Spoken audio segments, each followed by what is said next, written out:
this working? Oh shit, I should have muted it. That was probably really loud.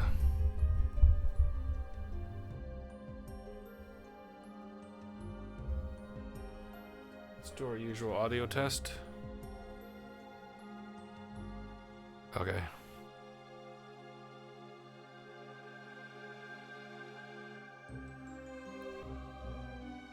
This is like twice as loud as the game is actually gonna be.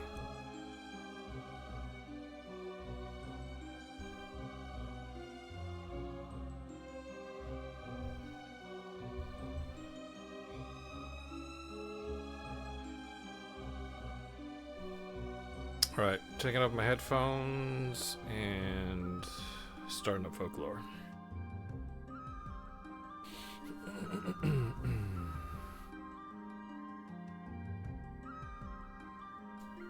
Hopefully my headset was muted. I think it was.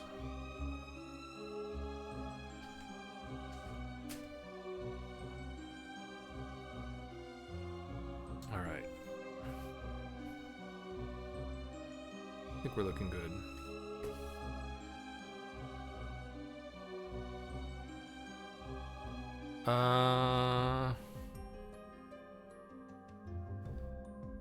Yeah, so we beat Folklore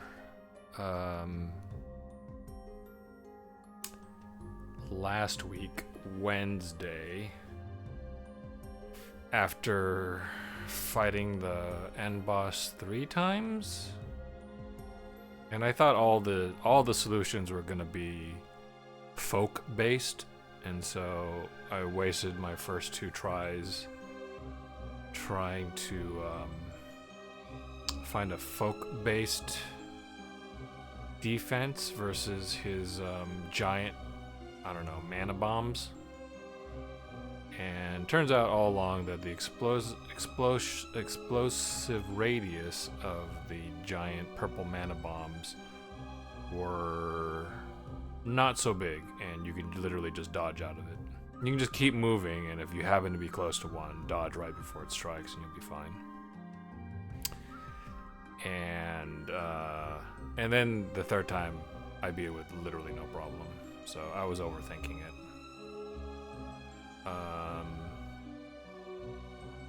It does bring up a little bit of a. It does bring up a little bit of a question of, could they have done that boss battle a little bit better? And I think the answer is yes. I think the boss battle could have been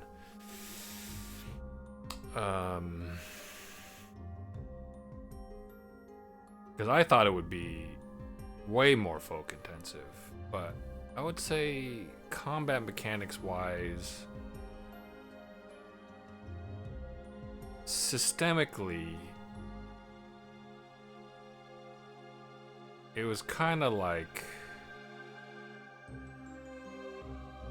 you just found something and it kind of worked, but it wasn't necessarily intuitive because there was different colors, but then there was also different types of attacks, and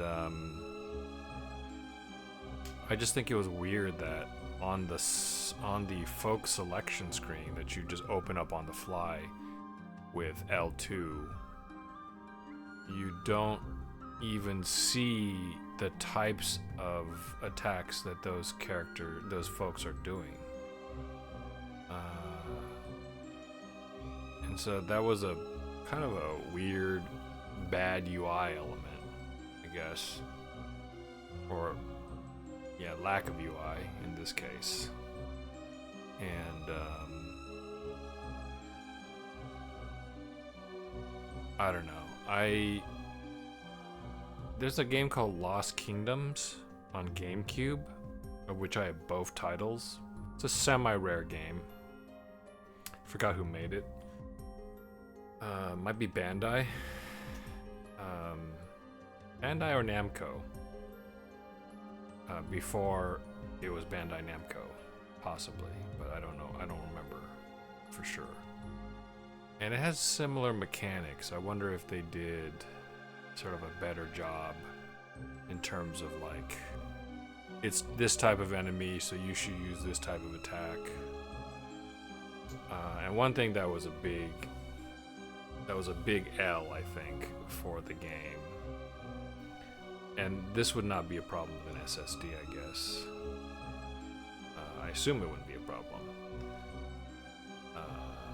Yeah, it could still be a problem with SSD, depending on how they handle the data. But it looked like, but every single time you switch your loadout, there would be like a pause. Be like a brief pause, and it was kind of didn't feel great.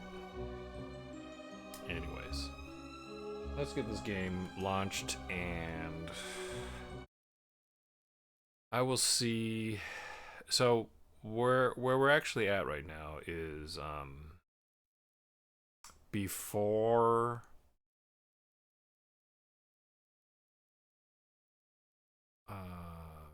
the final battle. I'm basically just gonna head back to Doolin and see if I could pick up any quests.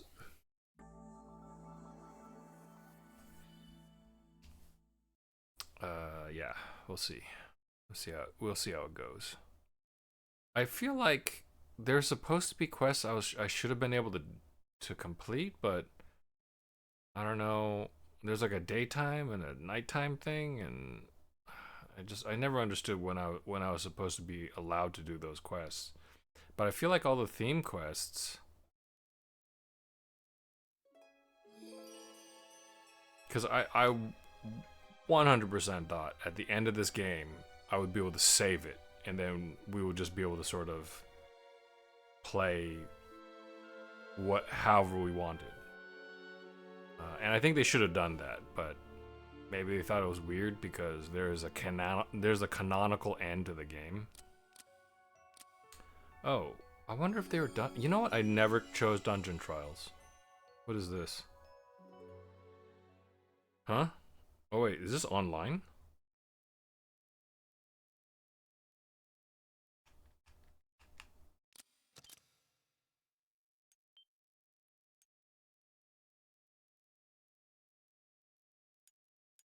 That's my last save. Were the things that I downloaded, were they? No. Choose a character.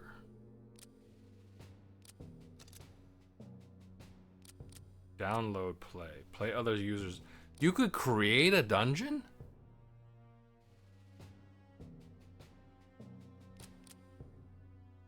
Campaign rankings. Oh hey, I'm in the top 100. Wait, am I? No, it says I'm 0. So there's only 45 people. Hey Ariel, thanks for dropping by. I appreciate you. You too. I'm still lurking your channel, I believe. Witchwood looks like a lot of fun. Thanks for dropping by. Have a good stream.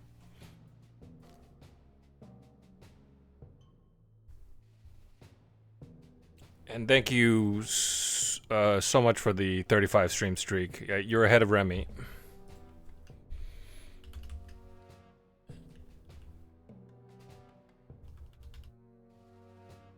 Can I reply? I think my chat's busted. That's weird. Okay, it's as if that never happened. Okay.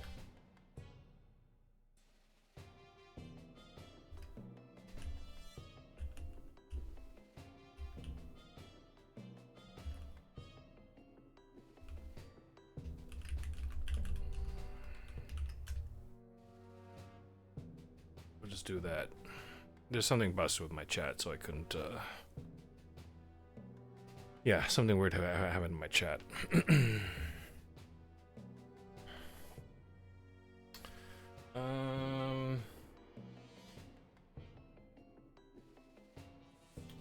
Let's see. So, why does it say I have 0? Or... I can't scroll through the list either. That's weird. Let's see if I could download. Wow, are the servers still up?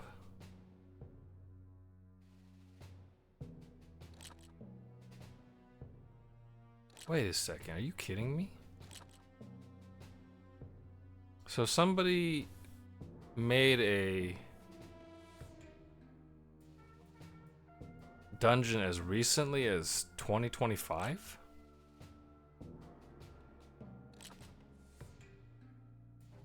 This one's in 2024.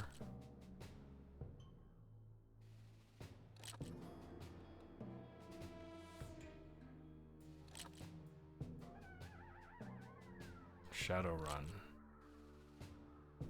I'm surprised that there's still... It says modified. Does that mean that they uploaded it? It's so funny that they're all Keats. Oh wait, maybe they're all Keats because I'm on Keats. Change realm. Orcadia. Undersea City. This was in 2023. 2024. Endless Corridor. Hell Realm. 2024. Somebody made one in February? That is wild, man. People are still playing this game. Damn, they should have patched it. They should have patched it for trophies. People are still playing this game. Probably not what I was thinking of, though. Place room. Okay, so this is the limit. Puts it down here. Start.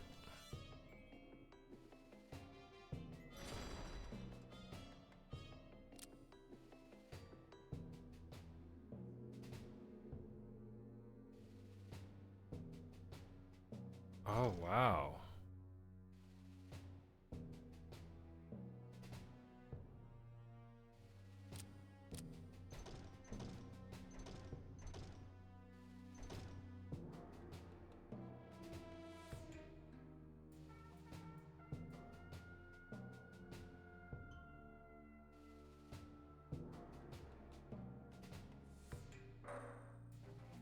Wait, I can't put that there? Place corridor. Oh, that's a corridor, I see.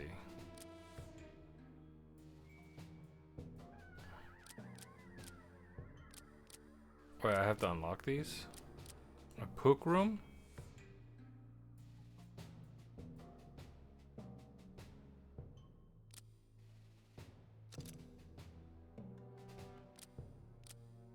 Wait, what's the boost? Boost attack by 20%? Oh. Abnormal state?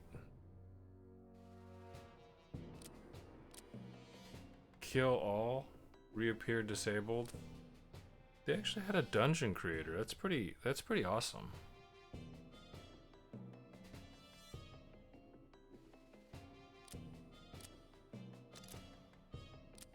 Let's do kill all.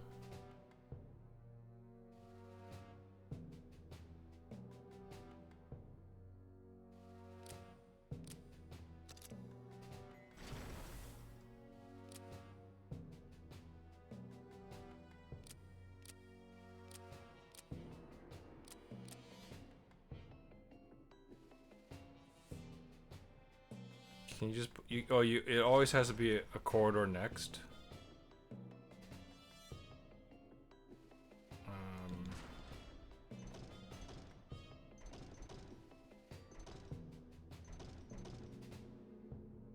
That's a dead end.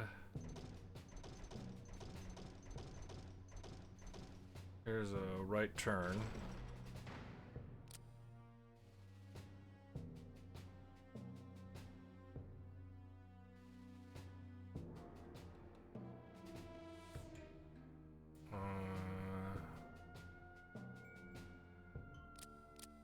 Why don't I have more rooms?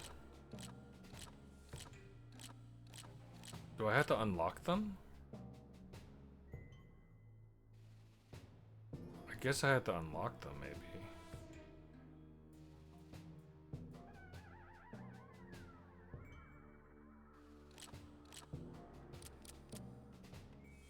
Kill molies. Kill all. And then... Oops. Place corridor.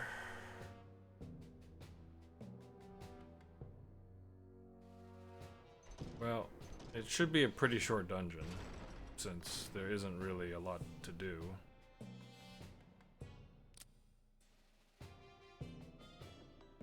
Can I place it without deleting it? Yes. Yes, I can. And then we'll place a room, and the only one I have left is the bugaboo. And then we'll just say kill all. And then...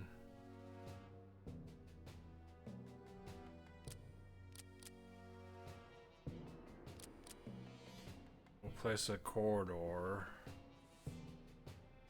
We'll just have a straightaway, I guess. And make this the end?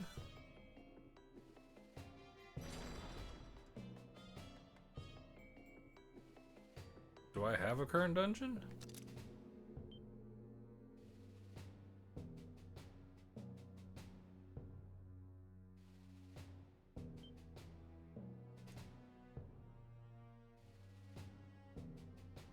Okay, well,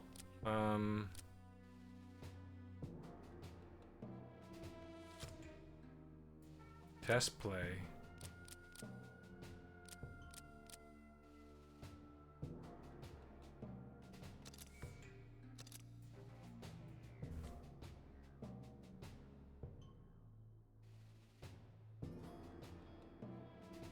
I don't know where my remote is. Here it is.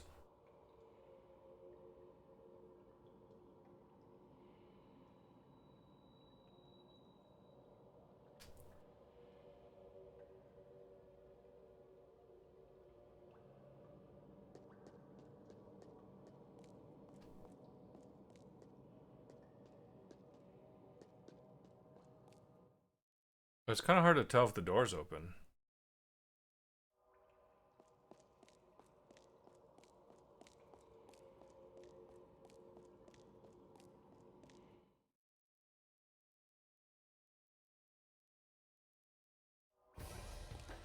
It was a small room.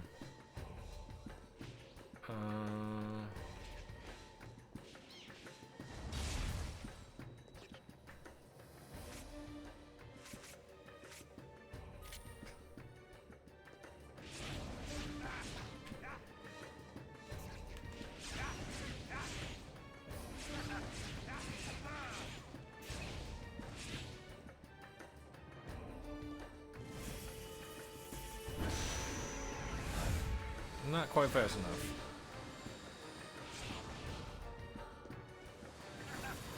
Wait, there was an extra guy? Wait, they just keep spawning in?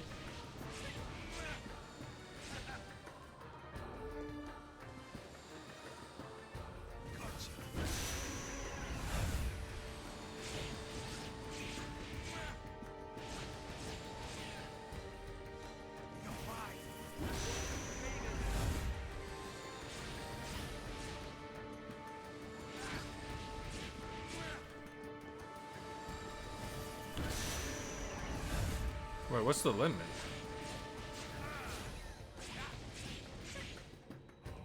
Like, I don't remember specifying how many guys are in that actually appear. Is it just a set amount?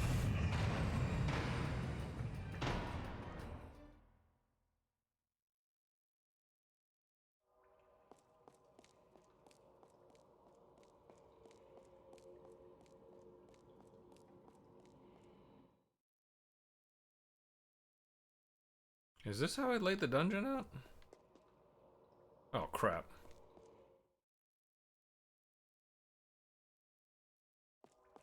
I literally went the wrong way.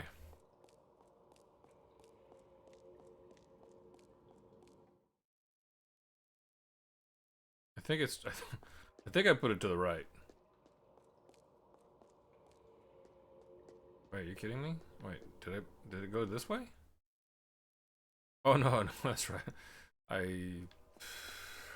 Okay.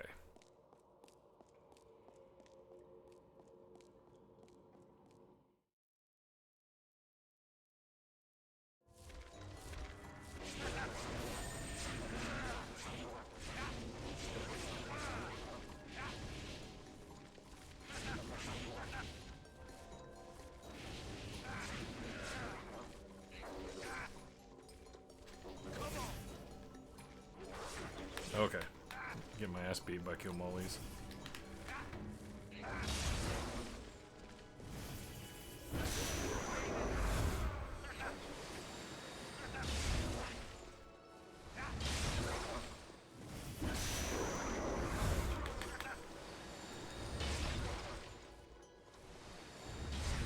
I like to run away.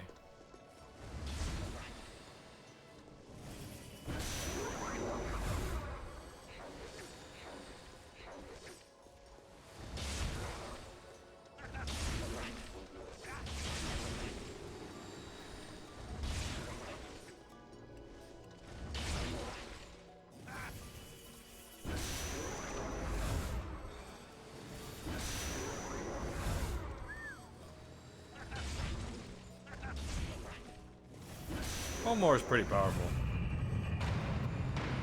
Can I complete... Wait, I don't have a compass.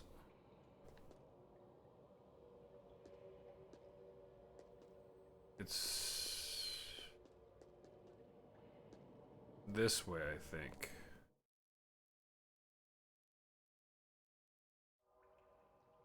Yes. Right. Yeah, I don't have a compass, so it's hard to remember which direction I was going. Hey Remy, I'm trying out their create a dungeon.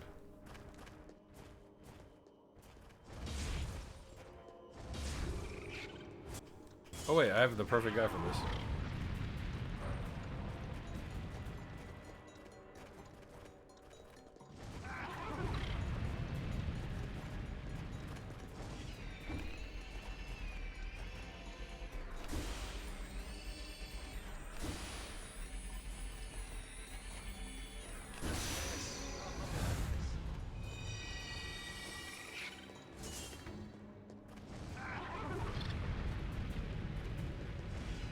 Thanks for coming by, Remy. I don't know if you saw my message. You were here basically as soon as I started my stream. I said, good old reliable Remy.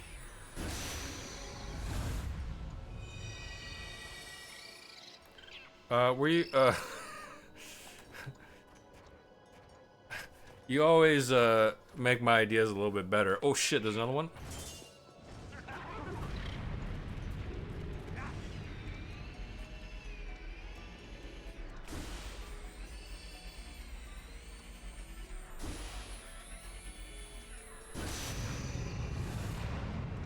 Tab open, but I was in the middle of a game with a mate of mine. No, I appreciate it. Oh shoot.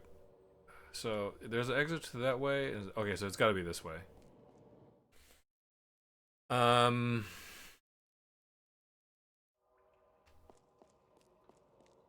Yeah. Earlier, I hope I wasn't being a little bit too, you know, lewd in Moopy's channel. I was just messing with her. I couldn't help myself though. I thought it would be funny, you know. There's a door. Dungeon clear.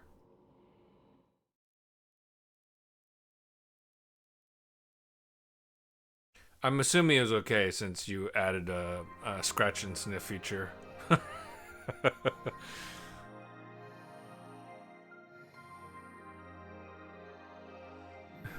Yeah. Her chat is, I'm going to say this. And it's because of her, right? It's not because of us. It's because of her.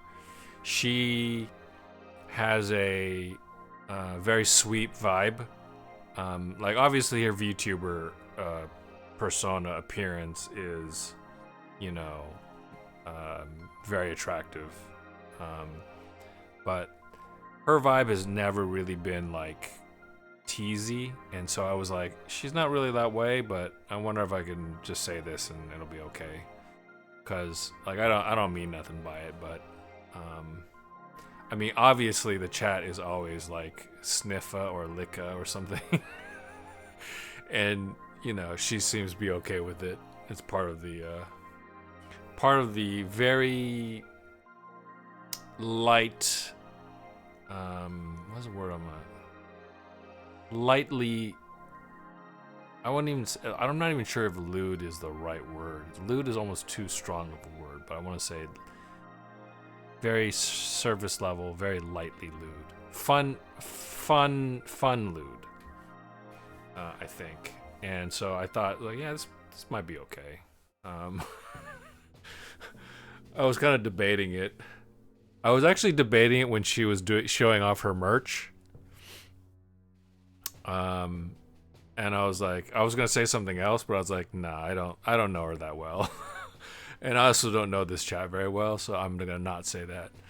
But then when she, purely by chance, showed that image of her Moopy concept art, which I thought was a really good render. The artist is very talented, whoever it was. And everybody was talking about the armpit. I'm like, here's my chance.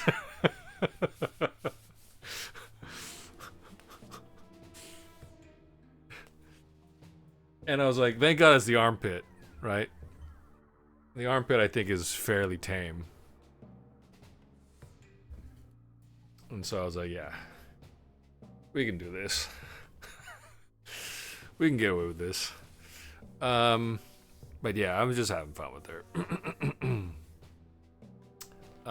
And I did submit a song thanks to Junks on the Discord channel. He actually messaged me. He actually at me on the Discord, and I was like, I thought I did, you know, but he was like, no, it's that thread. You actually have to do it in the thread, and it has to be Spotify. I was like, okay. I think maybe a lot of people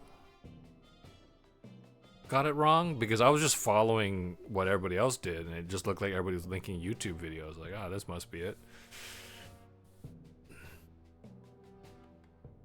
That's fun. Yeah. That was, it was, I was a little bit proud of myself that it took over the conversation for a little bit and people were responding, where people are responding directly to me. So I was like, okay, I think it worked out pretty well. And everybody was playing along, was having fun with it, so I appreciated that. I had fun. But I'm gonna be honest. The first time, because I've heard people do karaoke nights and such, and you know they're always fun. You know, I'm gonna be honest. I think she actually has a really good voice, and a decent range. And so when I requested that one Sade song, I was like, I think she can crush this. Because the first time she was serious about singing something, I was like, okay, that's actually, you know, because I've gone to karaoke nights and nobody's ever any good, including myself. You know, I'm practically tone deaf. And this is my range. This is my voice. But I was like, you know what? She's actually pretty good. And so I requested this a couple of times. It's also a Sade song, but she's never heard of it. She's never heard it.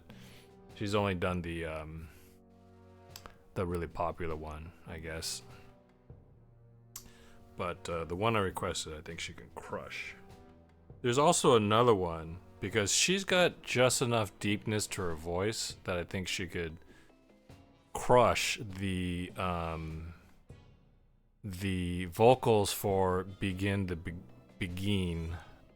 from the Rocketeer movie, which the woman who sings it is actually Jan from The Office, but when she was a little bit younger. So she comes out and she's like the lounge singer that comes out of the seashell. Over the last 2 years, there you go. It's practice. I think it's sometimes in a strange way dismissive to say, "Oh, you were born with it."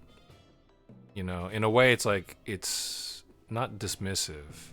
It's ignoring that the effort that the person has made into getting better at it through practice. And so it's nice to know that she's developed a lot. Anyways, there's a trial. So not only is there a dungeon trial mode, I already saved this. I'm gonna upload it. Should I upload it?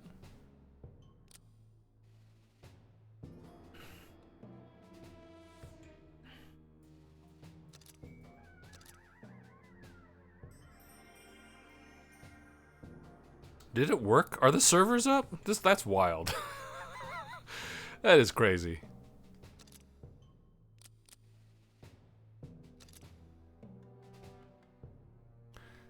So at first I thought this was like by campaign points it meant like how well I did in the single player story.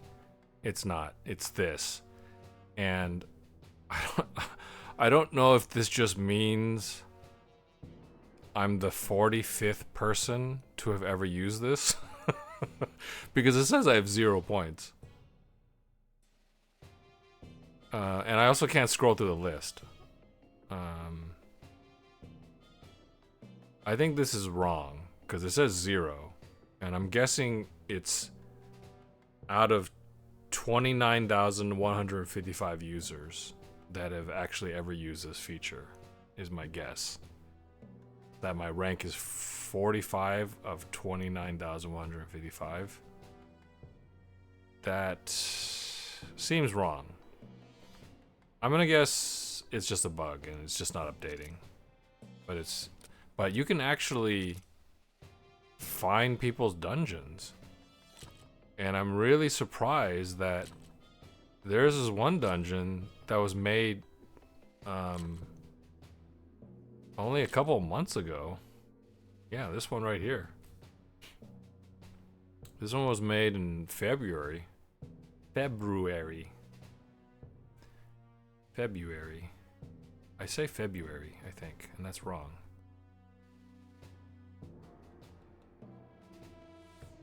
Yeah, I'm surprised. So you can, there's per realm. Let me see if I can find mine. No, probably not.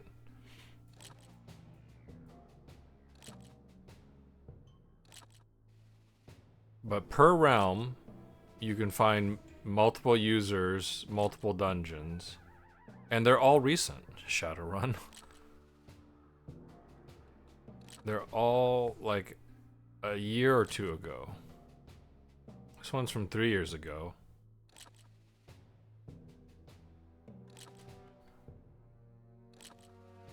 They probably wouldn't show my own. Actually, I'm kind of curious now. I'm gonna go back a little bit and see how far back they actually go. Wait, what was that? Good God. That's a funny username. Garu, Phantom Blade 99. Let's try to find the most edgelord. Starseed, Lady Gardenia. It's actually kind of pleasant. Farlest. 2021.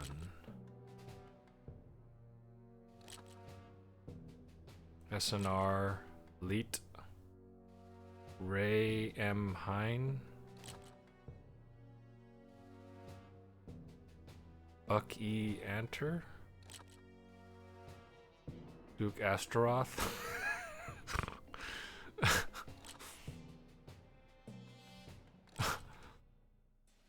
I shouldn't laugh. I had some cringy names. It. I'm surprised that it's pulling data. February, Feb. I always say February. It's February, right?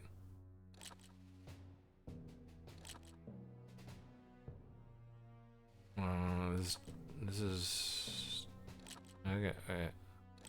How fast am I gonna do this? Vanjo. I'm just holding it down. Roshia, Little Scribbler, True, but Bivy Roll, Samazer, Cherry, Juan Clemenza, Tamath Aman, Yanis, Medusa, Academic, Kurama, Wheaton, Ihar, Wifflebat,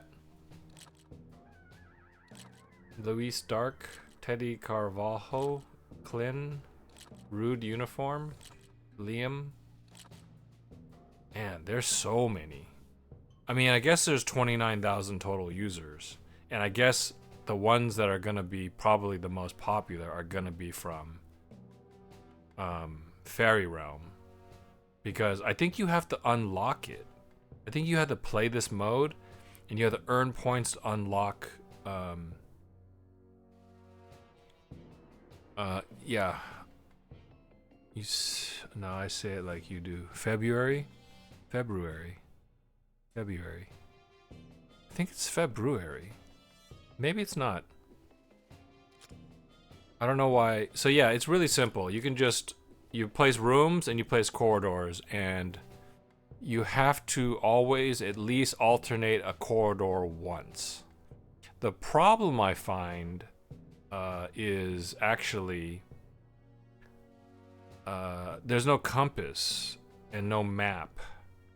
Well, there's a map, but it doesn't show you what your perspective is. And so it's actually very difficult to, and since the rooms are so samey, it's actually easy to get lost. I got turned around. I literally started going the other direction. So I think the more turns that you put in your dungeon, the less likely people are going to get lost.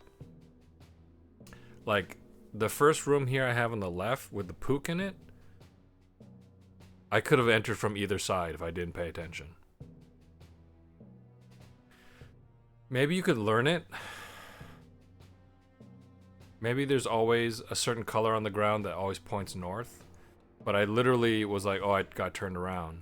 And so the same thing happened almost with the one up there. But anytime it's a turn, I'm like, okay, I came in from this direction, so I should be doing a right turn. If I'm doing a left turn, I'm going backwards.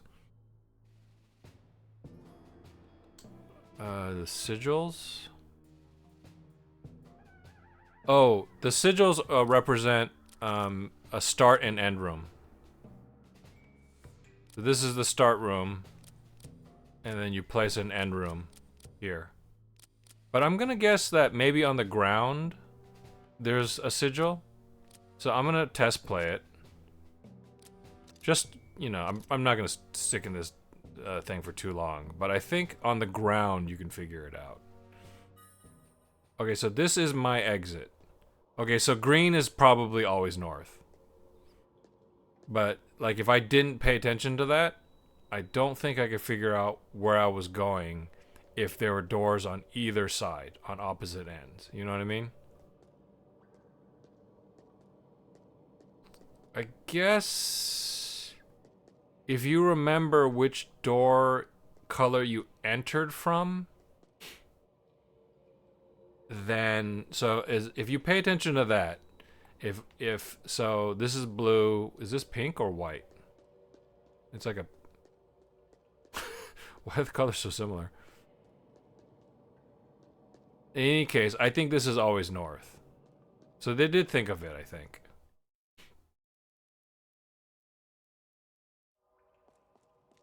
But then this might get confusing. Right? Like if this is, I guess it wouldn't be confusing because if you figured out how to leave the room, then you're not gonna get lost in the corridor. So I take that back. Okay, so yeah, green is always north. Because I entered from that side. Okay, so there is a way to figure it out. But it is not necessarily immediately obvious or intuitive, I guess. Which is fine. It's, you know... If anybody's playing this mode, they'll have figured it out. Alright, I'm gonna quit though.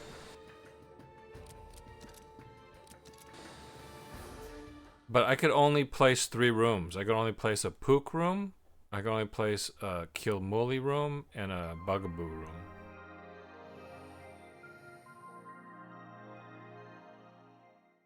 And I'll show you really quick.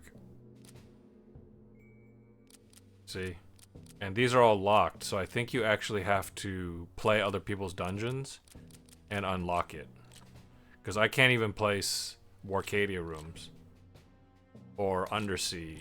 Or what would this be? Endless Corridor. Hell Realm. And whatever the final area was called. I don't even remember. It was so boring. Yeah, I thought that was a little bit weird. Go to the door. Oh yeah, that's what you meant. Okay, yeah. You got it. I was actually guessing that, but the problem was I didn't pay attention from the beginning, so it wasn't a reference to me. All right. And and here's the other thing too. There's Keats focus rooms, and then there's the dungeon trial has separate modes. You can either have it as Keats focused or Ellen focused. I'm gonna guess most people probably made Ellen rooms, although I don't know for sure. Let's find out. What I say? Maybe do they combine scores? Let's find out. I'm curious. I think that number at the bottom, 29,000, was, yes, there's more Ellen rooms. So my guess is probably correct. That number at the very bottom there, slash 40,955, 40,955. The psych... Exactly. So, Keats has Ellen, the side character, has 11,000, roughly 11,000 more rooms than the main character Keats does. But I'm gonna guess that that's what it is 11,000 more people used the Ellen dungeon trial mode, is my guess. Scored on it. I'm kind of curious if it still updates, because I still have a score of 0. So I don't know, maybe one of these days I'll come back and like a week later. My guess is that the server doesn't have to update every day. Maybe it's once a day. It could even be once a week to save on processing power. But like I don't have a point. Even though I put some points into the Keats mode, I didn't have a ranking still. I still had 0. Anyway, I want to see if I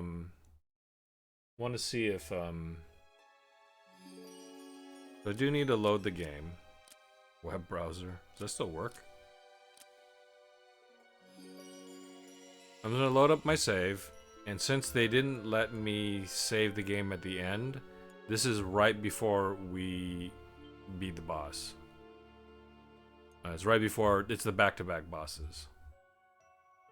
Let me adjust my mic a little bit.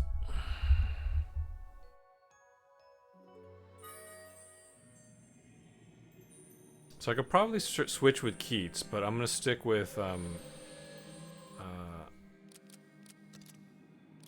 Ellen, because I'm trying to see if I could do all the DLC. Stream boo.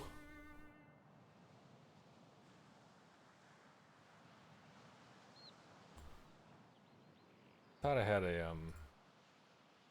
a decent anti-stream boo filter, but whatever.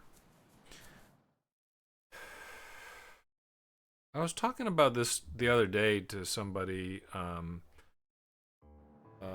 Oh, and if you have to go or have to lurk every once in a while, just let me know. I don't expect you to stick around the whole time. But I feel like I've been in a couple of channels where they may have actually used Streamboo. Do you have the updated terms for AutoMod? Oh, did I have to agree to them? I saw the message, but I didn't know I had to agree to them. Do you have the updated terms for? Oh, updated terms. Okay. No, I just used terms. I just used a list that Ivy suggested, and honestly, it probably is blocking more than. I'm assuming it's under the hood, because it definitely happens less. Set flag terms. Yeah, I thought I did a bunch of Streamboo ones, but I don't know if they were just able to say Streamboo space and then suddenly it's a unique entry or something.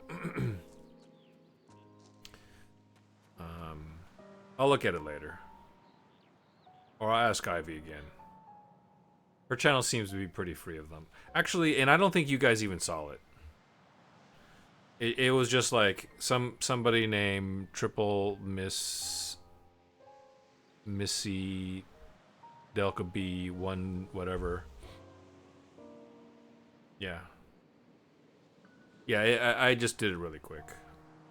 But I want to say that a couple people that I have been in their channels, it sometimes feels like it's.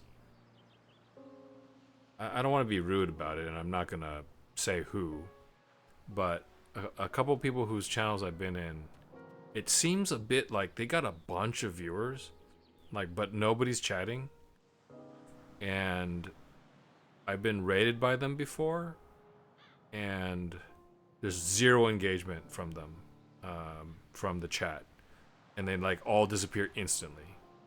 Now, on the one hand, I am kind of boring. But on the other hand, it just seems like, you know, generally speaking, a lot of people will lurk for a bit because they don't even know that they're in the channel, I guess. But like it feels like a bunch of bots checking if I'm a stream boo, enjoyer. And they're like, nope, okay, and they just nope out of there.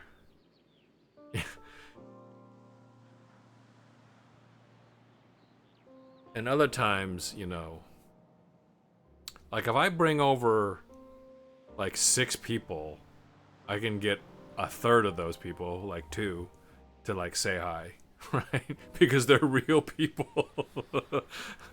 But then like somebody brings over like 30 people and nobody says anything? That's weird. That's a little weird.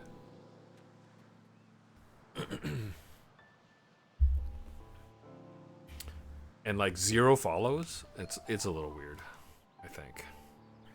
And I think it's because you didn't buy into their Stream Boo ecosystem and they're like, you don't get bots. You don't get our bot love. Anyways, yeah, I read a thing a while back about like some of the bigger streamers. And I don't understand why somebody like XQC or something like that needs an additional 10 to 20,000 bots. Oh, that's weird. Well, maybe I'll go outside. Care to have a rest? Yes. Oh, okay. See. They thought of it. They thought of this because we're now in combined stories. I could pick whoever I want to try to do DLC. I could talk about at length about this. That's all right. I don't mean to bore you with this stuff. But yeah, I read a blurb because I'm perpetually online. chronically online. I read a blurbs here or there, like even the big streamers had like tons of bots, but it wasn't clear whether or not the people whose channel it was responsible, or was it actually something else. Because you know what I mean, like I'm not saying that a big streamer needs to do that. It certainly doesn't seem like they need to, but like it was something weird like that. Like a big streamer would have a bunch of extra bots and it was benefiting somebody, but it wasn't necessarily the streamer that was instigating it or in control of those bots or whatever, or something like that.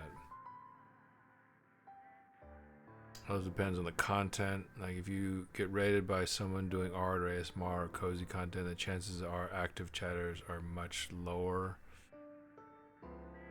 It's not boring. Yeah, I mean, if you have some insight into it, I am curious. No, I'm all right. Let's see if this guy's got any quests for me. Yeah, if the streamer is unaware, 100% not on them. Yeah, I think that's the case in a lot of cases. So let's see this first of all. Oh, whoops, no. Okay, so this is a repeatable.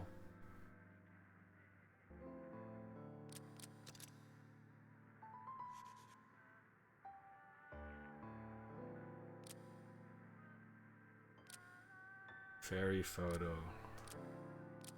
See, I don't know. Lost Thoughts. I feel like I've done this one. I think Lost Thought. Okay, let's see. Solve the mystery of the haunted flame. Okay, see, I don't understand why I can't do Lost Thoughts 2. Unless Lost Thoughts 2 has to be done by Keats.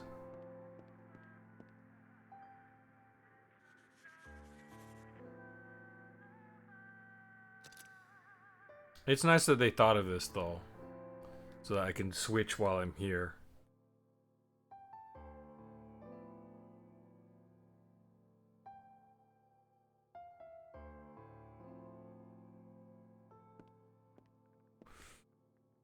Use Siri bot to remove bots that follow or hide in the view list. That way, when we raid out, we aren't dropping a potential bot into chat like a virus that bot raids.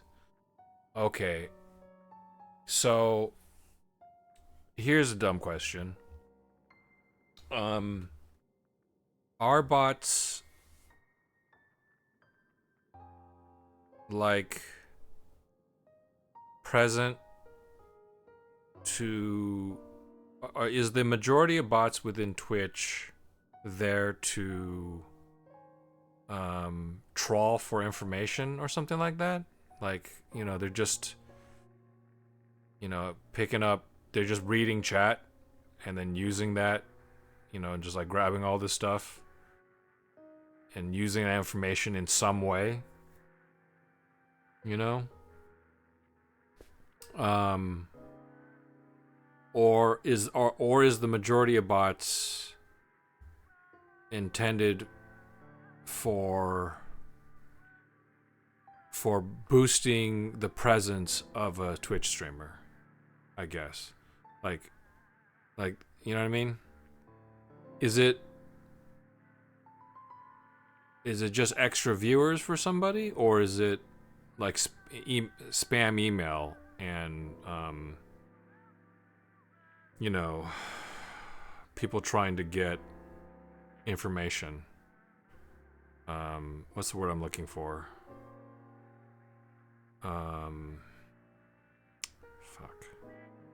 Spoofing and all that.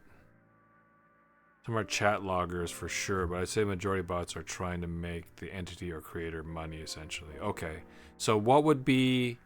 Okay, so then you guys use a program of some sort, a way to get rid of them.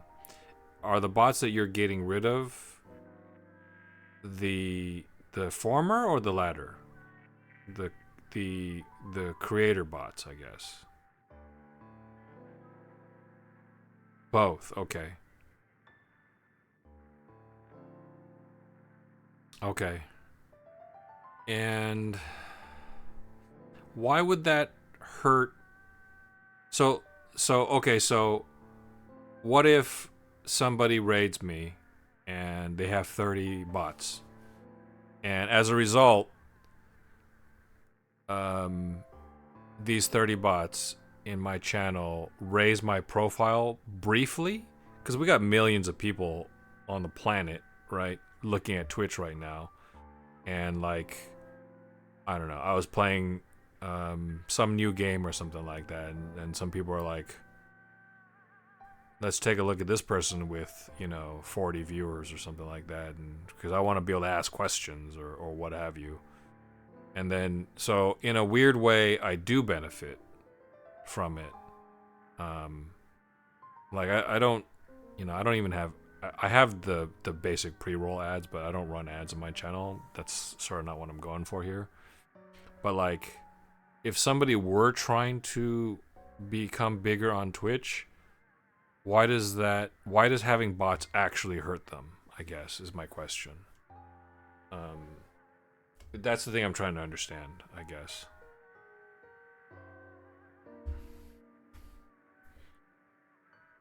How is fake engagement hurting the ecosystem? I guess is what I'm trying to understand.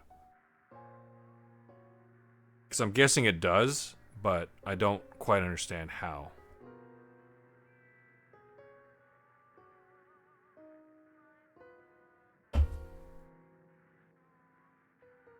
Like, people making like basically the equivalent of shitpost YouTube shorts, who have thousands of bots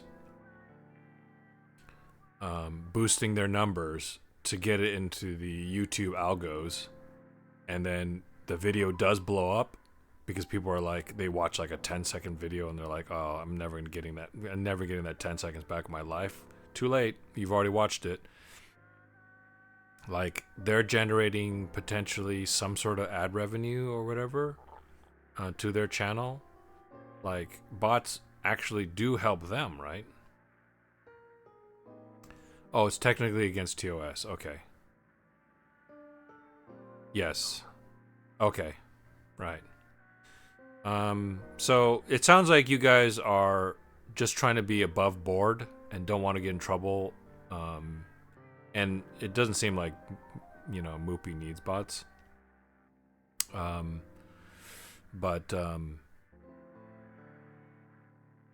like, would Twitch ever then be like, hey, we noticed that you got a bunch of bots, and so we're gonna flag you or give you a warning or something like that? Like, and that's the danger? Spam chat with their ads and hurts the chat experience. Yeah, absolutely. Although I haven't really seen it. I would say Moopy is probably the most successful channel that I follow. Maybe there's somebody else.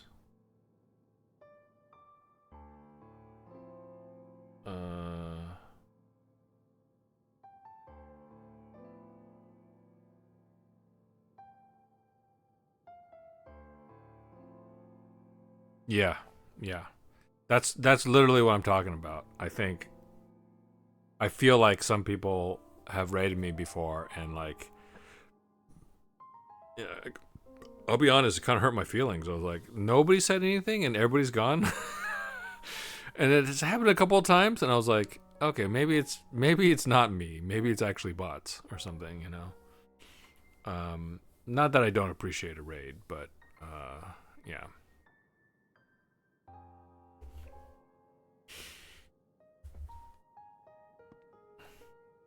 This is an authentic looking pub. Yeah, that's what I was saying. Dark Impulse Part 1.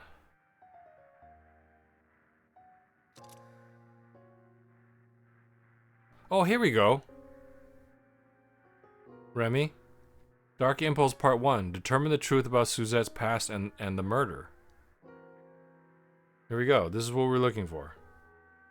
This is literally the reason why we're doing this, because the side quests always, if they're not just fun ones, then there's always something like tied to the actual story.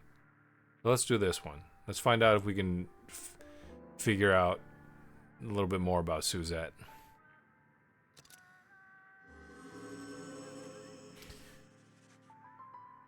We have Suzette in the clinic at the church. Mrs. Lester is looking after her. She's fallen into a coma and won't wake up. Wait, what? I mean, even with real raid stats would say if you retain more than 15% after 10 minutes, that's good retention rate. But you def have a few people say hello or raid message at least. Hey, Liv. Huh? Thanks for dropping by, Liv. We were just talking about Twitch bots and like how they work and everything. Haven't done really much folkloring, but so you just caught it. We just started, and this one's about Suzette. I'm doing good. I just got invited to a wedding in October, and so I'm planning my exercise regimen. Get in shape a little bit. I do so much remote work. I've got a pretty good metabolism, but I have put on a little bit of weight. The good metabolism and my height allows me to stretch it out so that I don't think most people notice, but I notice. So in October, I want to look my best. The thing is, I think I'm going out of the country in September, and I have a feeling I'm going to eat a lot. So we'll see how it goes. Lucky I am 5'2". You're an actual tiny person, but that's fine.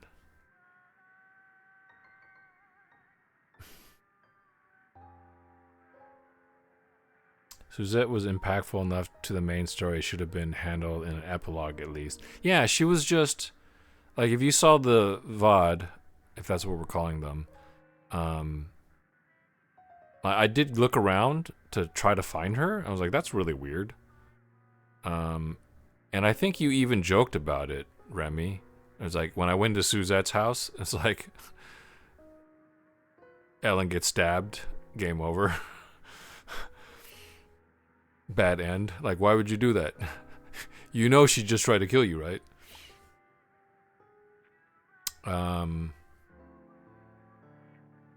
I would stand more than a head taller than you, Liv.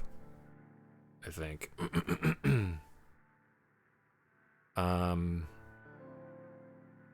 But yeah, we're about to find out here. After, so yeah, they didn't. Nobody explained that. I'm an entire foot taller. Nice.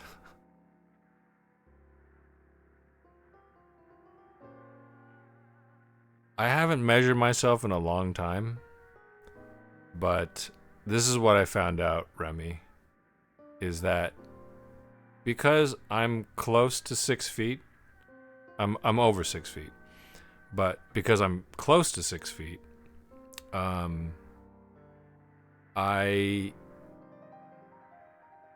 people who are close to 6 feet on the other side, that is under 6 feet. I noticed. Have you noticed this? Because it's that I assume that means you're 6'2", Remy. Tall people reach for things. For me, I use tongs to reach stuff in the kitchen.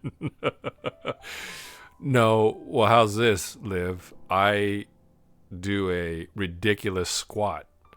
Not a squat. I spread my legs out wide to wash dishes or wash my hands at the sink so I don't break my back. But let me know if you get the same thing, Remy. So people will say, so I actually don't know how tall I am. I'm at least 6'2", but people have told me that I'm 6'4". Okay, but this is how it goes. This is how the conversation goes. Okay, this is how the conversation goes. They'll be like, "Man, you're tall. How tall are you?" And I'll say, "I'm 6'2", because that was like the last time I measured. To me, 6'2" is like just about the perfect height for a guy, right? It's just fine. You never have to worry about it. You never have to be self-conscious. And then the person who's much shorter than me, visibly shorter than me, will say something like this. Let me know if you get this, Remy, because you're 6'2", and I feel like you probably have got it before. They'll be like, "Nah, man, you're not 6'2". You got to be like 6'3" or 6'4", because I'm 6 feet, and you're much taller than me." And I'm like, "Oh, okay, I guess I'm 6'3" or 6'4" then. How's the weather up there? Yeah, exactly. And so I think I feel like I artificially boosted my height all my life because other people were insecure about their height. Because I just say, okay, I'm 6'2", and then turns out I think I'm actually about 6'4" though. But yeah, exactly. So some people were like, let's get down to the friggin' bottom of this, and they actually had us stand side by side, and they actually measured us, and then like, turns out, yep, the guy was 5'11". So I'm like 6'3" and a half to 6'4". I'm not really sure. It's been a while since I've been to the doctor. But in any case, I've gotten that all my life. People keep boosting my height because they want to be a little bit taller, and they're so close to 6 feet, but not quite. I'm not making fun of them. I just, I get it, But thankfully, it's one of the things I've never had to worry about is that. Yeah, I got that one when I was younger, I think. Mostly it's just people just, I'm always in the back row in photos. Or in some cases I crouch down. I take a knee in photos.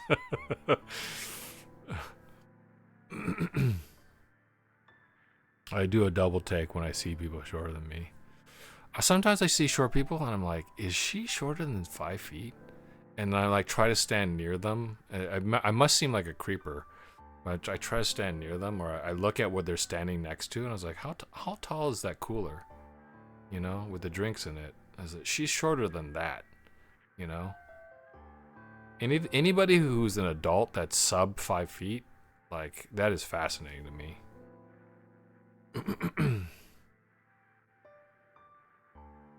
My father would always tell me he is 6.5, but after measuring myself, that man is 5'11", 100%.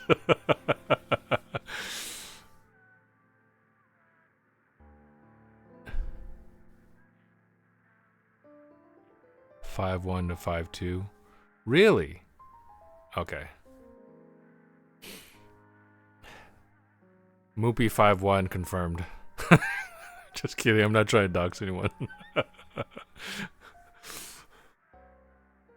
I'll get in trouble if I say that, huh? All right.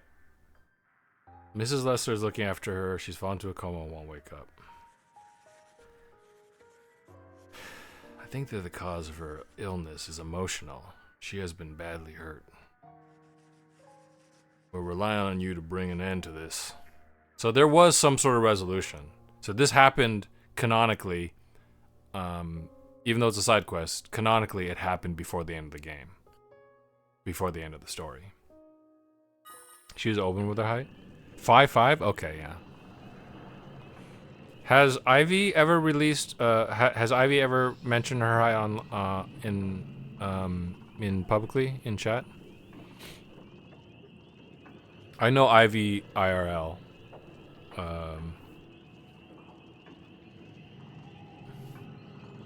I won't say otherwise. Oh, wait, what's going on? Oh, this is Frizzy.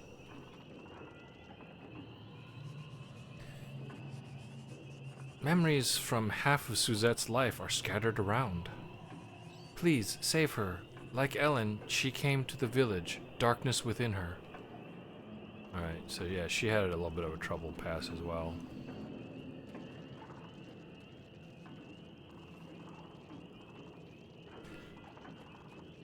Tallest. Oh, what the...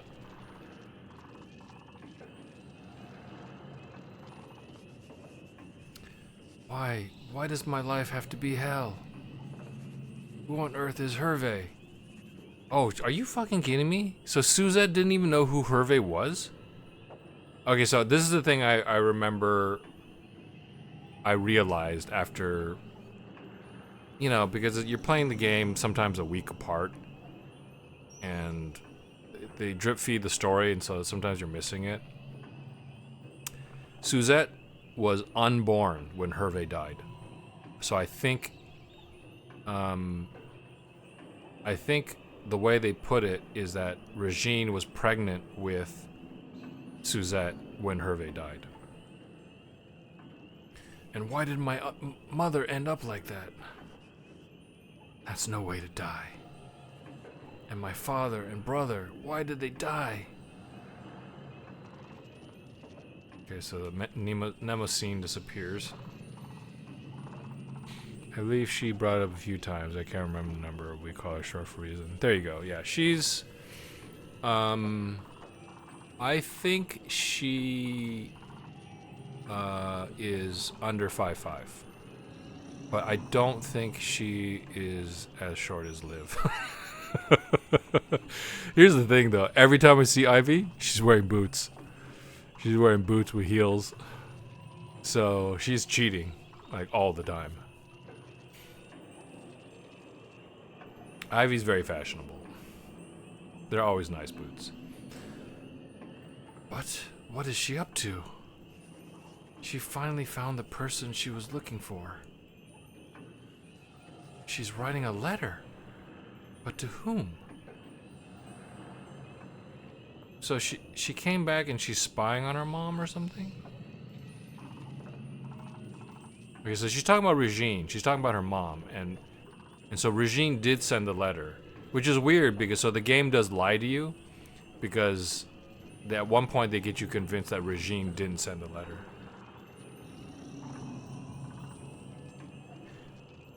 If we met at a con, she would be around 5'8", but boots 5'8" is a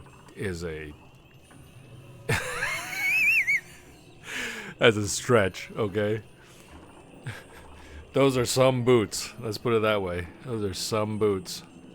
Those boots are doing some heavy lifting.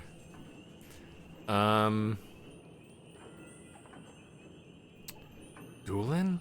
The village where you can meet the dead? Something's very odd. She's up to something. I have to go after her. My mother. Okay, so she was with her mother. They weren't in Doolin. She knows her mother was looking for somebody.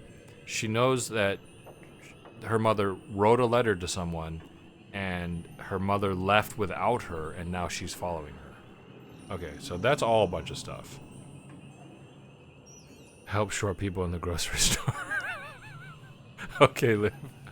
I will. Oh, you guys ever see that funny ass meme?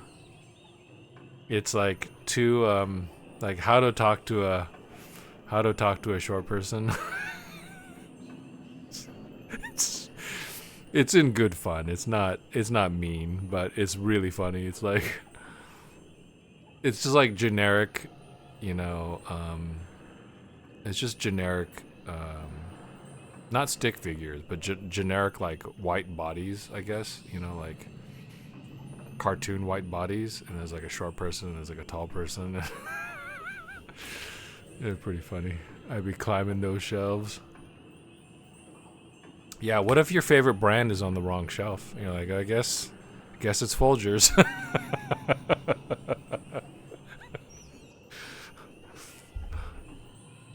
Guess I'm drinking Folgers tonight. Looks around. No tall people. That's too funny. I have to go after my mother. To Doolin. That's where she's headed. The reason why my family fell apart must be hidden there. Okay, so she's got generational trauma.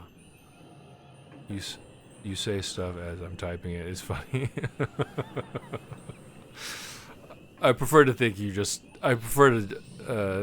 think that you're just sitting there sadly in your house, drinking Folgers, drinking coffee you hate, tears running down your cheeks. So, I saw one where someone showed the POV looking down on them while they were going off, and it was disrespectful. Yeah. I have been accused of using my height to intimidate people. But we had an argument, and so I don't think I was, but I understand because the person was not tall. He was a man, but he was not tall at all. And I feel like only a man would say that, actually. That I was trying to intimidate him with my height. And I was like, I don't even think I was standing next to you when we were arguing. Anyways. Bygones. Water under the bridge. Although when he tells the story, I've heard other people tell his version of the story back to me. And I was like, that's not what happened. You make it sound as if I just flipped out for no reason. Which is wild.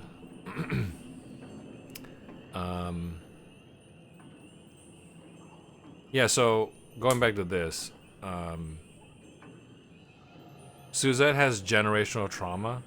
Don't forget to trim your nose hairs so I can see them up there. I'm actually self-conscious about that. I actually do trim them.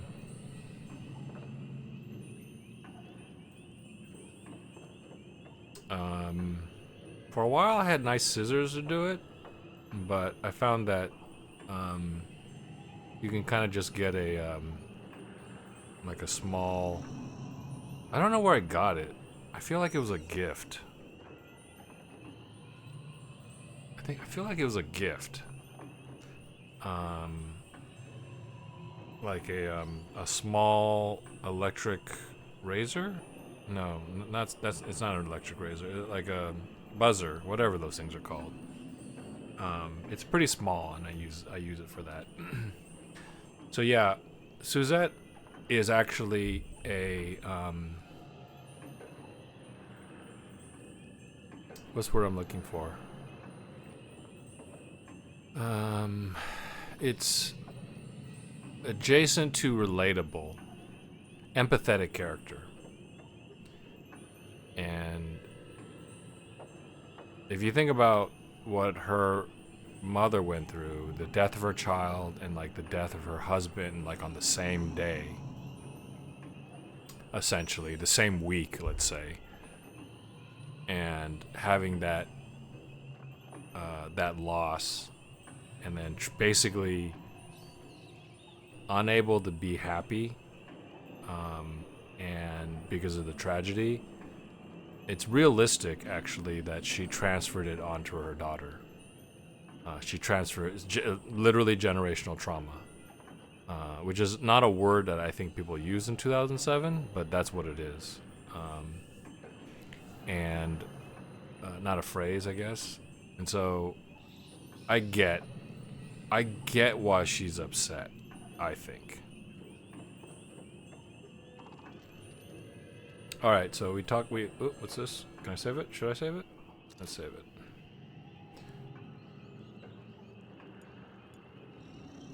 Just do that one, I guess. That's fine. I won't overwrite that last save that I had.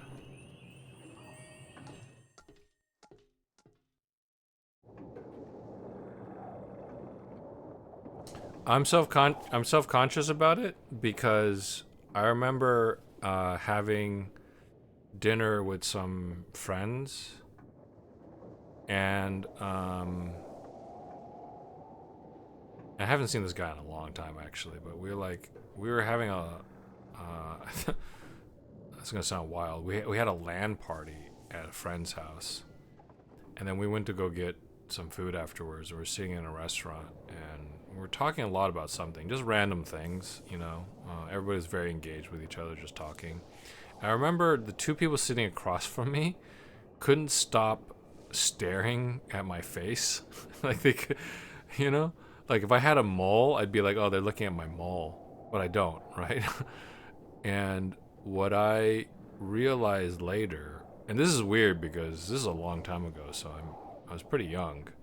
I had a nose hair that was white for some reason, just sticking out of my nose just a little bit, and so they could not. It was like a pimple, right? It was like a giant pimple that they could not keep their eyes off of. And so I went home and I kind of forgot about it, and I was washing my face, and then I looked at myself in the mirror, and I had this white nose hair just sticking out just a little bit out of my nose. I was like, oh my Christ almighty. They're probably staring at my nose hair. I hate this story. I'm sorry. I actually remember it. I was traumatized. I was like, oh my God.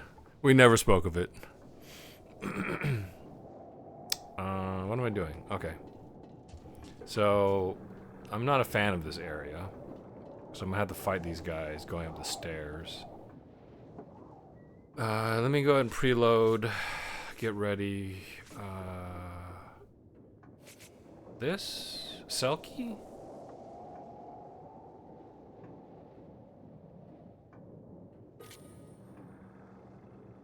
I should have put Selkie on this, and then I should just put so when I go up when I go up this elevator, I'm gonna fight those stupid skeleton guys. But let's take a look at. Maybe I don't have to go upstairs.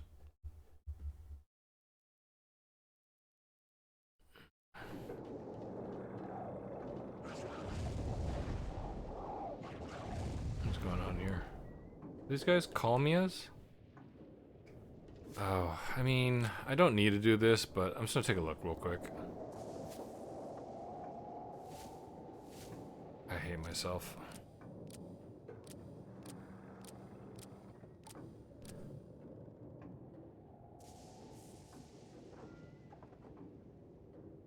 This is like a French pronunciation, but I don't know French pronunciation. Boujan? Boujan Vailla?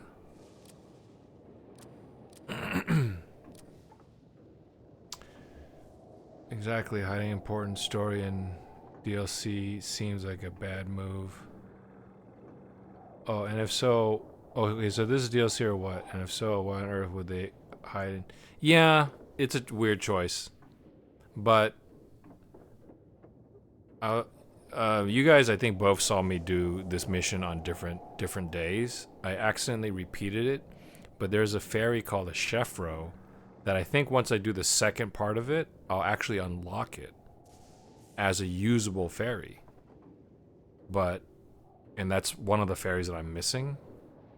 There's a lot of things that are hidden. And actually, we know the end of the story now. So I wonder if it actually matters, because the Chefro is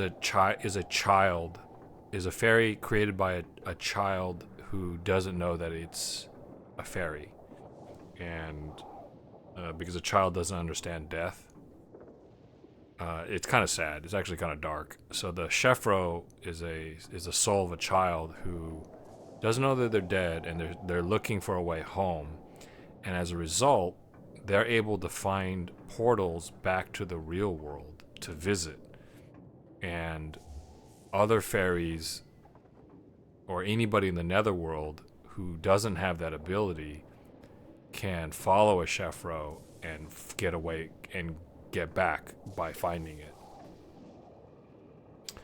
Or they realize after the fact their lore made no sense. It's possible. Or maybe they just wanted you to engage with this stuff. I don't know. I think the problem was that it's always been communicated badly to the player because the player is told, hey, by the way, now you can take side quests. I'm like, oh, cool. What side quests can I take? I was like, we don't have any side quests for you, sorry. So I'm like, and that happened more than once. And I was like, okay, well, you told me I could do side quests. You don't have any side quests for me, so what the F? And so I did a whole chapter and I came back and then there still wasn't anything. So I'm like, so when are they available? I don't understand. It's just not communicated very clearly. But there's some logic as to when they are unlocked. For instance, this one has to be unlocked at the end because it has to happen after Suzette stabs Ellen's mother in the back. I wonder if they rushed for launch of the console. Maybe. Yeah, I mean, that's always a possibility. Wait a second. Okay, I'm in the wrong world. Yes, call me out. Defeat, use purple dust. Ooh. I mean, I have so much purple dust now. I guess. Sure. Done. 30 folks with foam more. I could do that. Pulse tree nuts. I wonder if I should have used it with him. Cold tree nuts. Defeat Urisk with Ugik. So they each have one to defeat each other. I'm pretty sure. Yeah, see. So I just gotta, yeah. I don't need to do these. Maybe I'll just do a couple of them. Defeat one Barghest with Durandal. Use 5 green ore. I've got 20. Sure, I'll do it. I could have probably... Wait, 5 more golden ore? I could have probably beat the boss much easier with this. Yeah, those are both attack powers. I could have beat the first boss easier with this.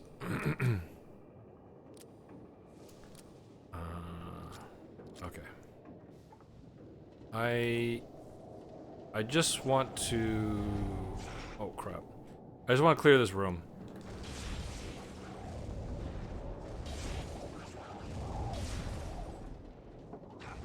Because sometimes they hide stuff when you kill things. Ow.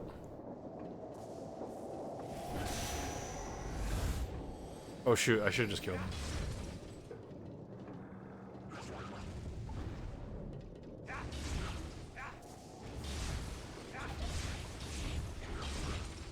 Yeah, why aren't I comboing? I'm being dumb.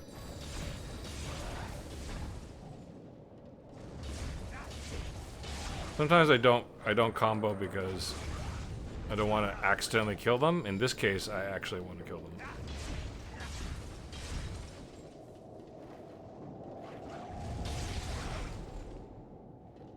All the guys that swoop are super annoying.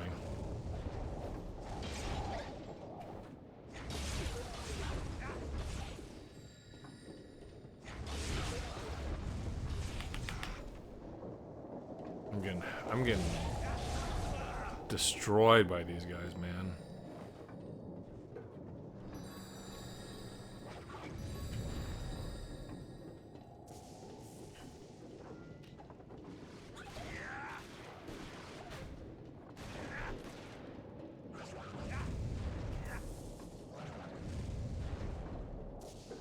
Just let me target the guy.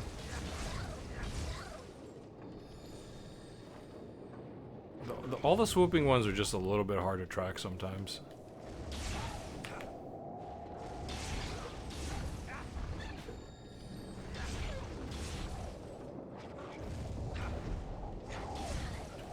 I mean, a lot of it has to do with the fact that I can't see them.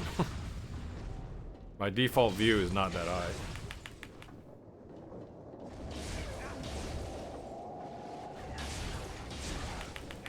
just have to be careful around them. Oh, he dropped a healing. You know what? I think the game is super easy, I guess, so... when they see that you're below 50%, they just drop health for you.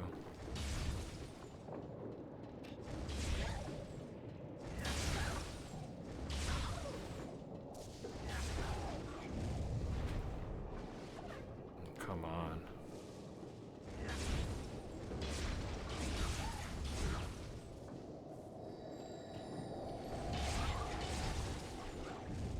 Alright, I'm gonna try to clear these guys.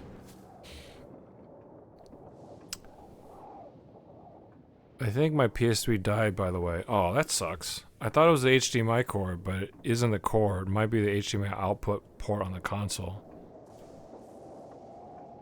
Yeah, they're not being stingy with health. If you have some local shops live near you, you could probably bring it in, and that's probably not a super expensive fix. Because, you know, the actual price of buying a used PS3, well, they're all used now, isn't going to be that high. And so they've got to price it relative to that, I think. You should look around and see if you could bring it into a shop and see... because retro is huge now, I think. Retro is bigger than it's ever been, I think. So there are yeah. You see what is cheaper. Yeah. You... which... You... Oh, you're... Oh, and this is your...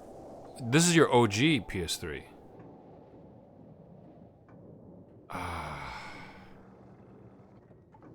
I will say this. The PS3 Slim is really nice. Wait. I thought you had an OG Fat. I thought you had a PS3 OG, like the $599 US one. Okay. So you want to replace the Slim. I got a really good condition one for 90 US. With the cables and the and a controller and everything like that. Really good condition at a used at a record store, basically. I thought that was a pretty good price. It was also kind of a thing where it was like it was right there. And I was like, I'll take that. I'm happy with that. That's what I'm using right now. I still haven't opened up my OG to replace the paste and clean it out. It works. It just I can only use it during the winter. I can only use it when it's cold.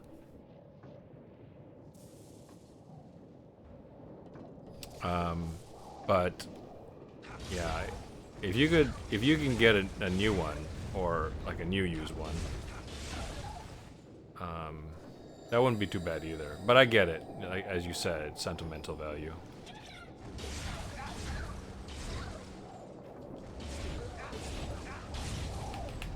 Oh, I dodged, but I dodged away from him. Okay, just attack. I increased his combo count.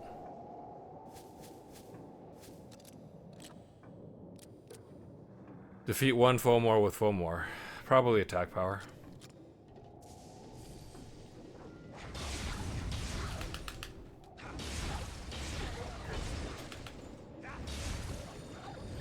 Attack.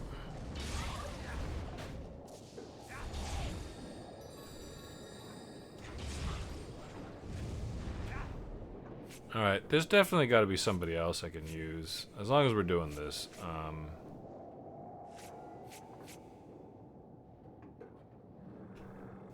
That I could level up. Mandragora? No, I've fully leveled up Mandragora.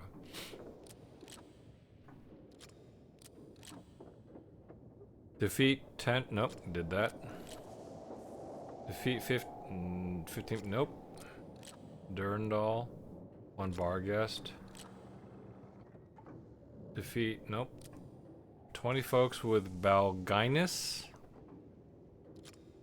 I can do that. Balginus.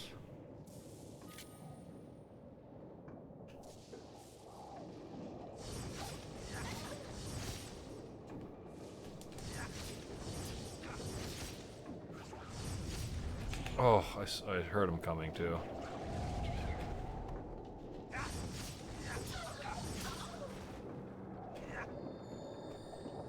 Come on, come on, come on, come on, just attack me. Just attack me. It's taken.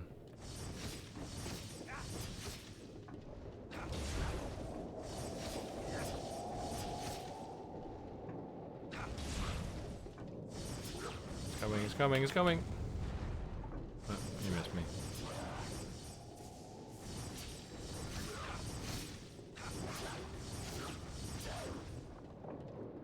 I think it does a decent amount of damage. I think it's just this one last Bogart.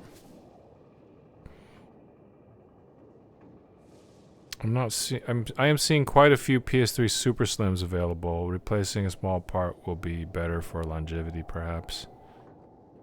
Super Slims, I'm not a fan of them because, I mean, I think they did a really good job reducing the cost of it. And if that's all you care about is to just be able to play your PS3 games, that's totally cool.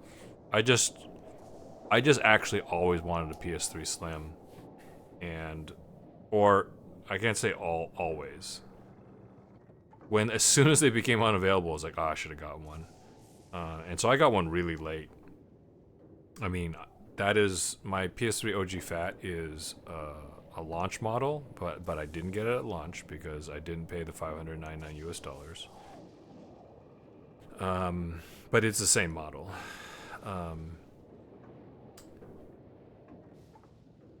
And it's always been fine for me. But usually Sony puts out their best model first, and then they trim it down. And for the most part, as far as features go, that is true with the PS3. But in terms of efficiency and actually just being a slightly like a good console, the PS3 Slim I think is the perfect balance. I think it still looks good. I actually do like the matte. It's still got the auto tray. It's still got the touch buttons. And it still technically has PS1 backwards compatibility through software. And it runs great for me. And it's super quiet. Yeah. But like with the PSPs, like they kept making them kind of worse. Although the later models, the PSP 3000, which we never got, was apparently actually the best one. It also apparently had a weird problem with the screens getting yellow, but those might be replaceable, but you might have to do a little bit of work yourself. Yeah. I made coffee and got super chatty. Sorry, I can no. This is having you guys here to chat with is always makes the stream much more fun. So I appreciate you guys chatting with me.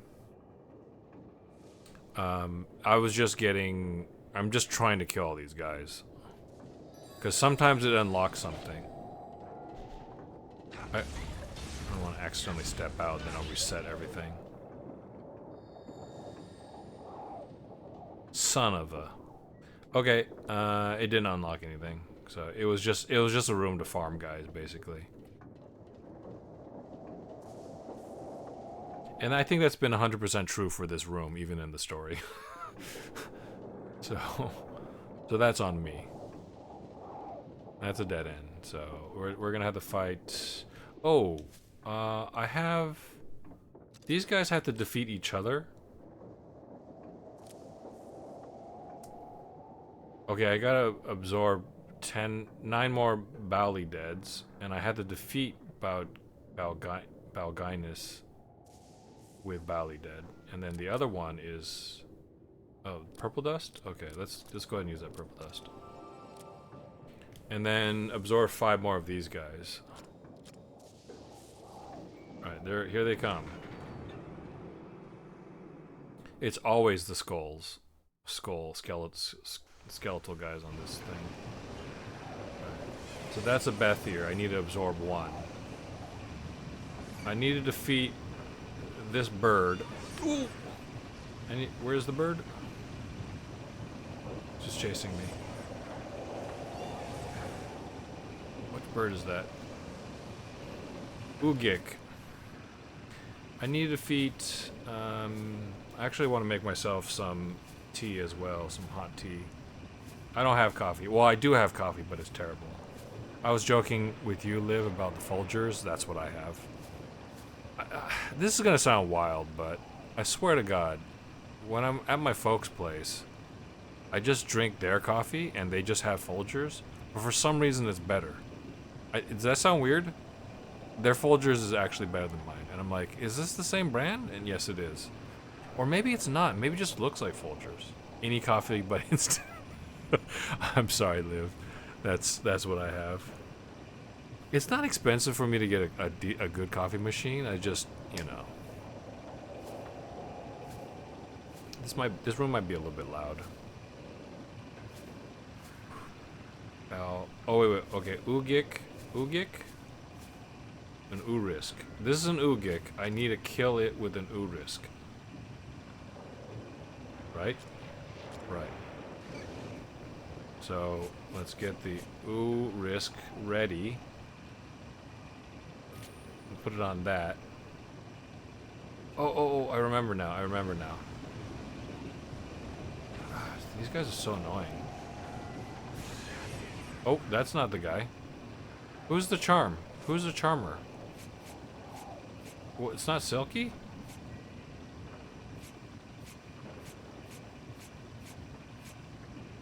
Am I in the wrong character? No, that's not the guy.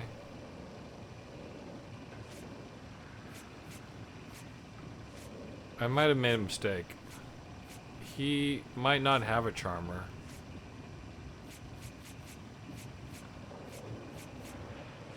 Oh, he doesn't have a charmer. Or I didn't unlock one. So, Ellen has it easy because she could just charm the guys. He has a tougher time. I might be able to web them.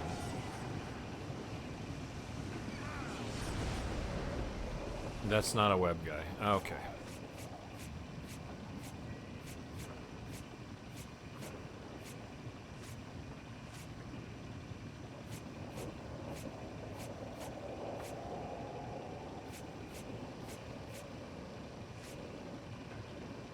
Maybe I don't have a web guy.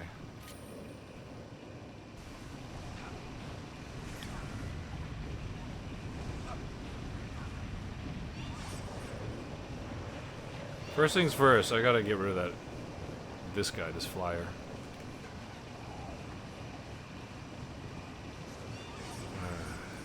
It's so hard to target what I actually want to target.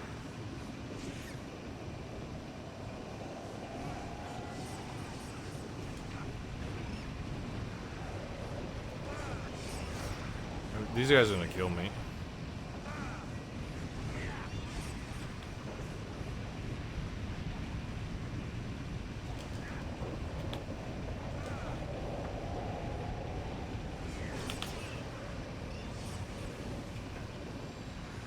Did I get him? I got him. Okay.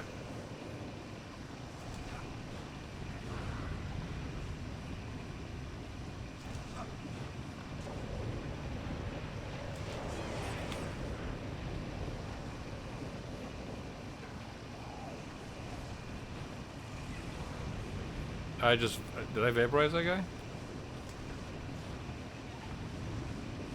Durandal is way too slow for this. Shit.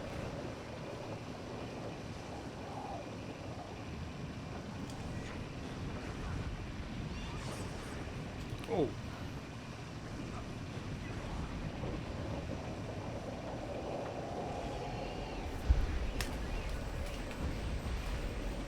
Whoops. Didn't bring it all the way over. It's 1 of 5. This is who? Bethir? Okay, I do need this. Wait, does anybody need to kill Bethir? I don't think so. It's Balginus versus Bailey Dead, I think. Balginus... Defeat with Balginus, and defeat Balginus with Bailey Dead. And then absorb 5 more Bathiers. I could do that.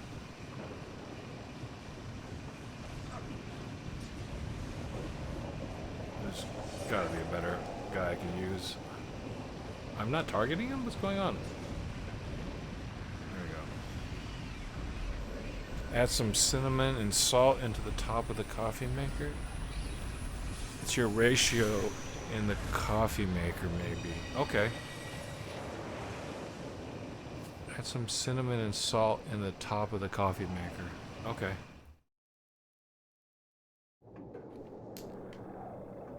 Like table salt or like good salt? I've had a Morton's table salt container for like a decade.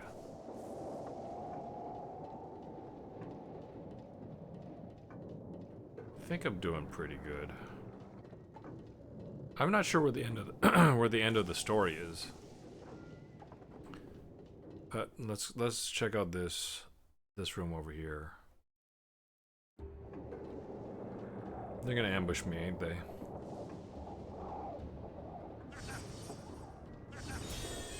Oh. Oh, this is just unlimited dudes. This room's just unlimited dudes.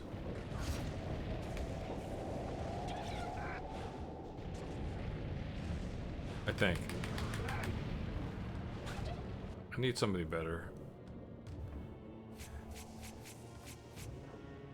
Let's just use Fomor.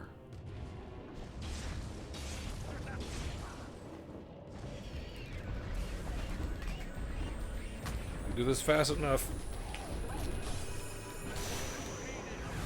He's literally attacking me while I'm doing it.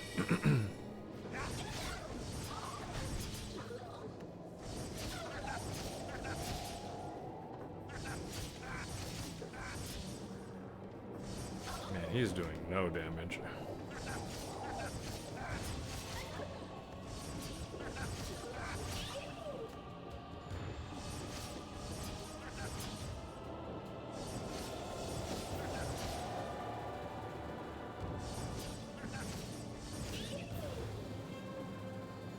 Was that it? Oh no, these guys suddenly. This better not be another guy. Okay, it's a heal. That's another Ugik. I need an Urisk to defeat him. An Urisk. Put that on that.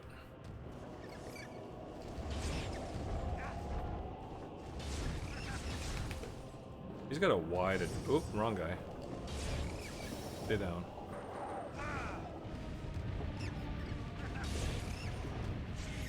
Gosh darn it.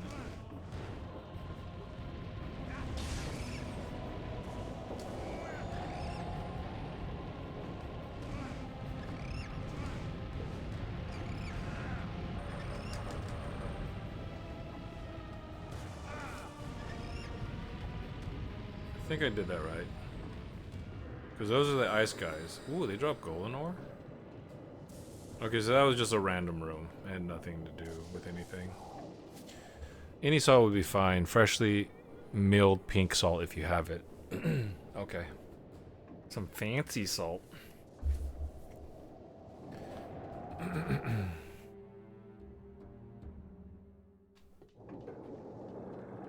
Yeah, there's a couple kitchen tools that I can get that'll make my coffee much better, I think. Ooh, that's a lot of guys. Let's see what's in here. Oop, not what I wanted to do. Okay, a heal, that's good. This might be good.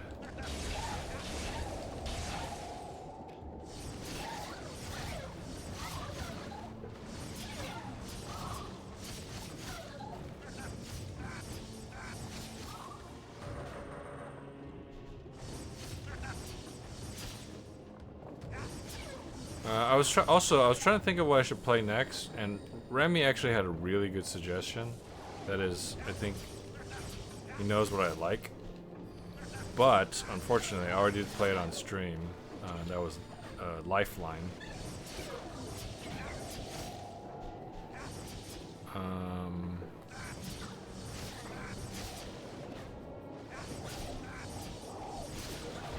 I think I should be close.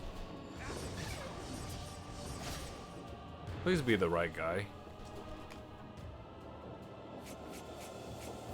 Balginus.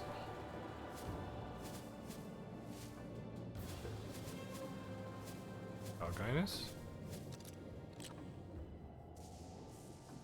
Yes, I just thought it was less folks.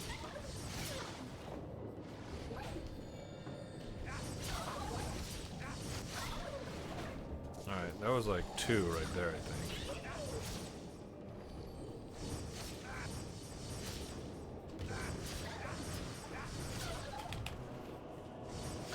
I wonder what the trophies are like on for this game on the I know that there's retro trophy. There's like a retro trophy tracker or something like that.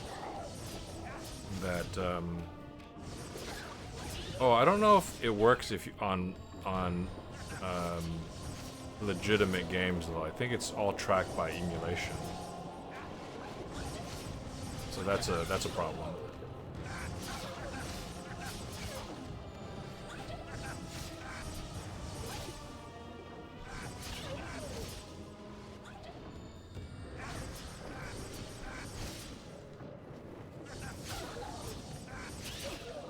These Bogarts are incredibly ineffectual to the player.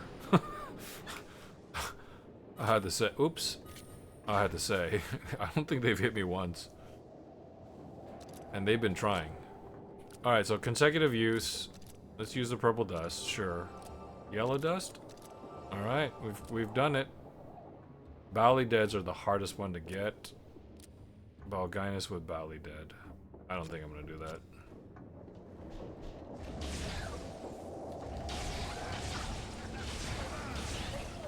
Nice. I don't think there's anything in this room. Why am I like this? There's got to be somebody else that's got a kill count. Kill.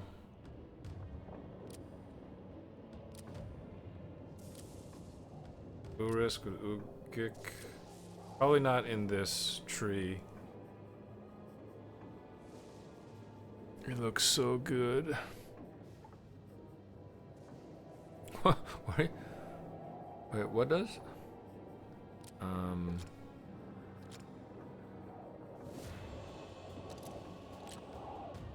completed that. Absorbs brigands. Defeat Barghest. That's complete. Kill Moles. Coblinows. Gladiolus. Fomor. I'm actually mostly done with Endless Corridor. Surprisingly. 10 folks with Kraken. Okay. I can do that. This room's full of dudes.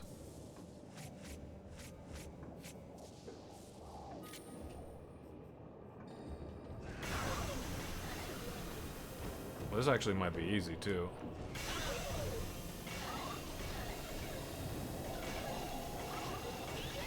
I can just hold this down.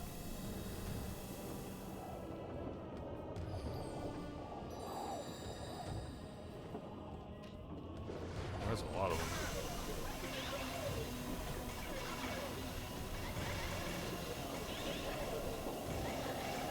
This might be the fastest one.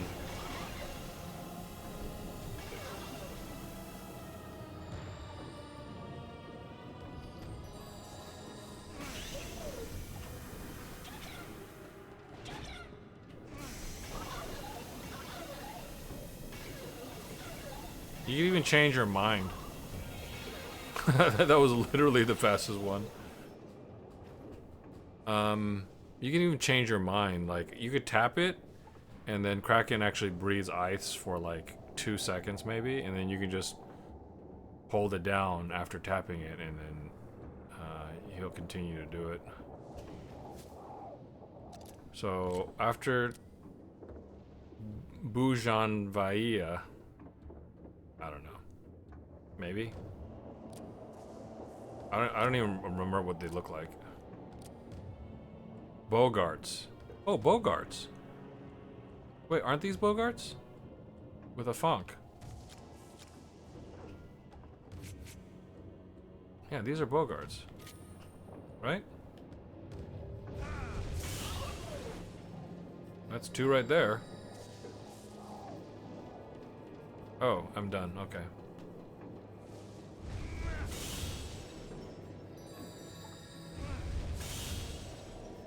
So they reward you with a resource drop at the end. A couple of nuts and some ore. Did you? It looks so good. Oh, you're talking about Lifeline. Yeah, it is. Honestly, one of my favorite games. Not even kidding. Did you have a few ideas of what you're thinking about for Wednesday? Actually, I was thinking originally Resident Evil Dead Aim, but I know that you probably watched Ivy play at least a little bit of it recently. I secured a copy. I secured a copy around the time when I started streaming, but I didn't play. And I know that she played through Survivor and basically Survivor 2 Dead Aim fairly recently, like a month or two ago, like 2 months ago. Before it was before what's it called? Requiem came out. So then, maybe something else. I've been saying I should play PS2 first, Remy, because roughly 75 PS1 games, roughly 75 PS3 games, and roughly 150 PS2 games. So I need to get through that back catalog first. Let me take a look. I kind of want to play Shadow of Rome.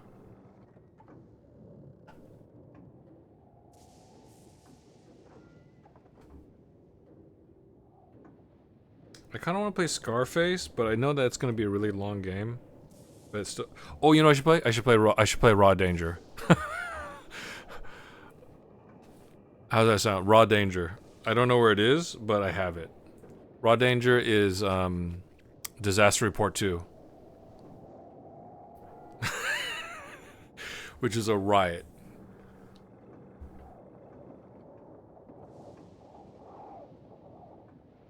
Raw Danger. If you guys are interested in that, I can float that one. A funk. Okay, I cleared both rooms, right? Because I started over there first. Okay, so now I gotta fight more of these,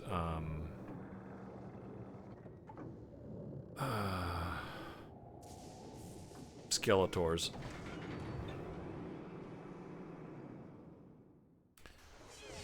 Disaster Report 1 sold terribly, and they were like, what can we do? Disaster Report doesn't sound interesting, so let's call it Raw Danger.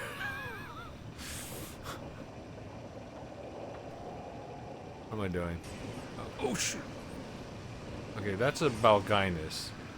Wait, who's following me? It's a Bogart? Okay, I actually do need to kill a Bogart with a Fonk.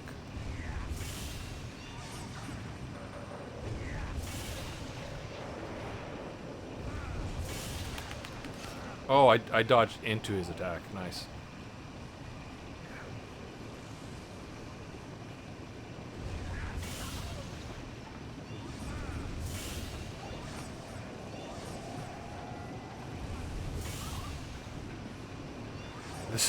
This thing does almost no damage. Okay. Are these both Balginus? Another Bogart? That's annoying. 2? Oh, 3? Alright. Okay, game.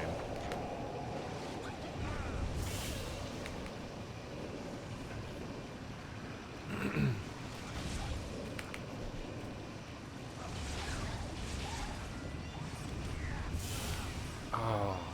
Did I even get the attack off?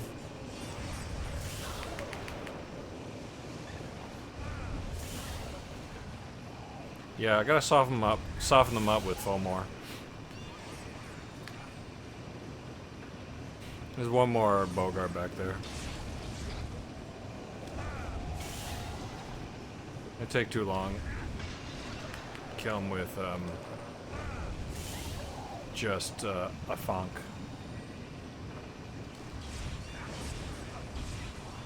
Whoops.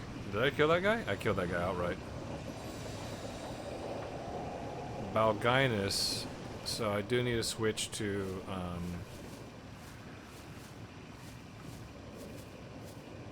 Bally Dead. Oops, I am in the wrong menu.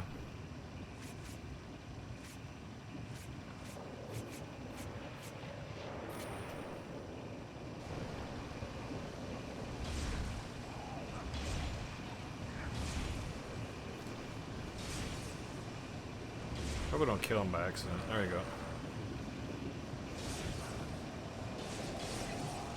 There you go, that's one.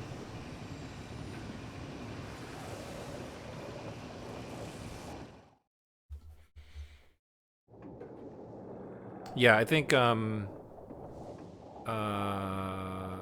Danger would be fun, and it probably a very short game. Probably 3 to 4 sessions, maybe. I am slow though, because I always like to double check things, and I always like to get like this might be the unlimited room.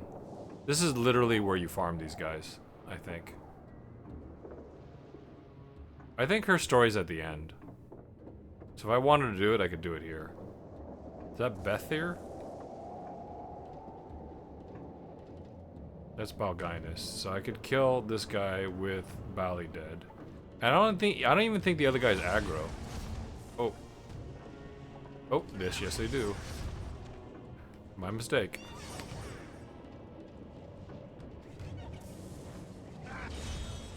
Super heal. I'll take it.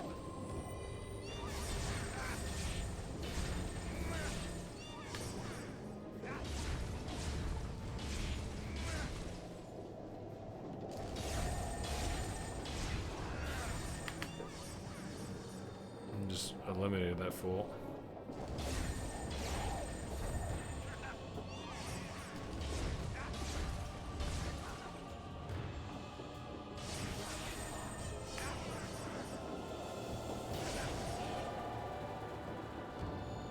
This is Bally Dead? Yeah. He's unaffected by Folklore, seemingly. So I need to use a Balginus on him.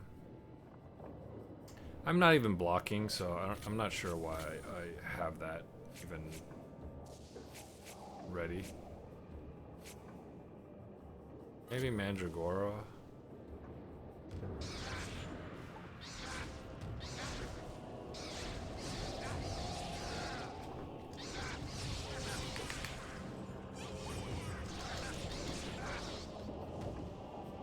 Which one? Who's who? Bally Dead's on square. Balginus is on X. Oh crap. I forgot they automatically respawn.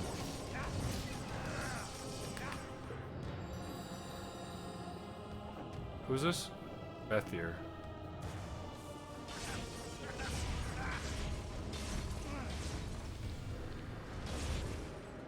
I'm out of mana.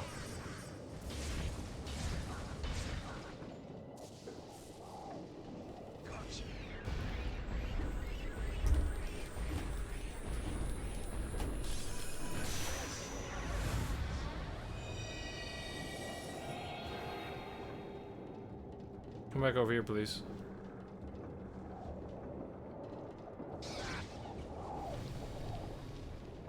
If I'm fast enough, I might be able to beat the spawn.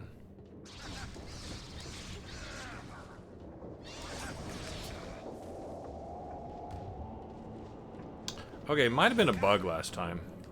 Because last time I was in this room, they weren't coming all after me. I could just kill each one in succession and then just...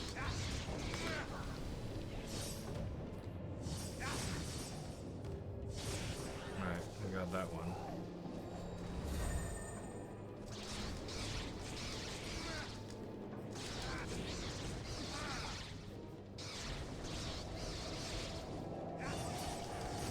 but now they're attacking me.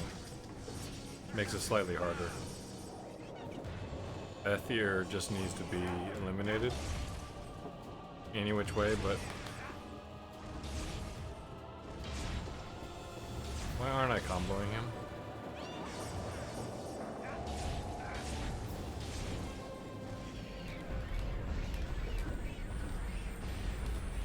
Yeah, even if it's just like a little...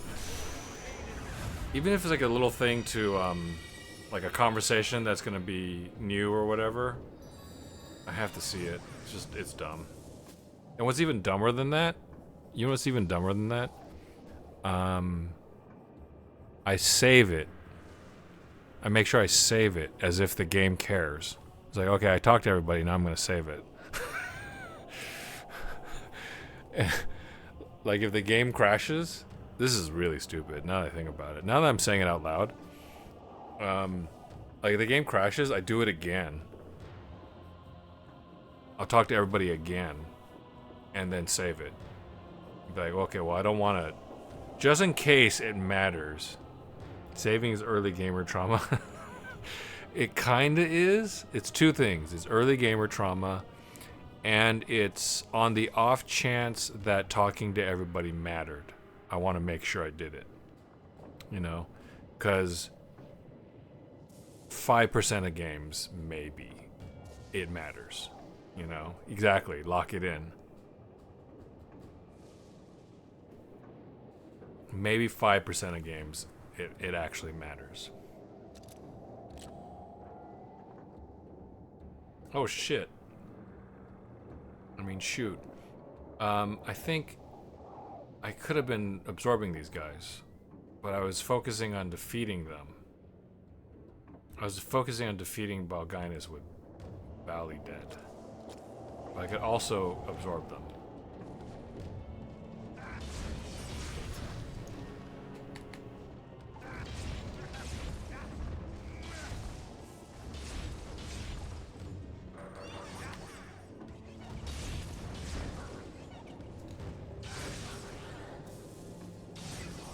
Okay, I just need one more of those. That said.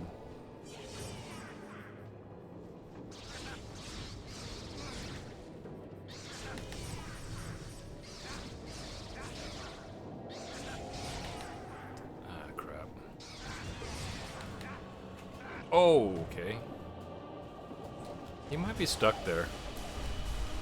Oh, they're the worst. He's not stuck there. God, I hate... that's why it's the hardest. I thought he was stuck behind Bally Dead. Okay, I don't want to do this. I'm leaving.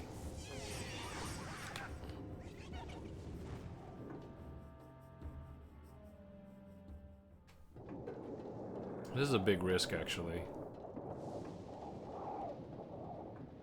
It's probably fine.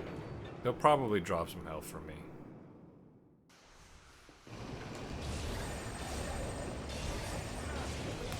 Ooh, oh. Yeah, there it is. Yeah, this game is easy mode. They just gave me... I killed that guy, and it gave me a full heal. These are both Bally Deads, so... I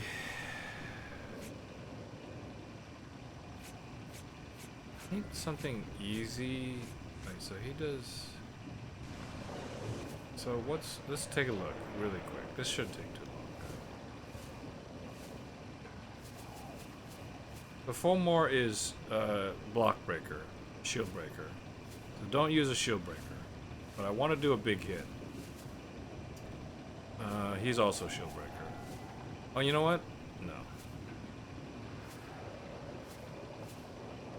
He's also shield breaker. That's also that's these are the guys I want to use actually. Maybe I could just use Brawler Chan.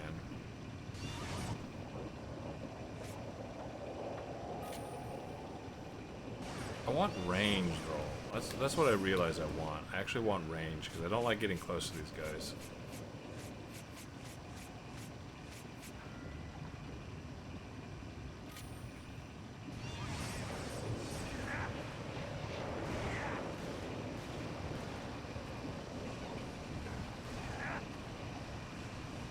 That perspective kind of sucks.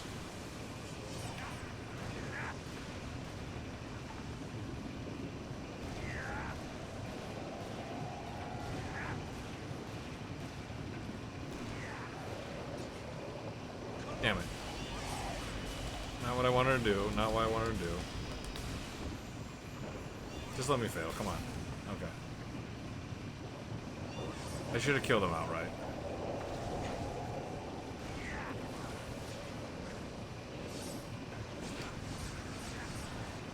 Yeah, I'm just gonna have to do it slowly.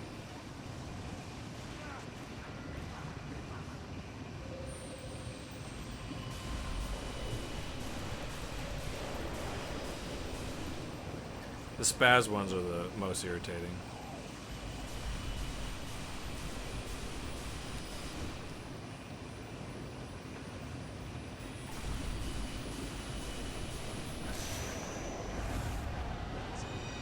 Super heal. I don't need it.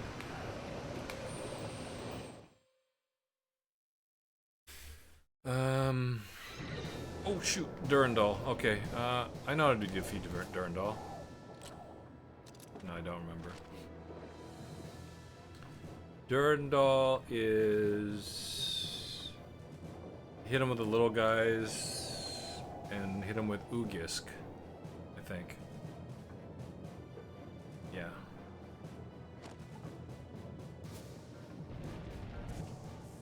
So...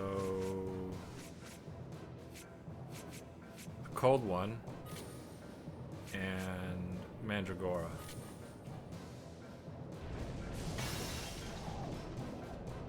Is it Mandragora? Yeah, it has to be Mandragora because... Nope, that's not the right one. It's Cobbly now.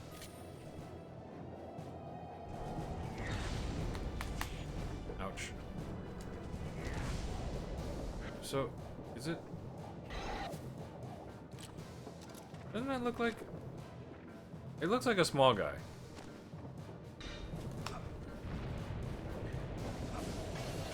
Oh, it did freeze him. Whoops. And I missed my window. So you had to hit him enough times with the cold to actually... Oh! Oh! Lol.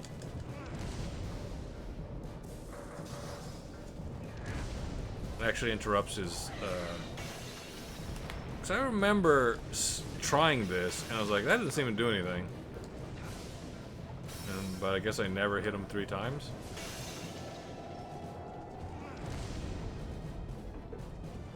That's such a slow attack.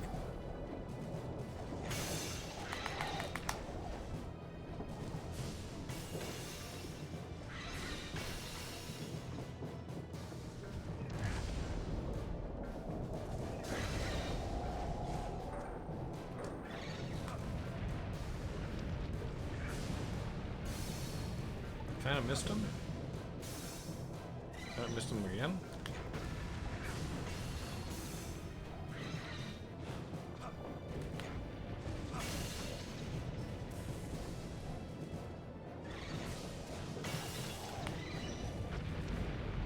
He just runs through. Oh, he actually creates flames while he runs.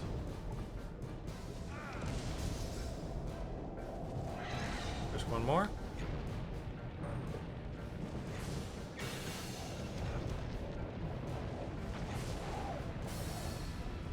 Gotta be kind of close to hit him with the ice.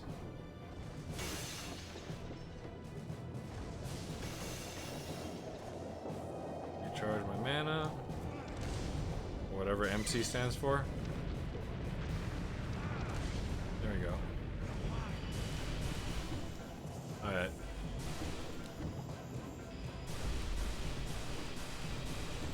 The worst id pull in the game.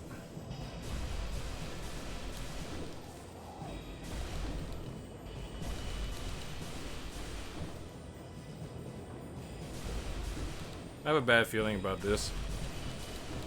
I think I need to kill one.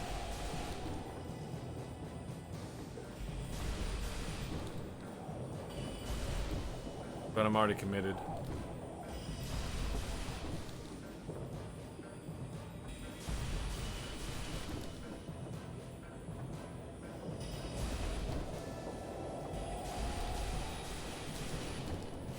And when it's super brief, it's so irritating. They tease you with it.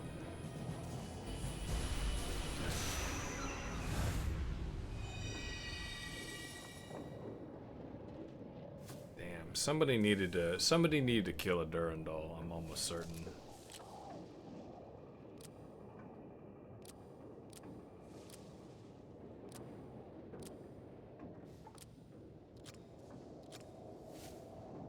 Bet you it was in this. Warm tree nut. Done. Get Gladiolus. Defeat 25 folks with Gladiolus.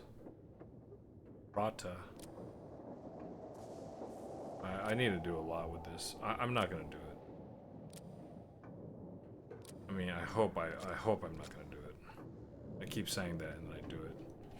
Okay, I think that's everything. This is probably the end of the story. We probably could have got here in like in 10 minutes, but you know, here we are. Let's find out the Suzette story. Oh shoot, I forgot. I'm not there yet. Also, I still can't... Oh wait, no, I think I can destroy Yellow. Is he alone? Who's that? Is that Bally dead? He's alone.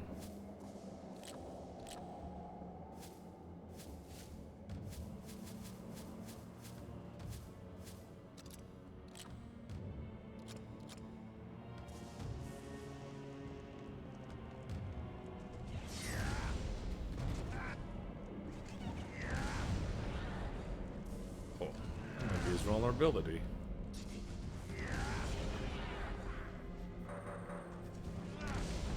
Tremor might be his vulnerability. Oh. Oops. Oops. I actually goes past him.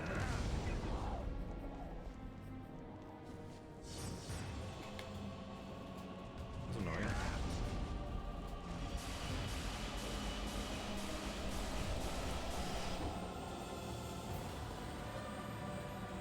Only 8 more.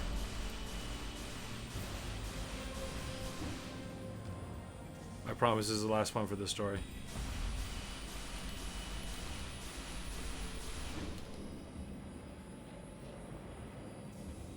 Really?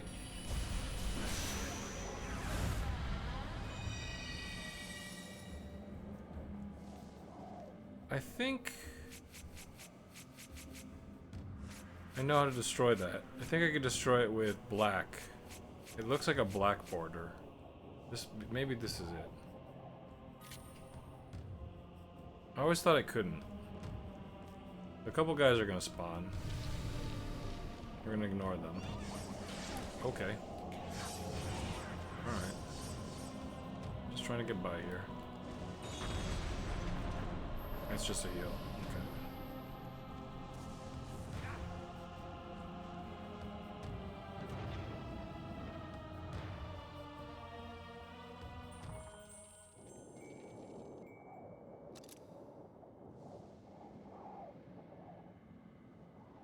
It's always the latest. Okay, yeah. It's always the most recent save on top. Okay. There we go, another Nemosine. Harriet, Dr. Lester. Those two must know what happened in the village in the past. So she killed them because they didn't tell her? That's wild.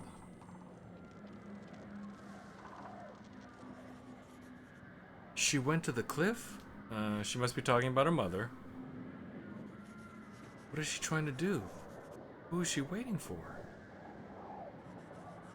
I see. She followed her mother, Regine. That's why she was at the beach. Then Ellen appeared, followed by me.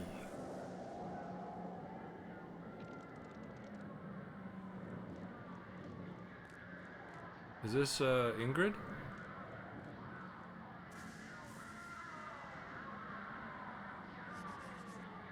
Who are you? Tell Cecilia. mean, Ellen. Tell Ellen. Save Suzette.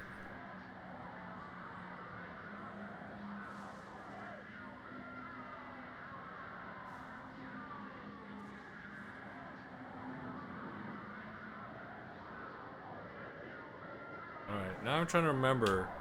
Did we actually save Suzette?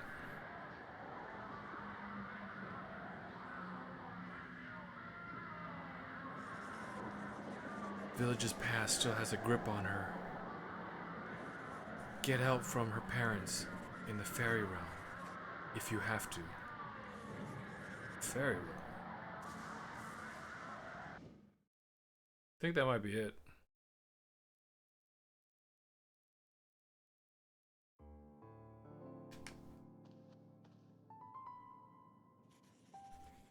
Suzette still hasn't woken, but she seems less pale. It's only a matter of time. Why should it matter to you if she wakes or not? Keats, be a human being. This girl is responsible for what befell the doctor. Oh, okay, that's true. Well, she didn't know that, I guess. Huh. My husband would have cared for a sick patient, no matter what. Yes. I'll leave the rest to Ellen. You can now play the quest Dark Impulse Part 2 in Ellen's adventure. Quest reward acquired. Ruby. Alright. So...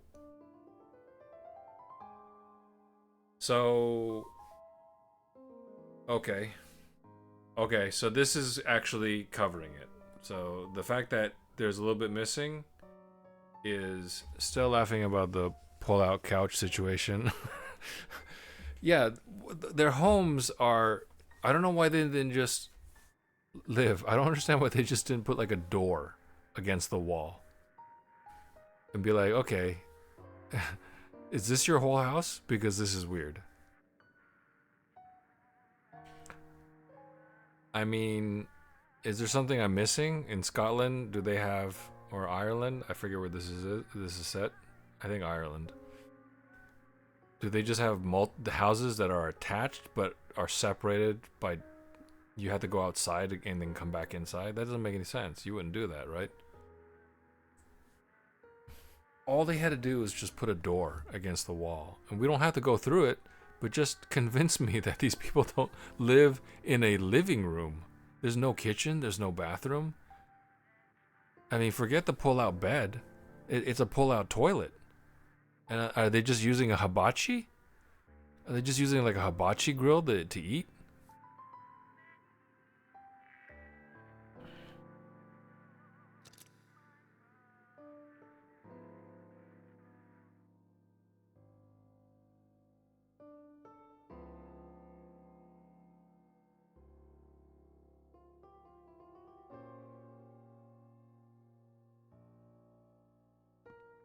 Okay.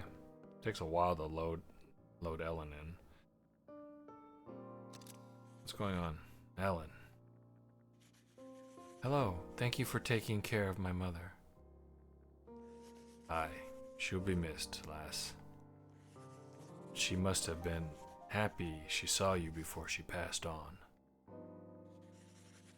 Mm-hmm. I think so. She was everything I imagined she'd be, and more. I suppose you're a few things... You've a few things left to piece together. About your mother and about Suzette as well. I sure do. Here are the available quests. Dark Impulse. Okay, so this is... Okay, so I could do Dark Impulse. So maybe that's the thing, is that I had to pick the right character because she would have never seen this. Right? So maybe there's some quests that you have to start with the other character. Alright. Rescue Suzette from the net. Okay, so this is 100% covering what was missed in the main story.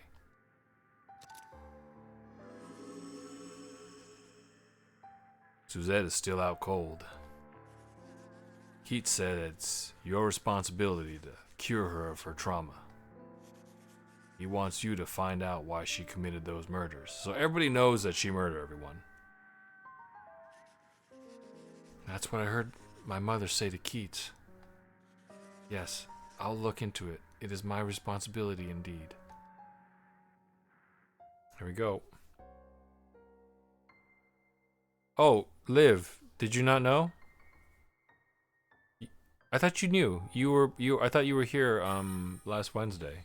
Oh wow, this is a nice new outfit. Fabulous. Your responsibility to cure the trauma. Okay, yeah. I mean, he's just literally saying what she has to do.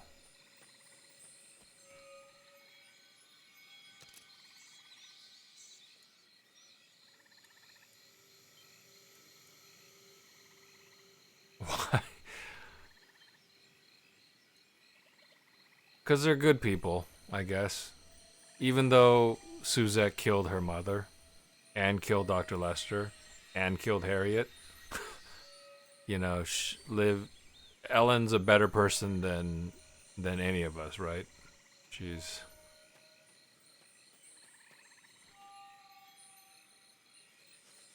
Keats. Thank you for all you did for Suzette. I didn't do anything. I just wanted to know how she ticks. I'm not welcome in the fairy realm, so your turn. Her parents are still lingering here somewhere.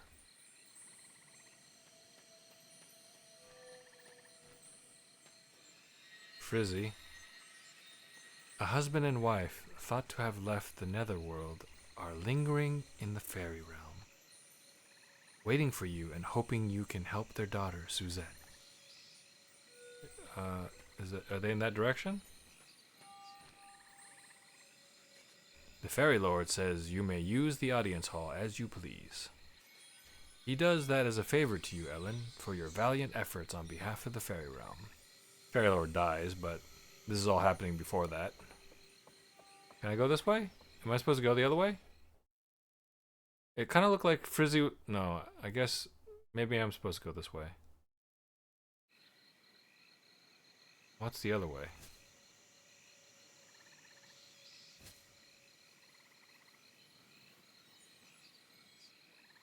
Where am I?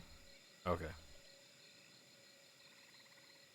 Dark Impulse. Keith said it was your fate to cure her trauma. Find out why she became a killer.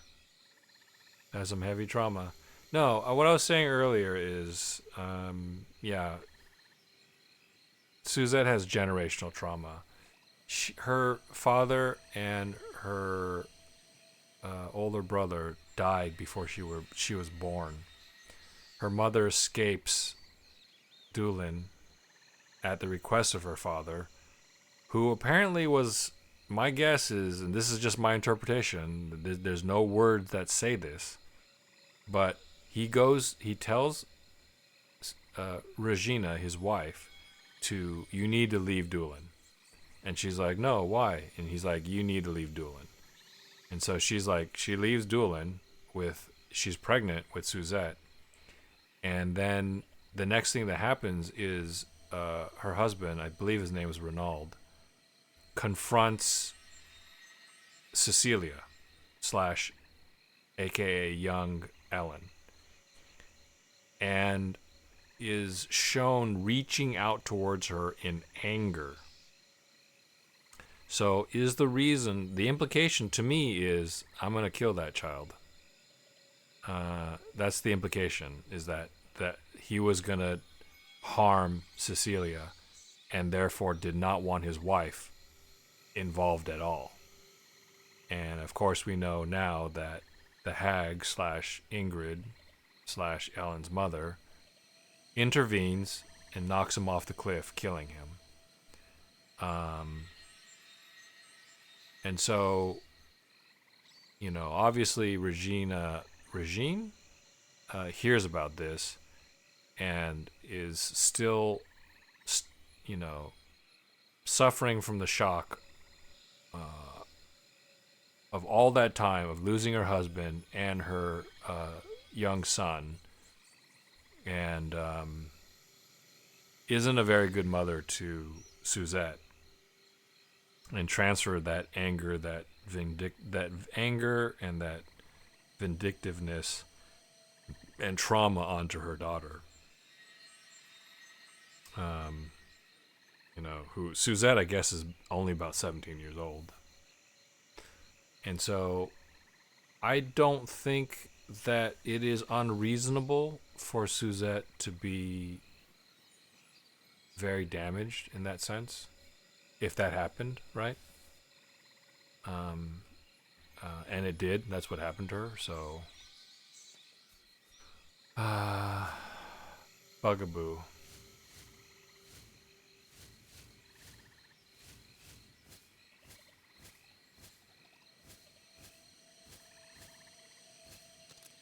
I finally got one.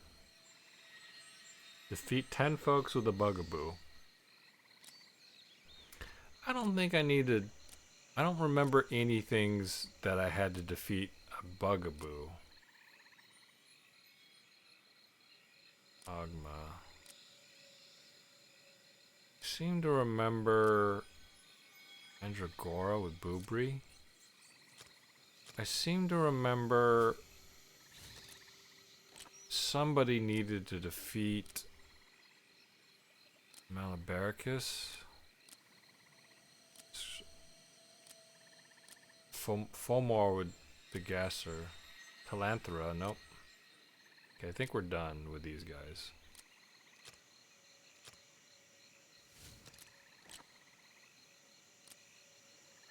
I need one more Malabaricus. Mabinogi. 5 purple dust. Fine. Done.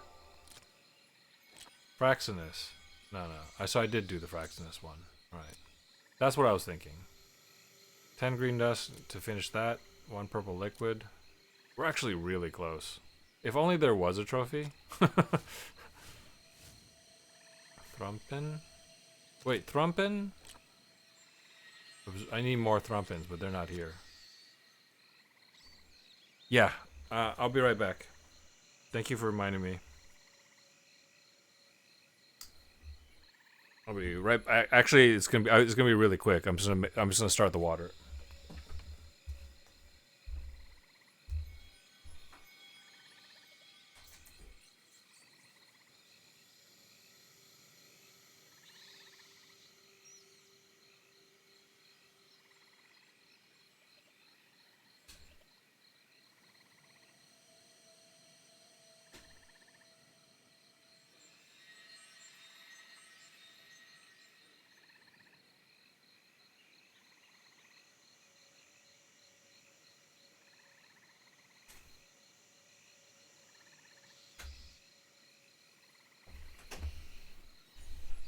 Okay. Alright, I'm back. I don't think I muted the mic. So do you grind your own beans? Or do you have pre-ground coffee, I guess? I'll make another coffee. Excellent. That sounds like a good idea. Where's my mug?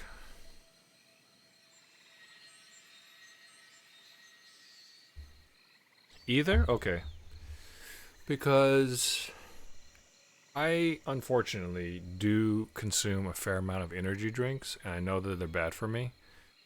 And I think getting caffeine from coffee would probably just be better for me. So, if you have a particular coffee maker that you think is pretty good and is within my price range, I wouldn't mind taking some suggestions because I do enjoy coffee. I used to have a coworker that made really good coffee, like at his desk. He would grind the beans and he had like he had different types of heavy cream that he had in the refrigerator, and it was always really good. And he kind of understood the acidity that his coffee had, and to have the right blend to sort of take that bite out of it. I know some people like that, I guess, but you know, I remember having coffee at his desk. It was always really good. So I wouldn't mind. I don't need to get that crazy. So I don't mind having some pre-ground coffee and then putting it through machine and just getting a better cup, I guess. Coffee makers, Sunbeam. Okay. So maybe that's not important. Just have a coffee maker. Okay, I'll look into it. I'll try it out. Because I've been wanting to cut back on energy drinks. It's kind of a bad habit.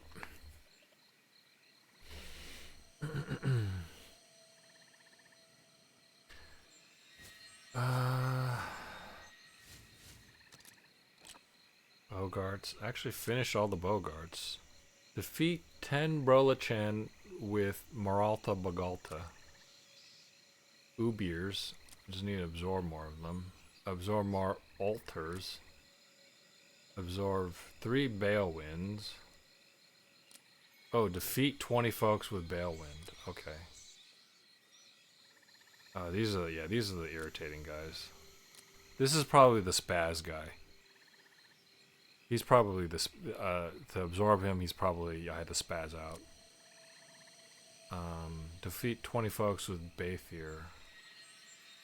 Maybe I could do that. 20 Pook with Rhyneck? Okay, I could do that. There's Pooks out here. Let's do that. Since this one is Fairy Realm specific.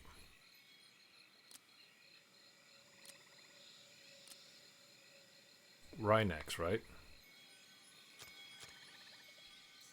Rhynecks.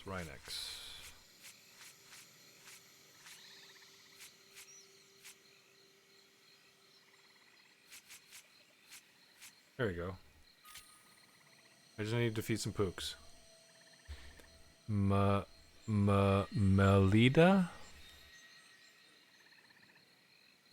Melida is my favorite coffee. Do you ever make yourself iced coffee?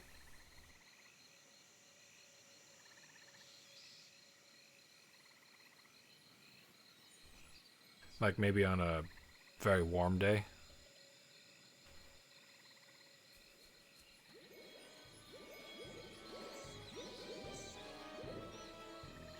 Who's that?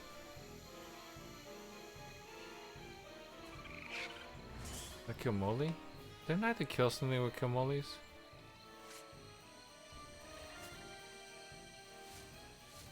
I hate myself. Thrumpin? No, that was with Keats, I think.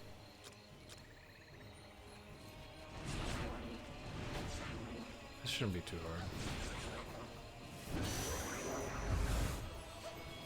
Oh,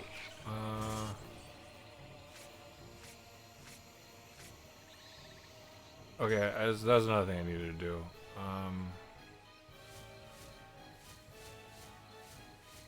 Let's get...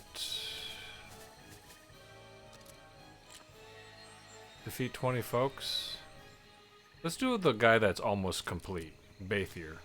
Let's do that. Let's put Bathier on, this. Alright. I don't need to fight that guy. I'm just gonna move on. What's in this room?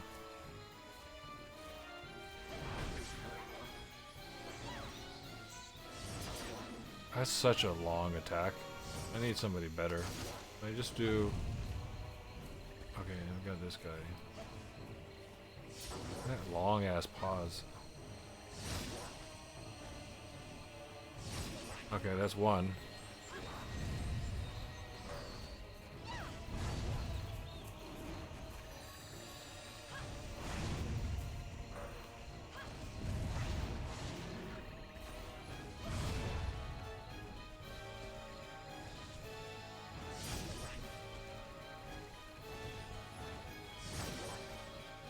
That's two. Actually, Ogma gets beat up quite a bit by Boobry. Turns out.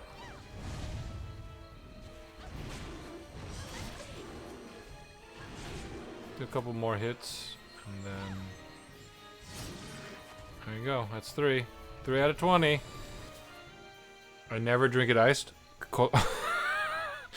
Okay. I can whisper you some links to that brand of coffee. Sure. Absolutely.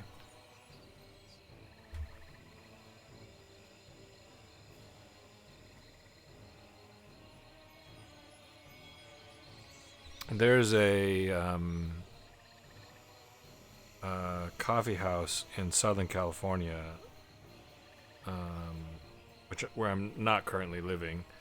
That was really good. I remember every single time I enjoy it. I really like it.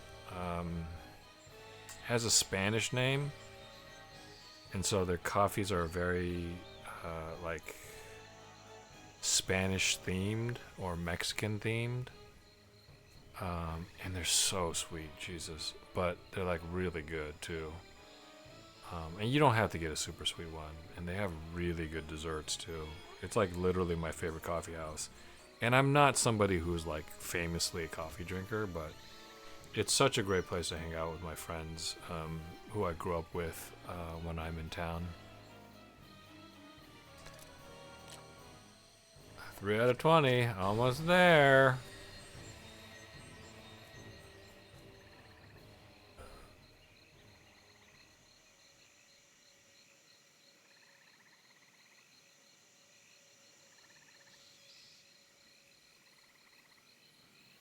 Brush this.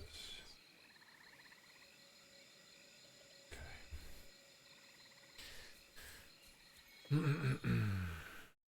We'll just do light farming.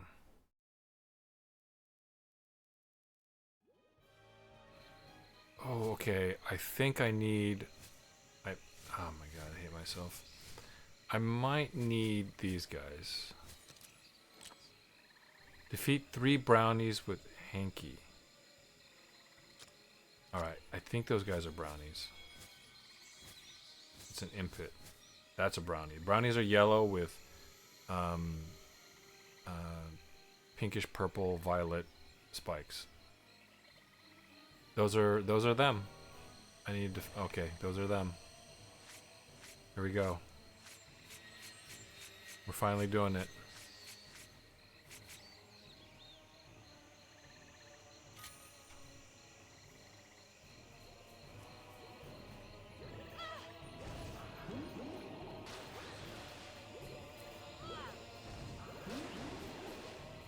Oh, that's easy.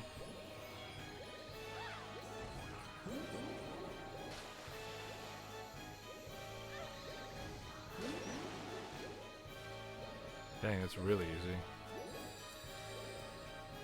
I'll be right back. You keep napping there, Bugaboo. I'll be right back.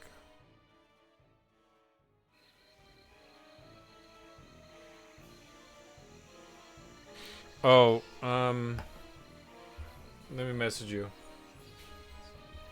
Twitch chat has been weird tonight. It's been very weird tonight.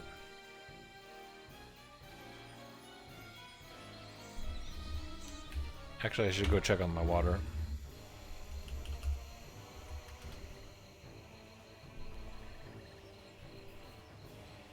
Yeah, I saw you jump into the tail end of either Ivy and I's Outward stream or our Icarus stream, and I messaged you, but I'm not sure if you got them.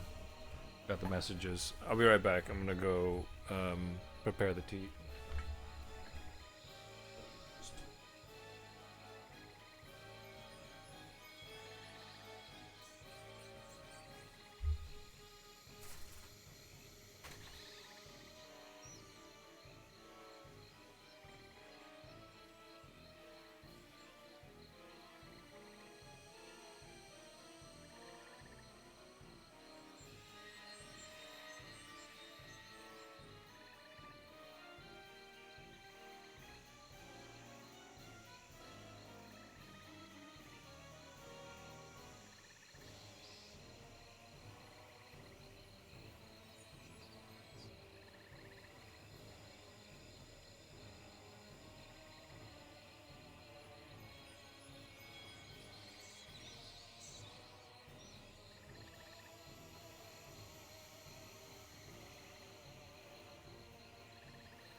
I wonder where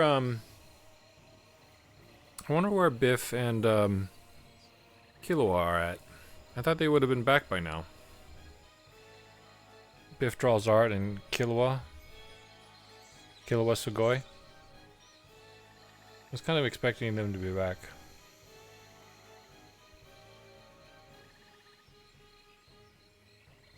Okay, I've got the links in the DMs. Thank you. I will check it out more thoroughly later.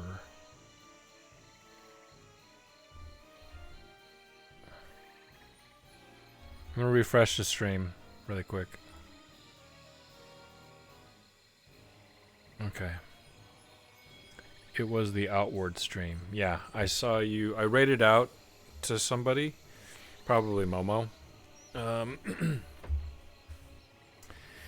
And I checked. I realized that you had messaged afterwards in my chat. And I checked to see if you were pulled over in the raid, but it didn't look like you were. So I was like, okay, I'll just DM her. I'll check it out. Also, if it's not too expensive to import, I'll try it out. I just need one more brownie, and it's really easy. Oops, I'm going the wrong way. I need to go up here.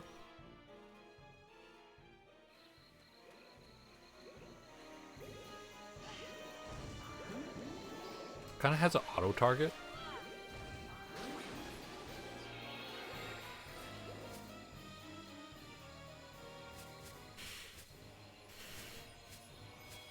Hanky.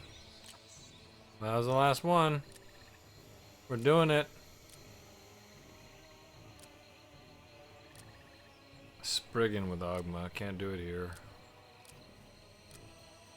Mandragora. Can't do it here. 10 folks with Bugaboo.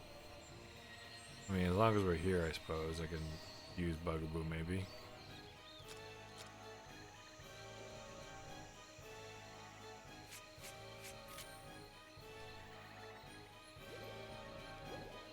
Who's that? Oh, it's another, I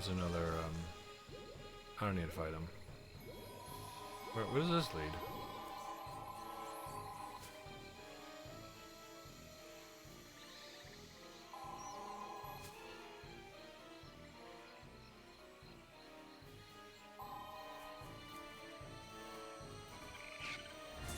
I think this takes me to, yeah, it's just, yeah, I'll just keep going this direction. Oh, there's two, who are those guys? Darus. I don't think I need to do anything with Darus. See, I don't have a Chefro. Yeah, I've already done everything I need with Daru here. That doesn't mean there might be... I don't think there's any Daru kill quests. I'm just gonna pretend I don't know. Cheers. Right, that was me tapping the... Oh crap.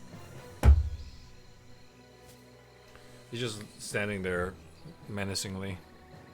That was me tapping my microphone with the mug. It's probably too hot for me, but I'll take a sip. A little bit too hot. Yeah, we might have stopped about 20 minutes earlier than we normally do. We usually stop at 2. We got... So, there was this boss that we still haven't defeated, and we're like... It's kind of a dumb story, but I'll tell it anyways. I thought that my armor was giving me a negative certain percent versus lightning damage. And the boss has adds that do lightning damage, and they're destroying me. Even though I had an elemental resistance potion that raised my lightning resist past negative.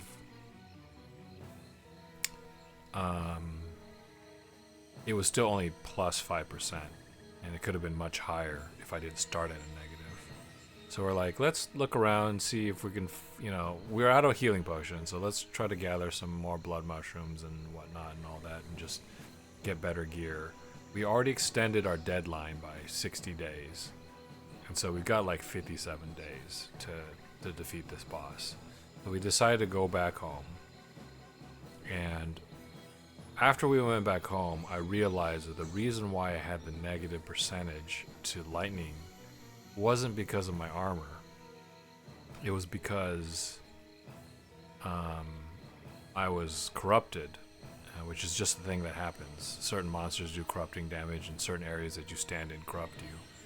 So after I drank a potion of purity that gets rid of the corruption, I no longer had that negative. It was like, okay, so we didn't need to do that. I don't need to find new armor. But we're also not looking things up, really. So what's kind of dumb about the game is that you spend a lot of money plus uncommon to rare resources to make a piece of armor. And not only is it kind of expensive, especially early on, they don't tell you what the armor does. There's no indication of what the armor does.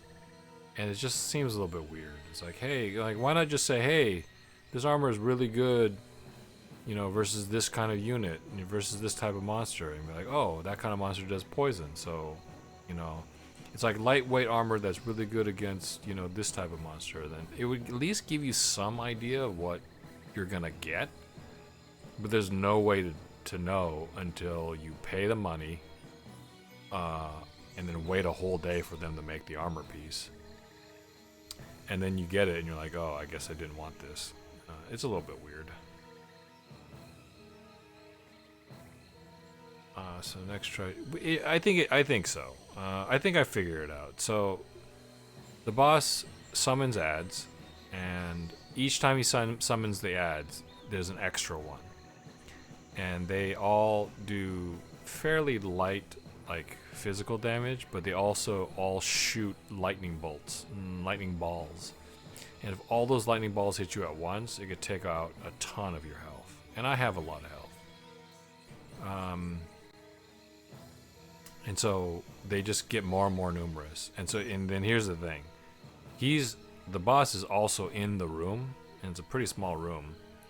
And he's shooting a different element at you. I think it could be ethereal, because it's like purple. I don't think it's ice, and I don't think it's lightning, so I think it's ethereal.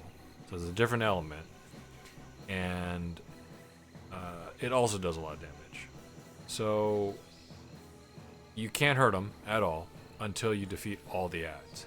And then when you do defeat the ads, he stops for a moment, and then he becomes vulnerable for like 2 seconds.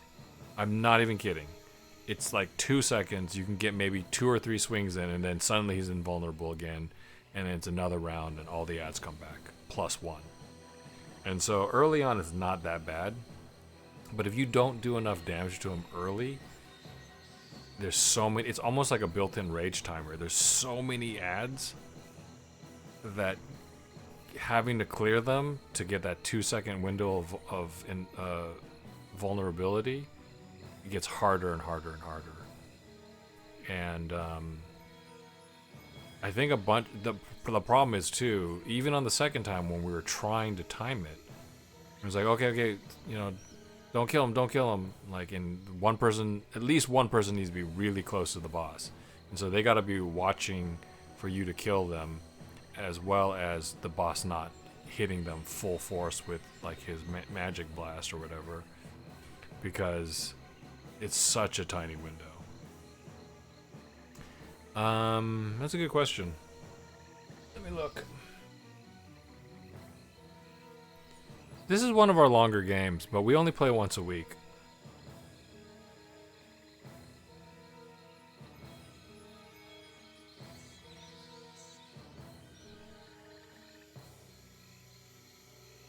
Holy smokes. 98 hours and 23 minutes. But we played through the entire game once, and then now we're doing the DLC. So it's a pretty chunky game. Try to get my chat window back up. So but here's another thing. We thought that was the last thing to do, because technically it's not, because you can replay the game and then play through the story a different way. We chose a particular path, and it focused us on certain areas of the world. Like there's a desert called Abrasar, and it's not even, we barely even explored it, because we only went there to go talk to the people in the city called Levant, and then didn't really do much. And they were kind of our enemy in the story, because we sided with a different faction. And then the game ended, and so it's like, okay, well, so there's different ways to play it. There's 3 main storylines, and there's probably secret storylines as well. But when we came back to our hometown, we got a letter from somebody that said, hey, go take care of this thing. And it's probably, depending on, I think it's DLC, but depending on which faction you got, you probably received a letter from a different person. So in our case, we got a letter from a person named Rissa. And Rissa is like, hey, you need to go to the Caldera. And we've seen the Caldera on the map, on those pictures of the map, and we're like, we never go there, but now we can go there. So after we defeat the boss, which has a definite timer in the other DLC, we're gonna then go to the Caldera and see what that's about. So I'm gonna guess maybe we'll put in, because we do 4 hours a night, maybe we'll put in another 16 to 20 hours into the game. It's hard to say. I don't really know. It might be shorter. Definitely the DLC is a little bit shorter, I think. But we didn't really know what was going to happen. Somebody just said, you can go to the DLC area now. So we did. And as soon as we got there, everything was happening. They're like, I'm a super evil guy. Look, I hung this guy. Don't you hate me? Submit to me, or I'll come and destroy you in 60 days. And we're like, okay, well, we just literally got here, and we weren't even involved, but he already peaced out. So,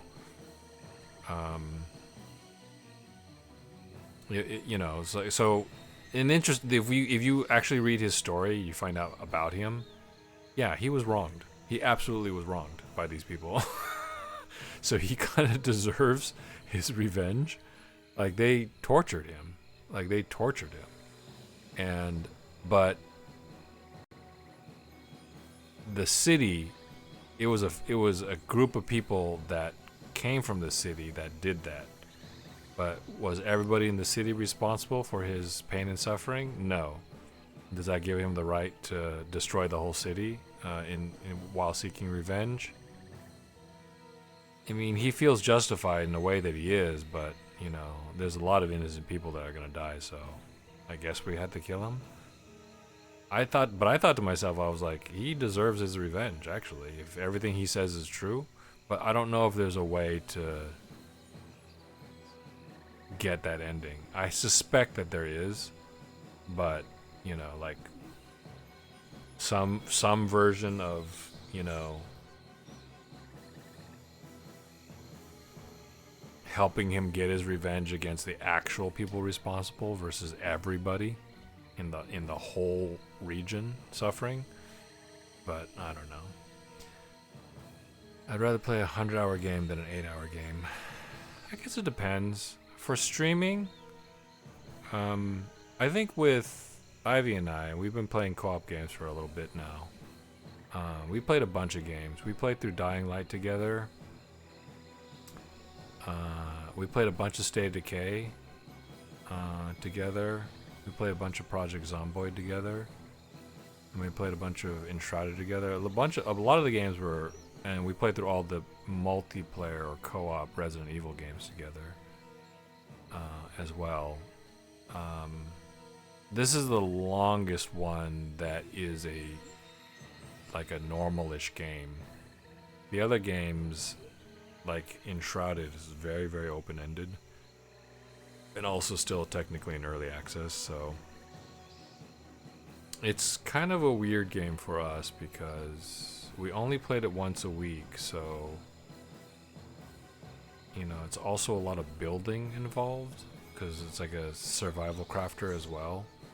So I didn't think we were getting the maximum out of it necessarily. So I actually suggested we switch from Enshrouded to Outward, which at the time was under $5.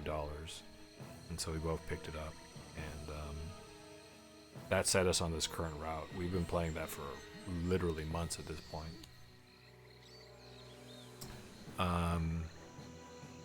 But I think for streams, I'd like to keep it to a shorter game, something I could beat in like, you know, roughly two to 3 weeks or so. $5 for that much gameplay is phenomenal. It is, and we are interested in the sequel, but you know, we'll see.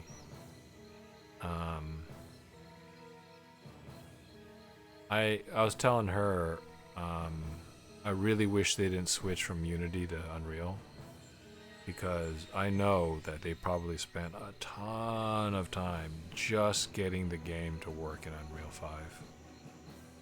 And that time could have been spent developing the existing game into something better rather than just working. And so it feels like the game didn't seem to have a lot of new features. Which is what I think the game needs. It needs a lot more refinement. Content, they have no problem. They did a decent job with content. Environment art, is this music kind of annoying? I don't like listening to the stressful music over and over again.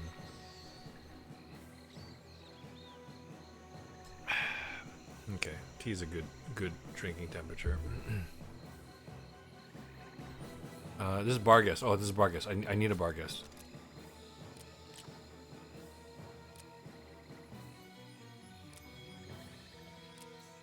I hate myself.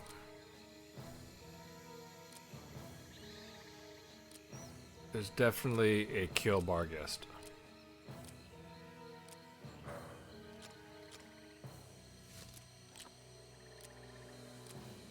Philanthera, Fomor, Skriker, your boy, Malabaricus. That one's actually complete. Thrumpin, Purple Liquid, green. Almost all the green dust. Look at that. Hobble these. One of these was more Malabaricus. Okay, I think that was the guy I stopped on. Absorb 4 more Thrumpins, Ooters, Abenogis, Green Quartz. Let's just do it. Green Dust. Let's just do it. Absorb 3 more Habitrots. Oh, we're so close. Balewind with Humpty. It's Brigands. Can't do that. Okay, we're at the end of that. Okay. It's possible that the kill quest I'm thinking about is actually on is actually on Keats.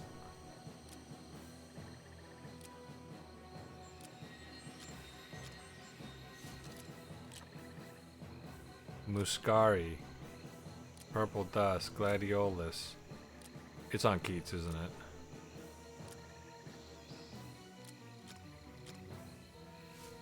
Korapuna. Defeat 3 ya boys with Korapuna.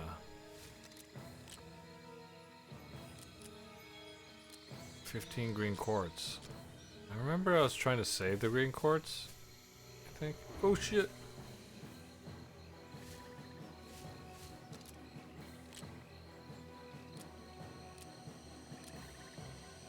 Dang it. It was on Keats probably.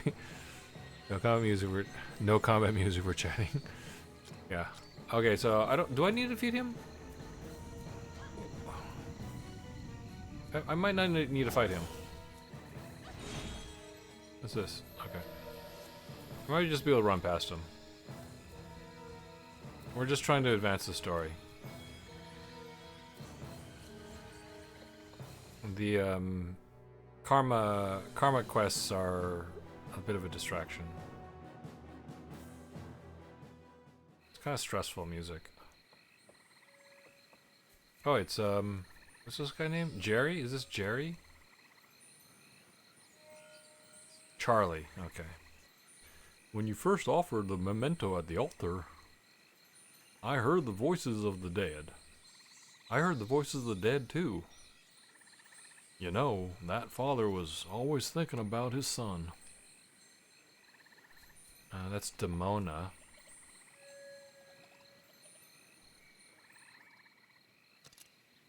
For some reason, they don't let you heal off of these.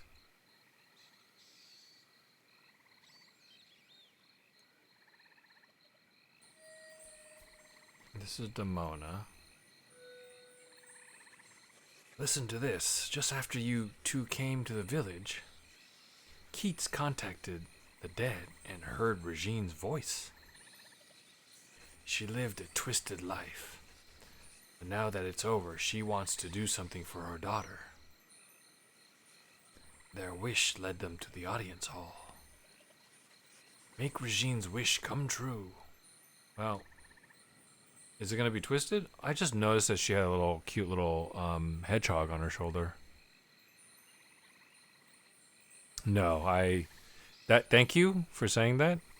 But good voice actors are supremely talented, and I'm not nearly that talented.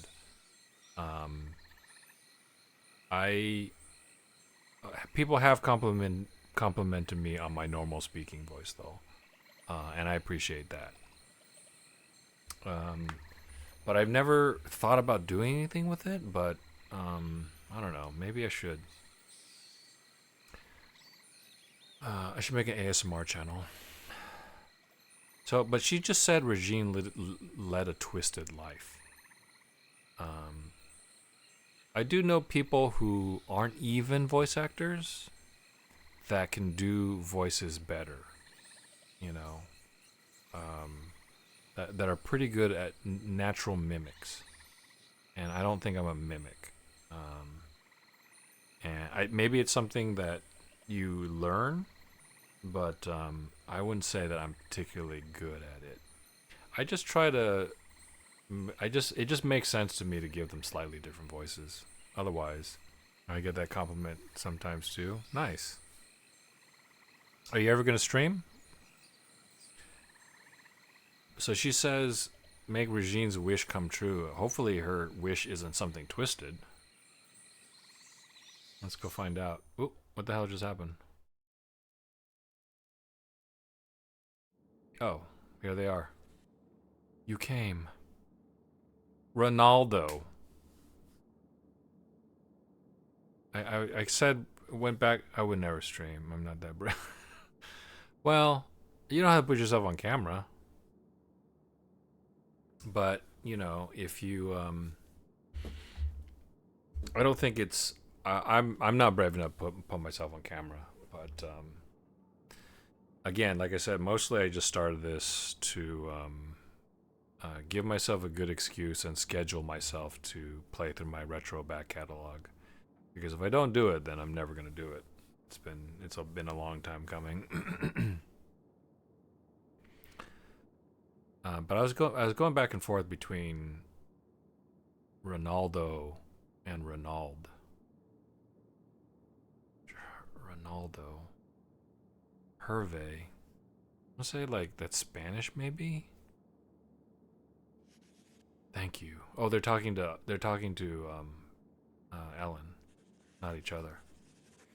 Our love for our daughter keeps us in the netherworld. But time runs short. Soon we will have to move on to wherever comes next. We have one final favor to ask of you. Please, save Suzette. Okay, that's it? No, sorry for trying to kill you? Wait, what was that? Dwarf Beach?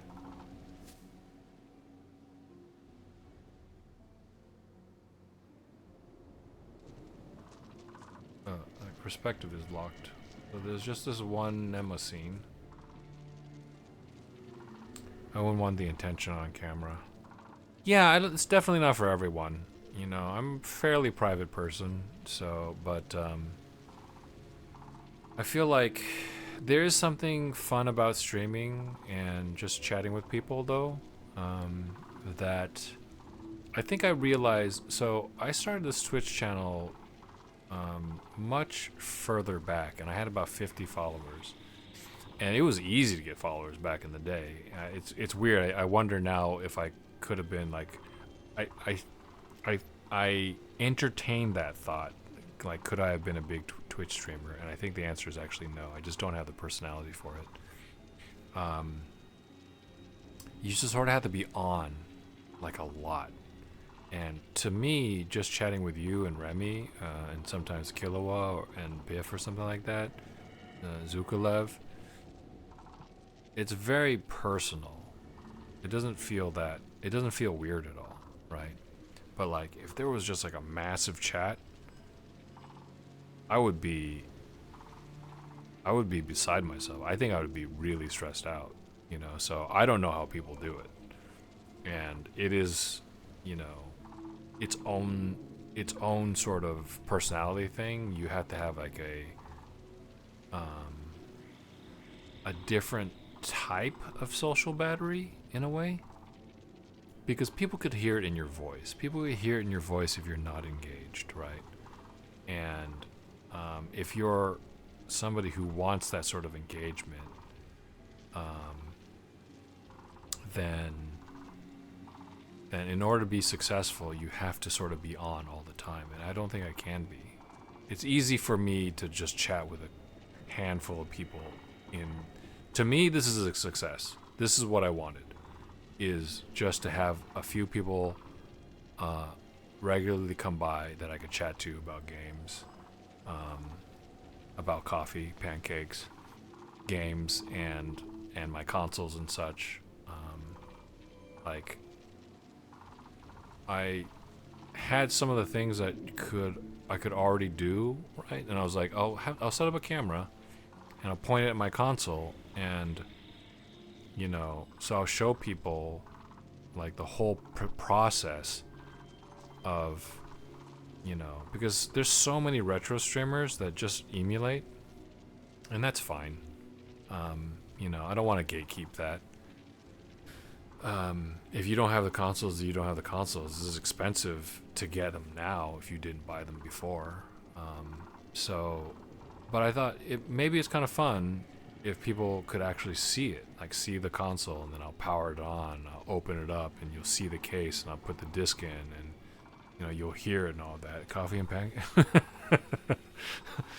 coffee and pancakes. That should be a podcast.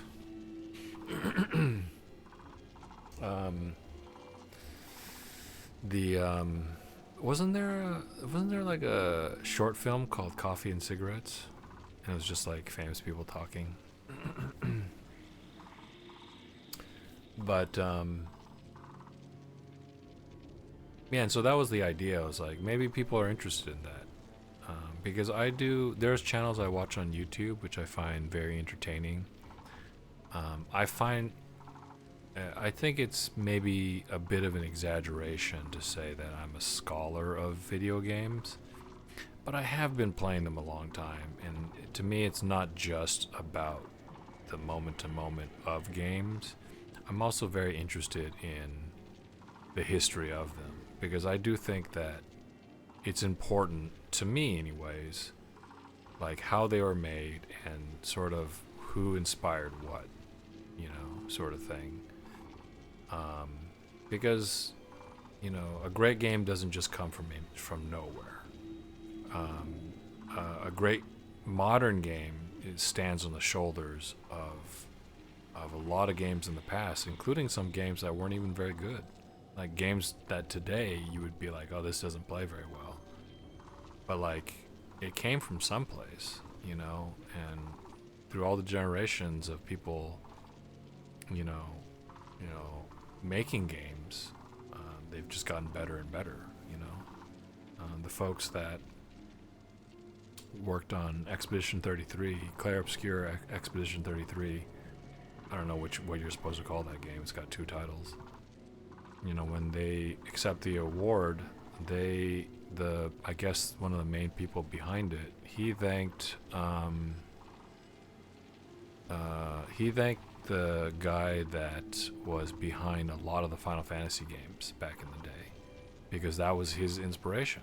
Like this, and he was essentially saying, I wouldn't have made this game if I didn't play your games. You know, that's what inspired me.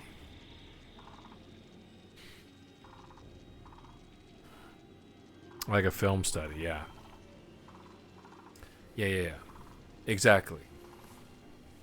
It's a love letter. And I think that's fun. I like that. And it is difficult, I think, sometimes for anybody who enjoys retro games, I think they get it. But if you don't get into retro games, sometimes it's because the games were a little bit awkward to play, right? And we didn't have the same niceties of UI and sort of snappiness of things that we have now back then. And it took a while. Like the Ultima games back then, they thought it was a good idea to be like, well, every key on the keyboard stands for something, and you're just going to use every key. The struggle was real with some early titles, yeah. It's like the Ultima series is like, J was Jimmy, and that was if you had a lockpick, you jimmied the lock, and it's like a euphemism for picking a lock, I guess. And then they used S for something else. Maybe S was to cast spells. And so Z, this one's a little silly, stood for stats, except they spell it with a Z. So ZTATS. And so in order to look at your stats or your character sheet, it's Z, you know, because they figured it's less important than S being, you know, a more important key, I guess. And literally every key on the keyboard did something, which is wild. And you just wouldn't do that anymore, right? Because you'd have a UI. You'd have a menu, or you'd have a, you know, well, literally anything other than that. But I think they have a lot of charm. And I think that it's important when you design a game, like, to understand the inspiration for why this feature existed, right? Just as an example, in Fable, that was the first time I saw in a game where you didn't just press the A button, right? And I can't remember exactly its execution in Fable, but like I remember a lot of games would just copy the feature. So now you don't just press A, you actually channel A. You hold down A, and then, you know, the ring, you see a green ring, do a circle, and then when it completes, then you've actually pressed A. Then you've actually completed the interact, right? And maybe it made sense for Fable, but I saw other games do that, and I was like, I don't think you understand why that was there. Like, they probably did that because they didn't want to miss input. You're doing your game, but it just makes it clumsy because you don't have the same problems with miss input. You're just making it take longer to do the thing that should just work, right? So understanding why people put features in games, I think, is really important. And sometimes simplifying things is good, and sometimes simplifying things removes the charm that having it be sort of complex was in the first place, right?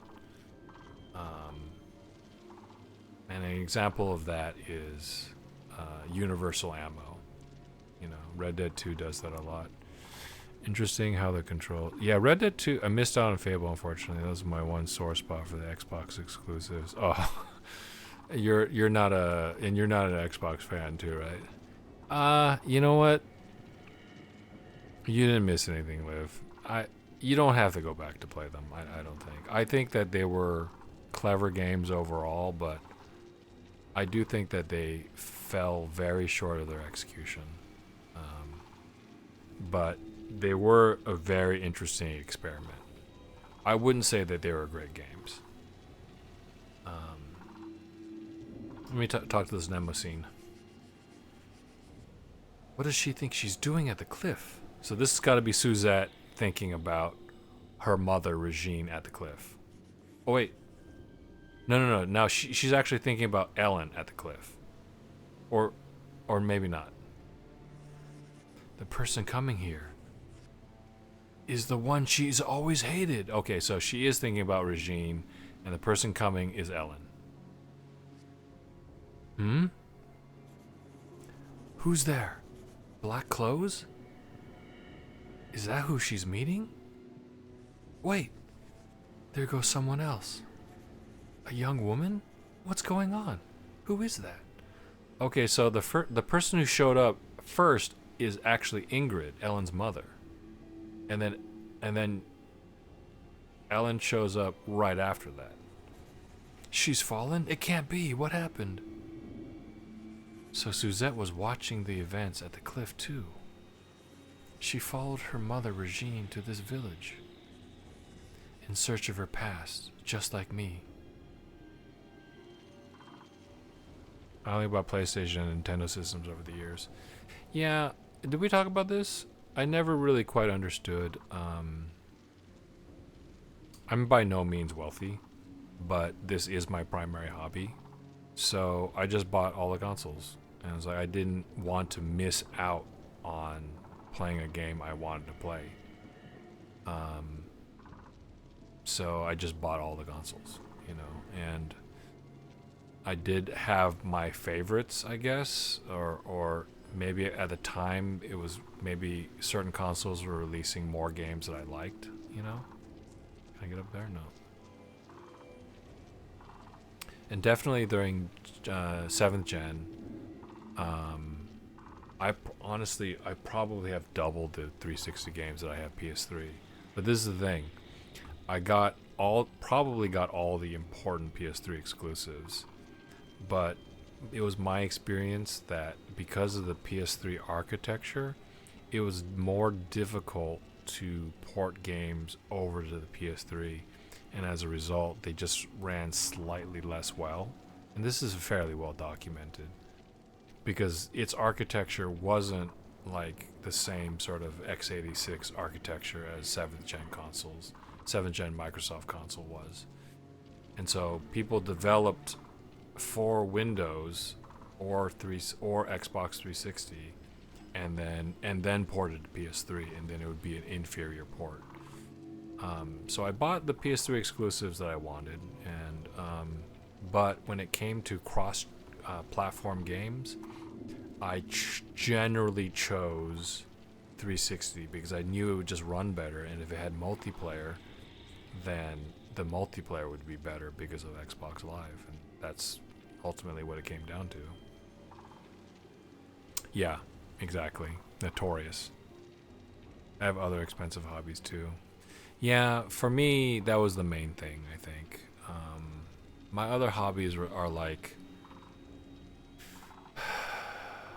maybe art books and comic books, stuff like that. But like that was mainly my thing is,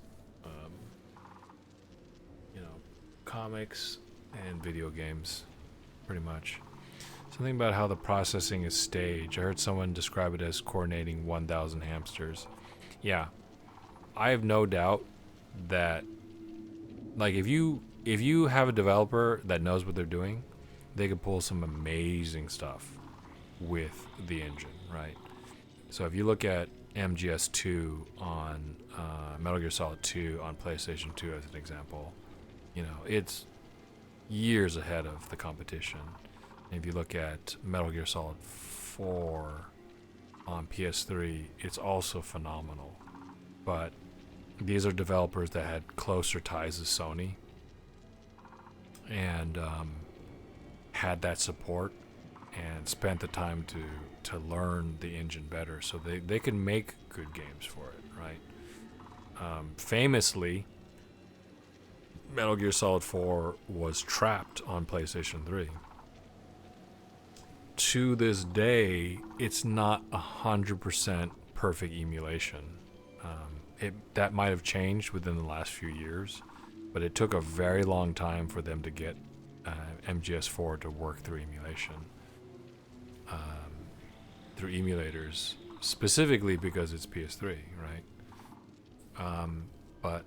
And I was actually gonna play MGS4 on PS3 and be like, hey, look at me. I've got a perfectly working PS3 and a perfectly working MGS4 because I have the actual hardware and software. But that's actually going to change.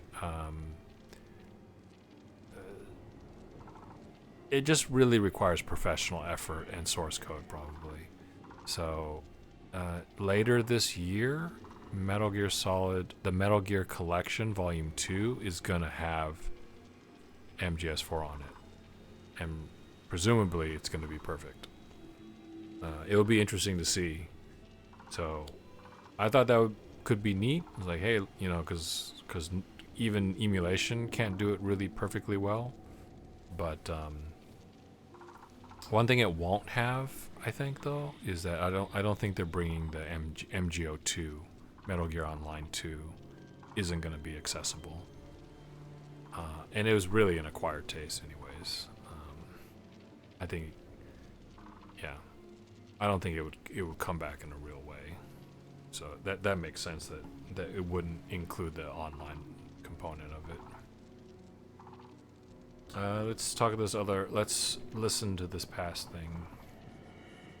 These things are kind of gross. What's this? Her bag? Can't be. I see. Regine's belongings washed up and Suzette found them. There's a lot that they didn't tell us. She learned about the past and why her mother wanted revenge. Dr. Lester was involved with my brother's death? I kind of gave Suzette originally a bratty voice, but I'm not, like a kind of a tomboy voice, but I'm not very good at it. He's the reason my mother treated me like that. Yeah, see? I knew it. That's confirmation. Like, it's really unfortunate, but through my own personal experience of people I know, this sort of thing does happen. Because her mother, because of her trauma, passed it on to her and treated her badly. And she never got the love from her mother that Herv received, you know? I want to scream. Why? Why? Because I feel bad for my mother? Why should I give a damn about her? It's like this actually makes sense to me, right? She's torn because she wants her mother's love so badly and also hates her mother for her mother treating her so badly. And it is really sad because that's just some people's lived lives, you know?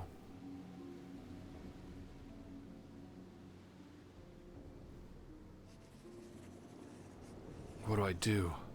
How am I supposed to escape all this pain? Yeah, she's got some really messed up trauma.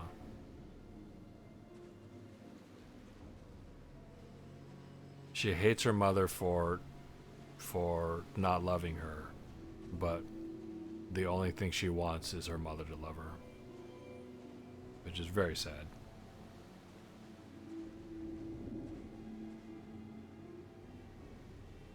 Oh, what am I supposed to do? Maybe something happened back there? Maybe something happened back here when I come back. don't think I'm supposed to follow these things or whatever.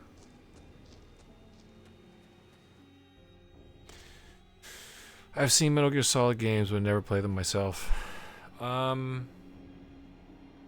think I asked you this before, but like what games? Oh, you were playing Red Dead. That's right. Red Dead is very methodical. A lot of people hated that. It's the things that you're talking about. Like, you have to hold down because it's very deliberate. They're not like, because you know how you play. I don't know if you ever played a game like Ark, any sort of survival craft, like Icarus. Icarus is an Ark-like essentially, open world fantasy games. Are you gonna pick up Crimson Desert? I want to pick it up. I actually want to play it. I did pick it up on Steam, and then I was like, you know what? I actually want to play this in front of a big TV. So I actually returned it. I played it for less than 2 hours. It actually ran fine on my machine because I have a 4090 rig. That's actually what I'm streaming from. But I was like, I really don't want to sit in front of my computer monitor to play this game. I want to sit on the couch and see it on a big screen. That seems like a game that... Oh, the 4090 video card. NVIDIA. Yeah. Which I'm really glad, in retrospect, that I bought at the time. It's not a cheap video card. But the minimum price for a 5090 now is about $3,000, which is insanity. $3,000 like a year ago bought you a whole rig with a 4090 in it. Yeah, it's insane. Everything's gone up. Everything's gone up, and it's a combination of factors. All the various conflicts going on, as well as the biggest thing, of course, is the AI bubble, and I do think it's a bubble. Everybody's buying up these cards. They're making less of them. NVIDIA literally said, we're just going to make less cards. Sorry. Because all the parts being used to make those are so valuable, they're just basically selling them at exorbitant prices to big companies that can actually afford them. And so then what we get, a smaller supply of video cards, are just out of a normal person's price range. I mean, I could buy one, but that is insane. Like, who does that, right? Who are we making video cards now for? You know, the Saudis? Like, just super rich people and oil-rich companies? Like, what are we even doing here? This is kind of ridiculous. Yeah, there you go.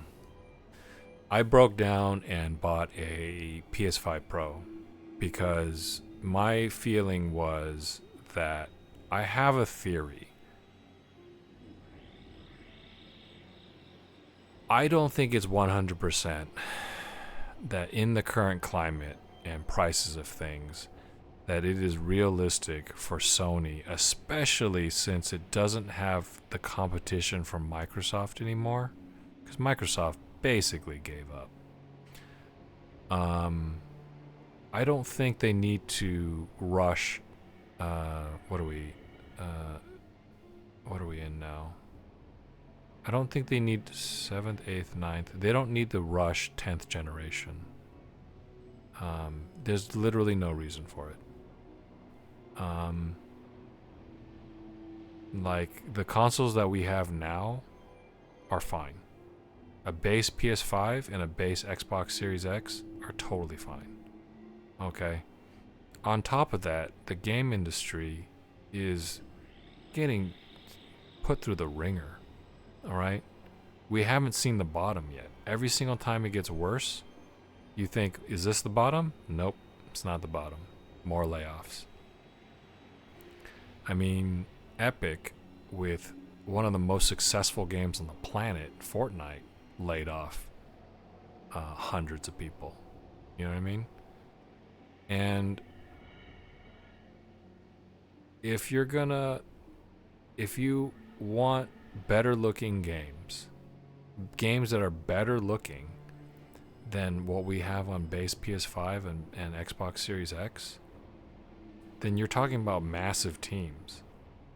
And what the industry is doing to itself is that it's firing people at a record rate, and it's been going on for 5 years. It's been going on. I take that back. There was a boom during COVID. We're in 2026 now. So yeah, basically 4 to 5 years now. When the COVID bubble burst, okay, because during COVID, everybody had nothing to do except play video games, right? And so everybody in the industry, especially live service games, like MMOs and such, microtrans and all that, they were making money hand over fist. Even the smaller companies were seeing record success, all right? But what happens when the COVID bubble ends, right? What happens when those people are like, okay, we can go out now. Now we can spend money on movies because we feel safe to go see movies. Now we can go to concerts again. We can go out to eat again. Now when that money's not being spent on video games, you need a pot. I mean, I don't know what I would talk about. But now that that money isn't being spent on video games, the problem is, since all these companies are owned and run by shareholders, okay, what happens? They're like, hey, where are our profits? We were having really good profits. Why is the line going down now? Okay? And that's the problem. It doesn't matter that they were making money. They're not losing money. Okay? Just because people suddenly, the world is better now, you're not losing money. You made a bunch of money. You're not losing money now. You just made a bunch of money, and now you're making less money because people are spreading their money out. It can't keep going up. But investors and shareholders, that's what they want. And so, what do you do to artificially make it increase your profits? You freaking fire everybody, right? Because now you're not spending that money. You're bringing whatever money you're bringing in feels like more because you're no longer paying a bunch of people who made you that game in the first place, right? Hey, Kilowatt, we were just talking about you. I was like, where is Kilowatt and Biff? I thought they'd be back by now. You guys should have been back. Wait, no. This is. Yeah. Looks better, exactly. You know what I'm talking about, Kilowatt. So they weren't losing money. They were just making less money than before, right? It's as if. This is an example, okay? You have a restaurant, and people come in for breakfast, and you make a certain amount of money, and then you get a lunch rush, and you make a ton of money because everybody wants to eat there for lunch, and then dinner's a little bit more quiet, and the boss comes out and says, "Hey, what happened to all the money we're making during lunch?" And then you have to turn to your boss and be like, "Well, that was the lunch rush. He's like, "No, you got to keep making money." That doesn't make any sense. You're not making less money. It's just there's a certain time where you make more money. He's like, "No, you got to bring in more people. I got to fire some of you. So that the money that I'm making from the dinner service feels like more." It doesn't make any sense, right? And then later on down the line, the restaurant suffers and has to close because there's not enough people working there. That's literally what's happening to the game industry.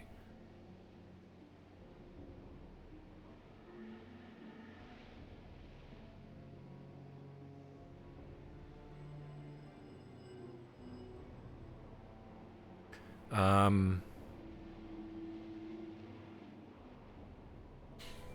me see if I could do this. Let me see if I could do this live.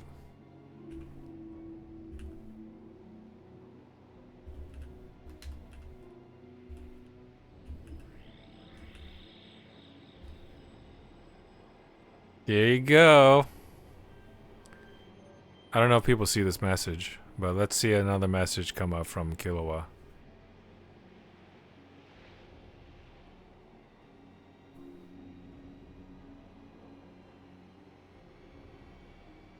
Handing them out. It turns out it's very easy to do. I just didn't know how to do it. So, oh, there you go. See, you got a little diamond. You got a little diamond there.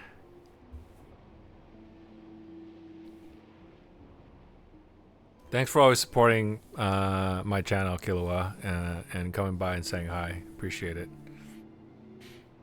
VIP family. Yeah. What was I talking about originally? I don't know how I got on that. It's something that bothers me though. Like we're literally ruining the industry. It's gonna survive in some fashion or another. Okay, you know why I started on it? Yeah, okay. There could have been a lot of reasons why I started on it, but oddly enough, the reason why I started on it is because I said I broke down and I bought a PS5 Pro. And I'll tell you why. I'm not 100% convinced that Sony will 100% push for 10th generation at the end of 2027. Even if they did it at the end of 2027, I think it's too early. I think that the PS5 and Xbox Series X could be as long as a generation as 7th gen. And we're not nearly there. Like PS3 and Xbox 360 was a massively long generation, and everybody benefited from it. Okay? And PS4 was great. And it came at the right time. You know? And Xbox completely face planted, but, you know, I think 8th gen came at the right time, you know? I think it needs to be. Like what are we doing? The games aren't going to be that much better. They really aren't. We need to stabilize the game industry. We need to stabilize what everybody actually wants from a PS whatever or an Xbox whatever before we invest all this money into it, you know? Otherwise it's going to be literally the dumbest generation of video games, right? We don't need any of that stuff, right? We just need to make the video games run better. Let people let developers make more than one game. The same developer make more than one game on these consoles before friggin' firing them, right? They're just gonna get better. It comes from veteran teams, right? But that's the industry, right? A game gets made, and in order to make the books look better, you can everybody, regardless of success. It used to be that a game does bad, then everybody gets canned, right? And then it was a game does so-so and everybody gets canned. And now a game does great and everybody gets canned. It's just ridiculous. It's not, where's the end, right? We're not yet at the point where AI can actually fully make a game. You still need human creativity, right? It's just going so poorly. It's going so incredibly poorly for the industry. Anyways, I wouldn't be surprised if... And the main reason why I think they should push it out is because I just don't think it's necessary, you know? But the reason why I think they won't do it is because market conditions actually won't be ideal. And what I mean by that is the supply line or whatever for RAM and SSDs and all the stuff that needs to go into these things, right? Is going to be so expensive that are you really going to put a $900 console out there? Like, what are we doing? You know, the people that make you money, the bulk of the money that of your success comes from people who have households that don't have that kind of money to spend on a console. You know? Sure, literally everybody in the UAE can buy one. Okay? But that's not going to be enough money. There's not enough people there. You need people in the UK, you need people in America, you need people in Japan to buy these consoles.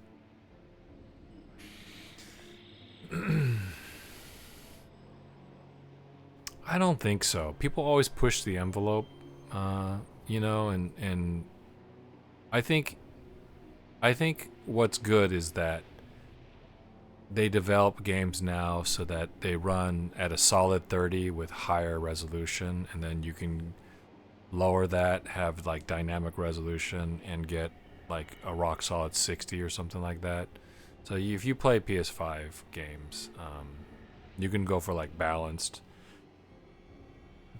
performance or quality. So that's a thing that exists now. Whereas before, it was just one size fits all. So there's more levers for developers to pull. But I don't think they do struggle, you know? And honestly, in the end, like, how much is that actually selling the game, right? Did people buy Clair Obscur Expedition 33 because it was a technical banger? 100% it wasn't the reason. They bought it because of the friggin' story. They bought it because of something that was created purely by the human element of game development, not technology. Okay? Seek developers that are making better games, and make better ideas. Don't just try to make a live service out of everything. You know? Like, I don't think anybody could have predicted Clair Obscur, honestly. But those people clearly loved what they were doing, and that had a big deal to do with it. But it wasn't the most technically brilliant game, right? It was successful because of the story that a human being wrote, right? It wasn't, holy shit, this game looks so good. You know? Look at this frame rate. Like, that's not the reason why it was successful.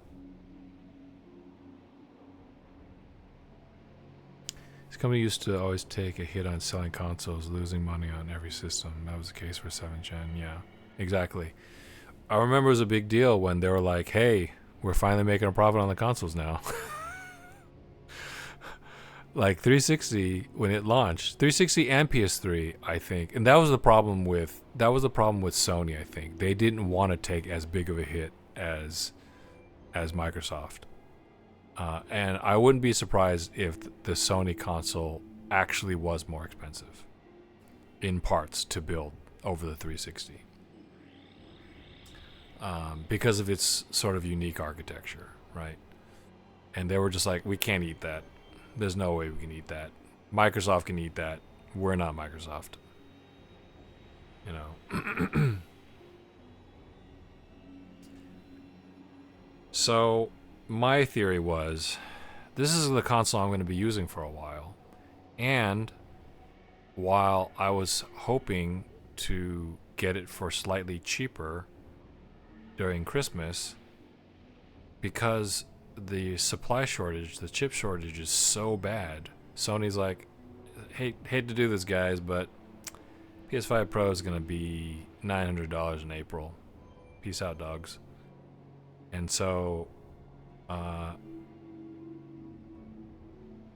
woke up at 10 a.m. for some reason. I don't know. It sounds funny, but like as if I knew something was happening. I turned on my Surface on my tablet, and I saw the announcement. It literally just announced, and I immediately browsed to Best Buy on my phone and bought a PS5 Pro because I was like, I'm just gonna get one. I'm gonna. I paid a $50 stupidity tax for waiting this long. I should have just bought one during last Christmas. And when I went to go pick it up, these things were not selling like hotcakes. Okay.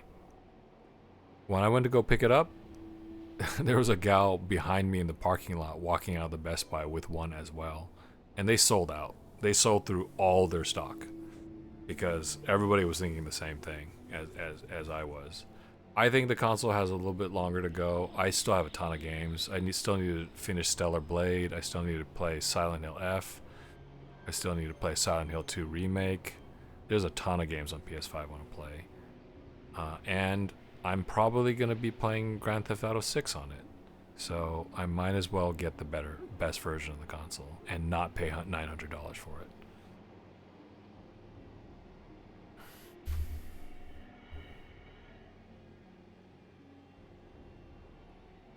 Just doing a quick ban and refresh my chat. Okay. Alright, we're taking forever on this one story mission. Let's continue our rescue of Suzette. Where am I supposed to go? Should I go down this way? I'm gonna go... This makes sense, right? I'm gonna go towards the cliff where everything went down. Oh, Killua. I completed Folklore. So we're just wrapping up story quests, side quests. Also, where's Biff? Okay, so there is one up here.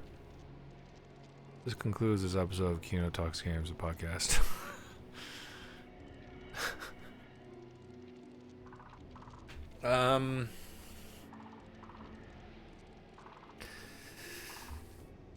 Yeah. Well, I appreciate the kind words. These guys are gross. She's really dead. This is where Suzette confirmed her mother was dead. When she talked to me, she knew it was her mother. Okay, so she lied. She didn't know. She lied that she didn't know who it was. Oh god, that's it? Oh my god, they drip feed the story. The drip feed continues. My fan just on my computer just winded up a little bit, so I'm gonna turn on the fan, the exterior fan underneath to blow some colder air in there. I'll be right back.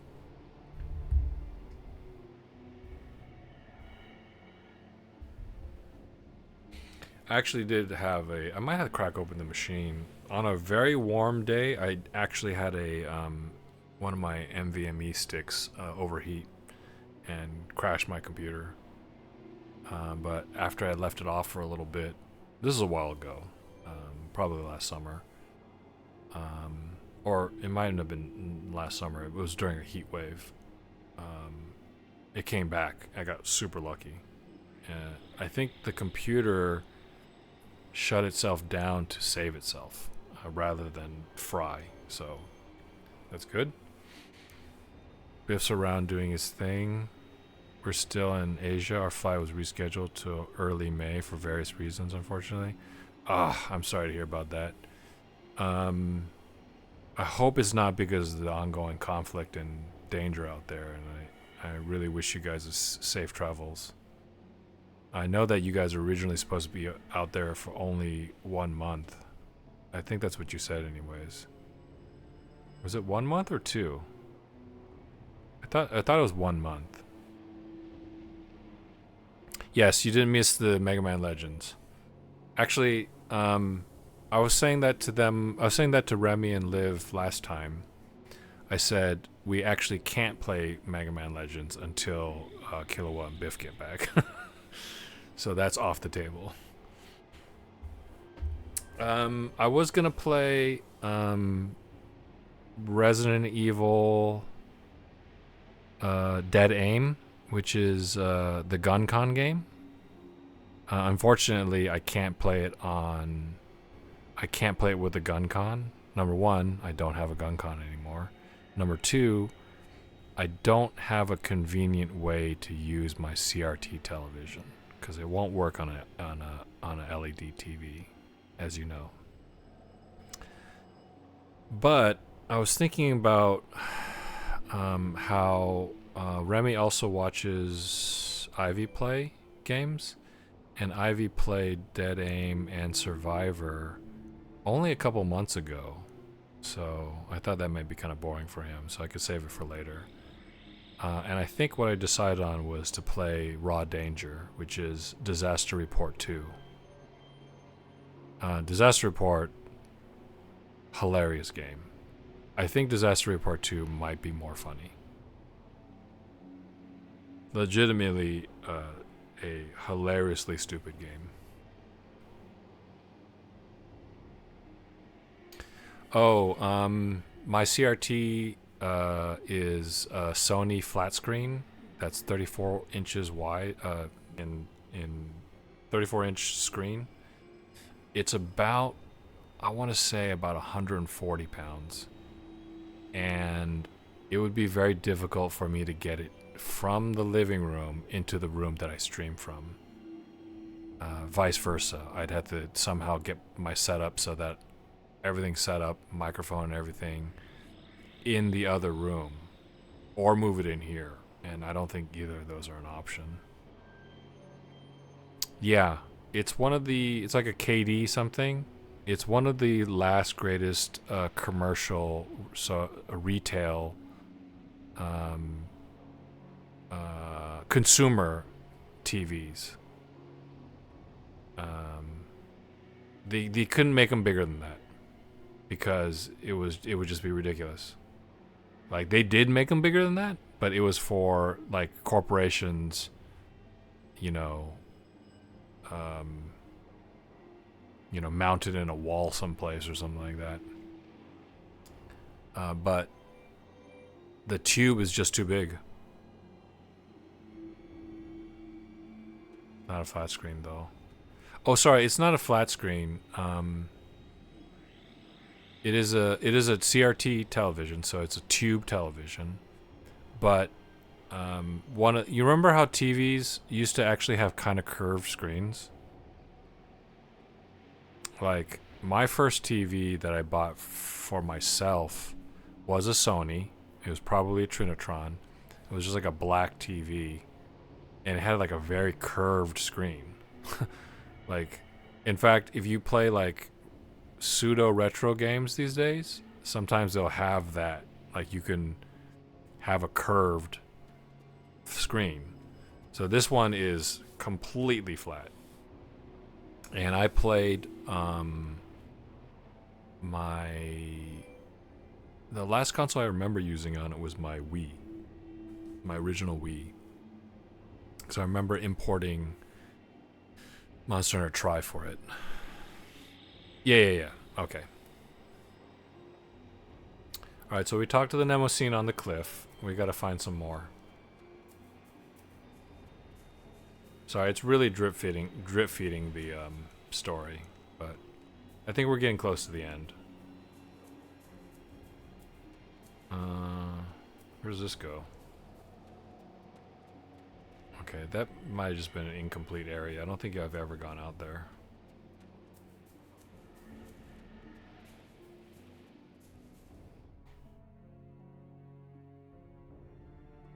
Yeah, the CRT is massive.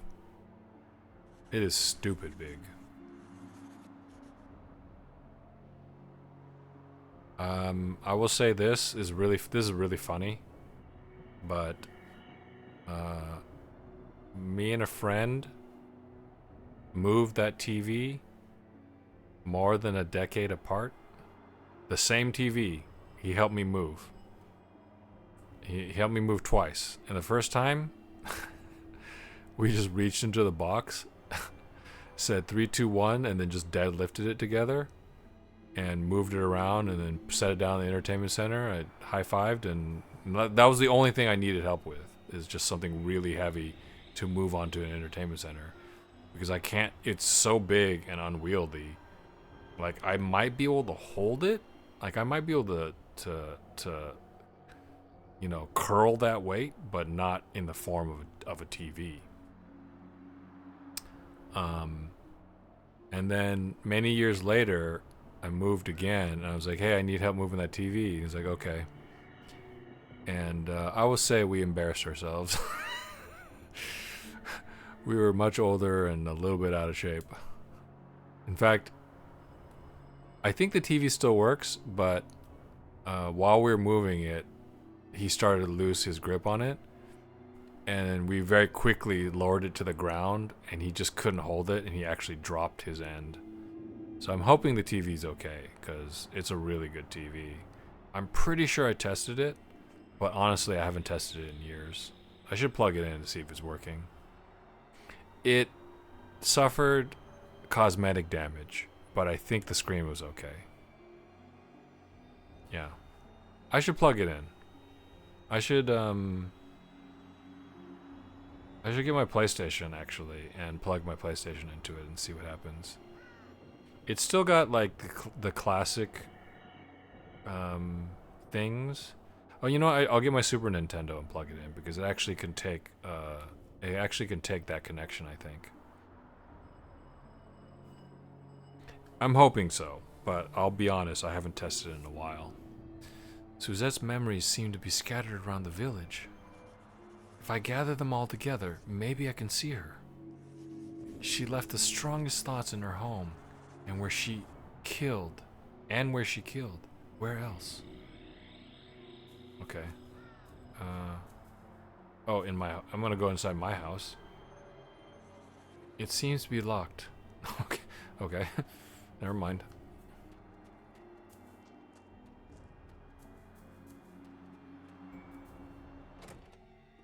This is Harriet's home? Yeah, this is Harriet's home. You all have portraits of yourselves in your homes? I do. Me and Harriet do.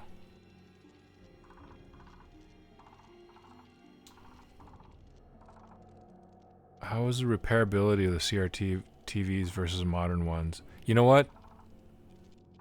I think they were probably pretty good, right? Because it was usually just like a chip or a part or a diode or something that you could replace. But I will say these days probably not, because I bet you there's nobody left that knows how to fix them. And the ones that do know how to fix them probably charge a lot.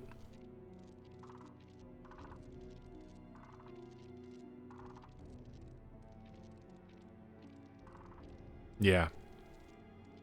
He hardly died to need repair.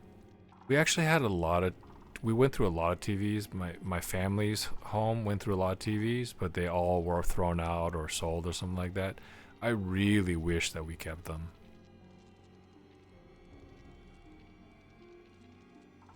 Yeah. That tube could explode, actually, if you handle it wrong. I mean, it wouldn't normally, but if it did break, it would explode.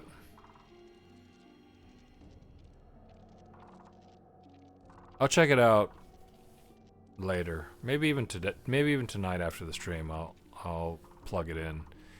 I have a 65-inch LG OLED sitting in front of it, and like that's how tiny. It's a normal entertainment center, but like there's a gap between the wall and the entertainment center.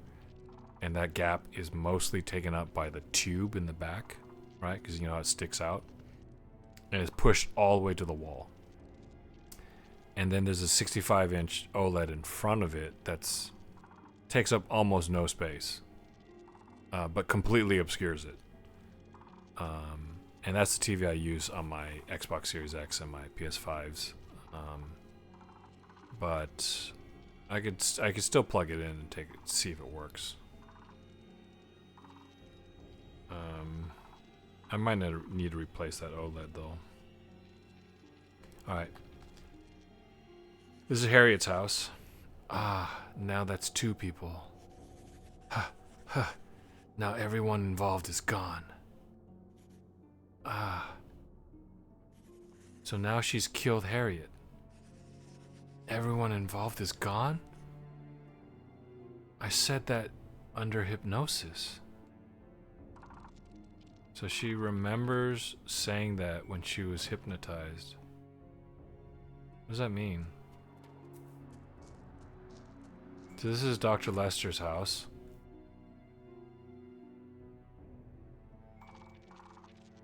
There's 2 Nemosines in here. The Netherworld? The dead? How stupid can she be? Just forget it all. Life would be nice if we could just meet the dead. But it doesn't work like that. It doesn't work that way. That's why me and my mom's lives have been so miserable. We couldn't let go of the dead, so we took it out on the living. Suzette, I never realized how you felt. I must have hurt you terribly. She's still blaming herself. It wasn't your fault, Ellen. Wait, no, this is Suzette's house. This is not Dr. Lester's house. Dad, you left me a letter. You did that for me. You did that for me. Just for me. So he left a letter to his unborn daughter? Yeah, that's got to do a number on you. So this is family. Wish I understood it sooner. Stupid Keats. Can't he mind his own business? Live the way I want to? I can't do that, Mom. I'm like you. I can't forgive them. I want them all to pay for what they did to my family. I can see that. That's not unbelievable. You're right. It is Suzette's house. Sorry. I think I did correct myself.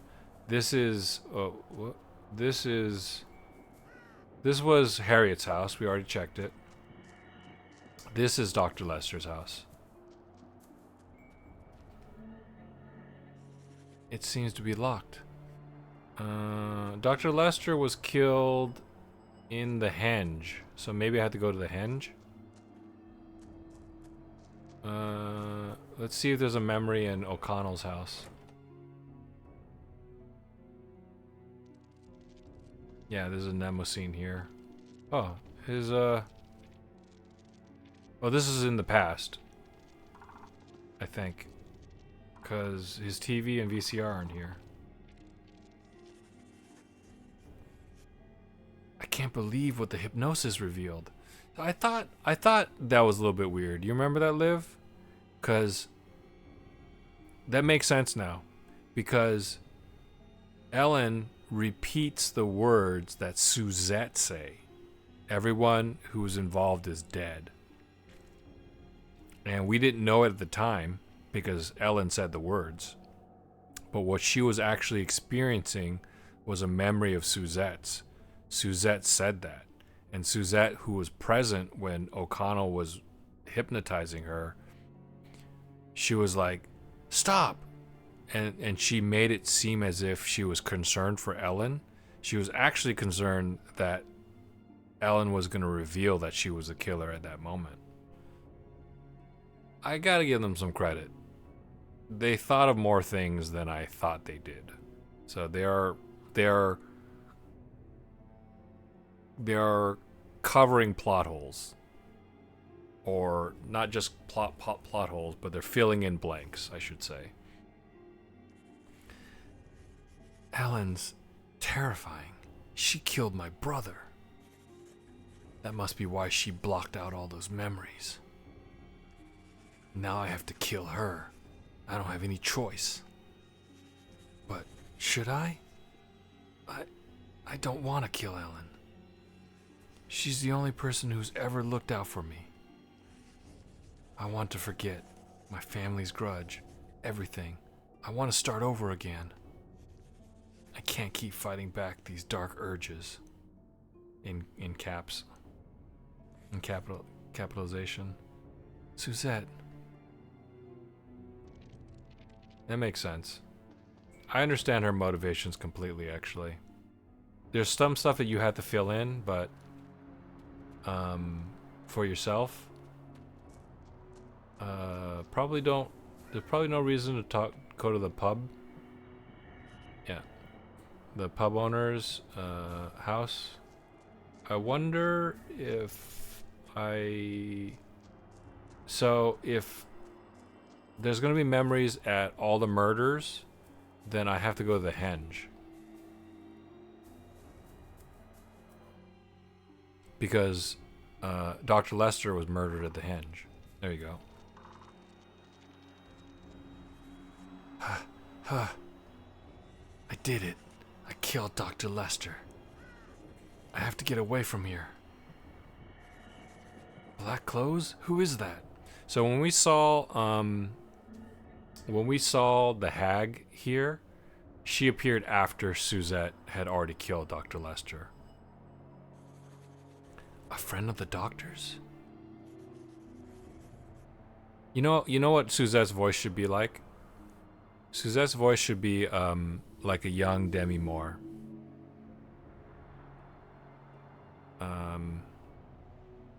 And what I mean by that is that what made Demi Moore's charming, I think, was her voice cracked. And she was always kind of tomboyish. Because they always had... Demi Moore was like really popular for having super short hair. And I imagine Suzette, who also has short hair, having that sort of raspy voice that sometimes cracks. Like that's how Demi Moore sounds. It's weird, like it's almost as if she tries to talk harder, the voice cracks. But I think that's what Suzette's voice should sound like, kind of tomboyish, and it cracks a little bit. If I bring the villagers here, aha! So, Mom was only trying to save Dr. Lester. They both use Mom. When the villagers saw her, they completely misunderstood, so they thought the hag struck again.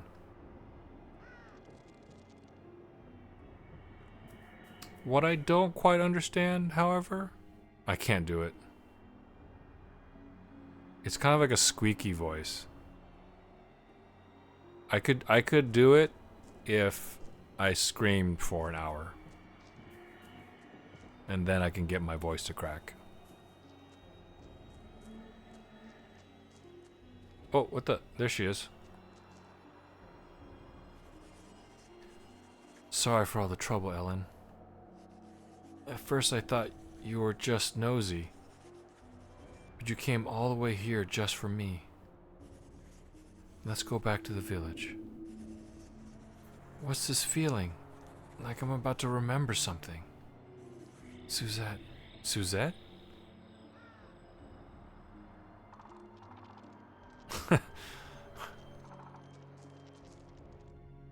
I don't think that would be pleasant, me screaming for an hour on stream.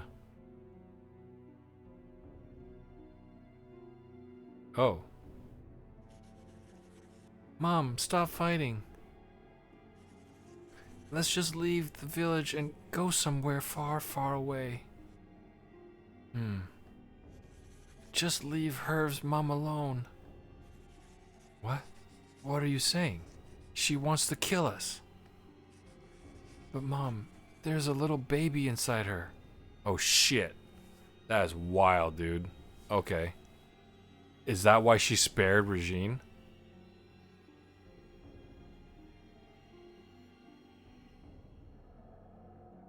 Some of the best story is actually in the side quest. That makes sense, actually. Because he told her to leave, but obviously she didn't leave immediately. She was still in the village at the time. Ronaldo, I'm talking about. He's like, you gotta go. You gotta go because I'm about to commit some murder.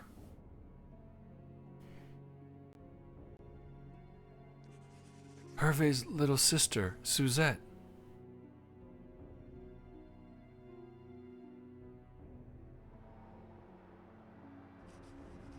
You were so little, and still you stuck up for me? How could I remember something like that? Unless something else did the remembering for me. Maybe the village itself remembers all kinds of things. You were so good to me, then and now. And in return, I killed your mother. I wish I could have been more like you. Suzette.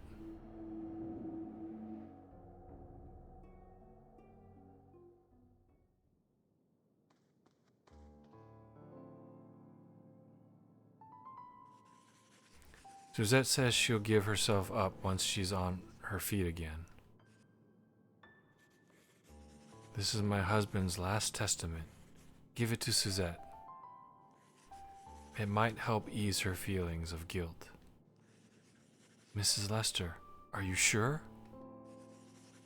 He would want it this way.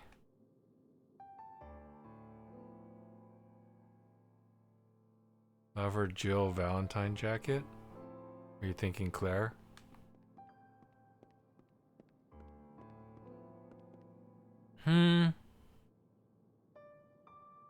I think it's kind of unique to her.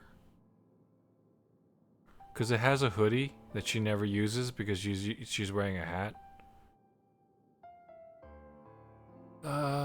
Claire's jacket is actually a vest. And it is similar, it has a similar decal, not a decal, a similar image. I don't know how it's done. It could be a transfer, it could be stitched, but it's probably like it might be like a painted or something like that. I don't know how you paint on leather, but there's got to be some method to get it on there and then survive cracking and stretching and such. She wears a vest with a similar image and logo to Chris's jacket. So Chris has a leather jacket which he never wears, hanging on the wall of the STARS office inside the RPD, and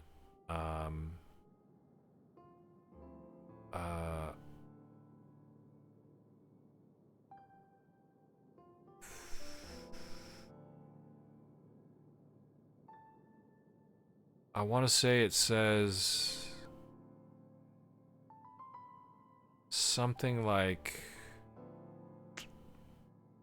"Born in Heaven" or "I Want to Live" or something like that, and I get them mixed up. So his is a straight up classic leather jacket, you know, but hers was a vest, I think. In the original, anyways.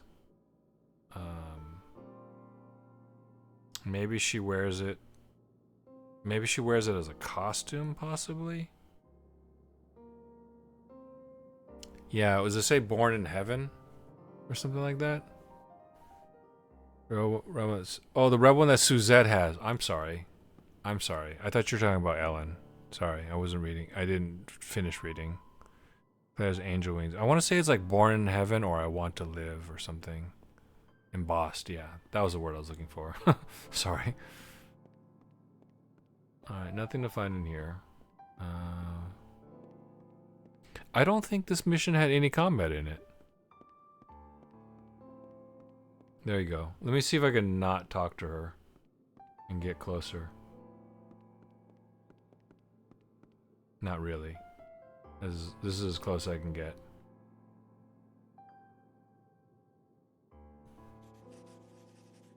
I want to say it's almost snakeskin.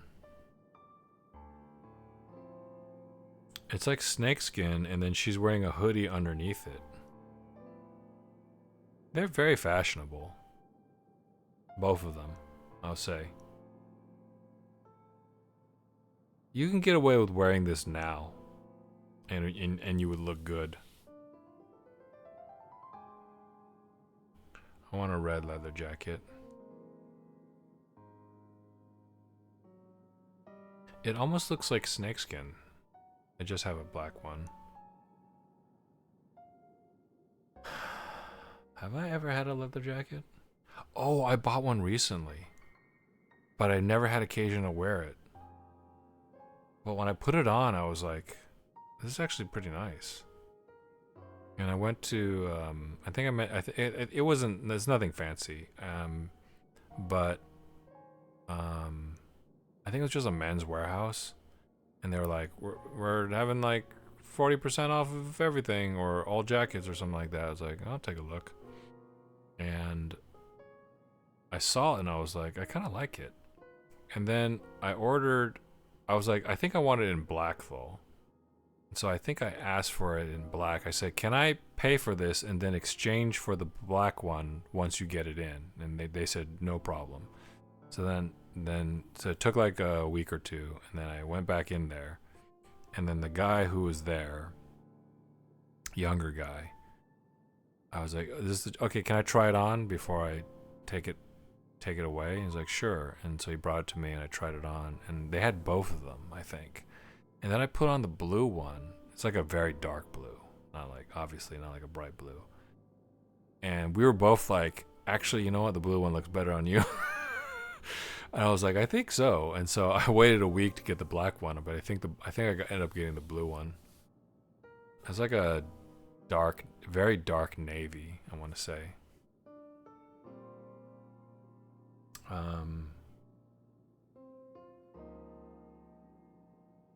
But I was actually kind of surprised. I was like, this actually looks pretty good on me.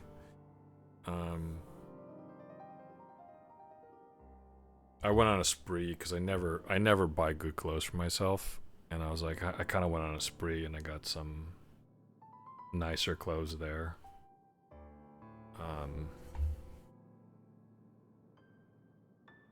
Again, nothing fancy. It was just men's warehouse, but it's fancier than anything I normally have. I was dreaming. Maybe I should leave the village. I didn't want to kill you, but I couldn't control my urges. I'd like to begin again, if I can.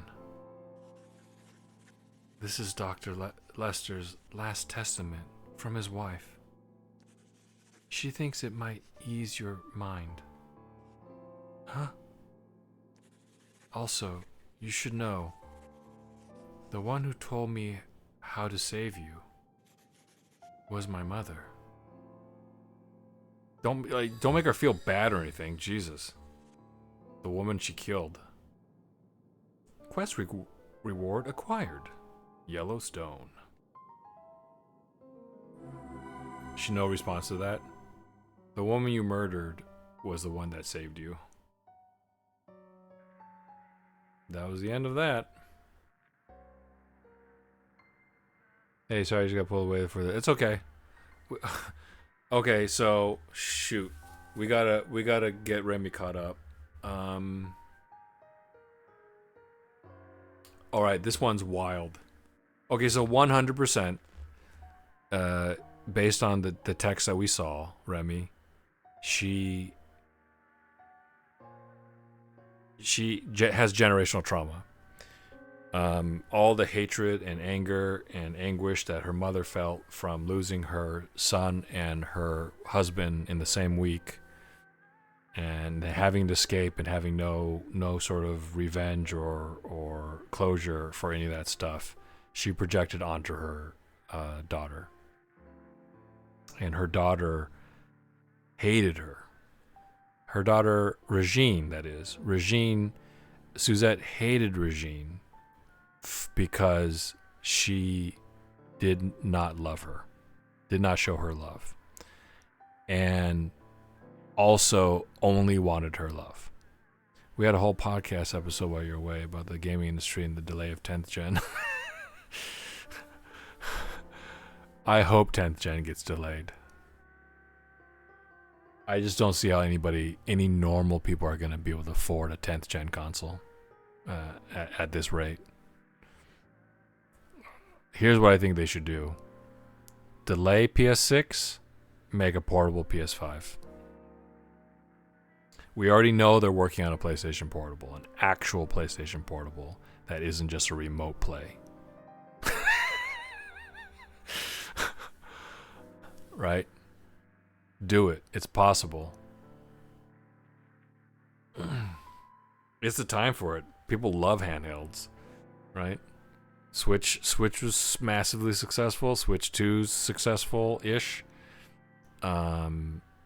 Steam Deck was successful. I think you can eat the cost better. It's going to be cheaper overall for the company to make, considering all the supply shortages, chips and such. The only reason why they wouldn't do that, though, and I don't think they will, I'm just hoping.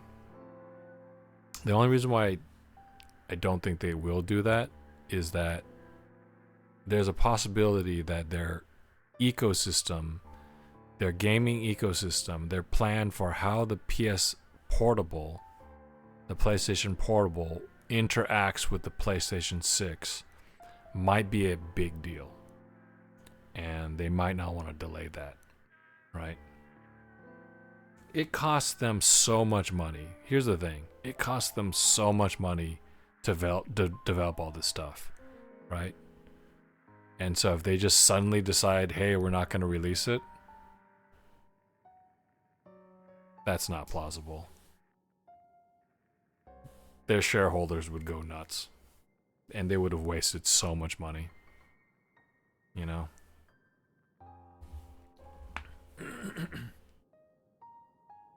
The Vita lives again.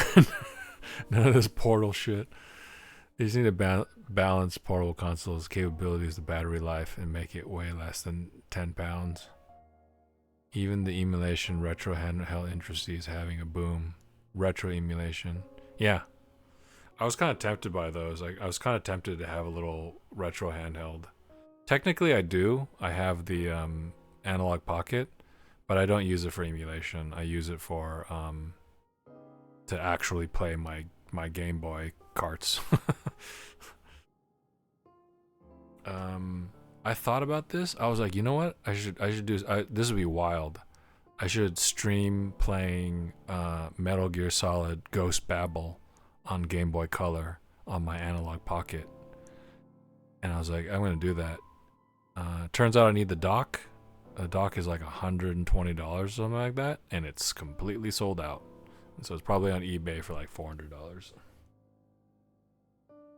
Makes me sad. I should just picked it up. When I got my Analog Pocket, but I didn't. Okay, sorry, Remy. So love-hate relationship with her mother because she both didn't have her mother's love, and that was the only thing she wanted was her mother's love. And she knew who it was on the cliff when I know this is asking a lot of you guys, but the very first thing that happens is that Ellen shows up, sees a woman fall off the cliff. Suzette knew it was her mother because Suzette saw her write the letter to Ellen before she left and followed her secretly to Doolin. And when she arrived at Doolin and she found out the whole thing, she was like, oh, all these people are responsible for my family's pain. You know?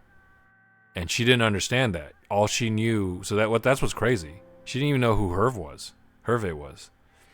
And then all this stuff sort of made her, she has pain all her life from the lack of love from her mother and not understanding why, right? And not understanding why her mother's always sad and angry. And then she comes here and then she finds out all these people are responsible. So she doesn't know. She didn't actually know any of that stuff. And she learns about it here. And then that's when she decides these people need to pay.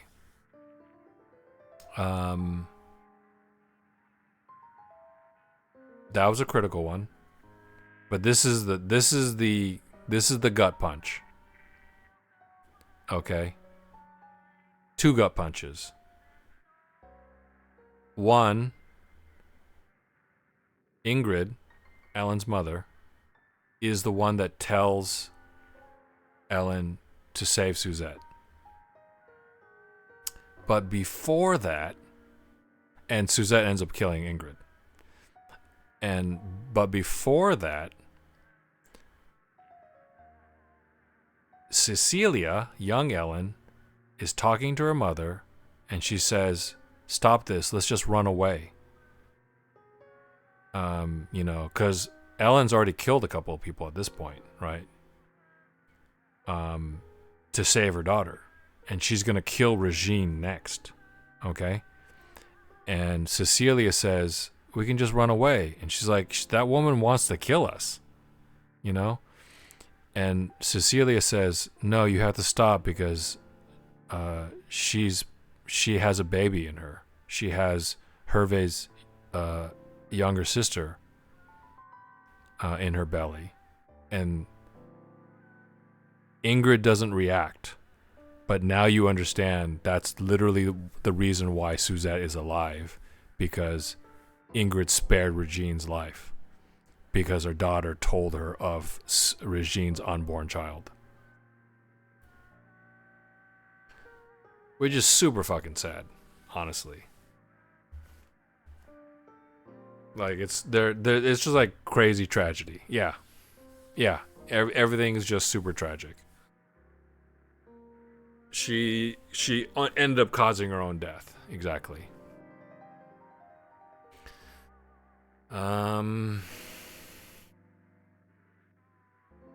Oh, okay. So, Dr. Lester had a letter for Suzette, which is his last will and testament or something like that. But we didn't get to read it. And, Mrs. Lester gave it to Ellen to give to Suzette. Suzette says that she's going to... Basically, I'm going to run away, but I'll turn myself in later. And that's all we know right now. I don't know if there's anything else. Honestly, proportionately, more story told in these two missions than most of the rest of the game. Proportionately.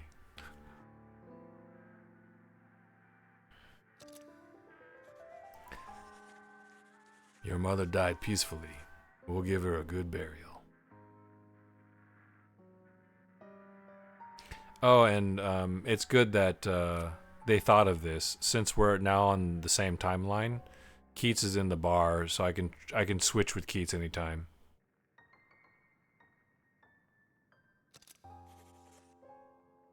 All right, that's a repeatable. So we don't need to do that. And let's see what the downloadable quests are we can do. Here are the available quests. Lost Thoughts. I think I did Mystery Messenger. I'm not gonna start it, but pass the test and venture deep within the undersea city. Don't know what the reward is. I feel like I did that one. I just wish that they would tell me that I did. Fairy photo. Find out about Fiona and the secret of her fairy photo.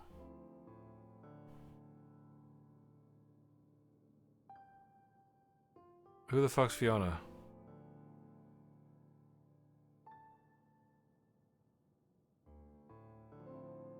Wait, I literally don't know who Fiona is.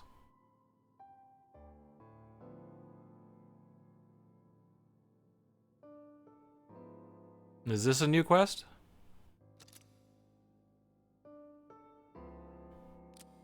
So this is new. Penance for Wild.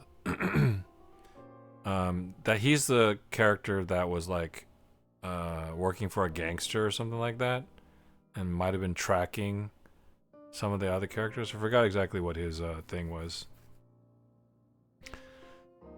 I thought it was going to take another week or so because I didn't know chapter 6 and 7 were both combined and not unique chapters. Yeah, there you go. That makes more sense. Because when I was playing it, I was like, I think his estimate's a little bit off. Because we really felt like they were literally, like, we weren't even switching, going back home. It was just like, want to save? And that was basically the end of the chapter. And we just kept going.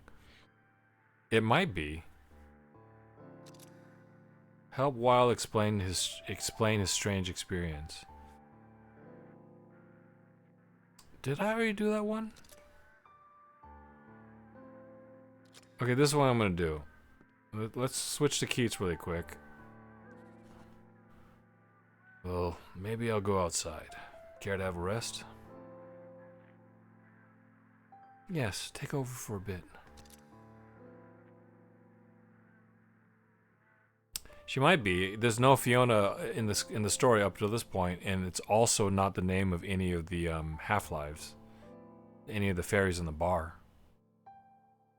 It's Frizzy, Jimmy, Charlie,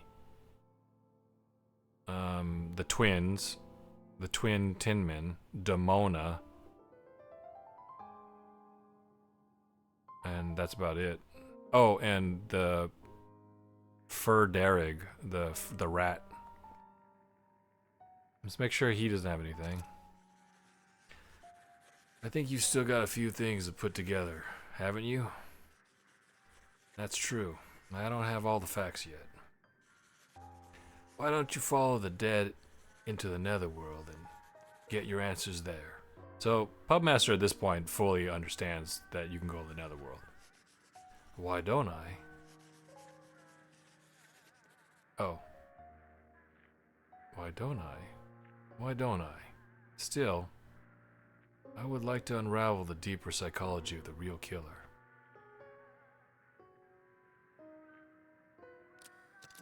Let's make sure that something... I don't need any favors for now. Let's see if he's got any downloadable quests he can do. I want to know how to get the second Chefro quest. I don't understand why I can't do it. Can I only do it at night? Tangled Corridor. Is that new? Solve the... No, I've already done that one. I wish they would mark the repeatable one with like an asterisk.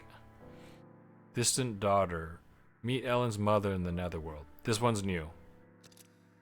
But let's take a look at what else we got. Roots of Fear. Find the cause of O'Connell's nightmares in Hell Realm. Oh. Near-death illusion. Near-death... What? Near-death illusion. What explains the illusion that the pub landlord saw? Okay, so this is like a little... This is more side story. Because... Give me your hat, Keats. Some people call it a... There's a word for it. Is it taupe? Some people will call it a beanie. Some people will call it a skull cap. But there's another word for it. That's like... Might be... French in origin or something like that. So this is more side story in the sense that it's a little bit out of order. Taupe, there you go. Taupe is a color. Whoops. Taupe? Taupe? Yeah. Because there's that one side story that you do. Is it pronounced took?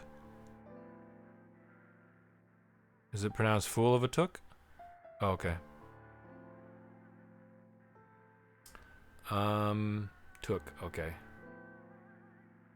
There's that side story where Charlotte, the pub master who doesn't have a name apparently, Charlotte, the pub master's niece, wants him to stop drinking. Took.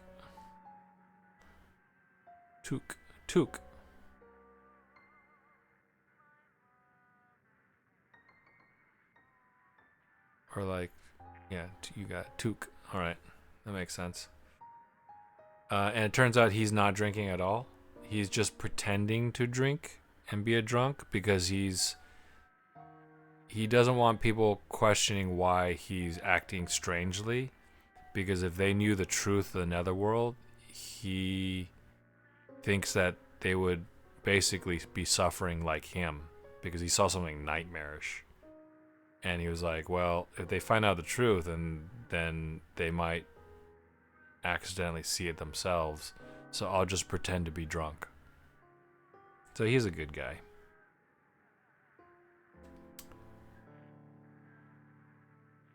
So that's a side one.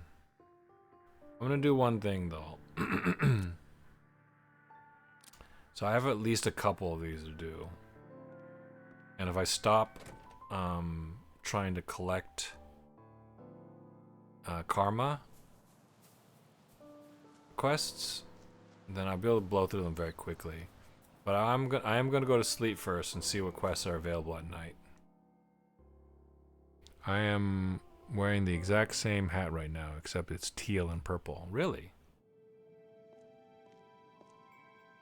Just like this, huh? Nice.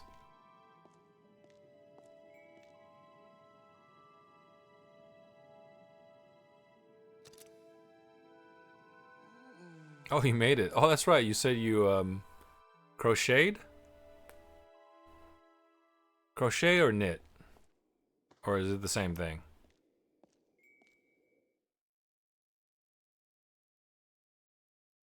I don't know the difference. Circular knitting machine. Okay. That seems fun.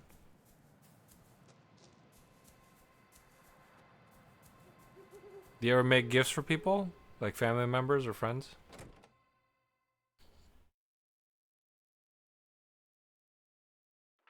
Fiona. Oh, see, that's kind of fun that Ellen's in here. So Frizzy's here. The village has calmed down, and the smell of death faded. At last, things feel peaceful, even comforting.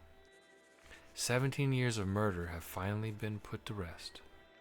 Well, it's more like murder 17 years ago, not 17 years of murder, but whatever.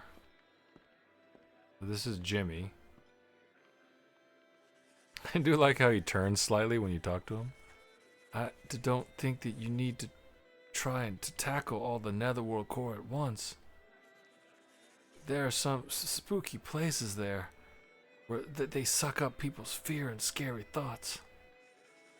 In other words, well, think of it the other way. If all that fear got out, we'd have big trouble. Here's Charlie. Fur Derrig is not here. I'm worried about my mate, Scarecrow. He's too earnest, you see. Don't know where he gets it. The rest of us do everything half-arsed. So this is gonna be a quest for Scarecrow, maybe? This is Ellen. So Fur Derrig isn't here. What's the name of this guy? Ganconner. Welcome back. Looks like you've got quite a bit to do. But your investigation must be nearing a close.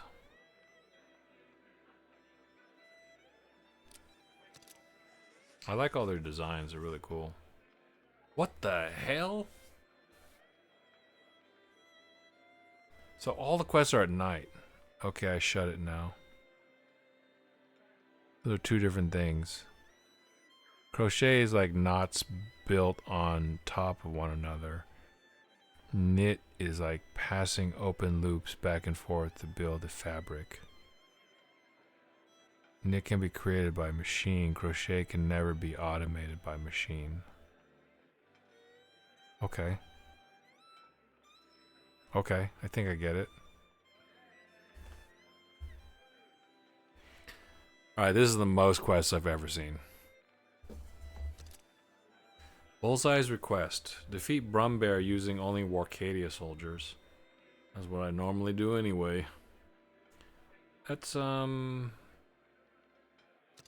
is just completely Lost Anon. Use Only Anon to escort Anon to the Forgotten Palace. Reward Tathlum. Okay, so that Tathlum is probably a new fairy. Folk. Defeat Bogard to retrieve the bottle. Reward Lagalon. Why do they... This is what blows my mind. Did I really not ever come here as Keats at night? I feel stupid if I didn't. Because these have got to be all extra folk.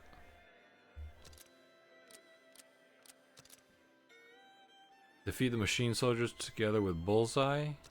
Just yellow dust. Starving Bathir. Use Bathir and subspecies to defeat many folks in Hellrealm. Reward Yarthkins. Yeah, somehow I screwed up and I didn't get all these guys. That's why I'm missing so many folk. Wavering Flame. Alondite? Defeat Bujan Vaia without harming Telanthra. Alondite could be... Almost sounds like it's a stone. But those are normal requests. So I still don't understand how to get... Do I have to do something in the real world to get Shefro?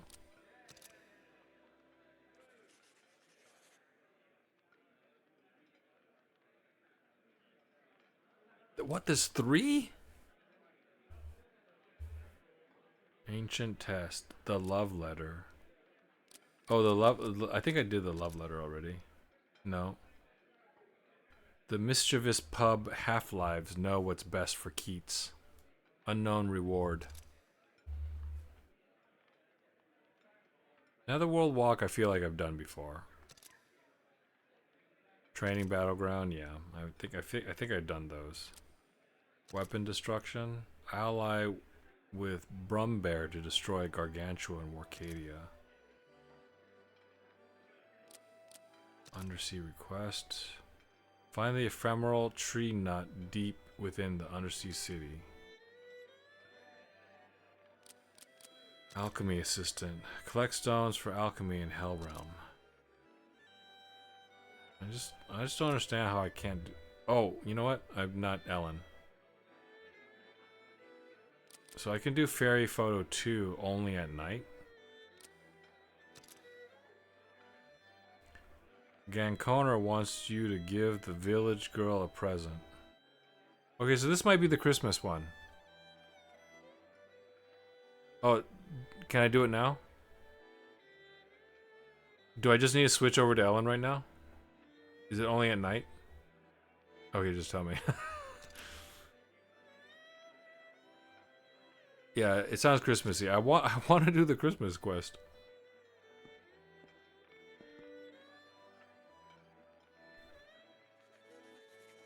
Oh my god. Want to have a break at the pub? I can take over for a bit.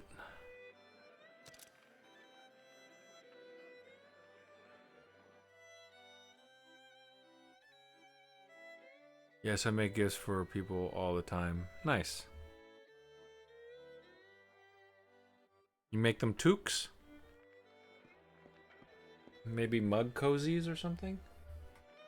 What's the biggest thing you've made? Have you made a sweater?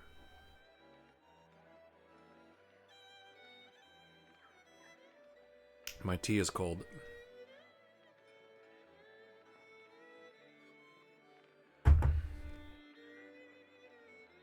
I've tried crocheting once and got a hand cramp. Never again.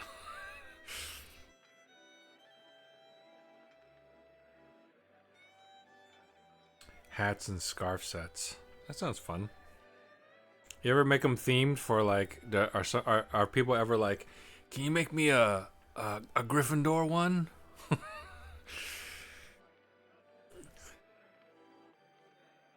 I need a Slytherin toque.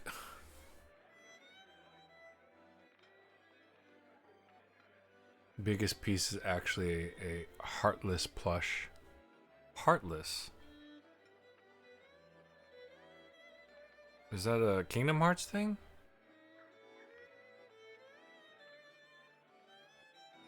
What's Heartless from? I made a Hufflepuff colored hat and scarf set. There you go. Heartless is Kingdom Hearts. Okay, yeah. Not the series I'm most familiar with, despite the fact that I watched Norman Fox Lee play a ton of Kingdom Hearts on his channel. Like he was on a mission to beat them all. A Moogle. Oh yeah, nice. Moogle technically is Final Fantasy though, right?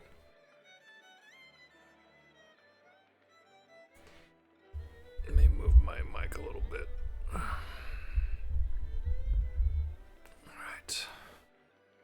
Alright. Let me see what quests that she can do. Does she have a special Christmas quest?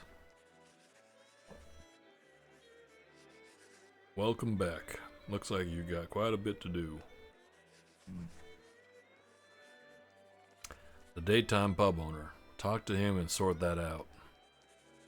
And you may still have time left to explore the Netherworld core.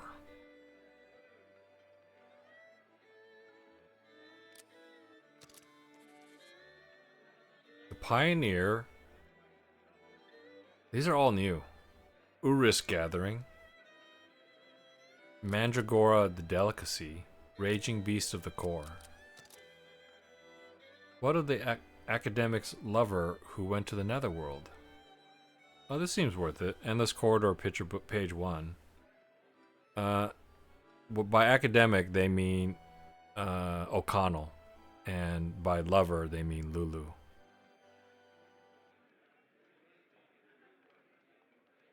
There's quite a bit, and it's what's neat is a lot of it is tied back to the story. So like, we barely hear we only hear a little bit about Lulu, the woman that O'Connell, the guy that looks like Clark Gable. Before your time, folks.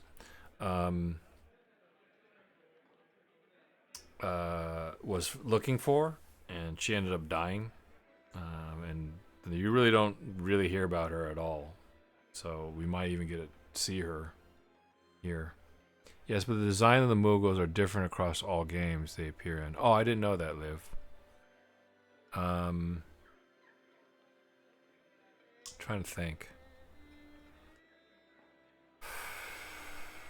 I'm thinking about the Moogles in Final Fantasy 3/6. Moogles in Final Fantasy 14. And the Moogles in Final Fantasy 14. And then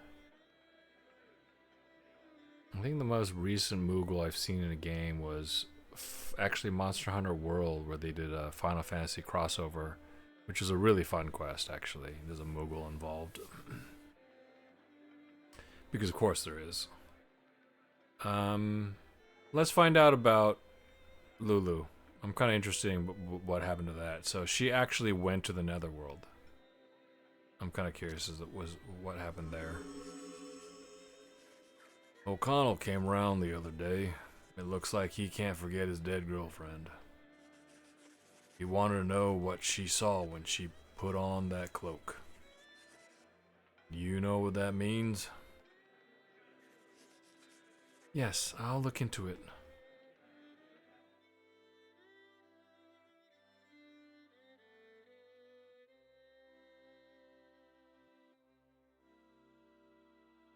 These are generally pretty short.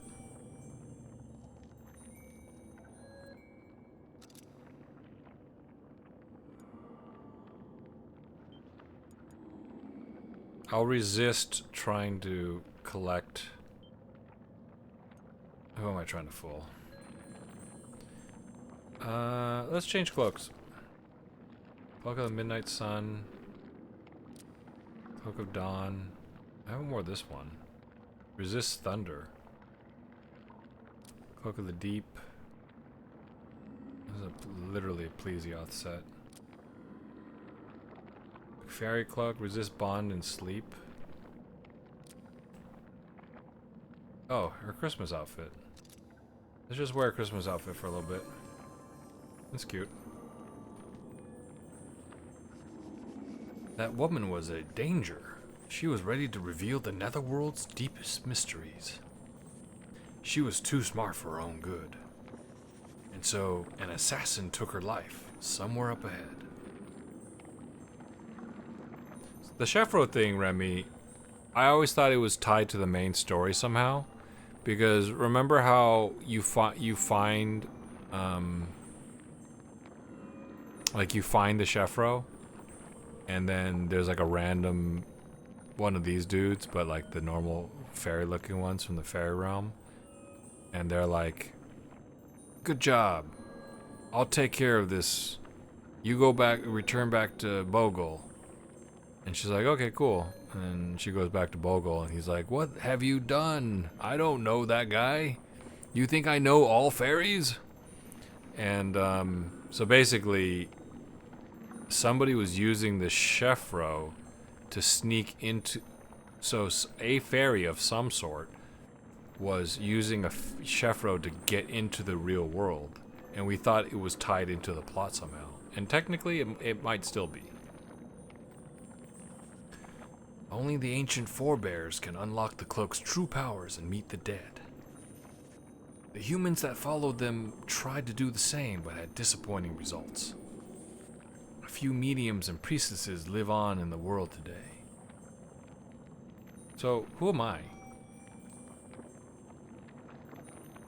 Like, why can't I wear the cloak? Has that ever been explained? I saw Lulu. First messenger I've seen in a while. So she was technically a messenger? She was better suited for the job than most, if you ask me. So Lulu was a messenger. But she was an archaeologist. Her curiosity spelled her doom. That's unfortunate. Damon is here. The scholar's lover, Lulu, was here. I'm certain of it. She came to the henge before you did and took the cloak. But she wasn't as strong as you are. Alright. Let's find out what she saw. This one's gonna have some fighting. It seems like the game sets it up to be the last thing you do. Not sure if it gives you any info though. It'd be neat if it had some like extra cool thing. It does seem like the last thing you would do, right? If you got all the other fairies. I'm actually missing some fairies from the main story. I think. Oh, and that's Chefro. That doesn't count. I think I met somebody that I wasn't able to capture.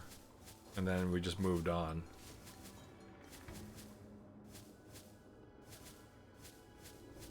Yeah, I never captured a Skriker, so I actually got to do that. I think I got everything else. I wonder if I installed an SSD, I wouldn't have these load time problems.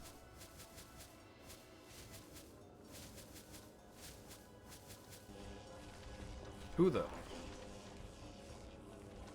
Okay, so I'm just gonna look at it real quick. Did I have to... Are these Thrumpins? Oh shit. Okay, I think they're Thrumpins. I can just do this real quick.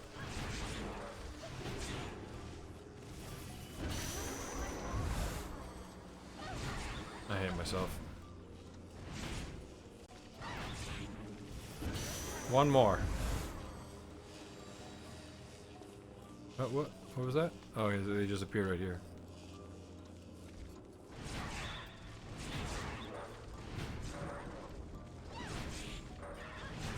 Whoops.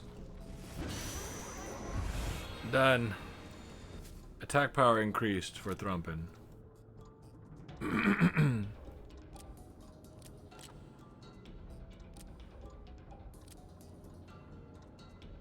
That's an altar. Garbera. Mabinogies.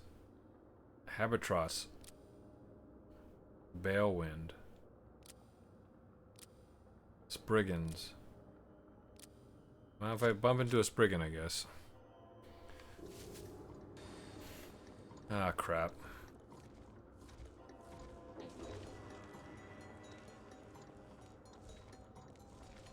Did he go through this door?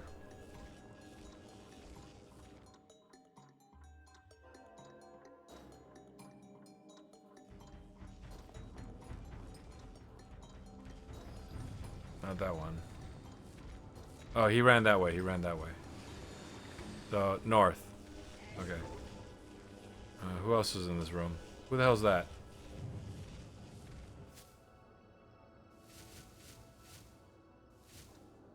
In this corridor, in this corridor. Garbera. Alter. Who's... Alter's in a different land, isn't he?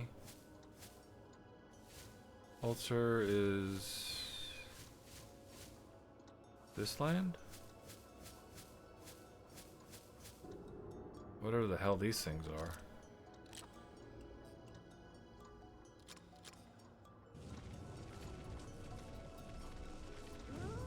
Okay, let's just go.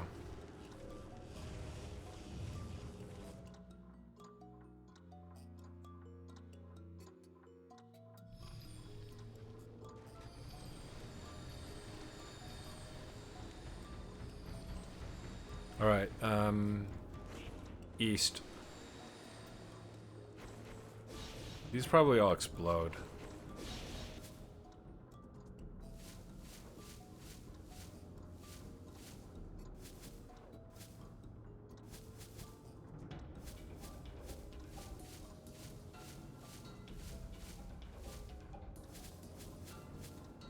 Nope.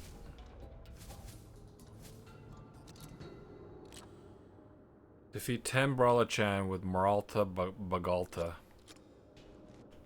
That's just...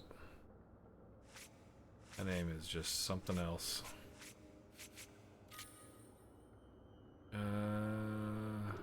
Let's have a big hit. Let's have a big hit guy. Maybe a Boobry? Barguest?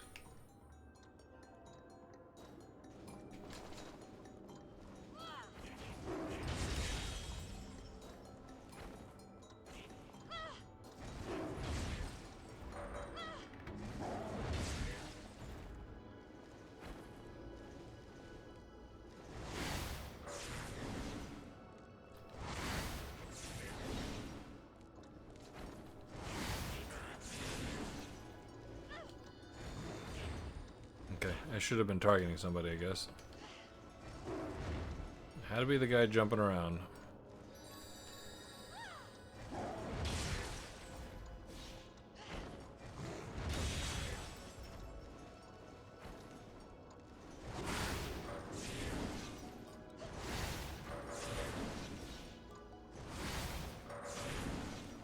That guy's dead.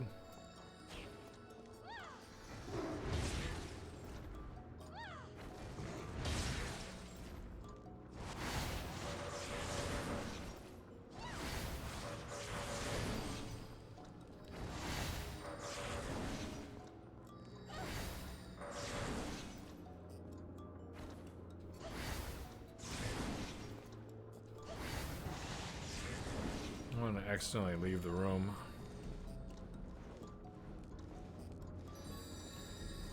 What I gotta do with the Humpties? I don't remember.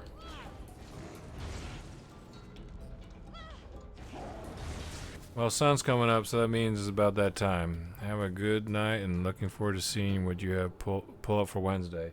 All right, cool. I think you might have missed it. I thought about doing Raw Danger, Remy, which is Disaster Report 2.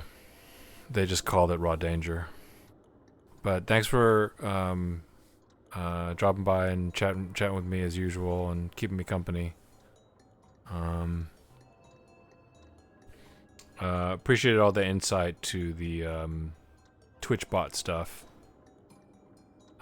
Having a little bit of... yeah. I think you'll like Raw Danger. I don't know. I don't remember if you saw me play Disaster Report, but I thought you did. And I think Raw Danger is going to be even funnier. And a pretty short game, so we'll. The older games are also shorter generally, unless they're JRPGs. So we'll do a couple of faster games before we do another really long game like this. And yeah, I might wrap it up with this one. Maybe on my own, I'll go back and grab some of the because I feel at this point it feels like I should just do it, you know. Do it just to do it. I'm so close to getting everything. But yeah, have a good night, Remy. I'll see you probably in Ivy or Moopy stream. Have a good night.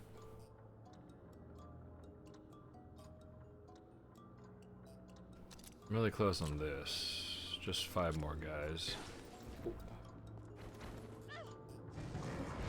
Oh, he just dodged that. Oof.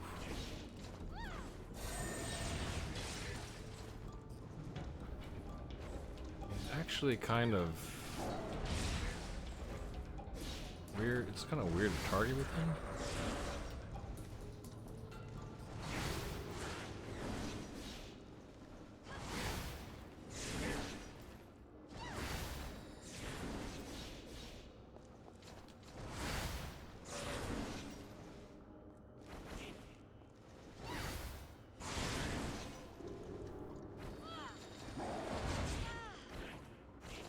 You guys are giving me a beating.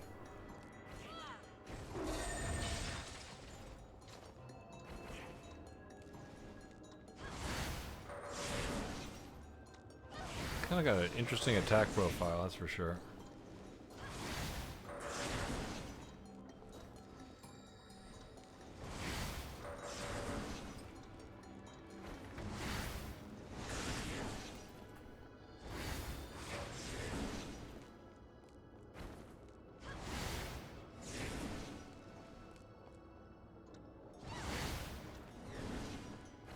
Knock around in weird ways.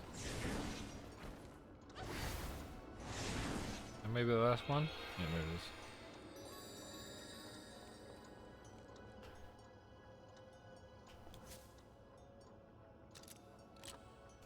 Defeat 3 Ludigs with Maralta Bagalta.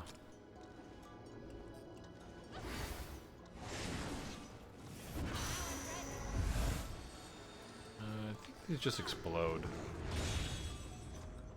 Oh, it does have health in it, I guess. Do I need to do anything with Humpty?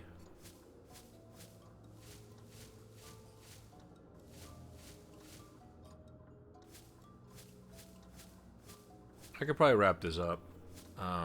But I don't need to necessarily quit the stream. I do want to see this story. Mabinogion.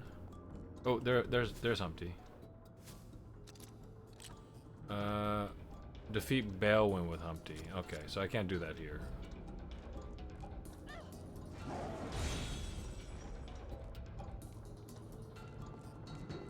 I think I have to activate Humpty with lightning.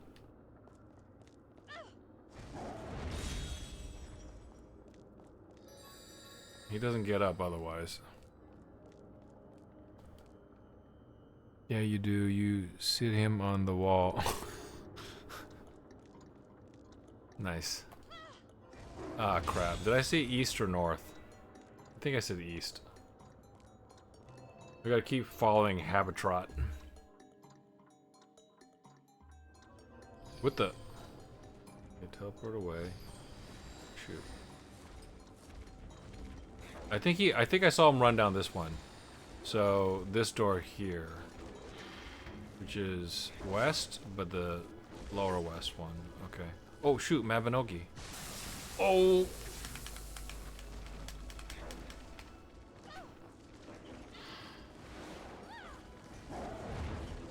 That's a really slow attack.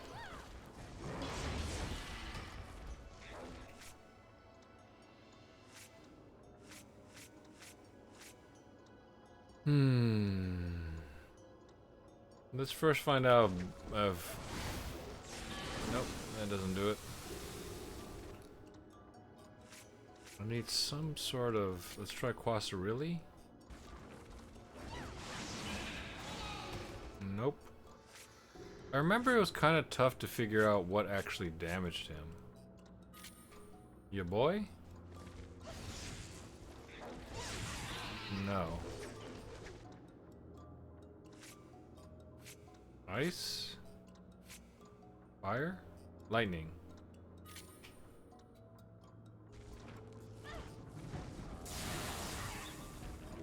I don't think he got hit by that. He did get hit by that, but that's not doing anything.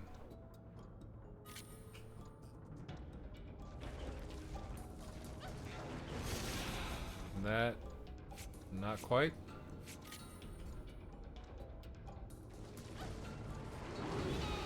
Okay, that worked, but it also killed them. Son of a... There we go.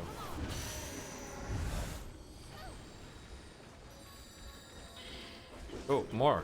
Perfect.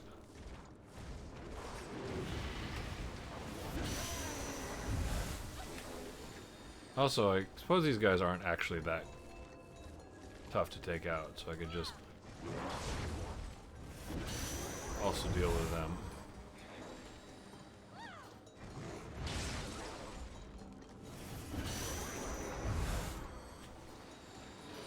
It's late. Forgive my weak attempt at humor. You're good, Liv.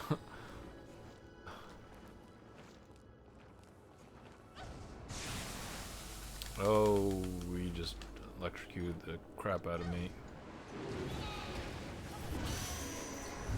I think I need like an unusual number of these, though, like 10 or something. And it's not 5, because I think that might have been 5. That was 4.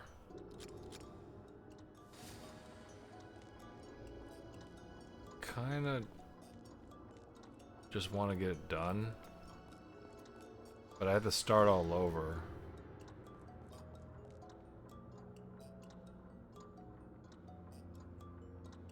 Oh man, if I didn't kill that one, I could have done it in 2 runs.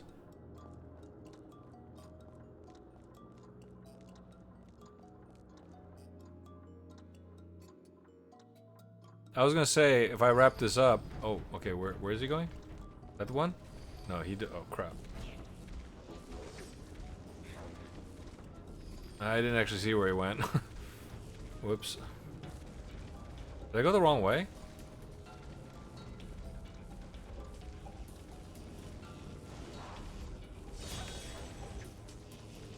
That's a super heal.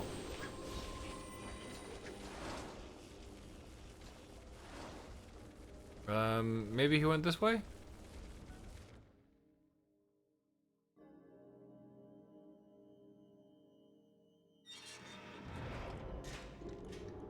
I don't know if this means I guessed correctly or not.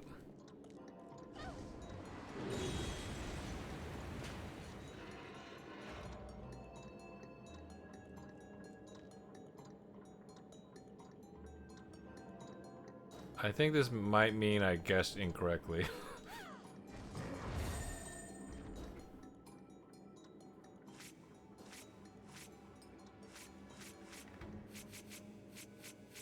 I was gonna say, Liv, after I do this story, find out about Lulu, I might be done playing this on stream. I might pick up some other stuff off stream later, but you know, we've already finished the story. We got most things clarified, I think. Answerers. Oh, I forgot to tell Remy that I unlocked that move.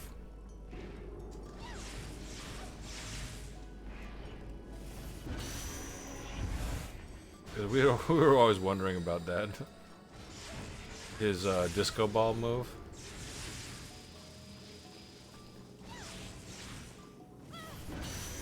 This might have been the wrong path.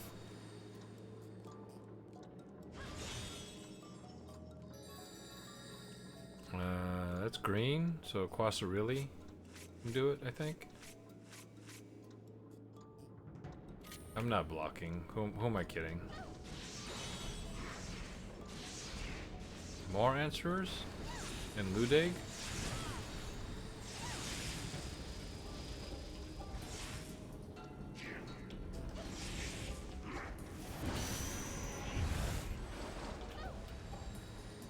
I had a quest to kill a Ludeg. No, I was gonna say, I downloaded a couple of PS3 game demos because I actually thought this was gonna take like 2 hours. It's been 5 hours, but I downloaded a couple of PS3 game demos and I thought we could maybe play those. If you want to hang around for a little bit. But yeah, I will eventually raid out to somebody. I just don't know who yet.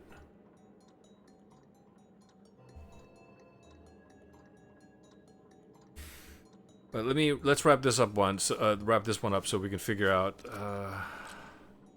Oh, perfect. Moralta Bagalta. I'm not sure. That's probably not how you pronounce it, but that's what it looks like.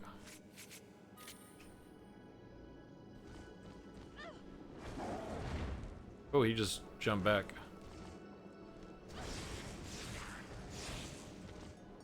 Just gonna keep jumping back.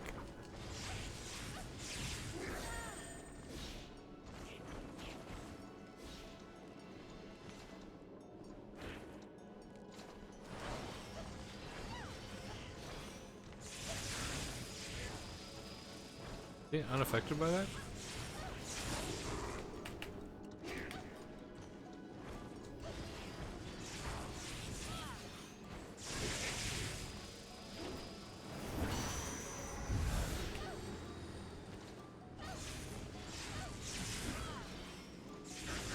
Please don't kill him.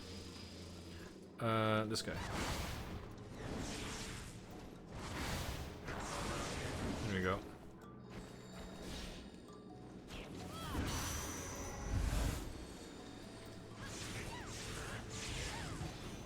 Have you ever played Dragon's Crown?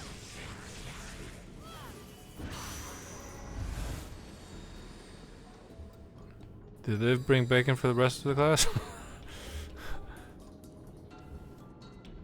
Alright, okay. We have another 2.5 hours. Live 8-hour snacks.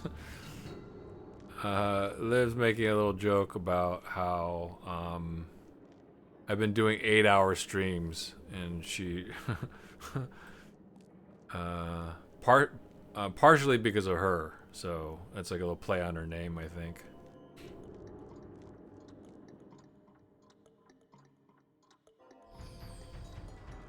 Oh wait, am I still following him correctly? Oh no, that's not the right one. Wait, he's on the wall now.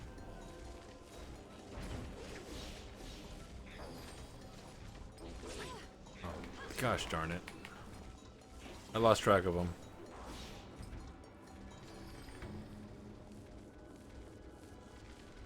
Oh, there he is. Okay, so that's the correct one. Alright. So it's south in this room. So I think I might still be going the correct way. Do I have any kill quests? Because I can't help myself.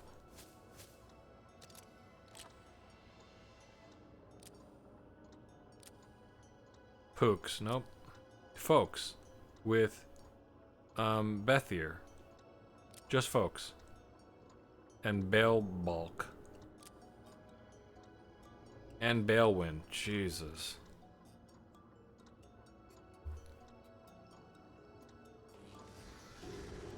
Let's save this palette and then also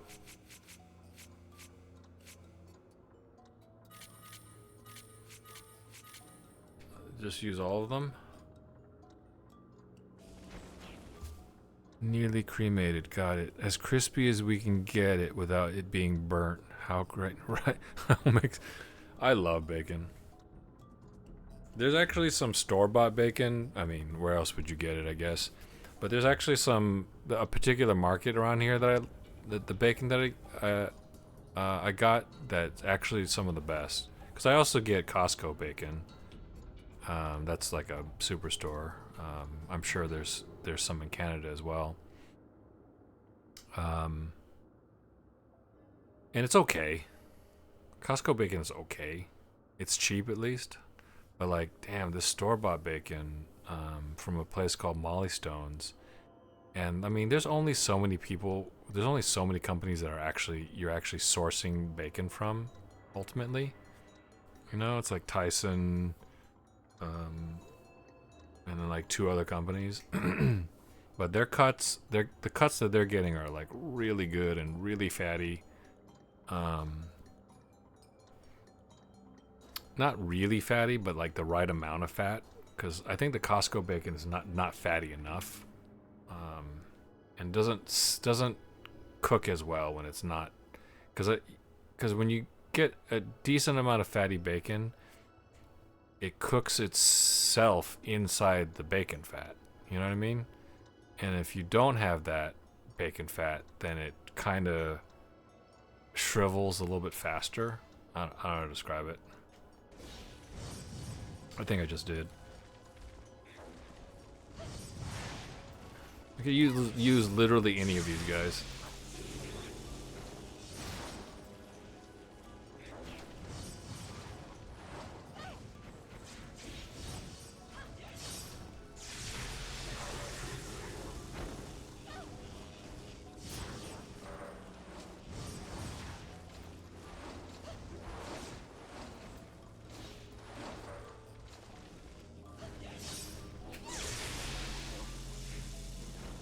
Wow.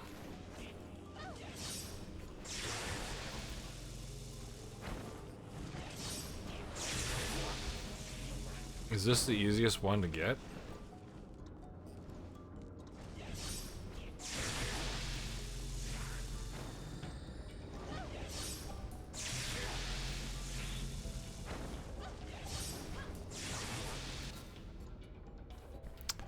Costco is the best. Oh my god, everything's supersized. I actually cook my bacon in the oven so it's perfectly flat.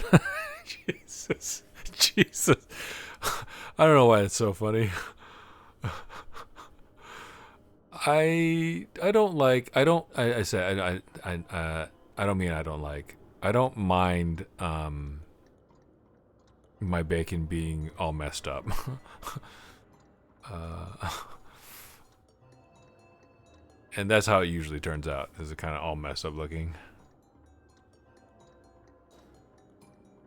So it's perfectly flat. Actually, I don't know why that makes me laugh, Liv. It's all nice and neat before I devour it.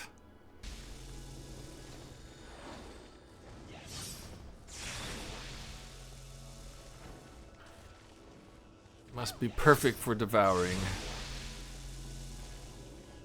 I think this, whoever this guy is, Balebolt, might be the easiest to get just because I need them to gather closer though. Yes, the perfect BLT bacon. I see, okay, yeah.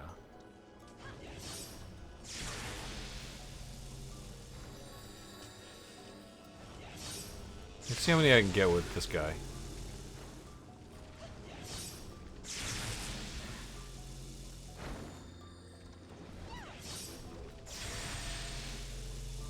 Oh, that guy could block him. Oh.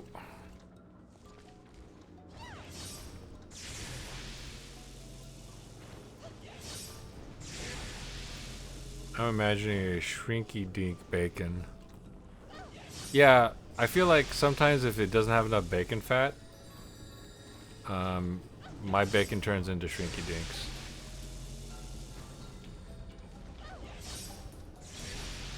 Because I'm like trying to get it to cook a certain way and I'm just overcooking it.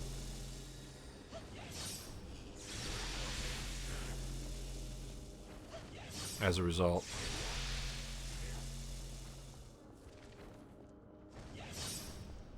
My breakfasts tend to be pretty boring though, but I know what I like, so I just kind of make the same thing.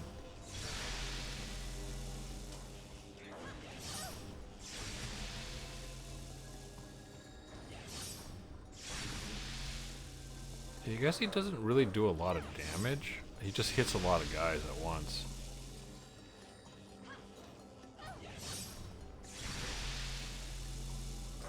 I mean, there were a lot of guys in here, so I've got to have at least 10, right?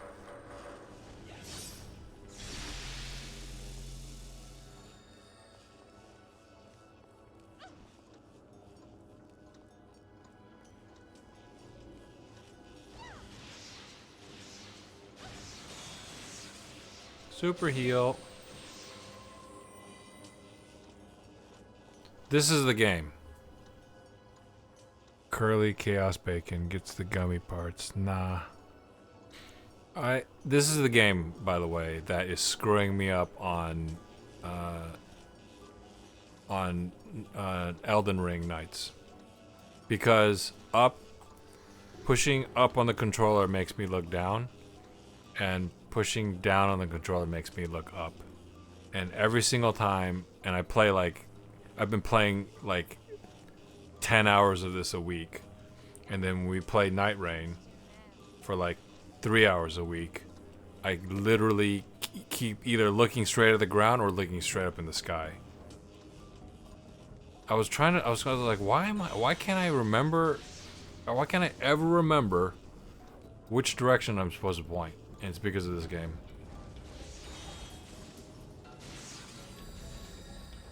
This is the game that's causing it. I can have my bacon a lot of different ways. Even if I make it wrong, I'm still enjoying it. I'm like, this is delicious. So am I just supposed to go across? Like today, I made my bacon extra crispy, but I also like it extra crispy. Like I honestly don't think you can make bacon bad.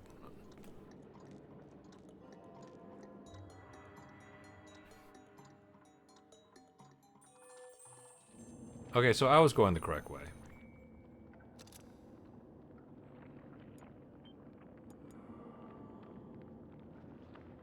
The thing about oven bacon, you can fit more pieces.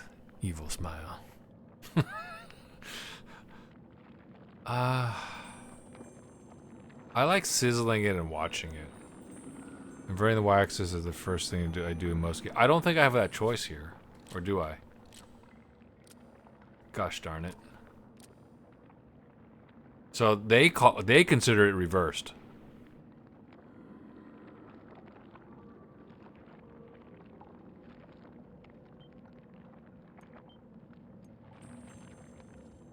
Oh, I can't move the camera and the hubs. Lulu stumbled upon the deeper workings of the netherworld. But unlike you, she thought in terms of logic.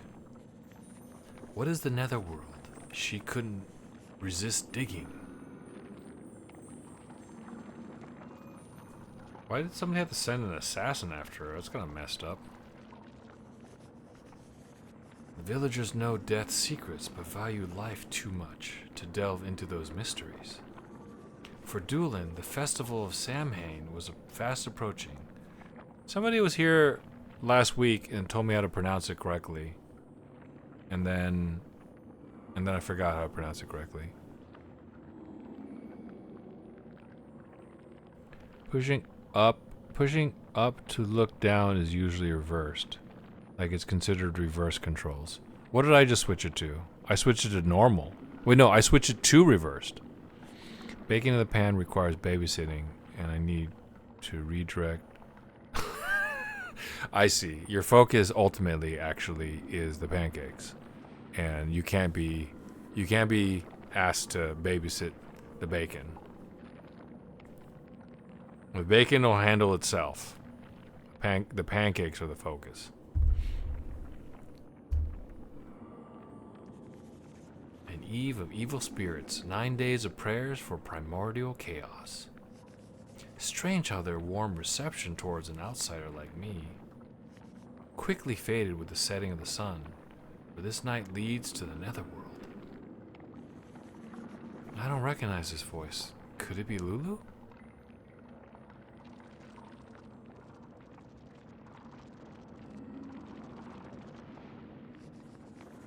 broke my promise to the villagers and opened the door.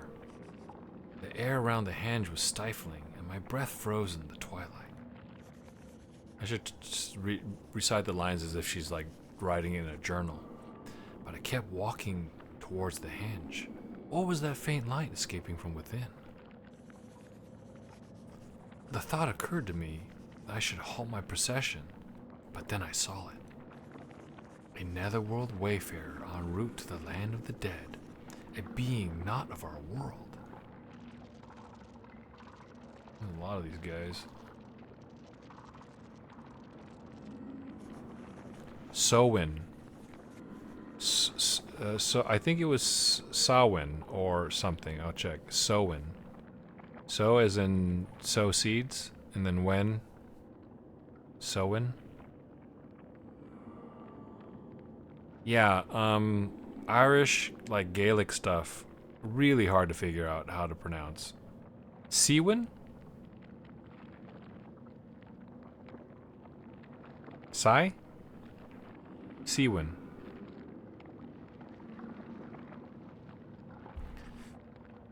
I continue my hunt for the fairy beneath the henge. Could it lead mankind to happiness? A fairy that grants eternal life, or something more?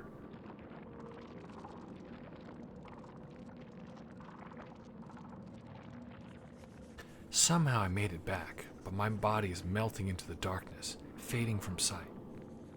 I should not have donned that cloak. It will destroy me. I was alive. Why did I chase death so doggedly? That's a little sad. Oh, and here's the final one. Ellen. To you, my successor, I leave this message. When you called, I did not answer, and for that I am sorry. Because of me, you perceive the netherworld as a world within your head. But what if it does exist? None have proven otherwise. You need to see for yourself, one way or the other. I pondered it a long time.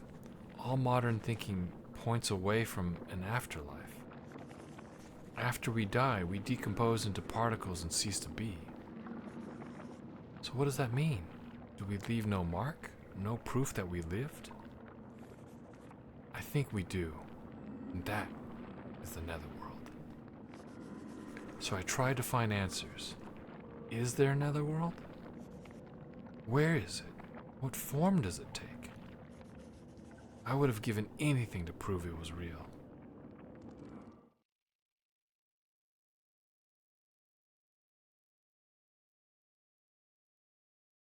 Okay, so she comes back. Here's a Connell. There's VCR, TVCR. TV and VCR, not technically not a TVCR.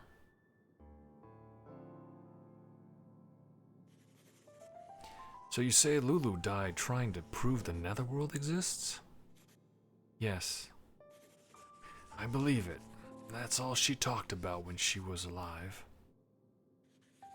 I'm gonna learn how to do a transatlantic accent. See, oh no. I'm saying yes in Spanish. Sorry. Sowin. Okay, Sowin. Yeah, Irish and Gaelic and that sort of words. Because they use, you know, the same alphabet mostly, I think. It's very hard to figure out how to pronounce things if you just pronounce things they are in English. She and I want to learn a transatlantic accent. She and I distance ourselves from the reality of death, because I think he should have a transatlantic accent. And I think if I try to do a transatlantic accent, it won't sound racist. It's one of the accents that you can just screw up and it'll be fine. It won't sound like you're making fun of anybody. She and I distance ourselves from the reality of death. Modern thinkers always do. We have no qualms about denying the afterlife. Only because we refuse to see death for what it is. I kind of want to give him like a Sean Connery accent, but I can't do a Sean Connery accent very well. But losing the one I love shattered the ideals I was born with. Now I pray for another world, so my Lulu soul lives forever.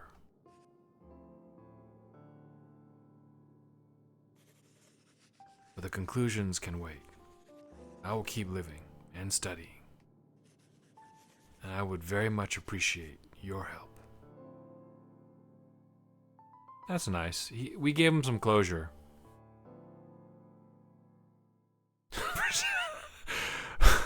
For some reason, any accent I attempt will always morph into Sean Connery. You know, if you could do a good Sean Connery, that's great. Do the Sean Connery accent. Oh my god. Welcome to the Rock. That's all I can do. It is a terrible Sean Connery. That makes it funnier. That makes it funnier. I can't do a good Sean Connery. I can't do impressions very well. I will sometimes do impression humor, I guess, but it's mostly tone that I'll imitate, not like the actual accent.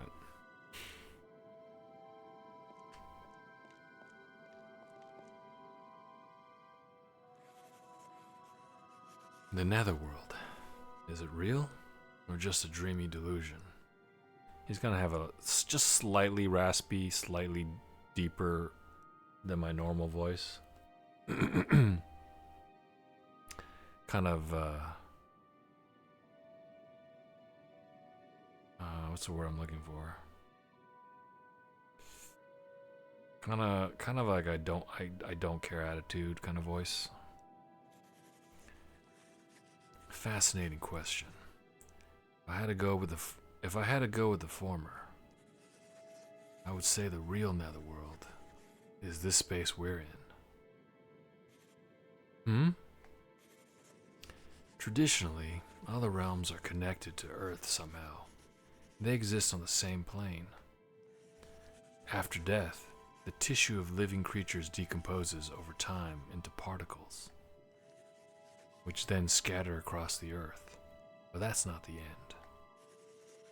Because within those particles, in the space they form, are memories, feelings, a past, a soul, proof we lived. All that information has to be stored somewhere. And because what we leave in this space transcends death, or the march of time, we can analyze that information later into something visual. In short, travel to another realm.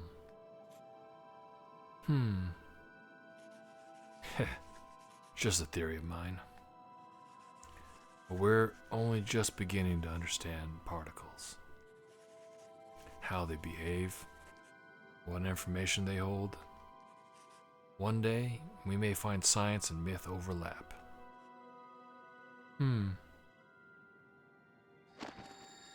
Oh, I got my Endless Corridor picture book page 1, which I'm sure is completely useless now. And I got a purple stone, which is a very light violet in my opinion, almost white.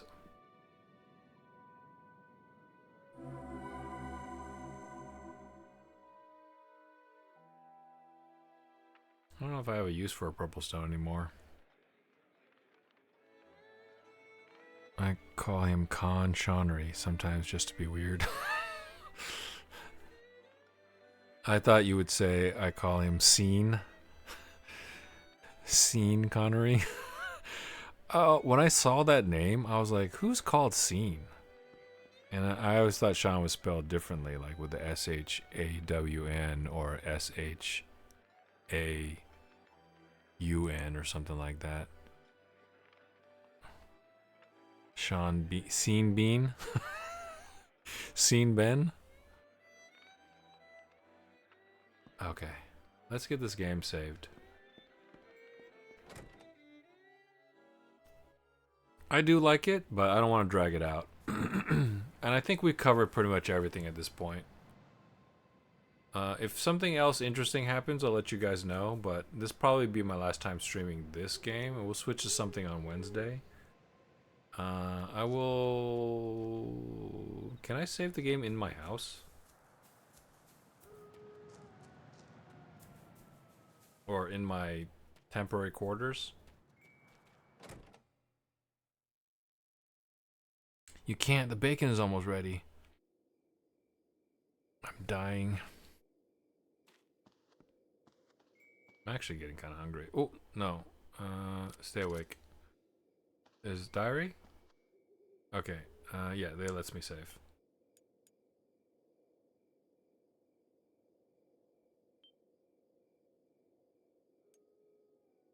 Okay. Um, I'm gonna stop folklore, but sorry, did I miss your answer? Have you ever played either Dungeons and Dragons Tower of Doom? It's an arcade game, or Dragon's Crown. Either of you, I guess. Killua. I think you probably played Dragon's Crown. You've played neither. I feel like Killua probably knows Dragon's Crown. Maybe not. Um, I just saved the game, so I might pick it up. I might resume it later.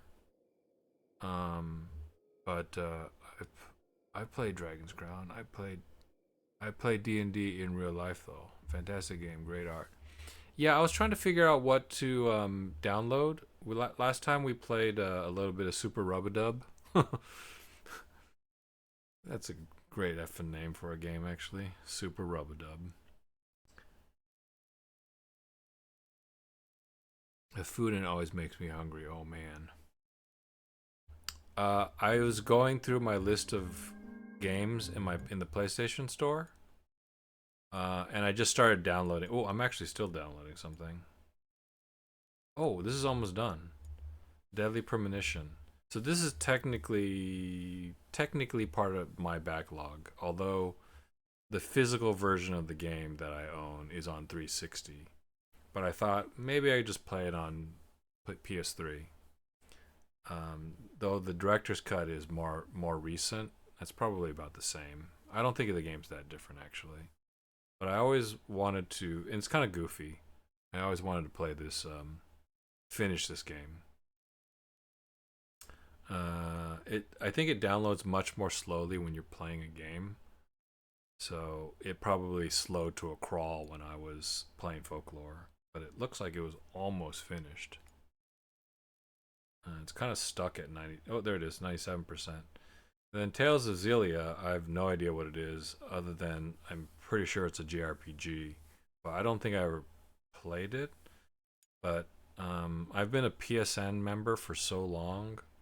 They used to just give away games. Well, they still do, I guess.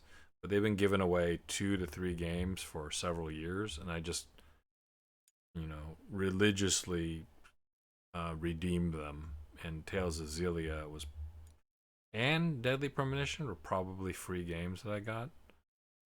Um, a Tales game? Yeah, Tales of Xillia. Is this a good one?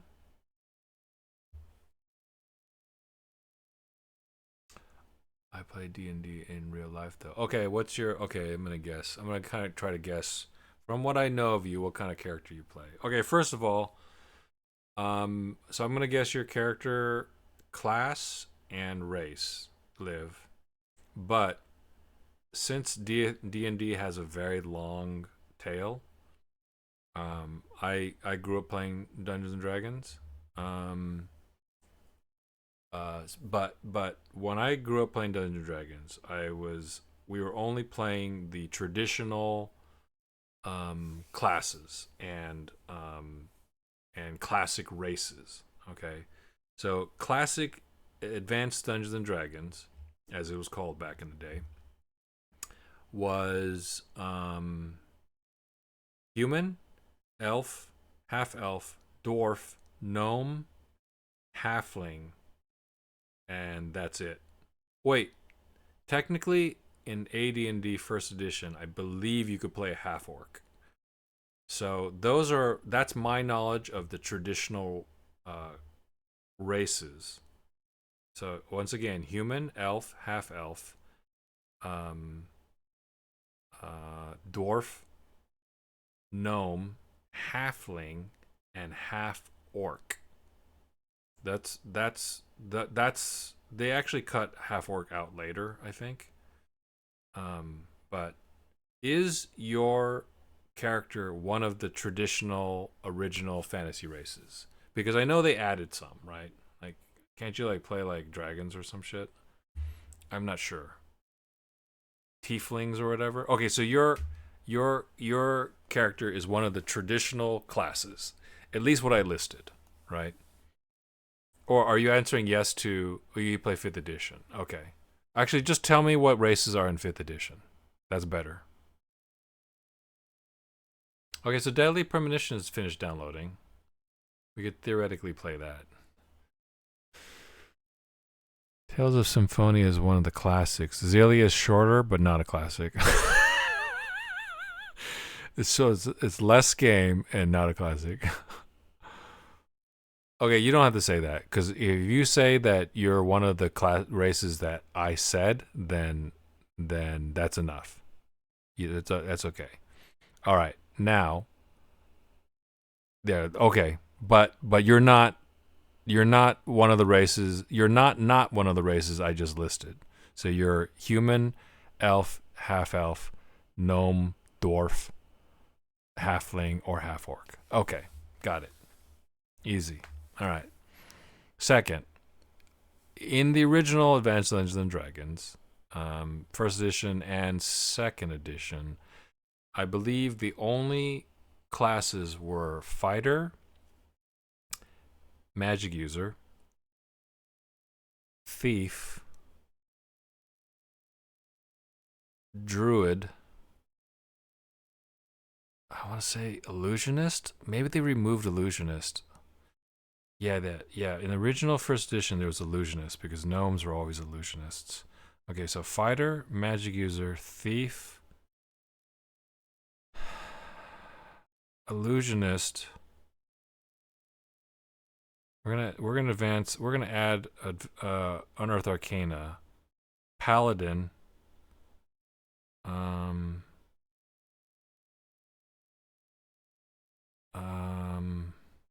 magic user. What? Live. That's what they were called. Know your history. Know your history. It's such a silly name, but that's literally what they were called. They weren't called wizards or sorcerers or whatever, although they did have illusionists. Magic user. Yeah, and you could multi-class, so you could be fighter, magic user, thief, but you advance very slowly.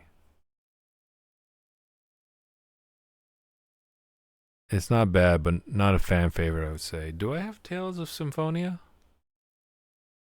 Tales of Symphonia. Is Tales of Symphonia okay? So none. So one of the classic ones in both race and class. Okay. Okay, so one of the classic ones in both race and class. Okay, so what did I say? I said fighter, magic user, thief, um, illusionist, barbarian, paladin, druid. I think that's what I said. So one of the classic ones in both race and class. Okay, so I did name them. Okay. All right. That's good. This is a tough one. I'm surprised because I didn't say bard. And I just had a feeling that you might be a bard. But since I didn't say bard and you already said that I picked one of the classes, because bard was technically, I think bard was technically added in one of the supplements. Guessing you're not a magic user. She could be a variation of magic user.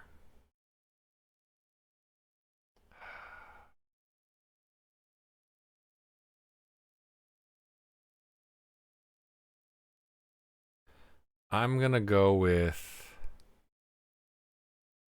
got love animals, pancakes, coffee.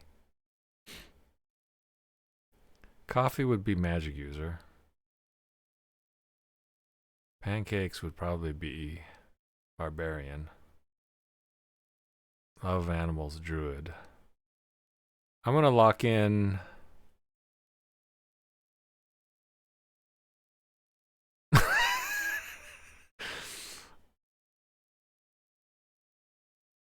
I just don't think. I think most people think humans are boring. I don't. So I'm not going to pick human. I'm going to say love of animals. And because elves are so cool and everybody loves elves, elven druid. Locking it in. Final answer. Boom. Easy. Easy.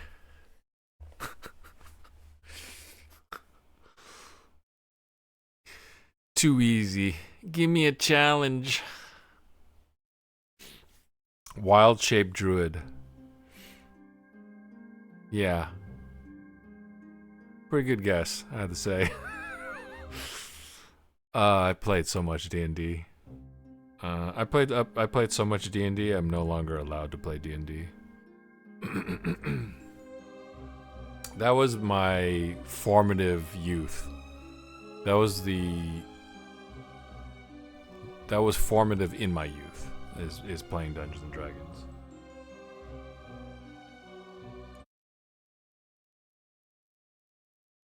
Good call. Tank and heal and turn into almost anything. Yeah. Yeah. Okay, so you like tank. Wait, you like tank and heal. Why stop then? I take the game too seriously. I take the game too seriously and other people don't. Killua.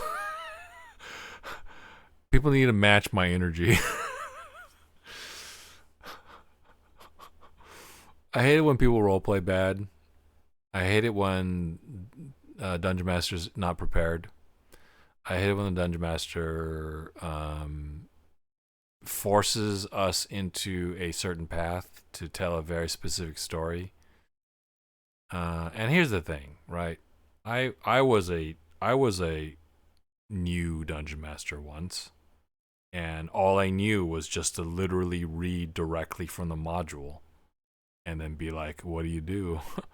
What do you do, clowns?" But like, you gotta learn. You gotta expand. You gotta, it's not about you. As a dungeon master, um, I think you have to be like a comedian. A comedian is very egotistical in a way. They're one of the most egotistical kinds of entertainers. Not necessarily in a bad way, right? I think all entertainers, actors, and such are egotistical to a point, have a certain amount of insecurity about them, and they need attention, right? And they desire that. But what a comedian does ultimately is entertain. The good comedian realizes that, yes, just being here and doing what I do, I'm already receiving what I desire, which is attention, right? But the ultimate goal is to entertain. It doesn't mean anything if I don't kill it. If the audience isn't happy. You know what I mean? So, and I think that's what a dungeon master should be. The dungeon master should be there for the players to help them tell their story, right? Not, if you have if you're a good DM, from the players' desires, from what they want from the experience, you can craft them a good story. But if you try to lock them into a story and to try to fit a square peg into a round hole, it's just not going to work. It won't be fun,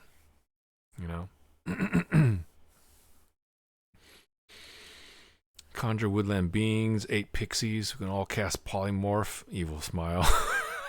Wait, I thought you were good. Wait, are druids still neutral? Are druids still true neutral? Because old school druids are true neutral. Radiums also know how to go the flow, I imagine. Yeah. I think one of the fun things I really did way back in the day when I mean, I rarely ever finished like a whole campaign because people get busy, people drop out. Um, and back in the day, we did a couple sessions at most, and then something would happen, and we would just start over. I think some people were just more in love with starting new characters and then playing, seeing how that goes, and then trying something else. But one of the favorite ones that I did was I actually, because as dungeon master, you're actually all knowing, right? So I gave them all like a very short questionnaire, and I asked them certain questions like about their deepest desires of their character, not them. Um, Although whatever they answered, that's technically their character, even if it actually is just their own feelings and such. And it's very surprising. People are very open with that sort of thing and having fun with it. And so I try to incorporate those things into the story. You know what I mean? Sometimes in minor ways and sometimes in major ways, but it feels at least tailored to them, right? Because that's what you're doing it for ultimately, right? Any class can be any alignment in 5th edition. You seem like a chaotic evil smile. That's funny. I usually tank in MMOs. That's just what I'm drawn to. I don't. It is a big responsibility. It's a different responsibility than healing. But I feel like healing, you have to be way more organized, and you have to be able to try to corral the chaos of players. And I think it's a little bit easier trying to corral the chaos of mobs. And so, as tank, right? So I generally tanked in MMOs. Here's a weird thing though. I flop between lawful and chaotic good. I think lawful good is underrated. And I think that more people than you believe are lawful good. Because it comes down to, well, do you follow laws and are you basically a good person? You know? And I'd say that a lot of people do fall into that. But it was interesting that playing D&D, you see so few lawful good people. And they sort of see them as goody two shoes. And it's like, it's not, you don't have to play a lawful good person as a goody two shoes, you know? Like, are you basically good and do you believe in social order and government? Like that's actually most people. Humans, lawful good. Humans are not boring. We're learning a lot about Kino today. Paladin, human, lawful and chaotic good. That said, I almost always played chaotic good thief.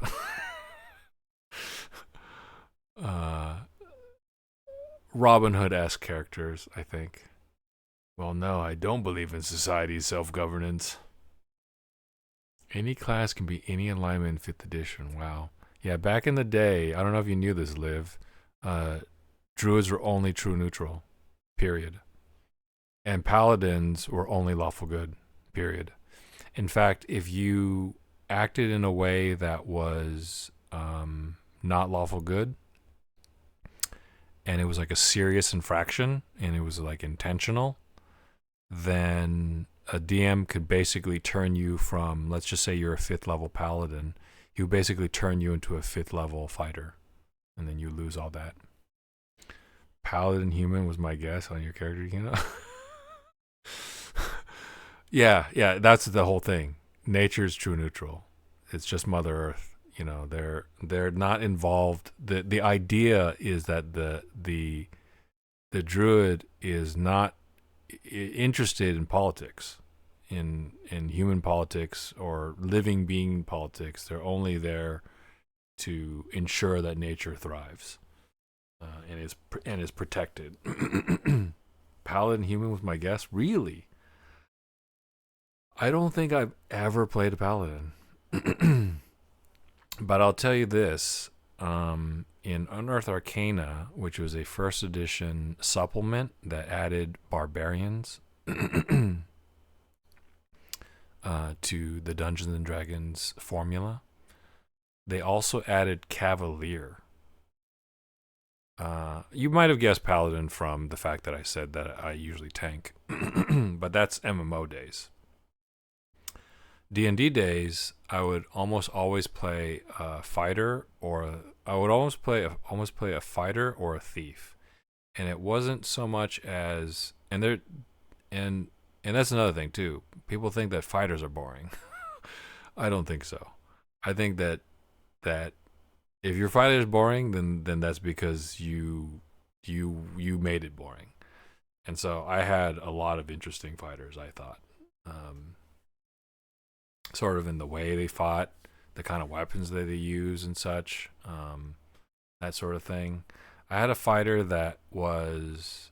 I was like, there's these games. So here's the thing: it didn't really work out that well, but I've always thought that there's kind of like this weird rule in D&D because like it's on a character sheet, and so it's like, well, you own a longsword, so you're basically gonna always have your longsword or whatever, right?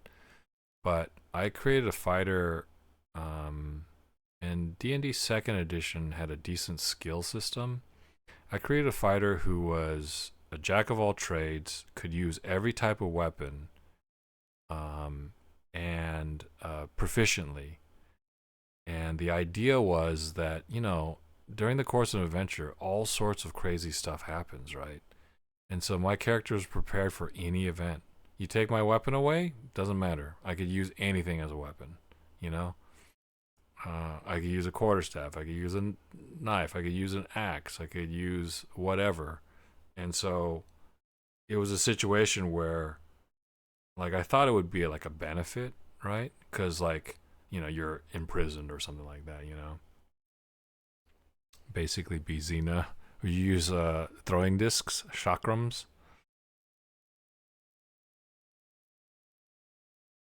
You should try it. I think you would like it, and they're charisma based.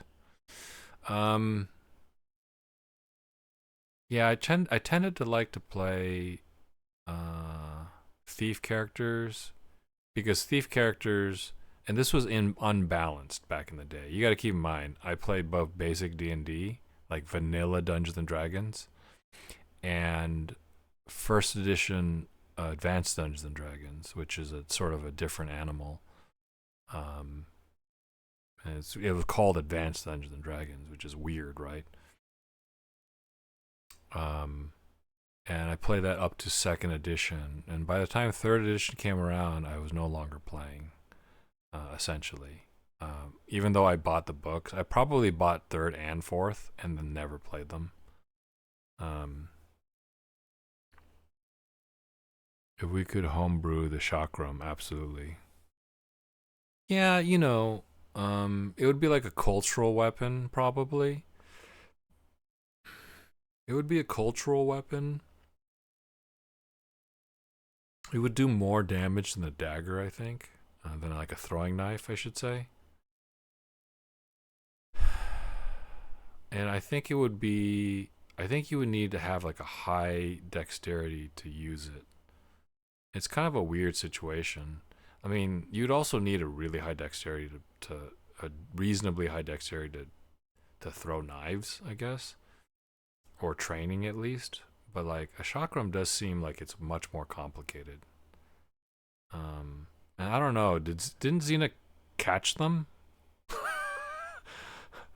Expert in pressure points. There you go. Yeah. So she was like a martial artist of all sorts. But yeah, back in the day.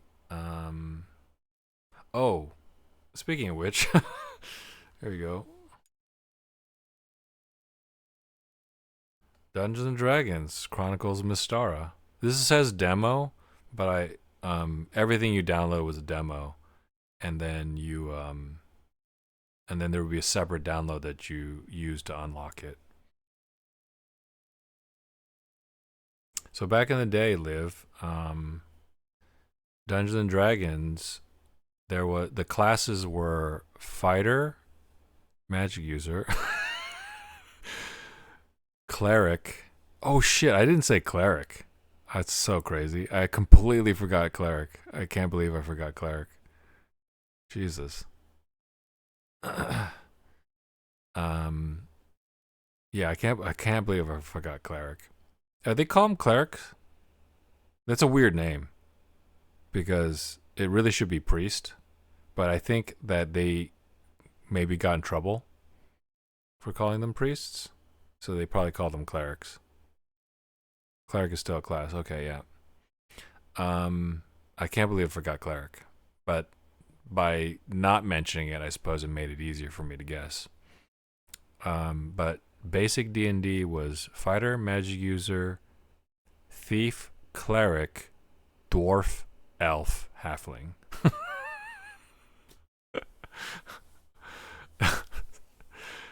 Dwarf, elf, and halfling were classes. Also, do you like how I say dwarf?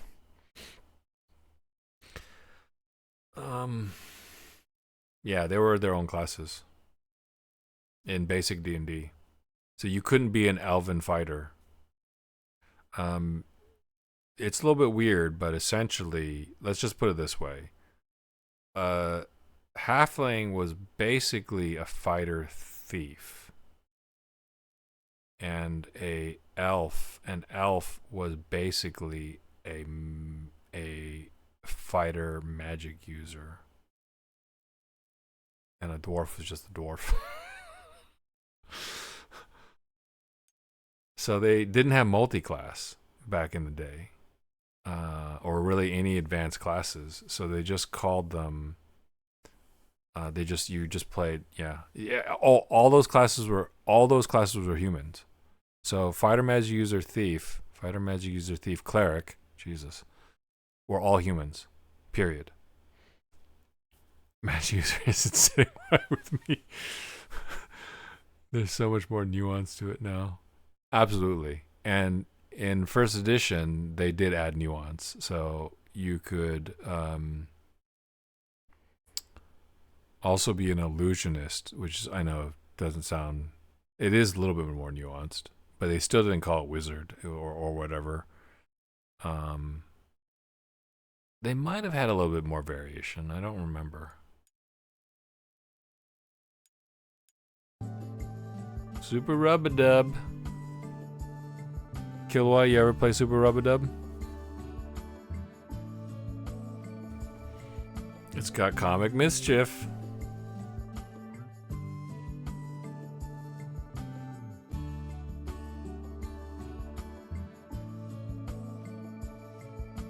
Wizard, learn magic. Sorcerer, innate magic. Warlock, entity, evoke magic. Okay, that makes sense. Yeah. I think they were heading towards that in second edition. So what second edition also did, they had official supplements called Fighter's Handbook, Wizard's Handbook, Thief's Handbook, and a bunch of others. But those were, maybe even the Cleric's Handbook. But the Fighter, Magic User, and the Fighter, Wizard, they might have actually called it Wizard by then, and Thief's Handbook were the best. But what do they have in common? Magic user.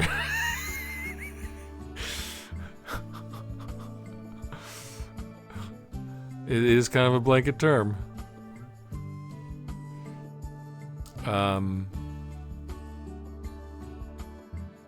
They had that variation, I think, in second edition. First edition was less so. In fifth edition, do they have named spells? I'm kind of curious about that. Here's the thing that that I personally didn't like about, and I've changed my mind on it. I've changed my mind on it. Name spells. Oh, Tensor's floating disk. Mordenkainen's faithful hound. Those are the two I can remember. Tensor was a wizard. Mordenkainen was a wizard, and they were of renown, and so they had spells named after them. Okay, so they still have that. Tasha's hideous laughter, for example.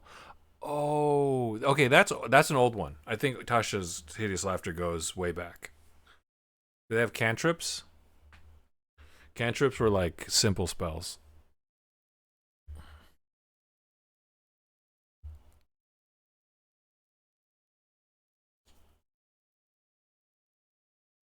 Cantrips, yes. Okay.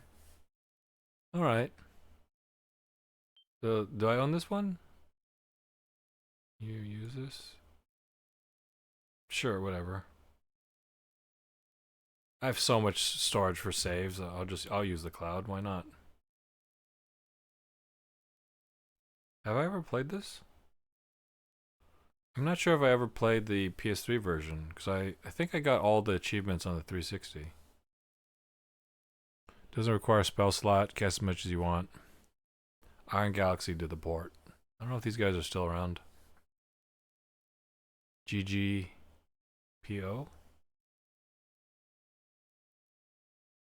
Thought I was accessing system storage. Wow, they go all the way back to 1974? That is super old.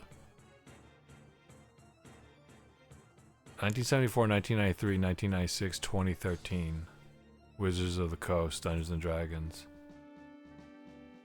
Chronicles Mystara, their respective logos and character likenesses are property of Wizards of the Coast, LLC, all rights reserved. Distributed by Capcom USA.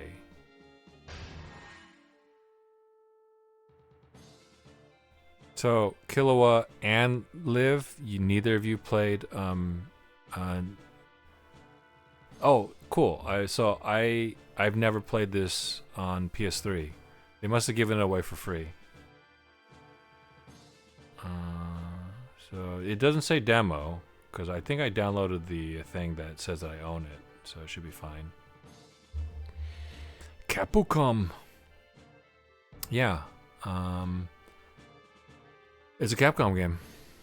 It was in the arcade, and there was 2-player versions, I think, which were much more rare.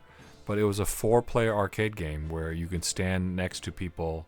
That's the thief from Shadows over. That's the thief from Shadow over Mystara. An arcade, bros. This is one of the best arcade games ever made.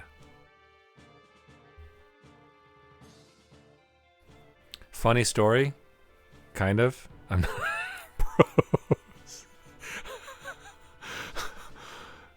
Aren't we all bros? Though, Liv? Aren't we all bros? Aren't we all in some way bros? I'm sorry. Okay.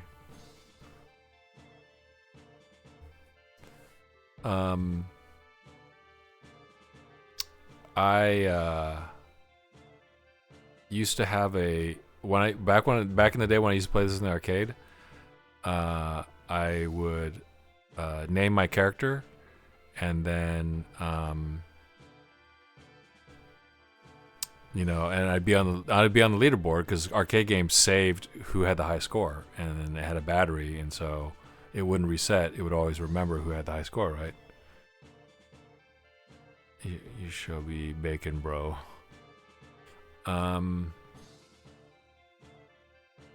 Yeah, bro is very quickly becoming like guys.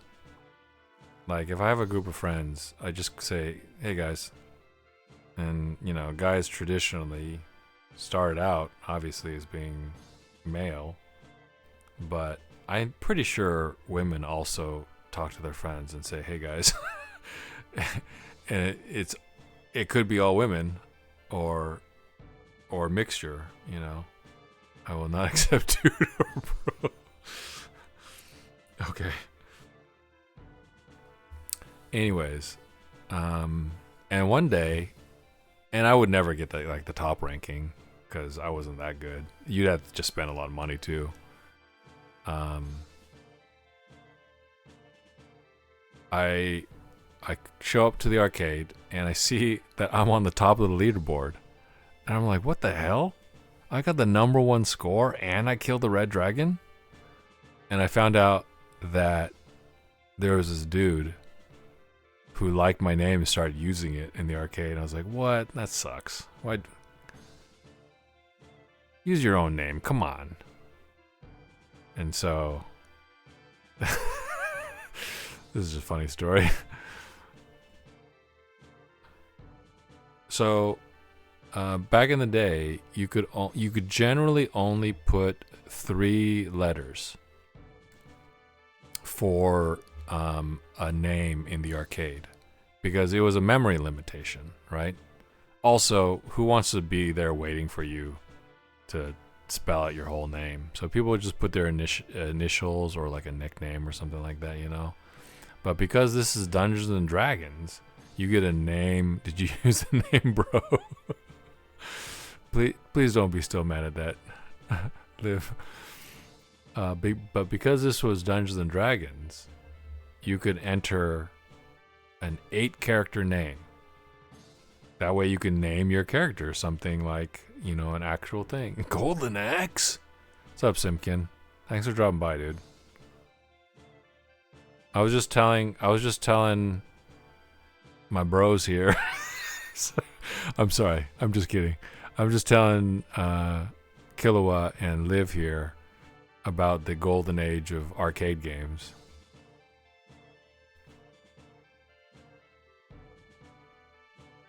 And I was telling him a story about how I used to play this in the arcade, and somebody, you know how you put you've been lurking and working? Nice. Okay, I haven't really been checking who's been lurking, but I did notice that there was more than 2 people. Yeah, okay, cool.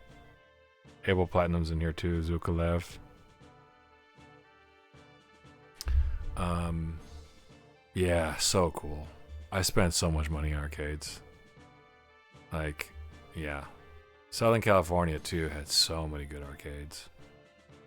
These days, the only way you can get an arcade is like if you go to like a golf and stuff, maybe, if there's even still golf and stuffs around. Let me do a little bit of quick channel moderation. Fighting games, yeah. Let me refresh chat and hopefully I don't lose anything. DDR, exactly, Liv. Also DDR. Those were very expensive to have. I got to know so this is what's weird, right? So everybody's just, there's a guy there working the counter, and literally all he does is make change, right? You hand him a 20, and then he makes change, and then you take some of those bills and then you put it into the change machine and you get your quarters, and that's your entire interaction with him. Well, I went to the arcade all the time. So I was just like talking to him one day. I was like, hey man, what's up? You know, and then, you know, because I see him like all the time. And I got to know him. And he was really cool. And I'm sure he was really happy to have somebody to talk to at work. Literally, you know, just sitting there super bored all day. And he was just really happy to have somebody to talk to. But I know this sounds wild. Oh no, this is the foreshadowing. No, this is a good thing, Liv. He didn't steal my name. He didn't steal my Dungeons & Dragons Tower of Doom name. This is entirely a good thing. Aside from the fact that I do think that the arcade itself was a money laundering front. I'm almost 100% sure it was a money laundering front. If you think about it, it's a really good business for a money laundering front. These arcade machines, you gotta wash the money. You gotta clean the money, right? You gotta make that money clean somehow. And these machines were not cheap. So like the deluxe machines, like a deluxe machine that was like, like a Time Crisis or something like that. They're like $20,000. Okay, and they're like, oh, cool, let's buy two. So, anyways, I got to know him, and we got to be acquaintances, and I'd visit the arcade several times a week. I have no life. Like, video games are my life, right? And he had brochures, and it's crazy, right? Obviously, the industry is gonna have brochures, but he showed me the catalog. Like, look at all these games. And I was like, wow, And so you never see these because who sees brochures for video games, right? Except people who own arcades. And he was like, yeah, anything you want, just tell me, and I'll get it in the arcade. I'm like, really? He's like, yeah. And so when I found out about Dungeons and Dragons Tower of Doom, because I went to a bunch of arcades in SoCal, not in the neighborhood. There are several different neighborhoods. And my local arcade didn't have D&D. I was like, hey, can you get this one? He's like, no problem. That's crazy, right? That's crazy. I know it sounds unbelievable, but he was like, sure. And then he got it within like 2 weeks or something like that, and they made room for it. So much fun. And I don't think I ever asked for anything other than that.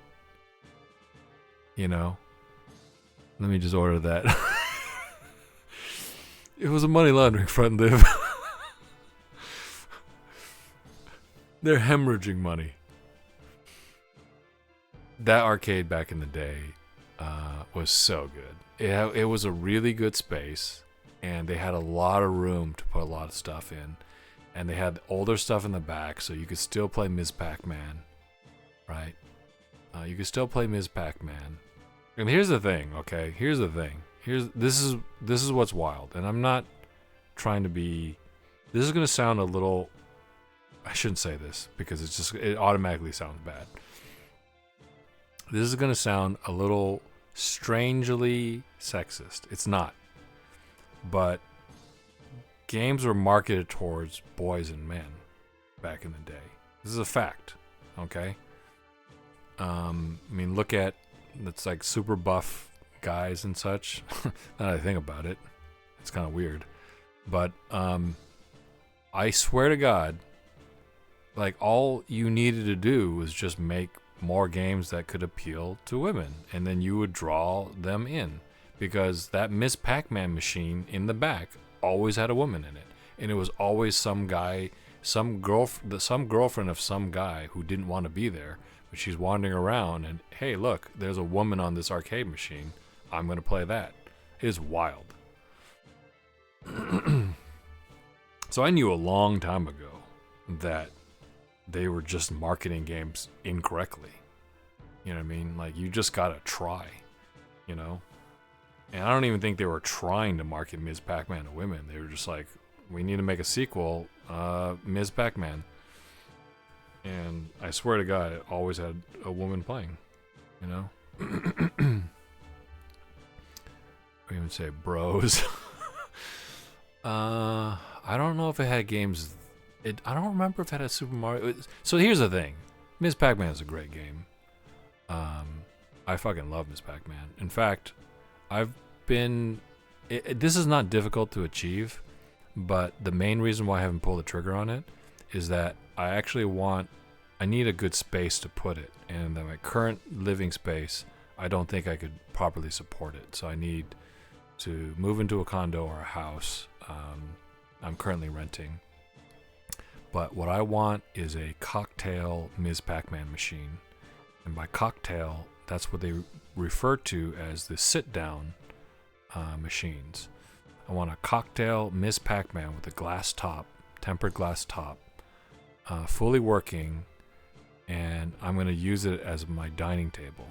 You know, I do live alone, so I would just need a dining table for two, and I would eat on it. It would just be Miss Pac-Man running all day long in my kitchen, and it'd be really nice. It's like a good height, and you know, it's glass. It's a glass top. You know, I would have a placemat, of course, to protect it. But and that's literally the only reason why I haven't pulled the trigger on one, because I wouldn't have a really good place to put it in my current kitchen. But yeah, I would want a Miss Pac-Man machine. I want to own a cocktail Miss Pac-Man machine, 2-player head-to-head. The other person sits on the other side of you, and the screen flips when it's their turn. Anyways, so yeah, and here's the thing. I don't think anybody really thinks about it, but arcade machines made so much money. Made so much money back in the day. So much in the golden age of arcades. So again,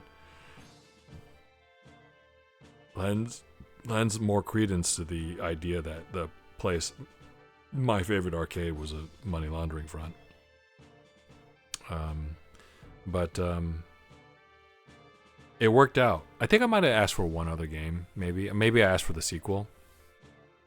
But when he got that machine, it was instantly popular. Just so many people playing it. So they actually got two.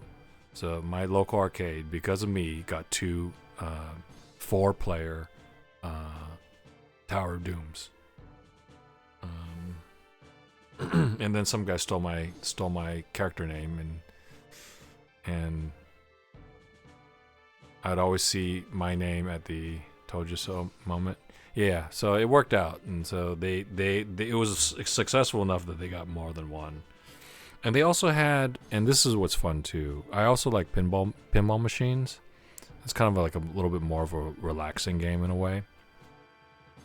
They always had, I want to say, in the side, I think they only had 3 pinball machines, but they always had the bangers. So they had Star Trek TNG, they had the Star Wars one, they got the Raiders one before. And those were great. Like the Star Trek TNG one was so much fun. Because it had like the moving thing. You can get an extra ball and then you shoot the ball out of it. Arcade bars are bringing it back. In my area, there are a few. That's awesome. That's good to hear. I'm glad. Because Stern is still making pinball machines. There's an event in Northern California where I currently reside called CA Extreme, or CAX, which is a little bit funny. But they do a yearly event, and it's pretty big. It's gotten pretty big. And if I bought a Miss Pac-Man machine, it might be from there, because a lot of the people who bring their machines, well, if you bring a machine, you get free admission. But sometimes people are kind of tired of it, and they don't want to lug it around anymore. So they sell them on site. I almost bought one a couple of years ago, but again, it wasn't the exact one I wanted. And I mean, the price is not that expensive, but I should pull the trigger soon and maybe store it someplace, because they're just going to get more expensive as they get more rare. Anyways, where were we?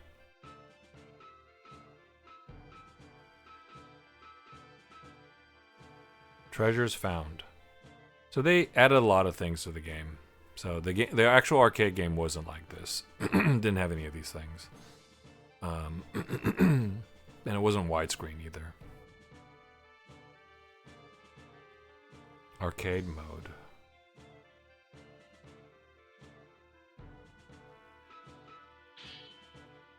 Chapter select. Oh, I could select? Okay, no. I don't want to do that.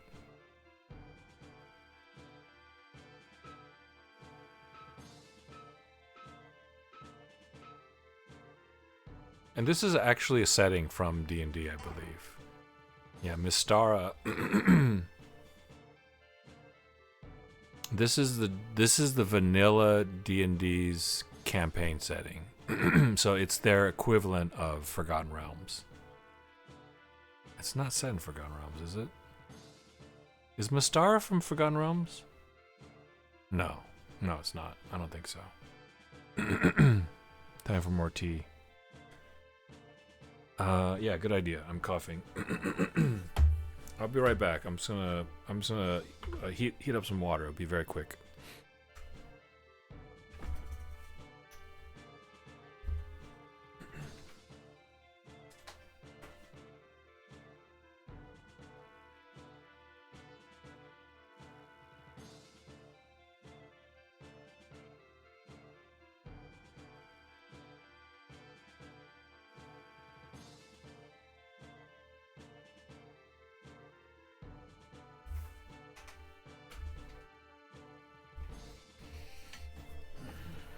Okay, I'm back.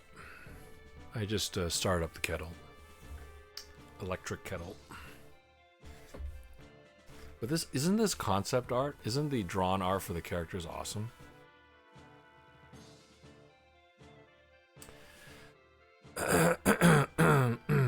Excuse me.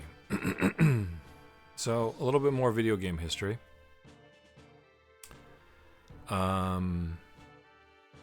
I had thought that Japan loved Dungeons and Dragons. Killua. It does remind me of Dragon's Crown. More on that later. It's funny you should say that. I always thought that Japan was like, oh shoot, Japan just loves D&D. Right? And so at the time, I was aware of an anime called Record of Lodoss War. So it's like, yeah, it's fantasy, so like they must love Dungeons and Dragons and fantasy and all that stuff. It's very clearly inspired by that type of fantasy, adventurers and everything like that, you know? You know, vaguely European setting, elves, that sort of thing. Yes and no. Turns out that they didn't use Dungeons and Dragons. They used a game system called Sword Hero. Shoot, I just screwed it up. Sword Hero is actually a new game that I did on Patreon. I kickstarted or something. It's like a retro, sort of inspired by Gothic game. Sword World is the game, is what I was thinking of. And it was their own system, and there was a segment of the Japanese geek population apparently that were so into this that they chronicled their adventures. They wrote it down, they recorded it, they put it on I think they put it on was CD available at the time? They recorded it and they chronicled it, and it became Record of Lodoss War. So if you've ever heard of Dragonlance, and Dragonlance was sort of an older D&D Dungeons and Dragons setting, Dragonlance is based on the adventures of the writers' D&D group, and they turned it into an actual novel, and a pretty successful series for a while, and then it just kind of died. But Record of Lodoss War became an anime. They made games out of it. There was a game, there's a Castlevania-like called something like D-Lit in Wonderland or something like that came out as recently as maybe 2013 or 2017. And you're going to see her in a second. That's the wizard. I think he only appears in the second game. The thief only appears in the second game. That's the thief. That's the dwarf. He appears in both. And that's Fighter. He appears in both. So cool. Elf. That gal there. So she's basically a stand-in for the wizard from the second game, but she's in the first one, and Cleric's in the first one as well. So the first one is Fighter, Elf. It's Fighter, Elf, Dwarf, Cleric, and they added 2 more classes for the sequel. Hey, Maja. Thanks for dropping by, man. It is super early, isn't it? I overstreamed again. I'm doing good. I was just talking. We finished Folklore. It's almost 7. Yeah, we finished Folklore, and I was playing some side stories, and it actually filled in a bunch of the missing story. Surprisingly, actually. But I think I'm done streaming it, and I might play some of it offline just to, on principle, finish all the side stories and collect all the folk. But I didn't want to switch to a new game halfway through, so I just downloaded, before I started the stream, I downloaded a couple of games that I have on my PlayStation 3, and figured we would just try them out and play them a little bit. And I was just talking about the history of the D&D Tower of Doom game, and how they originally, okay, so going back to it, Record of Lodoss War, so that there, the elf girl, she is almost a spitting image, kind of. You look at her face and it's not, but her design, if you look up a character named Deedlit, Deedlit, that's who she was supposed to be, because they actually didn't want to make a Dungeons and Dragons game. They wanted to make a Record of Lodoss War game. But I think it might have had something to do with the fact that who knows what that is, and they thought maybe D&D would attract more people because it was America. That's the market anyways, right? So it was a made for America market. And so I always thought that like Japan had a love for Dungeons and Dragons. No, they had a love for Record of Lodoss War and their own D&D system, which was called Sword World. And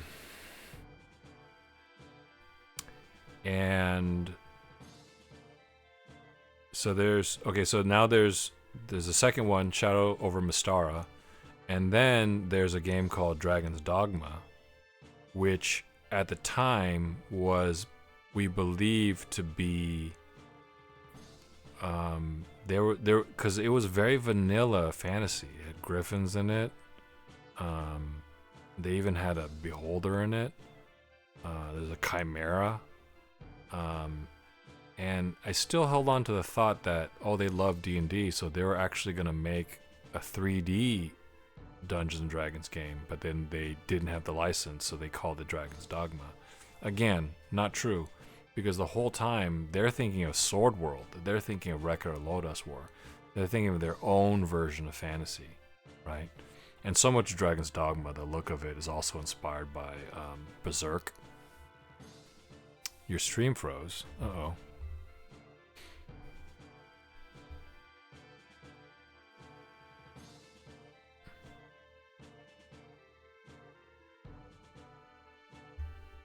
Let me kill my... I got raided into the Mexican Runner and 2 Girls 1 Pan.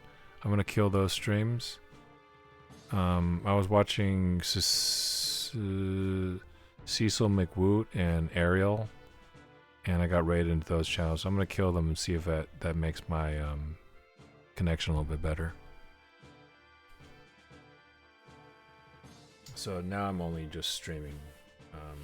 I only see 2 people that I'm following online now: Chomp and Celine. Chomp Deluxe and Celine Lionheart. But yeah, hopefully that's better.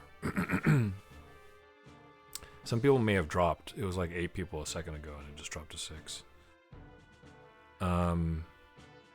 So with Dragon's Dogma 2, and there's like these lion people and everything like that. It makes sense because in Sword World they always had like beast races. They had elves and stuff like that, and everything. And Dragon's Dogma 2 is basically a correction. They wanted to have all those races all along, I think. Again, because it's Sword World, and Sword World had animal races, like animal humans and such. Biff says wizardry is a big inspiration as well. Absolutely. Actually, I downloaded a PS3 wizardry game. I don't think I own it, but it's the demo. Labyrinth of Souls. I don't know if it'd be fun to watch, but I do have the PS2 wizardry game. I'll take a look at it and see if it's something that is interesting to see on a stream. Technically, it is part of my PS2 backlog because I definitely didn't complete it. I do remember it having really cool art. Like, it had art from like famous Japanese artists and such. I think. How do I... Oh, I press this button. Okay. So, Killua, you're like, it reminds you of Dragon's Crown? Guess what? George Kamatami worked on this. George Kamatami, the head of Vanillaware, used to work for Capcom.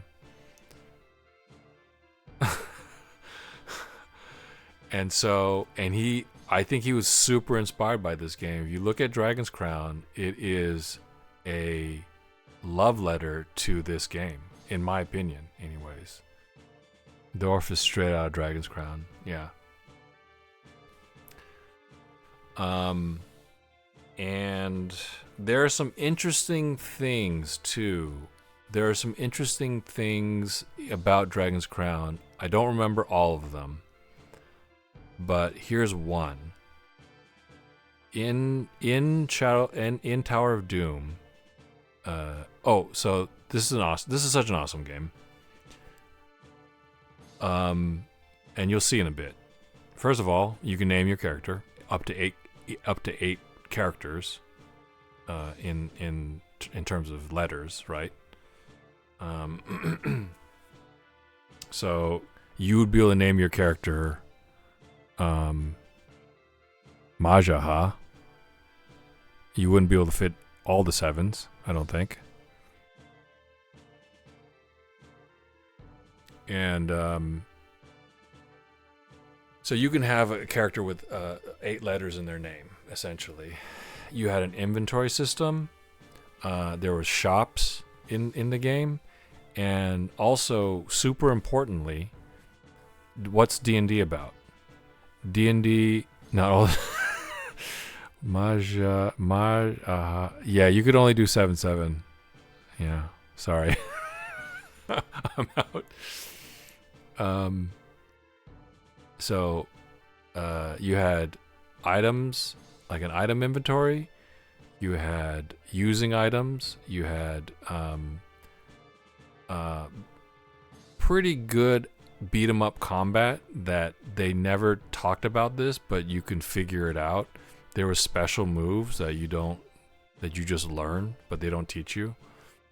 Like sliding and different ways to use the shield and different ways to do attacks and such. Shops. Sort of mini side quests in a way. And also, what's D&D about? It's about player choice. And throughout the adventure, you are often given choices, and you can move your hand on the screen, and then whatever choice got the most votes, then you guys would do that. The party would do that. And so that means that actually in a single playthrough, you can't see all the content. Because there's multiple choices throughout the game. So anyways, one of the choices is whether you go try to defeat the red dragon or you take the safer path. Now, I'm convinced that in Dragon's Crown, it's an inside joke because the alternative path to fighting the Red Dragon, which is absolutely a difficult fight, the alternative path is that you fight a Beholder. But a Beholder is a ridiculously dangerous D&D monster. Like, ridiculous, right? He's got so many ways to kill you, it's not even funny. And in Dragon's Crown, they say there's a little blurb about you take the easier path, even though there's nothing really in the story that sort of implies that. And then you fight the Beholder, and then you get your ass handed to you, because that's actually what happens if you don't fight the Red Dragon. You fight the Beholder, and then you get your ass handed to you. So there's a Beholder in Dragon's Crown, and I'm almost certain that it's a little in-joke, because choosing the Beholder, like, it's not easier. Like, you get destroyed. Anyways, little minor thing. I have no proof about that, but I've always thought that picking the Beholder should be easier, and it's not. And then when you fight the Beholder in Dragon's Crown, he also hands your ass to you. Alright, let's do a little bit of D&D.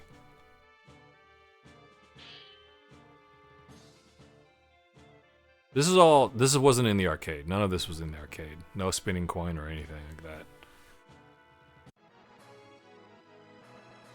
This music is, though. Oh, whoops. It's just switching. Play Shadow or Mystara. Okay, it's actually loading. Sorry. I thought that's how I start the game. Whoops.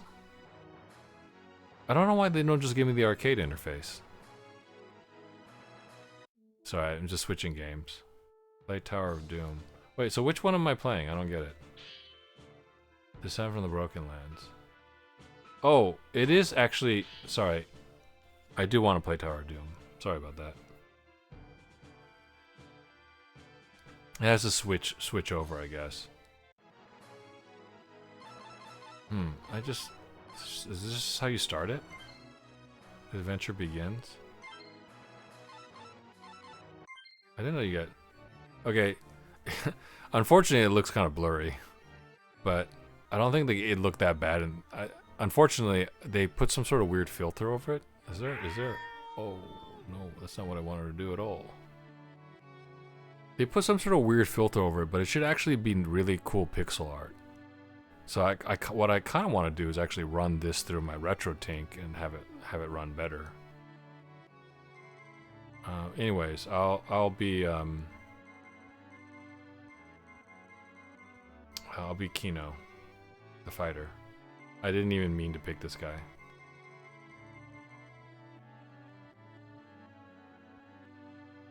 And so everybody, you could play couch co-op, and everybody would be choosing their names right now. Help us. Please. You hear screams from up ahead.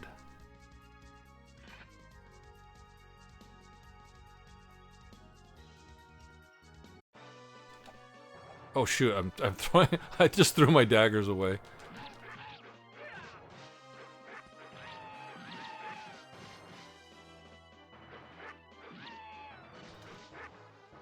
Let's jump. Okay.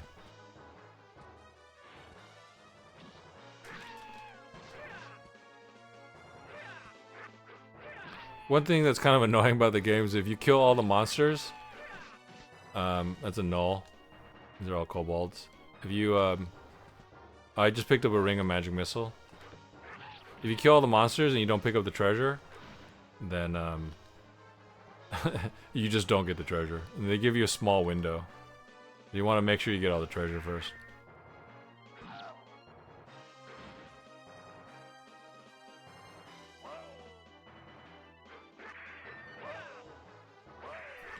I honestly think the game looked kind of bad, unfortunately. It looked better. There's a timer. I used to... Tea time. Oh shit, the kettle is ready. Okay, look at this, see? What should we do? Head to the mountains? Head to town. And then you could choose.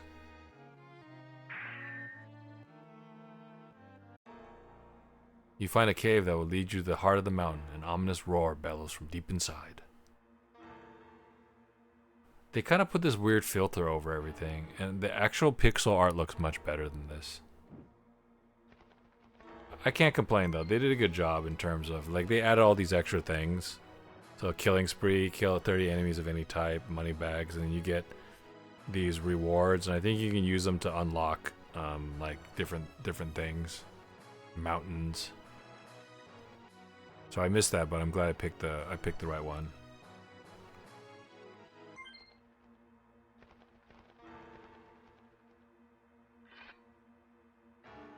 So there's like secret moves. So this is jump, but you could also jump and do down and attack to do that type of attack.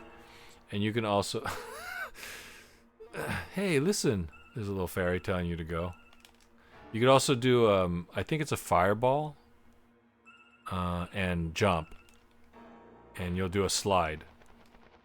And if you do the slide, I think it's an evasion. But also, if you slide along the ground, you'll pick up any items that are on the ground. And then you can also... so this is my normal attack, right? And I could hit it multiple times with this combo. But I can also press forward and attack. And he does that big attack. Hia! Right? And then I could also, pull, what is it, pull back? This throws the item. So triangle is item switch.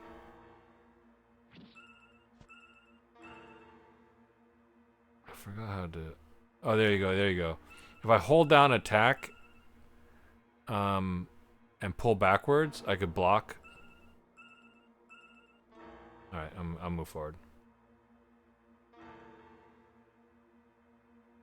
Fireball. Oh shoot, I forgot there's a trap in there.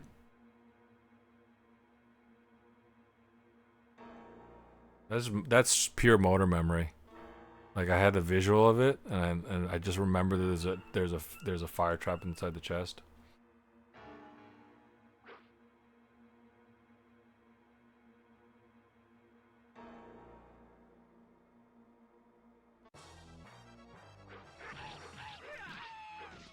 You see this Scooby-Doo rock?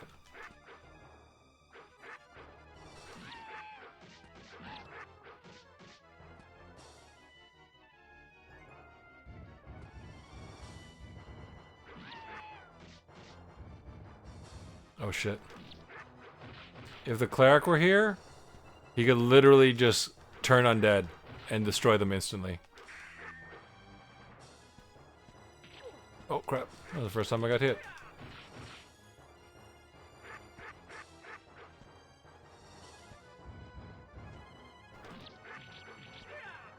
Oh, son of a bitch.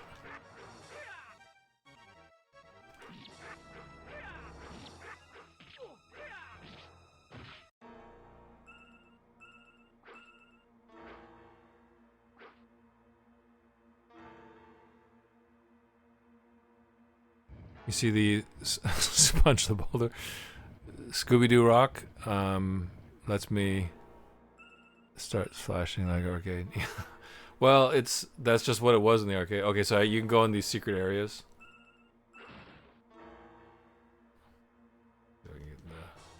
I didn't do it correctly. It's so hard to pull off a fireball with a D-pad. It's just grabbing treasure.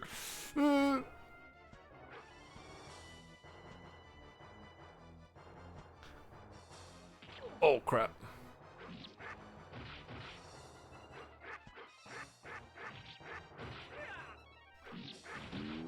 Oh crap. By the abyss. Technically I could just leave. After getting all the treasure.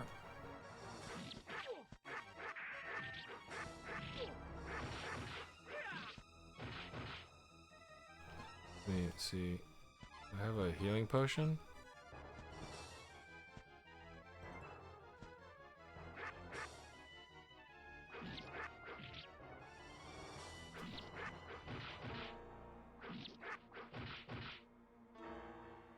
Okay, I got everybody. So I'm almost dead. You could pick up healing potions though, and if the cleric were here, so you can co-op here too. I'm assuming. Yeah, absolutely. You have up to 4 people on the screen. If the cleric were here, he could use this thing here to cycle between his spells and items, and then he'll be like, cure serious wounds. and then he'll just if he does it wrong, he'll cast it on himself. But if he stands in front of you, he'll hold his hand out and then cast it on you. I have a ring of fireball here, and I'm gonna use it. I'm not afraid to use it. Oh. Any one of these could have a trap in it. I forget which one has a trap. Oh, and there's magic items too. It's kind of weird because a lot of it is hidden, but you can find like a gauntlets of ogre strength, and you'll do more damage. But there's like a weird thing where it's like if you take a certain amount of damage, there's a chance that your gauntlets of ogre power will be destroyed, and you'll see the message pop up.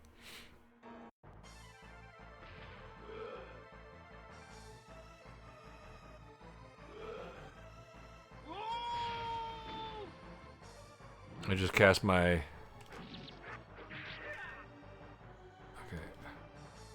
Oh, what's this? Oh shit! You're gonna kill me. That was my magic missile.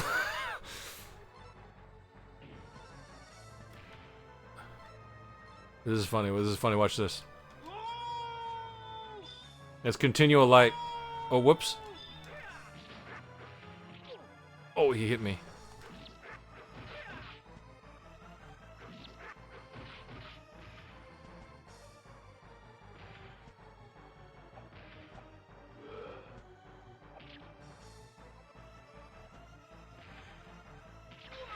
Oh, he killed me.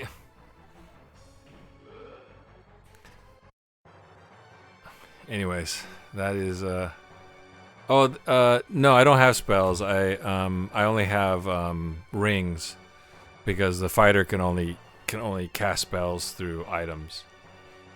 Prepare for doom. I really think that they shouldn't have put this funky filter on it. Because I think the game actually looks worse with the filter. Because the original pixel art looks really nice, but they put a really funky filter on it, so it kind of looks like, I don't know. It kind of looks smudged. Let me see if that's a setting. Because this is the home edition, they added all this stuff. So these are just collectibles. They're just like, we need to have some, more things in the game. Most played fighter. And of course, back in the day, I only played as Elf. She's definitely the best class. She's basically fighter magic user. Let me see if I can do help and options. Settings. Oh, here we go. None. View arcade cabinet. That's fun. Scan lines on. Challenge sidebars off. That's fine, I guess.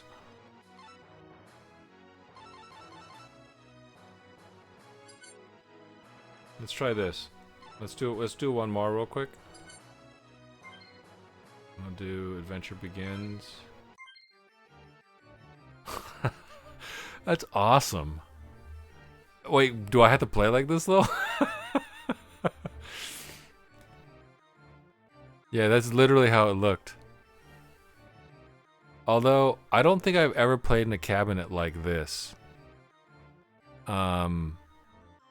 We always played in a cabinet that was the farthest left and the farthest right controls were slightly turned a little bit.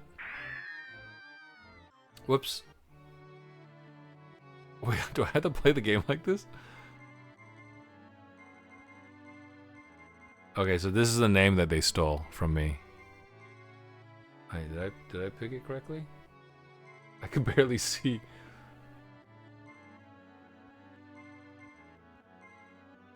Is that an I?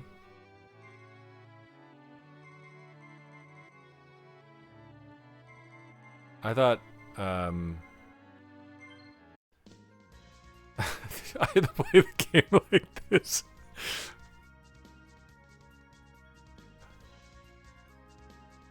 That's terrible. This is a terrible idea.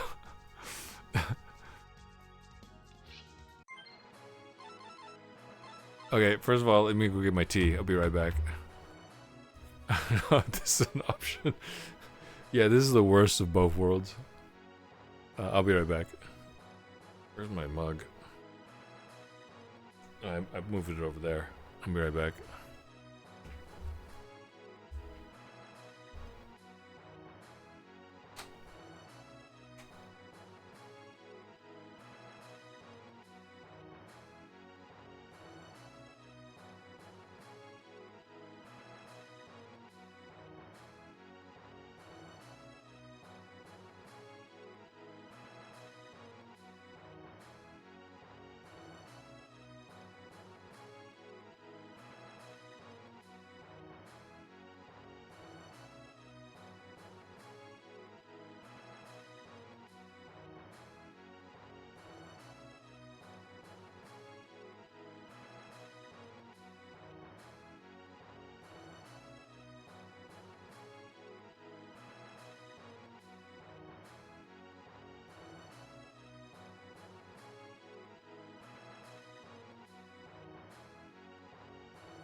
Alright, I'm back. Good thing the water was still hot.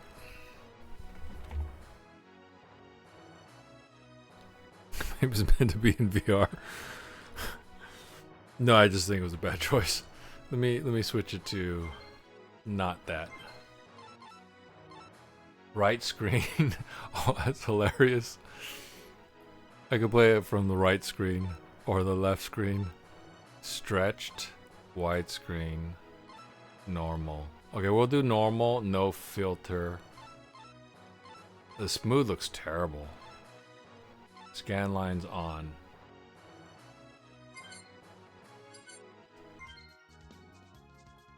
Did it look that bad? Did it look that bad? I honestly don't remember. This is kind of fuzzy. Let me see what crisp looks like. I mean, maybe, right? Because back in the day, they were just giant CRTs.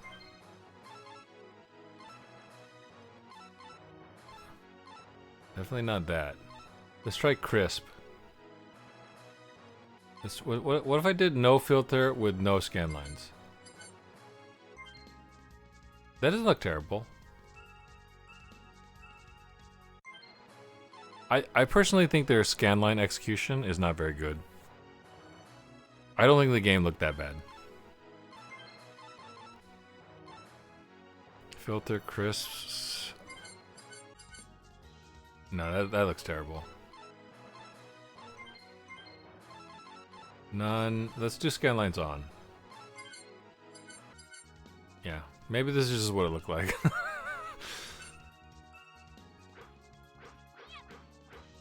She's very similar to Fighter. She's slightly faster, I think, but she does less damage.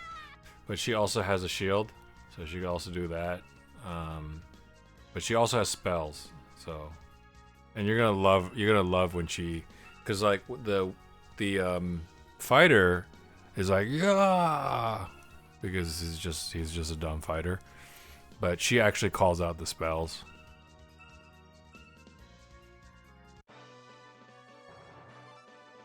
Oh, Just got smacked. Magic missile.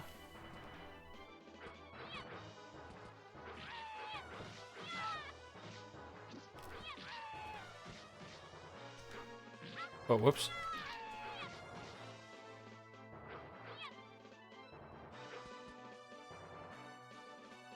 Can you hear that again?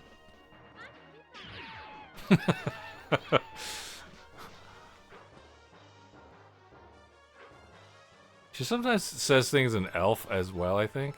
She gets more spells.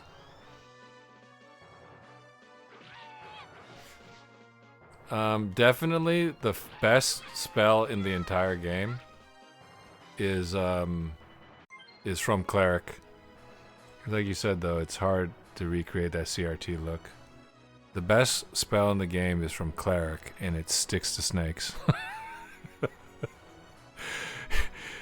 Cleric says, "Sticks to snakes," and he literally throws a bunch of sticks on the ground. And they're not even big sticks, right? There may be half an inch thick and, 12 inches long. And they turn into snakes. And they just start biting the shit out of the nearest monster. It's hilarious.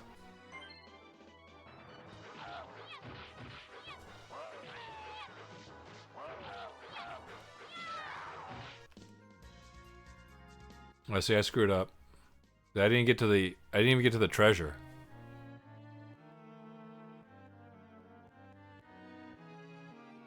Six would be a great username. All right, so this time we'll head to the town. Yeah, it's the CRT isn't done very well. Filter isn't done very well.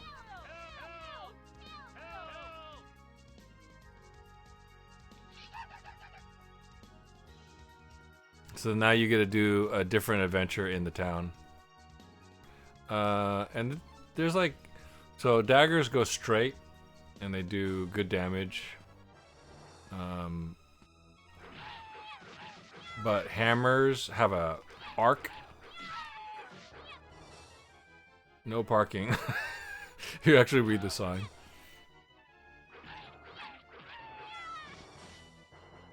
I gotta pick up my gold and my silver. Oh, damn, you got me. She got less hit points than the fighter, too, which is also accurate.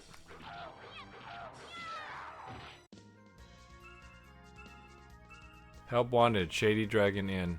So you can keep going, or you can go inside the inn. So they also have an alternative path here.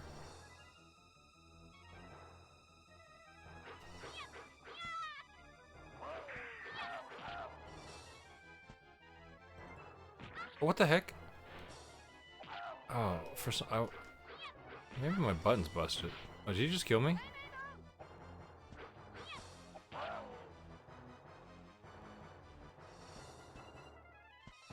Huh.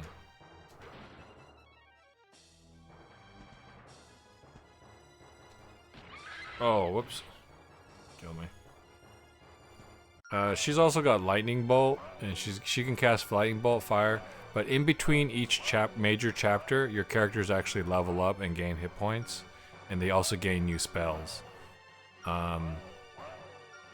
Another really cool thing was that there were certain decisions that actually changed other things. So there's a certain point in the game where you see this young girl, and she's like screaming, and like you can. Okay. So you don't ever ignore the girl, but as far as the game is concerned, what you chose to do, you didn't do the other thing. So if you choose to go to the castle, then you fight a displacer beast. There's an awesome monster actually, but if you don't go to the castle and you go through the woods instead, you see a young girl being chased by a manicore, and you kill the manicore instead. And she's like, "Thank you for saving me," My my father is a merchant in town or something like that, or something like that, and come see me later or something like that. And if you go the castle route and you get to town, there's a very sullen-looking merchant, and he's sad because his daughter died because you chose to go unknowingly to the castle, and she was still chased through the forest by the Manicore and killed. But if you go through the forest and kill the Manicore and save her, she's at the shop instead. And if you click on her, you can tap on her with your, because you buy things in the store by moving your hand over it and clicking. If you click on her and talk to her, she either gives you a discount or like a ring or something like that. She's like, "Thank you for saving me." It's really neat. Is music driving you guys nuts yet? And then Shadow over Mystara is the sequel to this game, and they added Thief and Wizard. Oh, and another cool thing that they did with Shadow over Mystara is... Let me quit this game. I think it automatically saves, right?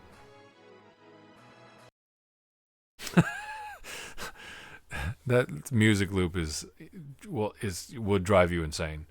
The other cool thing in what's it called? Shadow of Mystara is that you can play as the same character, and every character had a variation. So the ones that you see there in the background, you could play as the fighter, and there's multiple fighters. You could play as the thief, and that's the thief. That's the canon thief. But if you play as the alternate thief, she has a second skin. She has she wears like a white bandana over her head instead. And then that wizard there that has the white hair, he instead actually has a wizard hat.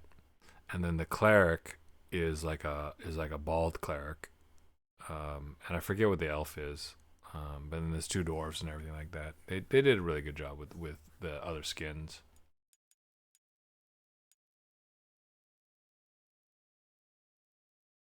We'll do a little bit of is Momo coming on tonight or this morning? Maja, do you know? It's already...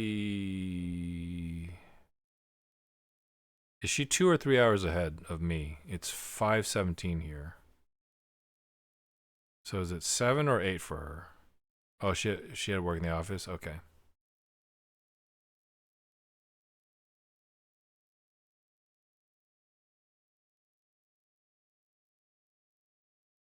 Anyway. Momo lives in the Netherlands? Really? Oh, okay. I didn't know that. I thought she was no, that makes more sense actually. That actually makes more sense. I didn't realize she lived in the Netherlands.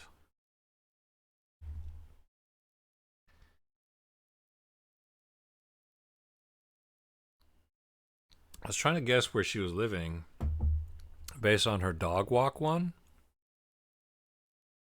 And I was like, wherever it is, it's really flat. Because I didn't see like any mountains.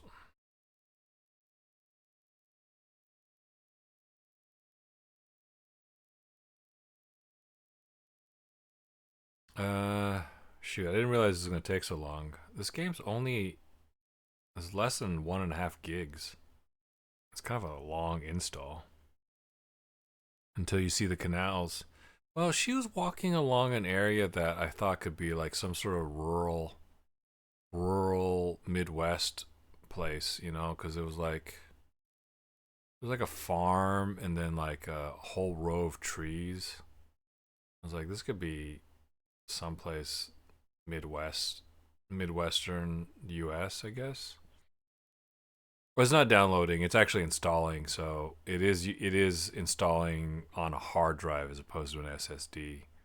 I already downloaded it. If I was downloading it, it would take for friggin' ever.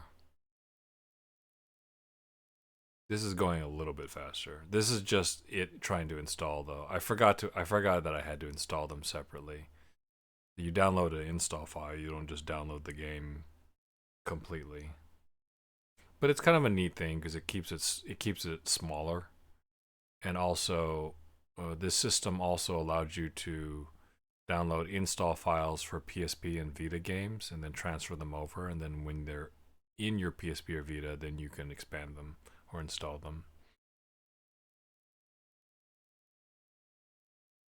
Anyways, how's that sound? I do Raw Danger. Um, yeah, and this is also probably a vanilla PS3 Slim SSD.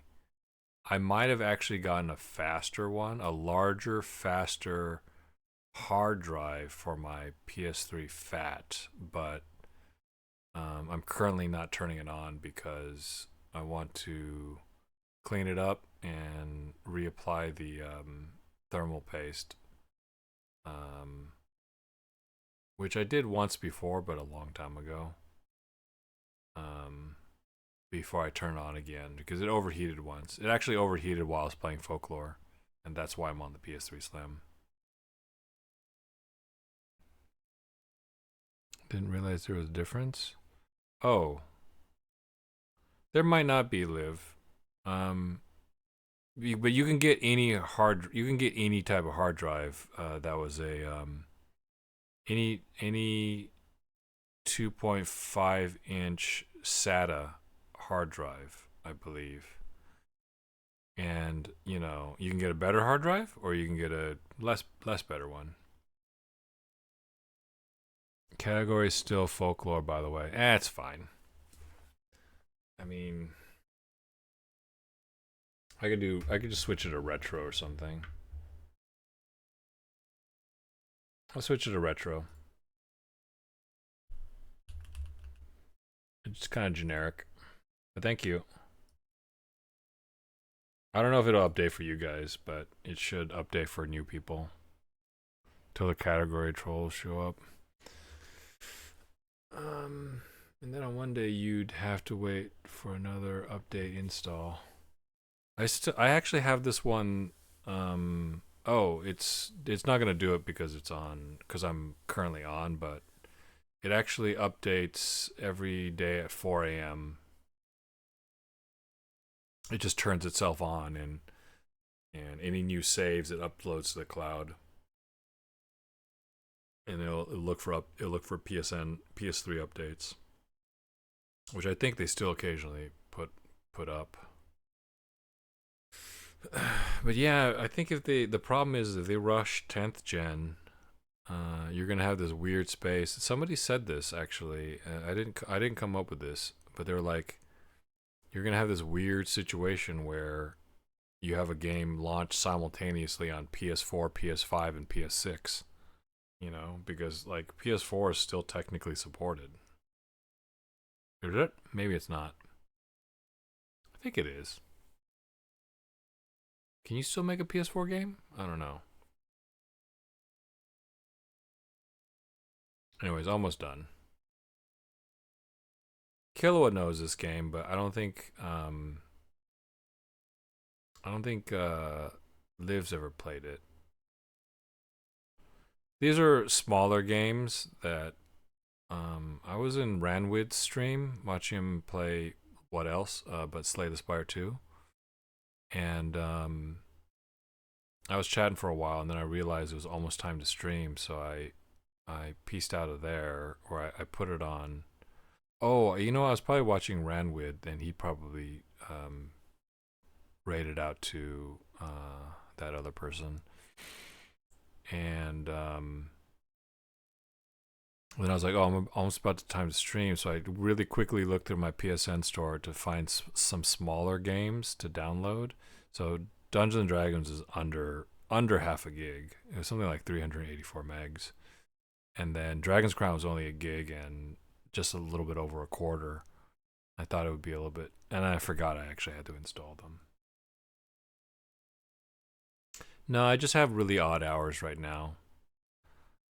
I get up later in the day. I'll wake up after about 4 to 5 hours of sleep, and if there's something I need to do, I'll stay up, and if there's not, then I'll go back to sleep and get a full 8. But I'm currently sleeping at weird hours because I'm allowed to. I can. Um, because I'm allowed to, because I'm able to.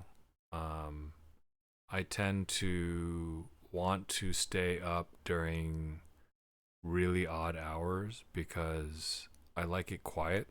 I like it quiet when I game. I like it quiet when I very rarely watch TV or a movie these days, but if I happen to be, I like it quiet. If I'm working, I like it quiet. And so anything after midnight to like 6 a.m. tends to be super quiet. So those are the ideal times for me to be up, right?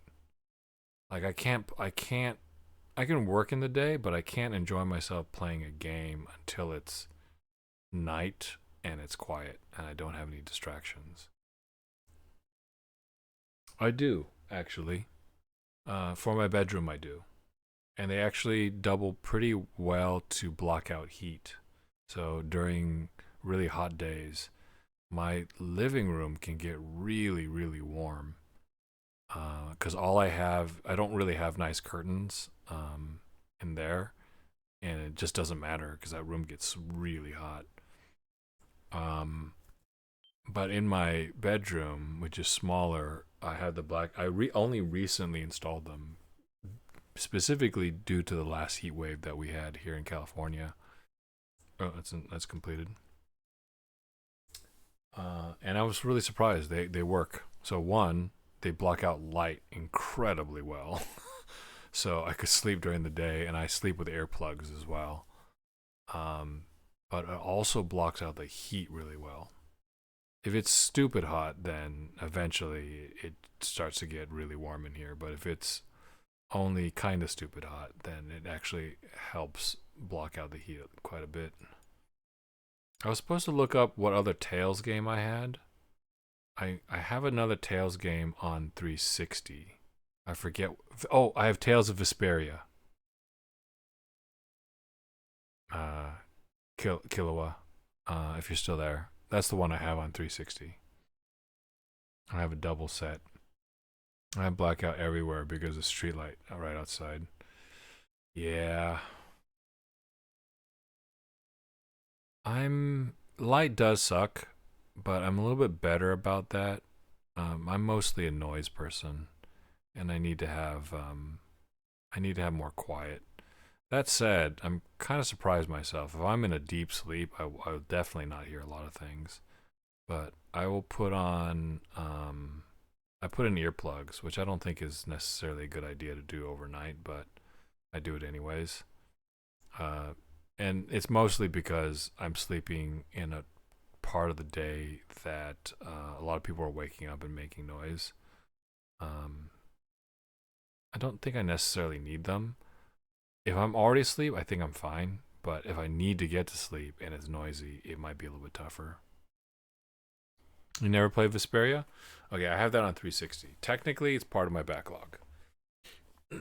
But the 360, because in 7th gen, I play 360 the most, and then PS3 second.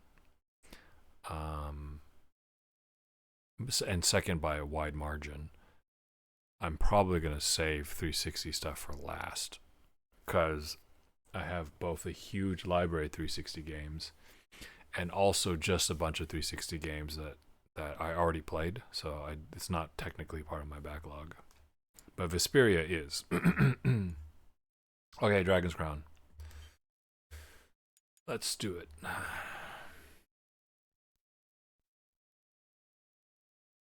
You there, Liv? You're going to love this game. It's so cool. Killua knows. Oh, crap. Actually, you know what? If I don't update this, it'll actually be easier to beat. Oh shoot! I should do that. I can maybe finally get my plat on it really easily. Is this gonna take long? Latest updates has been found. To sign and use this, you must update. Ah, crap. So if I don't, to sign in and use this software, you must update. What if I don't? Is this gonna take long?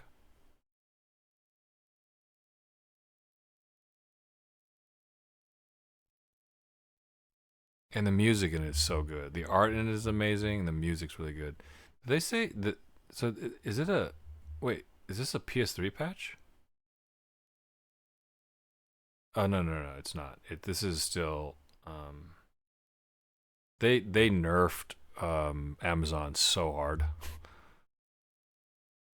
44 megs. It's not that bad. I have green grapes right now. Food is Ghibli. So all of Vanillaware games have really good food, but I will say that Dragon's Crown is definitely among the best. I also really liked Odin Sphere. Odin Sphere's food was really good too, but less detail because smaller, basically. I hope you have a snack ready. It's gonna make you. She's basically saying it's gonna make you hungry. I'm embarrassed that I don't have my plat for this game. It's one of those things that I buy so many games, or these days less so. But back then, I bought so many games that I would be loving a game, but because a new game came out, I would just switch to the other game, and sometimes I wouldn't get back to it. I did put a fair amount of time into this game, though, and I also have it on. I have a physical copy of it, but I don't know why I installed this. I guess it's easier. I don't have to use the disc. Oh, this music. This intro is so good. I'm gonna turn the music up.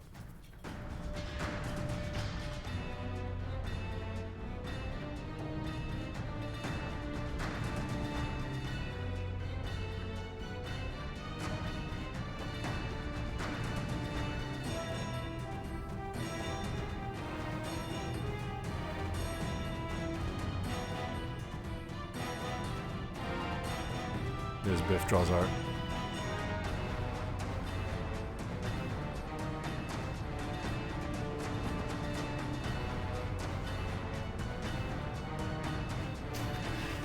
God damn it, sorceress.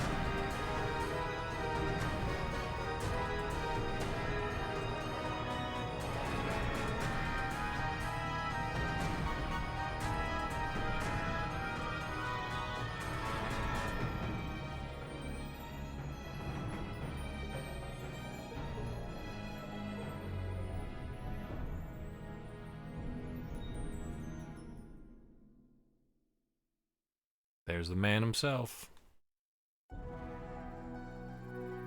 Was that such an awesome intro? You almost bought this game? Live, buy it, and we'll play together. How's that sound? Magic user. That wizard definitely looked like a magic user. I love that intro. I love that intro so hard. That intro is just so boss.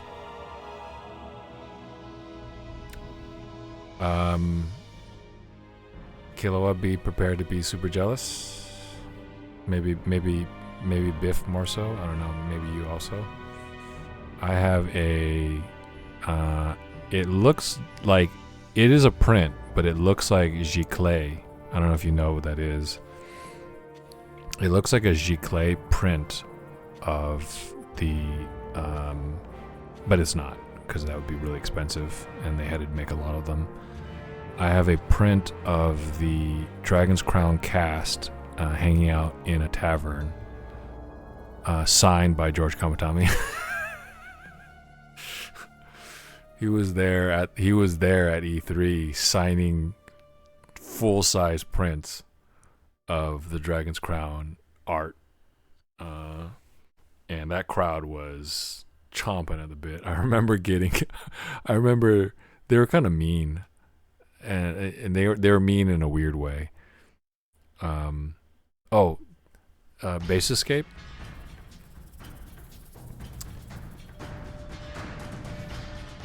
That's the thing. Base Escape that you saw right before the Red Dragon. Base Escape is essentially John Williams to George Lucas, or John Williams to Steven Spielberg.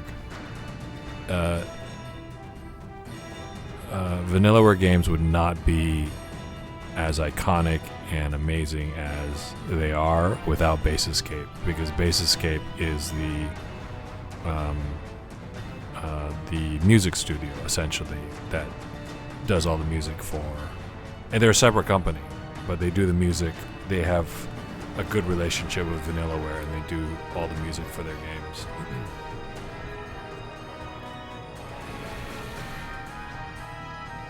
Yeah, let's watch it again. Oh, that's right, and they also patched it so that like they had a weird thing where you clicked on the screen, and they got rid of that. I thought it was kind of sucky. So this version, PS3 version, the PS4 version, and the PS Vita version are all compatible. So you can actually play online with the Vita version with other people. You can go online with it.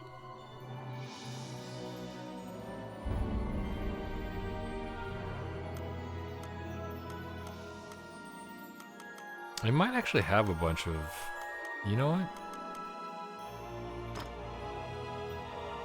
Oh, okay, so I have a completely... This is a completely new game.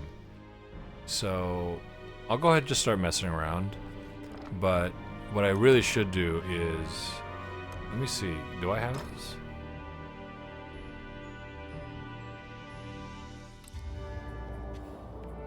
Let's take a look. There you go, look at that.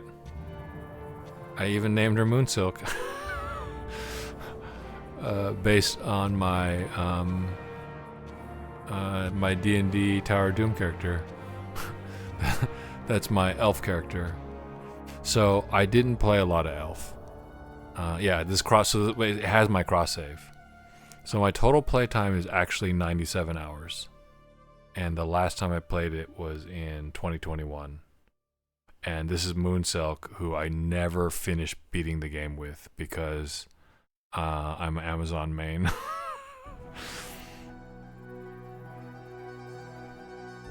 And cool thing, you see how her name is all like wacky? You can actually edit it. They let you edit the text so that you can like morph the letters and everything like that.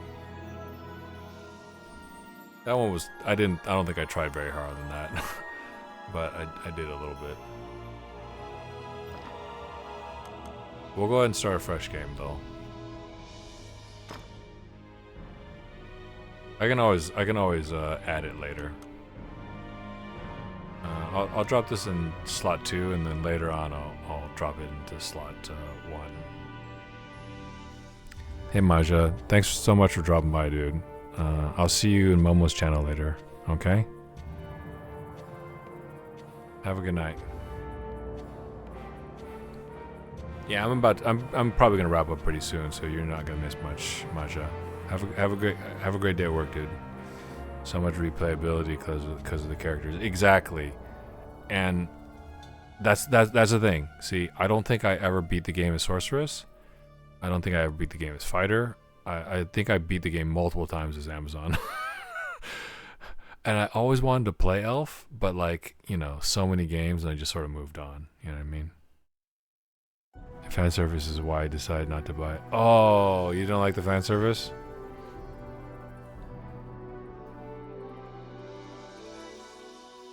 That is kind of a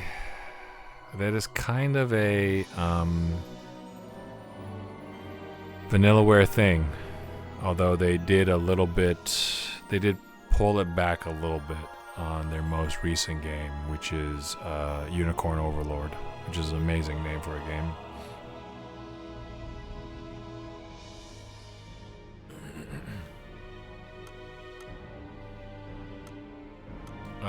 We'll go ahead and put it in slot 2. I think that the game is still really good in spite of the fan service, and so if you could stand it, then it would be fun to play together if you ever want to try it. Select. Well, I want to show you some of the cool things. I'll pick Elf. She's not fan servicey at all. I don't think, anyways.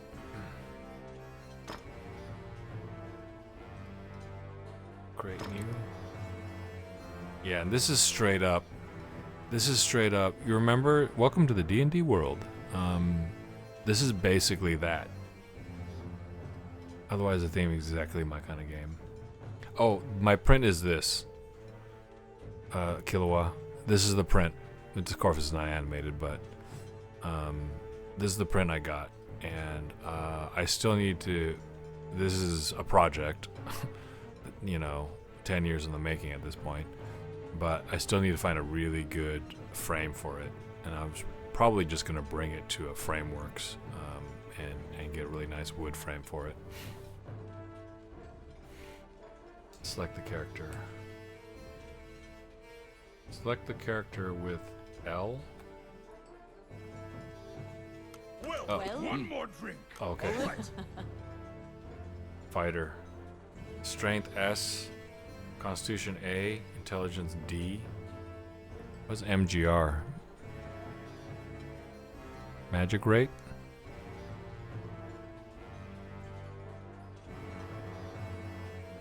Dex B. Luck B. What is MGR?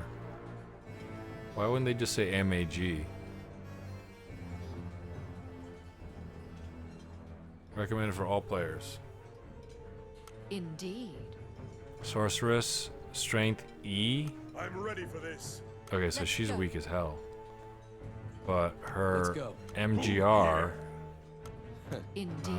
is S, and her int is A. It's time. And then the wizard flip-flops that.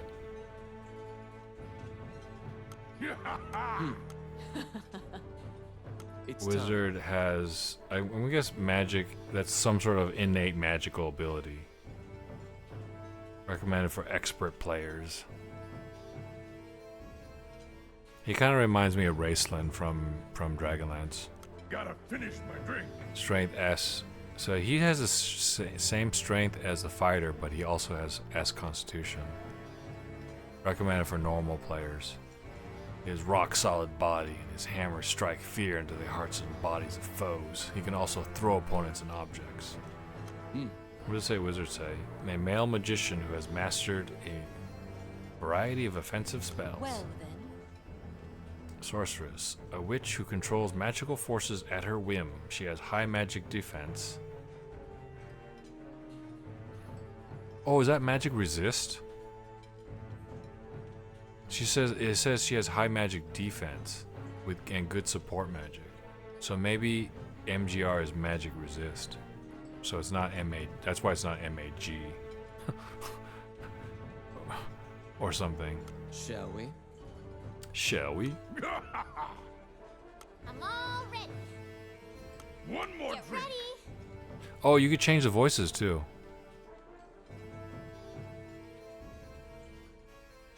Recommended for expert players. She has a well-rounded character. So no S's in anything, but nothing below a C. Who's this guy? Intelligence E. So he is as dumb as the sorceress is weak, I guess. Okay. Ready. Amazon has no S's, so she's actually pretty balanced. So I was Amazon main. She's awesome. The giant axe.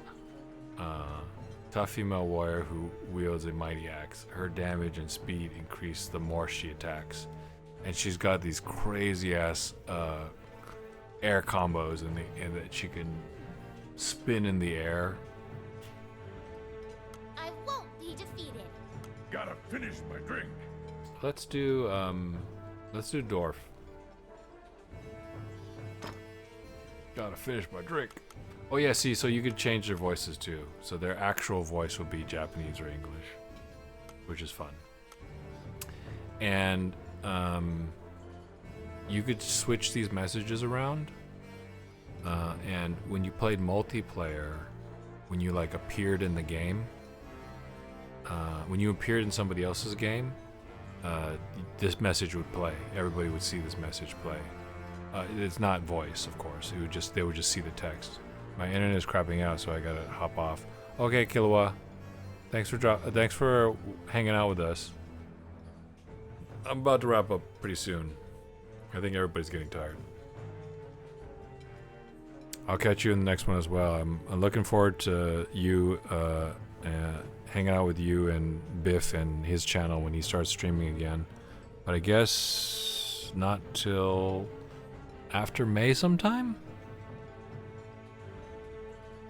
Be safe out there. Hope you guys have a really good time, and I'll see you guys. Well, I'll see you guys stream when you get back, I guess. But yeah, if you're able to make it to my streams, that's awesome. I appreciate it. Have a good night.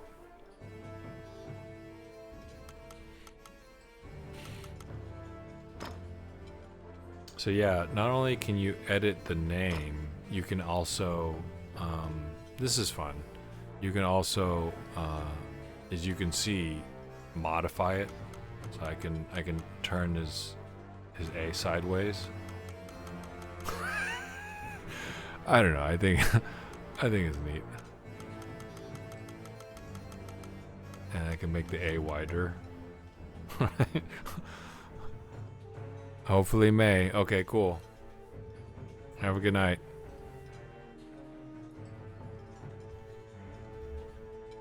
We'll wrap up here in about 15 minutes so we could live up to the name Live 8 Hour Snacks.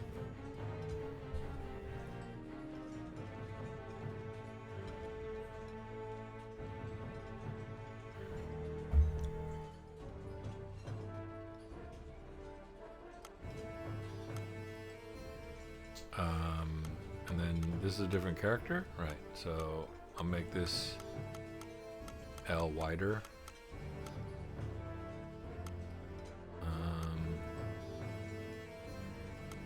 And we'll rotate it a little bit to the side like that. And then we'll make, whoops, we'll go to the B, and then we'll make this B bigger and even wider, like that, right? And then leave it straight, and then we'll go to the I.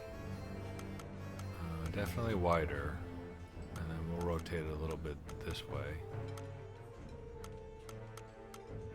A little bit bigger, a little bit wider. Then we'll go to the N, we'll rotate it even more. And taller and wider. Albin. They just picked that name. This game doesn't need bigger bees.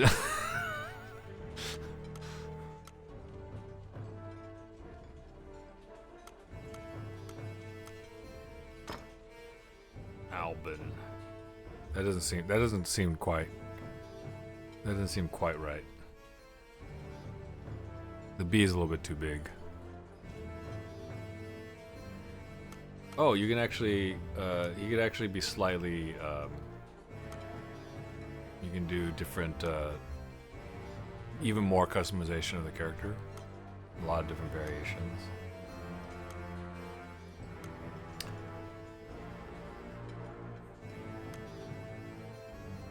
I really like, do you see how on his skin it's like morphing? It almost looks like cracks in stone.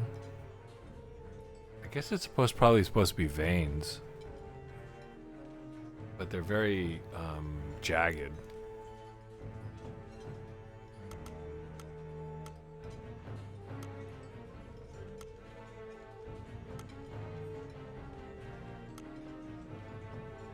Primary yellow. I kind of like crimson red. Let's try that.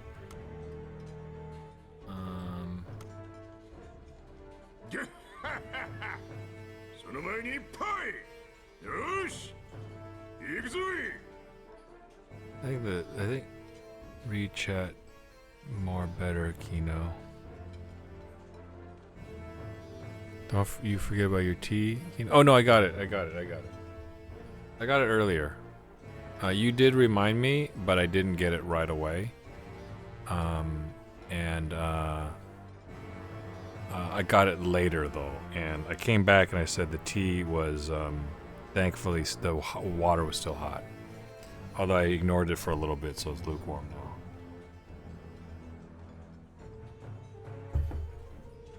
Anyways, when you join a new game, everybody would see this. I forget what this is for. If somebody resurrected you, so this is the thing. When you die in the game, you will basically, your death will propagate to other people's games. So the game keeps a record of your death essentially, and then spawns you in multiple, adds you to the system, and other people playing the game will find your dead body. And if they choose to res you, you will say this message. So you could say something funny as like, I meant to do that, or or like, gasp. something ridiculous, right? But you won't, like, obviously you're not playing, so it just gives you a little bit of personality. That character in that person's game will be AI, and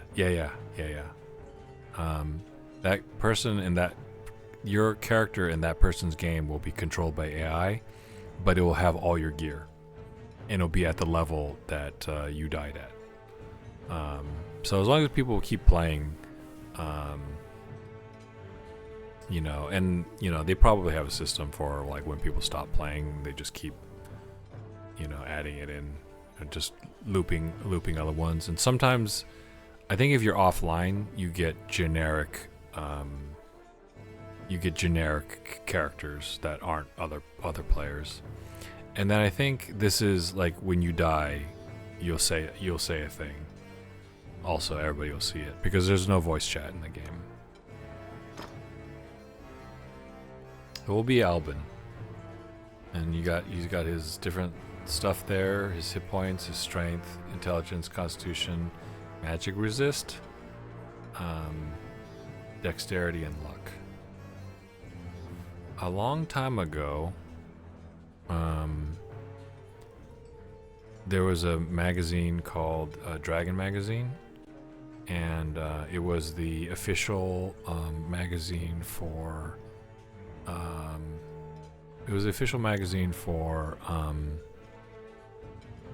TSR's Dungeons and Dragons. So before Dungeons and Dragons wrote Dungeons and Dragons, TSR went out. Basically, it was bought out by Wizards of the Coast. It was owned by TSR.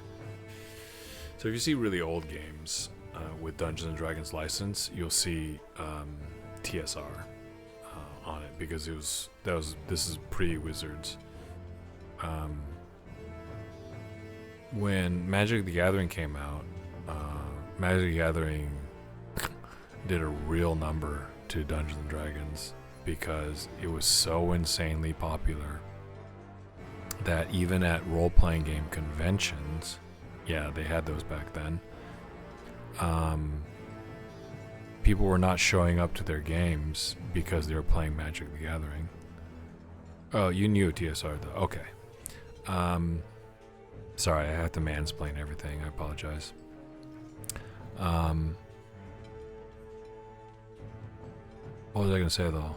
Oh, I wrote a letter to Dragon Magazine, a suggestion for an article, because Dragon Magazine was all like, they would give like, they would have short fiction in it, so they would have like stories and such, and then they would have like D&D based comics,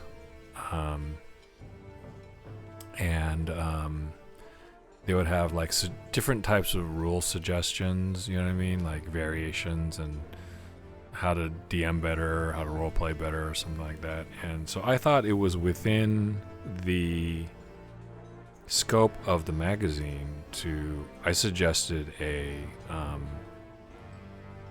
I submitted an article because I found out that a lot of their articles were actually submitted by readers. And so I submitted an article to Dragon Magazine, and I said, I think it was in. I wish I still had it, but I'm pretty sure it was called Agility, the Missing Link. And I was like, there are so many and I started off the article saying, in Dungeons and Dragons, there are so many complementary stats, attributes, right? You have strength and constitution, which are like two sides of the same coin. You have intelligence and wisdom, which are like two sides of the same coin, right? You have and even if you count comeliness from Unearthed Arcana, because comeliness was added as an optional attribute in Unearthed Arcana.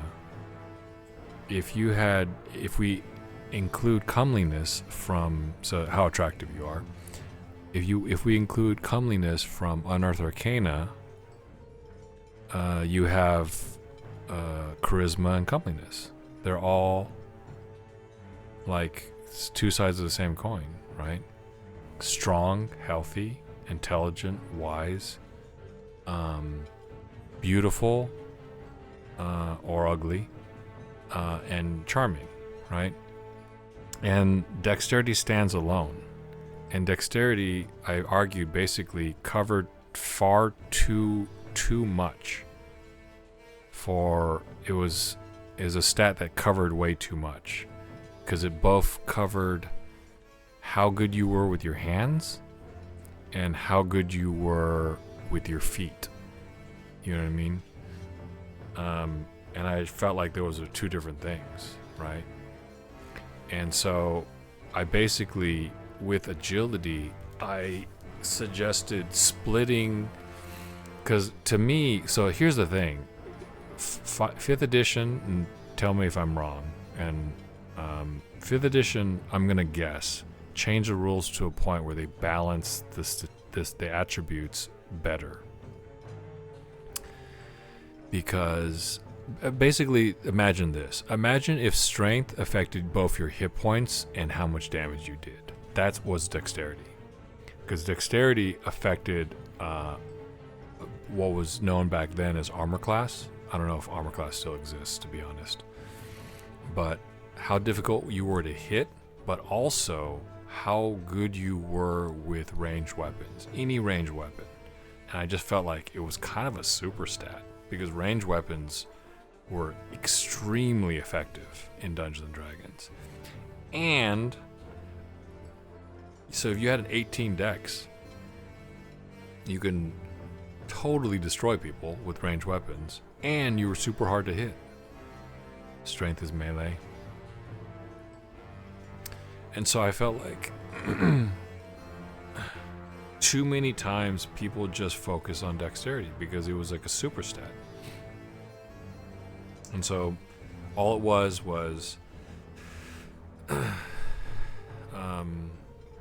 we have comeliness from Unearthed Arcana. This determines how what your appearance is, right? And I also think that was really important too, because like you can be a not attractive character, but you could make up for it by being very charming.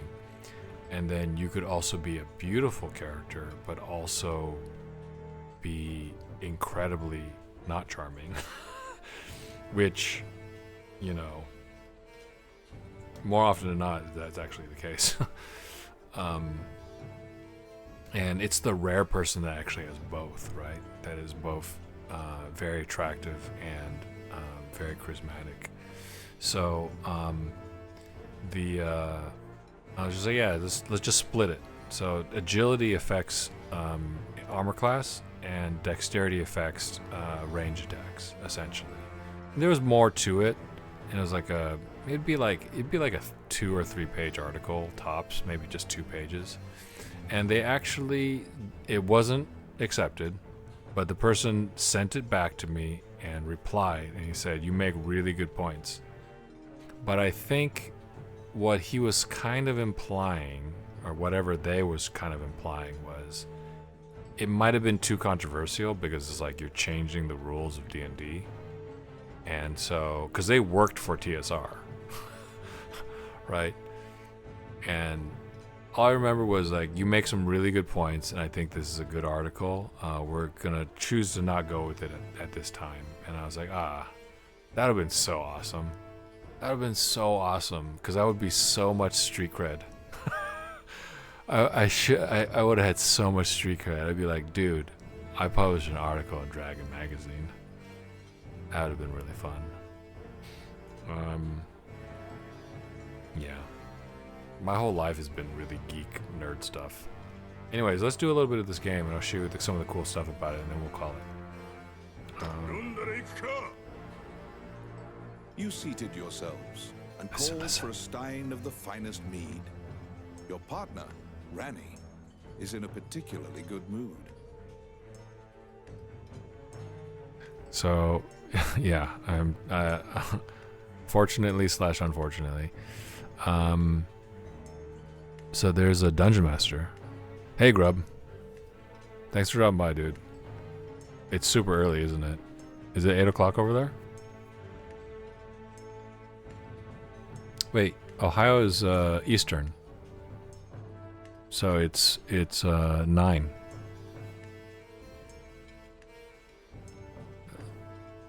Oh, did you hear it? Yeah, I wrote to Dragon Magazine, dude. And I had such a great article. I thought it was great. When I went to junior college, all I did in class was design my own tabletop RPG. I did decently in classes. I did really good in creative writing. I did decently in Spanish. I think I got an A. But I couldn't get any of the really good classes that I really wanted, because it was a community college, and they were like, well, we'll give you we'll give you a priority to get your classes if you keep taking classes. And I was like, we just gotta take junk classes? Yeah. I played D&D for such a big part of my life, and it's influenced everything. It's influenced my creative worldview. Like, everything creative sort of revolves around my history with Dungeons and Dragons. And like I said, even though I don't play it anymore, like, it's still, like, literally everything I do creatively, I still draw from it, right? But this dungeon master,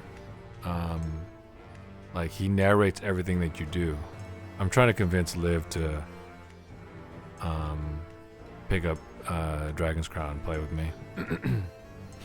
Quaffing the bar's spirits buoyed your spirits. When things are lively, Rani will recount a certain tale.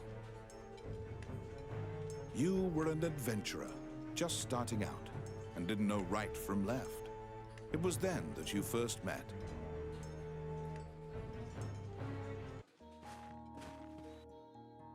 Beginning basic tutorial. Basic movement.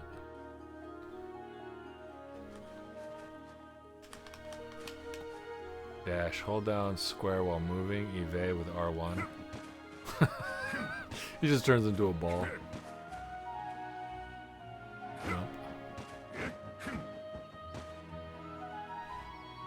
You like the double jumping dwarf? This game is all about movement for sure. So I could not only double jump, I could double jump into an evade.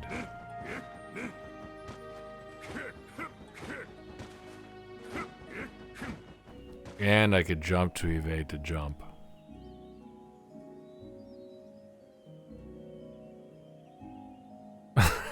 Oh, that's right. I'm sorry. I have a physical copy. Do you have a PS4, Liv? Because if you have a PS4, you could also, or PS5, you could technically play the PS4 version on, you could play the PS4 version on PS4 and PS5, but you wouldn't be able to play the PS3 version on PS4. You could also get a Vita. Oh, that's right. That's so stupid these days. You picked the same dwarf too. Of course you did, Grub. And you probably named him Grubnar. Did you use the Grub? Did you use the? Do you see how my name Albin? That's just a generic name that they picked. I didn't load my autosave, so my save is still in the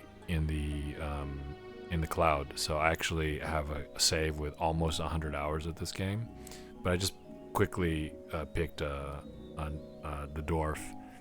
But do you see how my name is? The A is turned left a little bit, and then the B is really big, and then the I and the N are kind of rotated. Did you customize your name in a fancy way? Because you make the B really tall, or you can make it skinny and short. Yeah, I've got like 97 hours in this. It was you didn't see it? It was in my save. 97 hours is nothing. It was in my downloaded save. But here's the thing, Liv. I mained Amazon. That's my favorite character. If you do decide to pick it up and we do play together, I'll just pick a character that I've never played, and this is a completely new game. This is way before. That was way before Grub. Oh, it was? Okay. Dash, hold down square while moving. Normal attacks. Use combination of square and left analog stick to unleash many different types of attacks. The goblin. Normal attack. Repeatedly press square, sliding. Oh yeah, I could. Yeah. There's this. He doesn't get very far. Aerial attacks. Like ground attacks, you can use square and L to create many different attack combinations. In the air, press square. He does a body slam. That's fun. In the air, press down and square. Just drilled into him. I like how the hammers aren't even fancy. They're just slabs of metal. Yeah, you can totally customize it. Like I was showing earlier, I had a character named Moonsilk, and like it was all like, ooh, Moonsilk. It was my elf. Grab an enemy with up and square. Okay.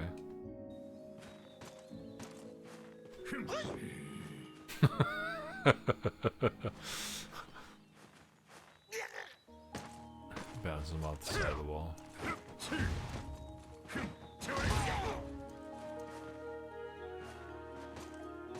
Oh, didn't I throw him already? While grabbing, press... Oh, they just want me to do it multiple times. Okay. Hold down square to activate pump up. This increases your defense.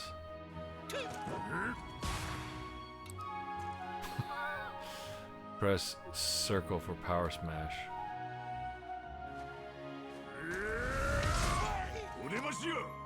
Power smash can only be used when you have a weapon. A weapon that you have stabbed into the ground cannot be used until the X over it has emptied. Okay, so you I've forgotten more about this game. Power smash can be used in conjunction with the left stick to throw your weapon. Okay. Okay, so now I can pick it up. That's right, you can lose your weapon, so you can pick it up again. Special equipment such as crossbows can be taken from enemies or treasure caches. Press triangle to pick it up and press square to use it while it has uses remaining. 消し出してくれるわ Pick up the crossbow. Triangle, fire crossbow.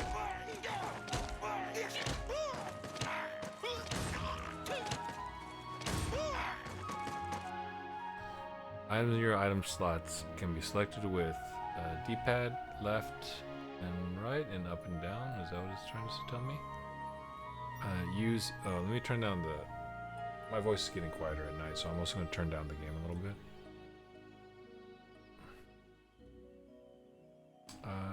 Select heal potion. There you go. And then use heal potion. When you use an item, there will be a cooldown period before you can use that item again. If you use an equipment item in your inventory, it will replace your current equipment. Okay. Move to the next stage. His stalking walk is great. Food will sometimes appear when you defeat enemies or destroy containers.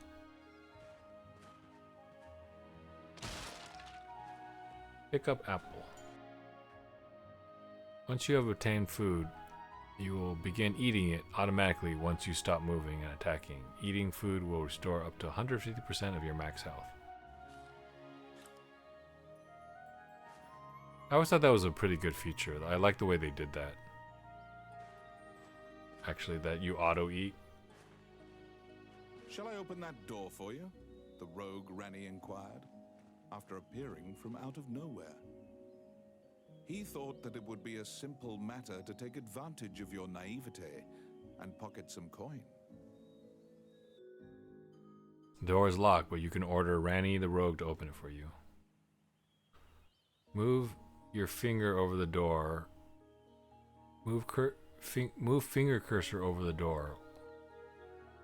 To open the door, press L1. Yeah. Let's see. Oh, yeah. On the Vita, you actually, because it was a capacitive screen, you could actually tap things with the screen.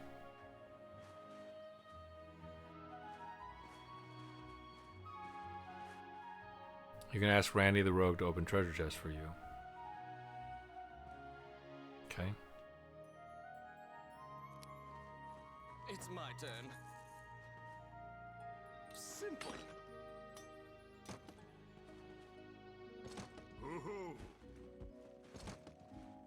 Oops.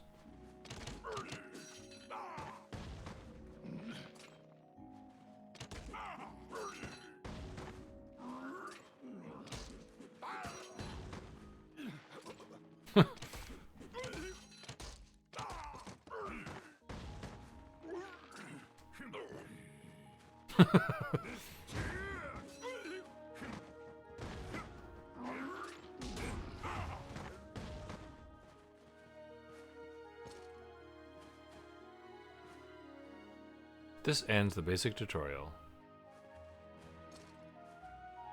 Since that point, you've been journeying under mutually beneficial terms. You handle combat, and Ranny handles locks.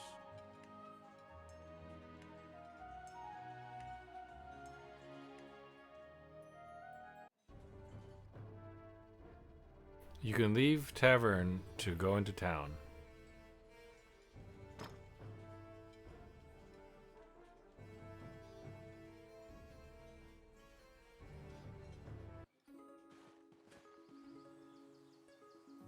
You came to Highland as an adventurer.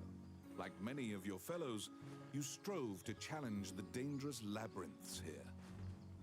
The labyrinths were every bit as perilous as you'd heard. Most were lucky to even have their bones exit the ruins. You don't currently belong to the guild. I recommend registering. You can get jobs there and learn skills. I will say though, Liv, and it's totally okay if that sort of thing bothers you. There's a fair amount of fan service in the game, even if you don't pick a fan service character. So it's fairly minor overall. Like if you know, you might be able to sort of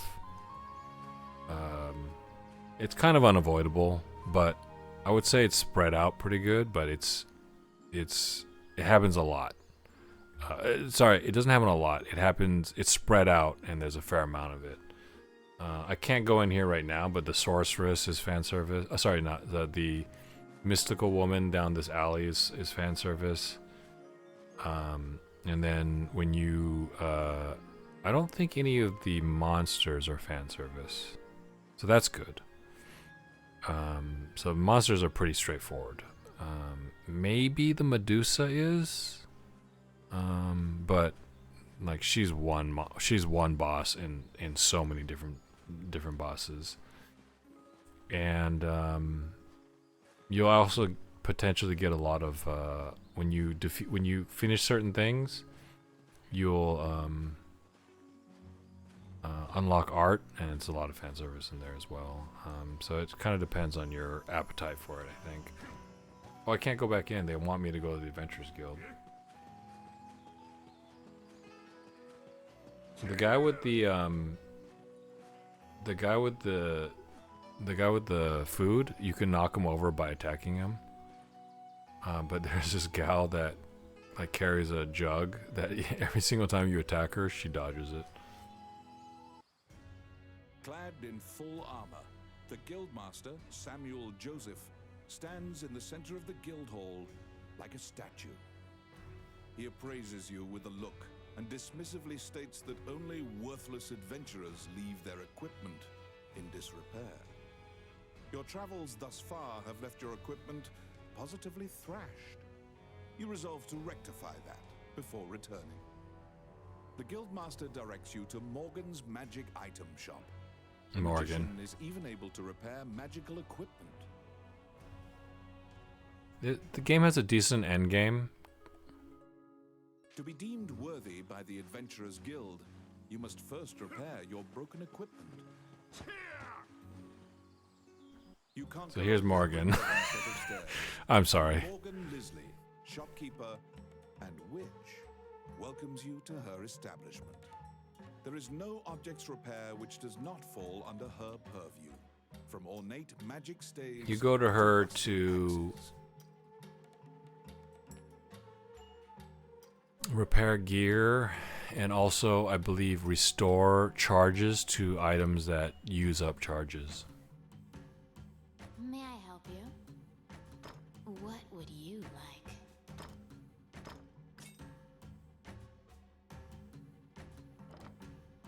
adventurers come here not only for repairs, but for appraisals and to purchase magic items. You will visit Morgan often. Samuel Joseph, definitely a full back compat PS3 owner with that swagger. Welcome to the channel, House 414. 414, yeah. We're actually about to wrap up. I've been done 8 hours at this point. We started off playing Folklore, but I didn't want to switch to a new game, and just trying to wrap up some quests in Folklore. But I think I'm completely done with it on stream. And we uncovered a couple of side quests that told sort of the rest of the story that was missing. But I didn't want to start a completely new game, which I'll do on Wednesday. Just 8. Yeah, sorry. Normally I'd only do 4 to 6. But on Wednesday I'm gonna start a new game. It'll probably be Raw Danger on PS2. I thought about doing some Resident Evil games that I hadn't played, Dead Aim, but I might save that for later. So I think I have to talk to a bunch of people. Main menu is available, open and start. Okay, or clicking the player. Okay. Your equipment is now unmarred. You should return to the guild and see if the guildmaster deems you worthy. Equipment, stats, options. Okay, so this is the other cool thing I wanted to show you.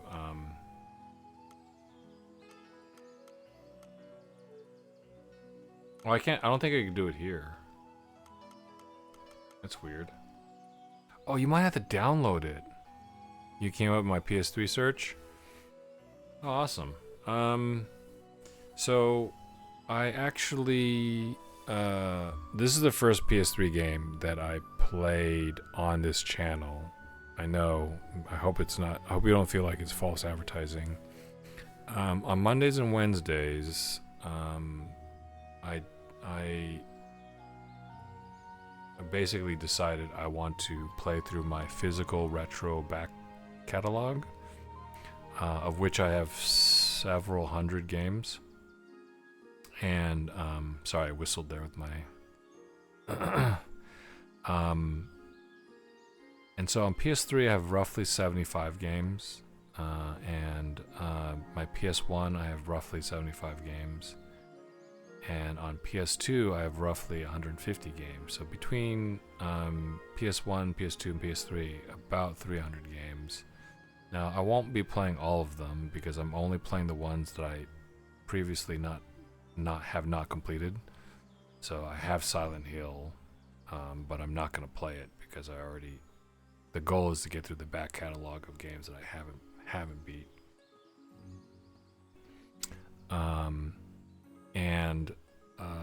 But I will play. So it ends up being more obscure games. I have beat Dragon's Crown, but we were finishing up Folklore, and I was like, I don't want to start a new game. So I was just showing folks in the chat a couple of random different games that I have in my digital collection that I downloaded, just to sort of wrap things up, I guess.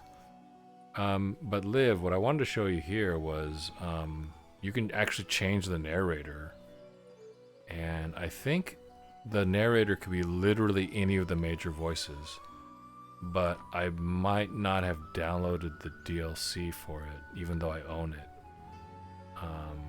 which is a little bit weird. No, I'm not gonna save it. So I think you had to download the voice packs, and I might not have downloaded the voice packs. But that's kind of a neat thing. PS3 is the only one I collect for, really. Yeah, I get it. And this is currently a PS3 Slim. Normally, when I play the PS2 and PS1 games, because those are generally 4:3 and not widescreen, I use some of the screen space. I have a camera set up where you can see the different consoles that I have. Let me turn on the lights. Let me unplug this controller first. And I'm gonna turn the camera on now, actually. Let's see what it's looking at. Where's my camera? Is this Logitech?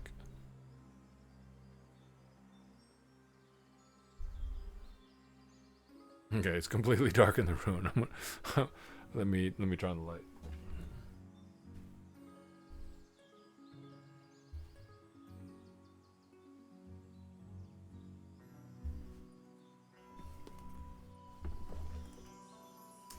Fat, Slim, and Super Slims. About 12 consoles. Nice. Yeah, PS3 has a huge amount of games, and it's actually, I don't have 75 is not a lot, honestly. Watch, I'm gonna attack this gal. She's gonna dodge everything. Oh, did I actually? Oh, I hit Randy. She's like, who? Buy my games for under $10. That's if that's your buy price, then you could probably still get a bunch of stuff for absolutely for sure. And get a lot of great games too. There's a lot of retro game stores near you? PS3 Sims having HDMI port issues. Yeah, you got a spare one to sell to Live?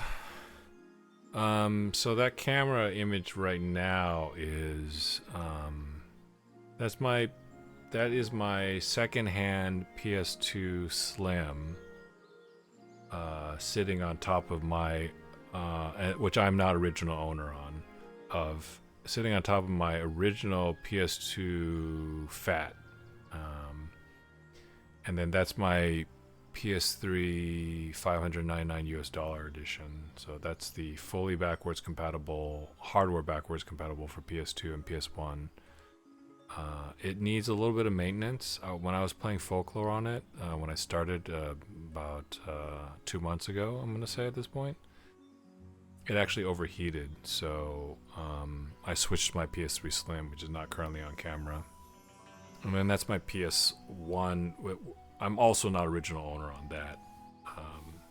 But my PS1 is in storage someplace. I had to get a different capture card to work on my PS3. What do you normally use, Grub?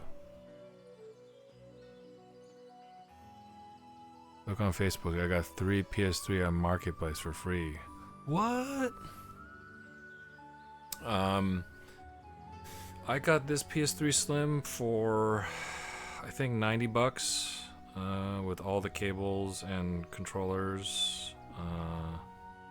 It was in really good condition actually. And then the person before it also completely wiped it for me, although I wiped it forwards and backwards and reflashed the ROM forwards and backwards again before I started using it. My fat 80 gigabytes, 2 yellow, I'm going to assume that's yellow light of death on me 2 years ago, so I had to go through and repaste it. Use Elgato. Now I use this Warkey brand one. Is that the generic, is that some sort of generic Amazon brand? Grub? I paid maybe $30 for my capture card on Amazon. It actually works fine. But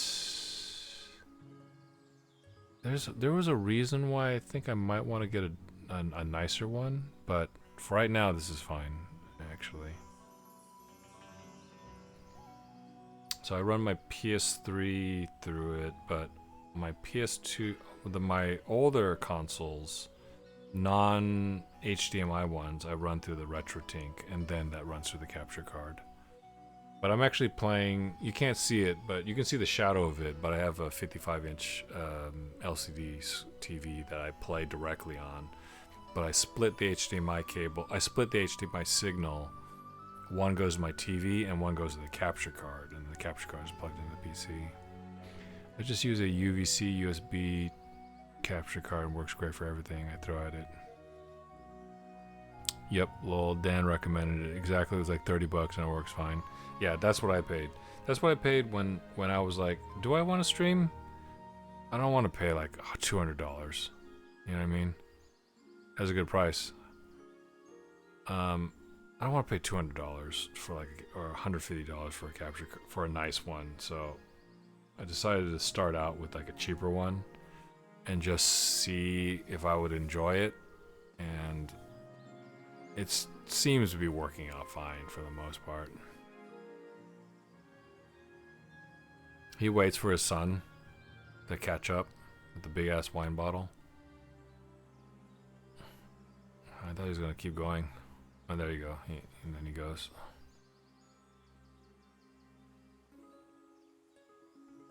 Look for auction houses selling Amazon returns. I got my PCI capture card for $3. Dude, you are a bargain hunter, house. I should be more frugal like you for sure. I buy probably too many things new. I do generally wait for like sales though, at the very least. Bargains is all I do.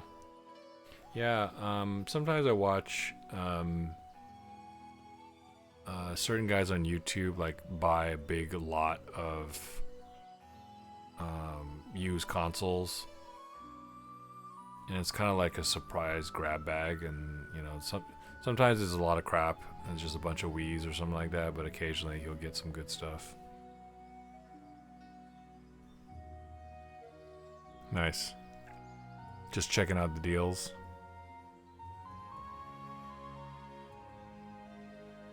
Grub, you gonna stream?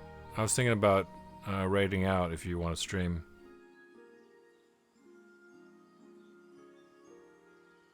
Maybe do a little bit of old school RuneScape. Got 2 modded PS3s, one from thrift shop and one on the side of the road. The PS2 Slim that you see on camera on top of my PS2 Fat, that one was a well-loved. I'm not original owner on it. I only got it so that I could maybe soft mod it to play PAL and NTSCJ games, and I didn't want to mess with my original. PS2 Fat. So I was like, I think I can soft mod this to play region free, because I always play on original hardware and software, but I thought it would be, I could use this used PS2 to experiment with soft modding, unlocking region on it, which I know it can do, but I haven't done it yet. I got it for pretty cheap. It was well loved. It came with like 3 or 4 memory cards. They all had the kids' names on it. Felt kind of bad for wiping the memory cards, but not anytime soon. Maybe in a few hours. Okay. The memory card doors are broken, and sometimes they don't read the memory cards. You just have to wiggle a little bit, and it's fine. I played all of Project Eden and all of Cold Fear on that, and that was several hours of gaming. It works fine for the most part, but what happened? Oh, there's nothing wrong with the PS2 Fat, my Fat PS2. I think that there was a bug in Project Eden that I thought maybe it's my PS2, and so I switched PS2s, and it wasn't.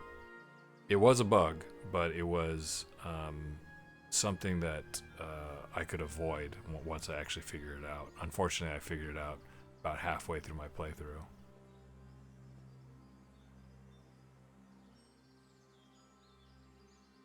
I like having hardware, but I'm not particular about it. I really enjoy making devices emulate games. Yeah, you can definitely. This PS2 Fat that I have has the hard drive in it. I think, I don't remember specifically. I want to say that it has a hard drive in it specifically because I bought Final Fantasy XI way back in the day, and that was the MMO version. And that came with a combination modem hard drive. So theoretically I could do that, but I really just enjoy having physical retro games. And my collection is, I want to say 90 to 95% I'm the original owner on them, but a handful of games I've sought them out and picked them up on eBay or something like that, because either I didn't buy them back in the day because I rented them and just played them and didn't feel like picking them up again, but 100 gigabyte games on my phones and put a ton on my PCs, Fire Sticks, tablets, TV boxes. You can be playing games on all limbs. You can be playing games on your feet, both hands, all at the same time.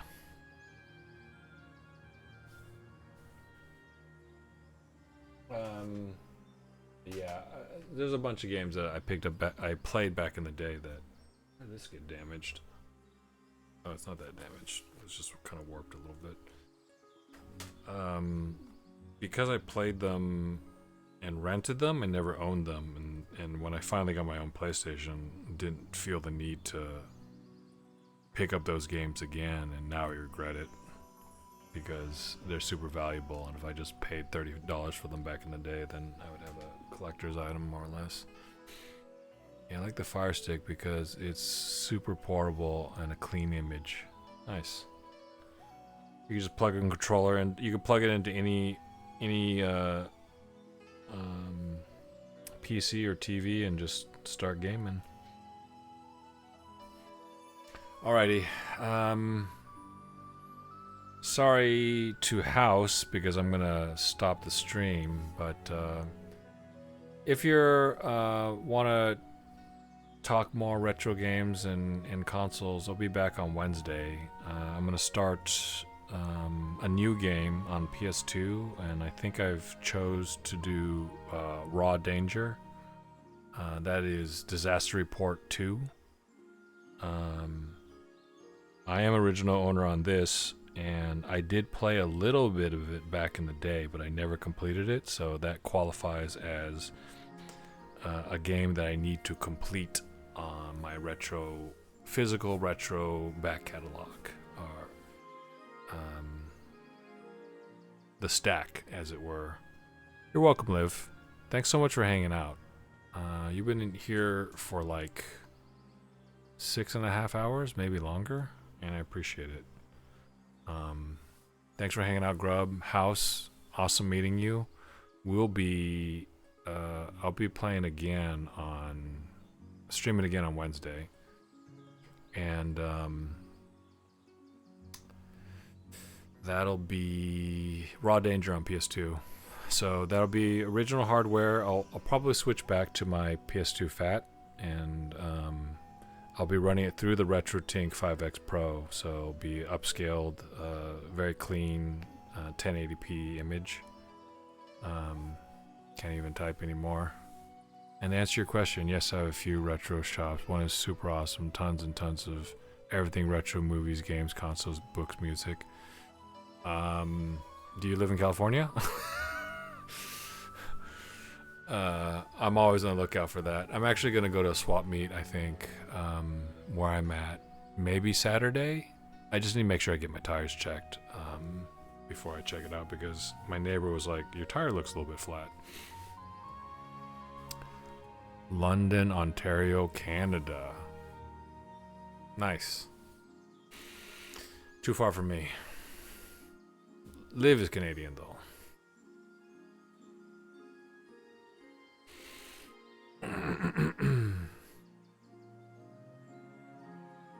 Although I don't know if they are near you. Okay, I don't think I could raid out to anybody. Let me see who this person is. Maybe I could find somebody new. Let's see if I can find somebody new.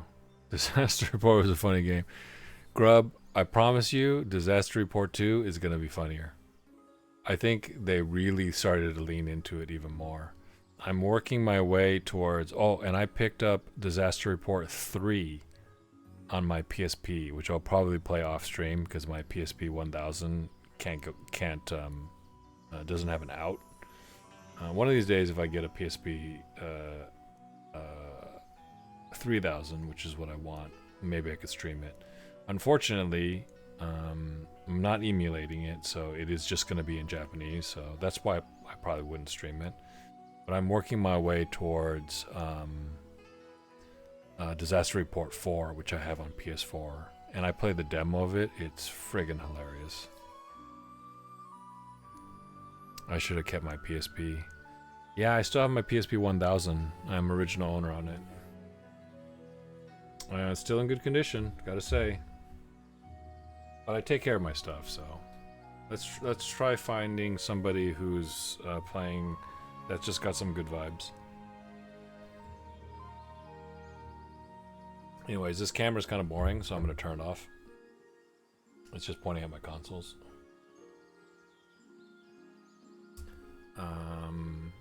Let's find somebody.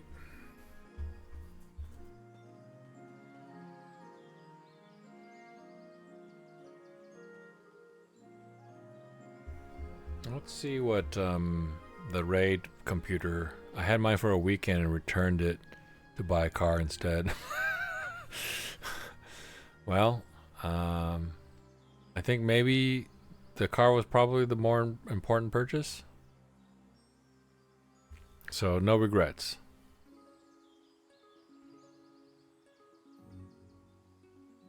Retro. Uptime.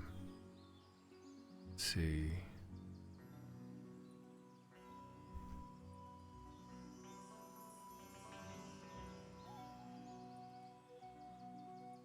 Speedrun NES.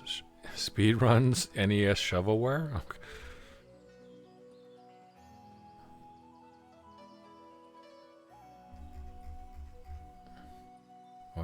Why is this? Why am I not seeing? There's so many Japanese language ones. I'm not sure I want to raid into a Japanese channel.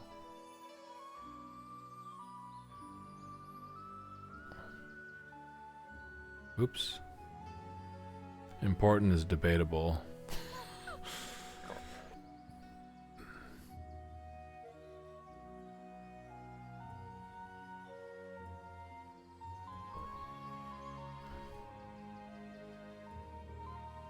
I don't know what language that is.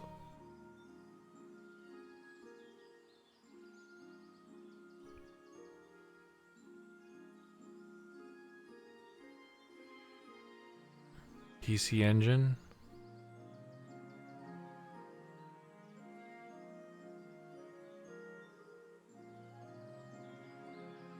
How about...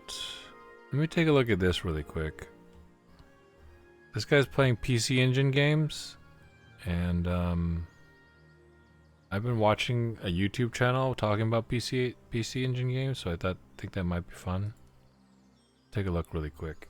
I need to put on my headset though. Second.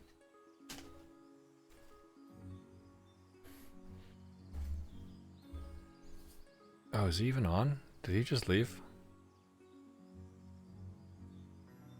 He might have just left. Okay, so not that guy. But I got a car for $100 more than the PSP, and I figured I'd just get...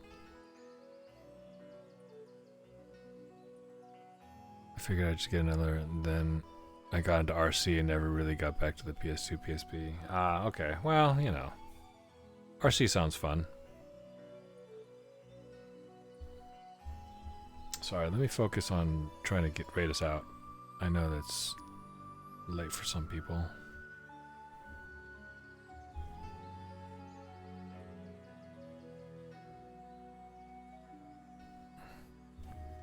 Let me see if somebody's playing Folklore. Gotta be at least one person playing Folklore, right? No channels found. Jesus.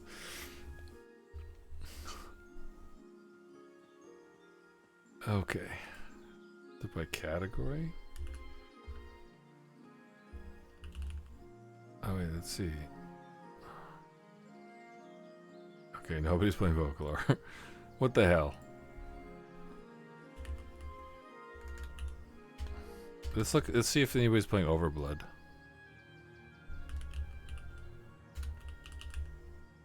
Come on, there's gotta be somebody playing Overblood. I know how to pick them. Overblood 2. Come on, somebody's got to be playing Overblood. There's probably less people playing Overblood 2 since it was never released in America. Let's see if somebody's playing Disaster Report. Disaster Report.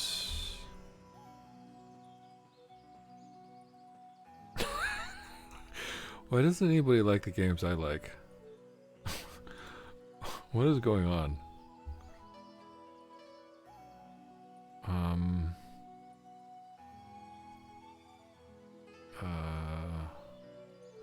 Should I maybe they are playing Disaster Report, but they're playing under retro. No. Come on. What else have I played on stream? Lifeline. Somebody playing Lifeline?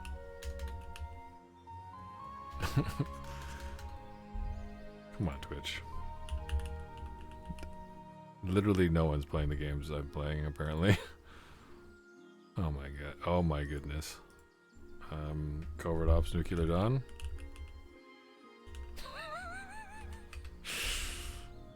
Okay. We're at 0 for 10 at this point. This is honestly ridiculous.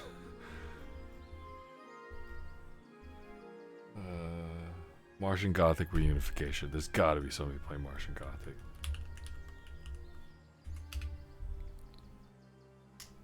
come on, that's not. This isn't real. This isn't.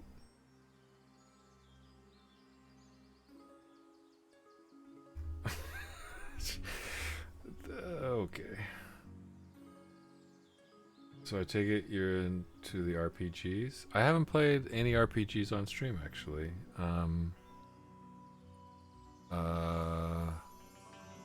In fact, I was kind of considering probably not playing them on stream because like a JRPG or any RPG for that matter would be like a really long game. And the problem is that because of the way I play, I try to experience everything, and it might take a really long time. So it would literally be me, since I only play twice a week, it would be me playing the same game for several months. So my kind of game is back then. House was the normal game, which is to say like an 8 to 12 hour game. But like a Resident Evil or a Silent Hill or something like that, you know, games like that. So the games that I mentioned, sorry, I'm not talking directly into the microphone. Let me know if it's a problem. Okay, it's probably picking up my voice. So the games that I mentioned: Overblood, survival horror; Martian Gothic, survival horror; Covert Ops Nuclear Dawn, survival horror; Lifeline, survival horror; Disaster Report, disaster report; Project Eden, I don't even know how to describe it. It's like it's a very unique game. Overblood 2 is also its own category. In Cold Blood, survival horror. And then Folklore is story heavy action game, third person action, I guess.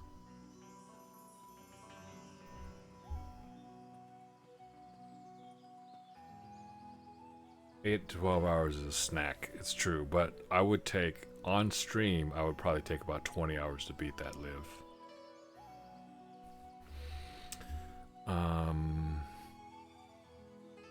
And so I probably wouldn't, unless the racing game had like I probably wouldn't play. It's games with an ending. House. Let's put it that way. So I have fighting games, I have racing games, but I probably wouldn't play them because they're, generally speaking, not really intended to be played like that. Like I sort of play them endlessly, and I wouldn't even say I'm necessarily very good at fighting games or racing games, so it would just be me playing a fighting game or a racing game poorly. And like, I don't know if there's like a story mode or something like that. Maybe some of the Mortal Kombat's had story modes. Let's see. Techno Parrot, what is this guy?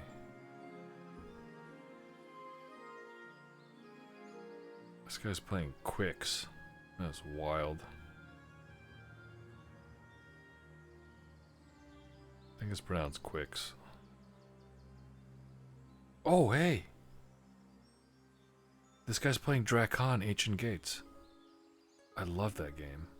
I won't be playing on stream because I did beat it. Is it? Wait, is it still Drakon? Oh, it is. It is. Okay. I played this game before.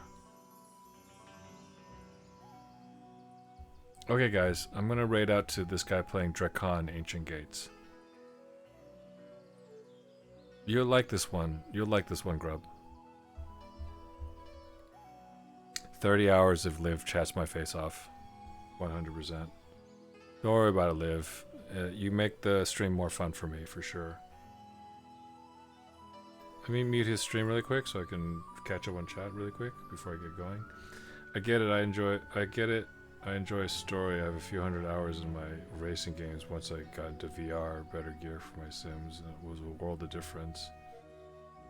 We're gonna raid out very soon. I didn't start the countdown just yet. I was just gonna make sure I caught up on chat.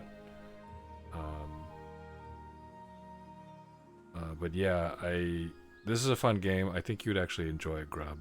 You should check it out if you haven't already. I'm gonna start the raid. Countdown, anyways. Get everybody caught up in here.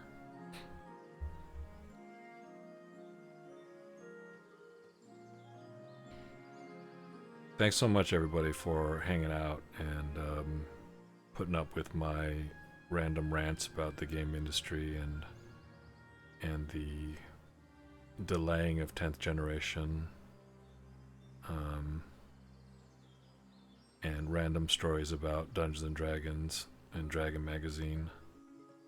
Alright, looks like we have 5 viewers rating out. I'll see you guys on Wednesday, Pacific time. 10 o'clock Pacific time. We'll be playing some Disaster Report. Sorry, Raw Dangers, aka Disaster Report 2. I promise it'll be a fun, hilarious time. In the game, at least. If not, from me. Alright, rating out. Have a good night, House. Have a good night, Liv. And have a good night, Grub. And anybody else who's lurking still. Maybe Simkin and Zukulev. Thanks so much for lurking, guys. Rating now.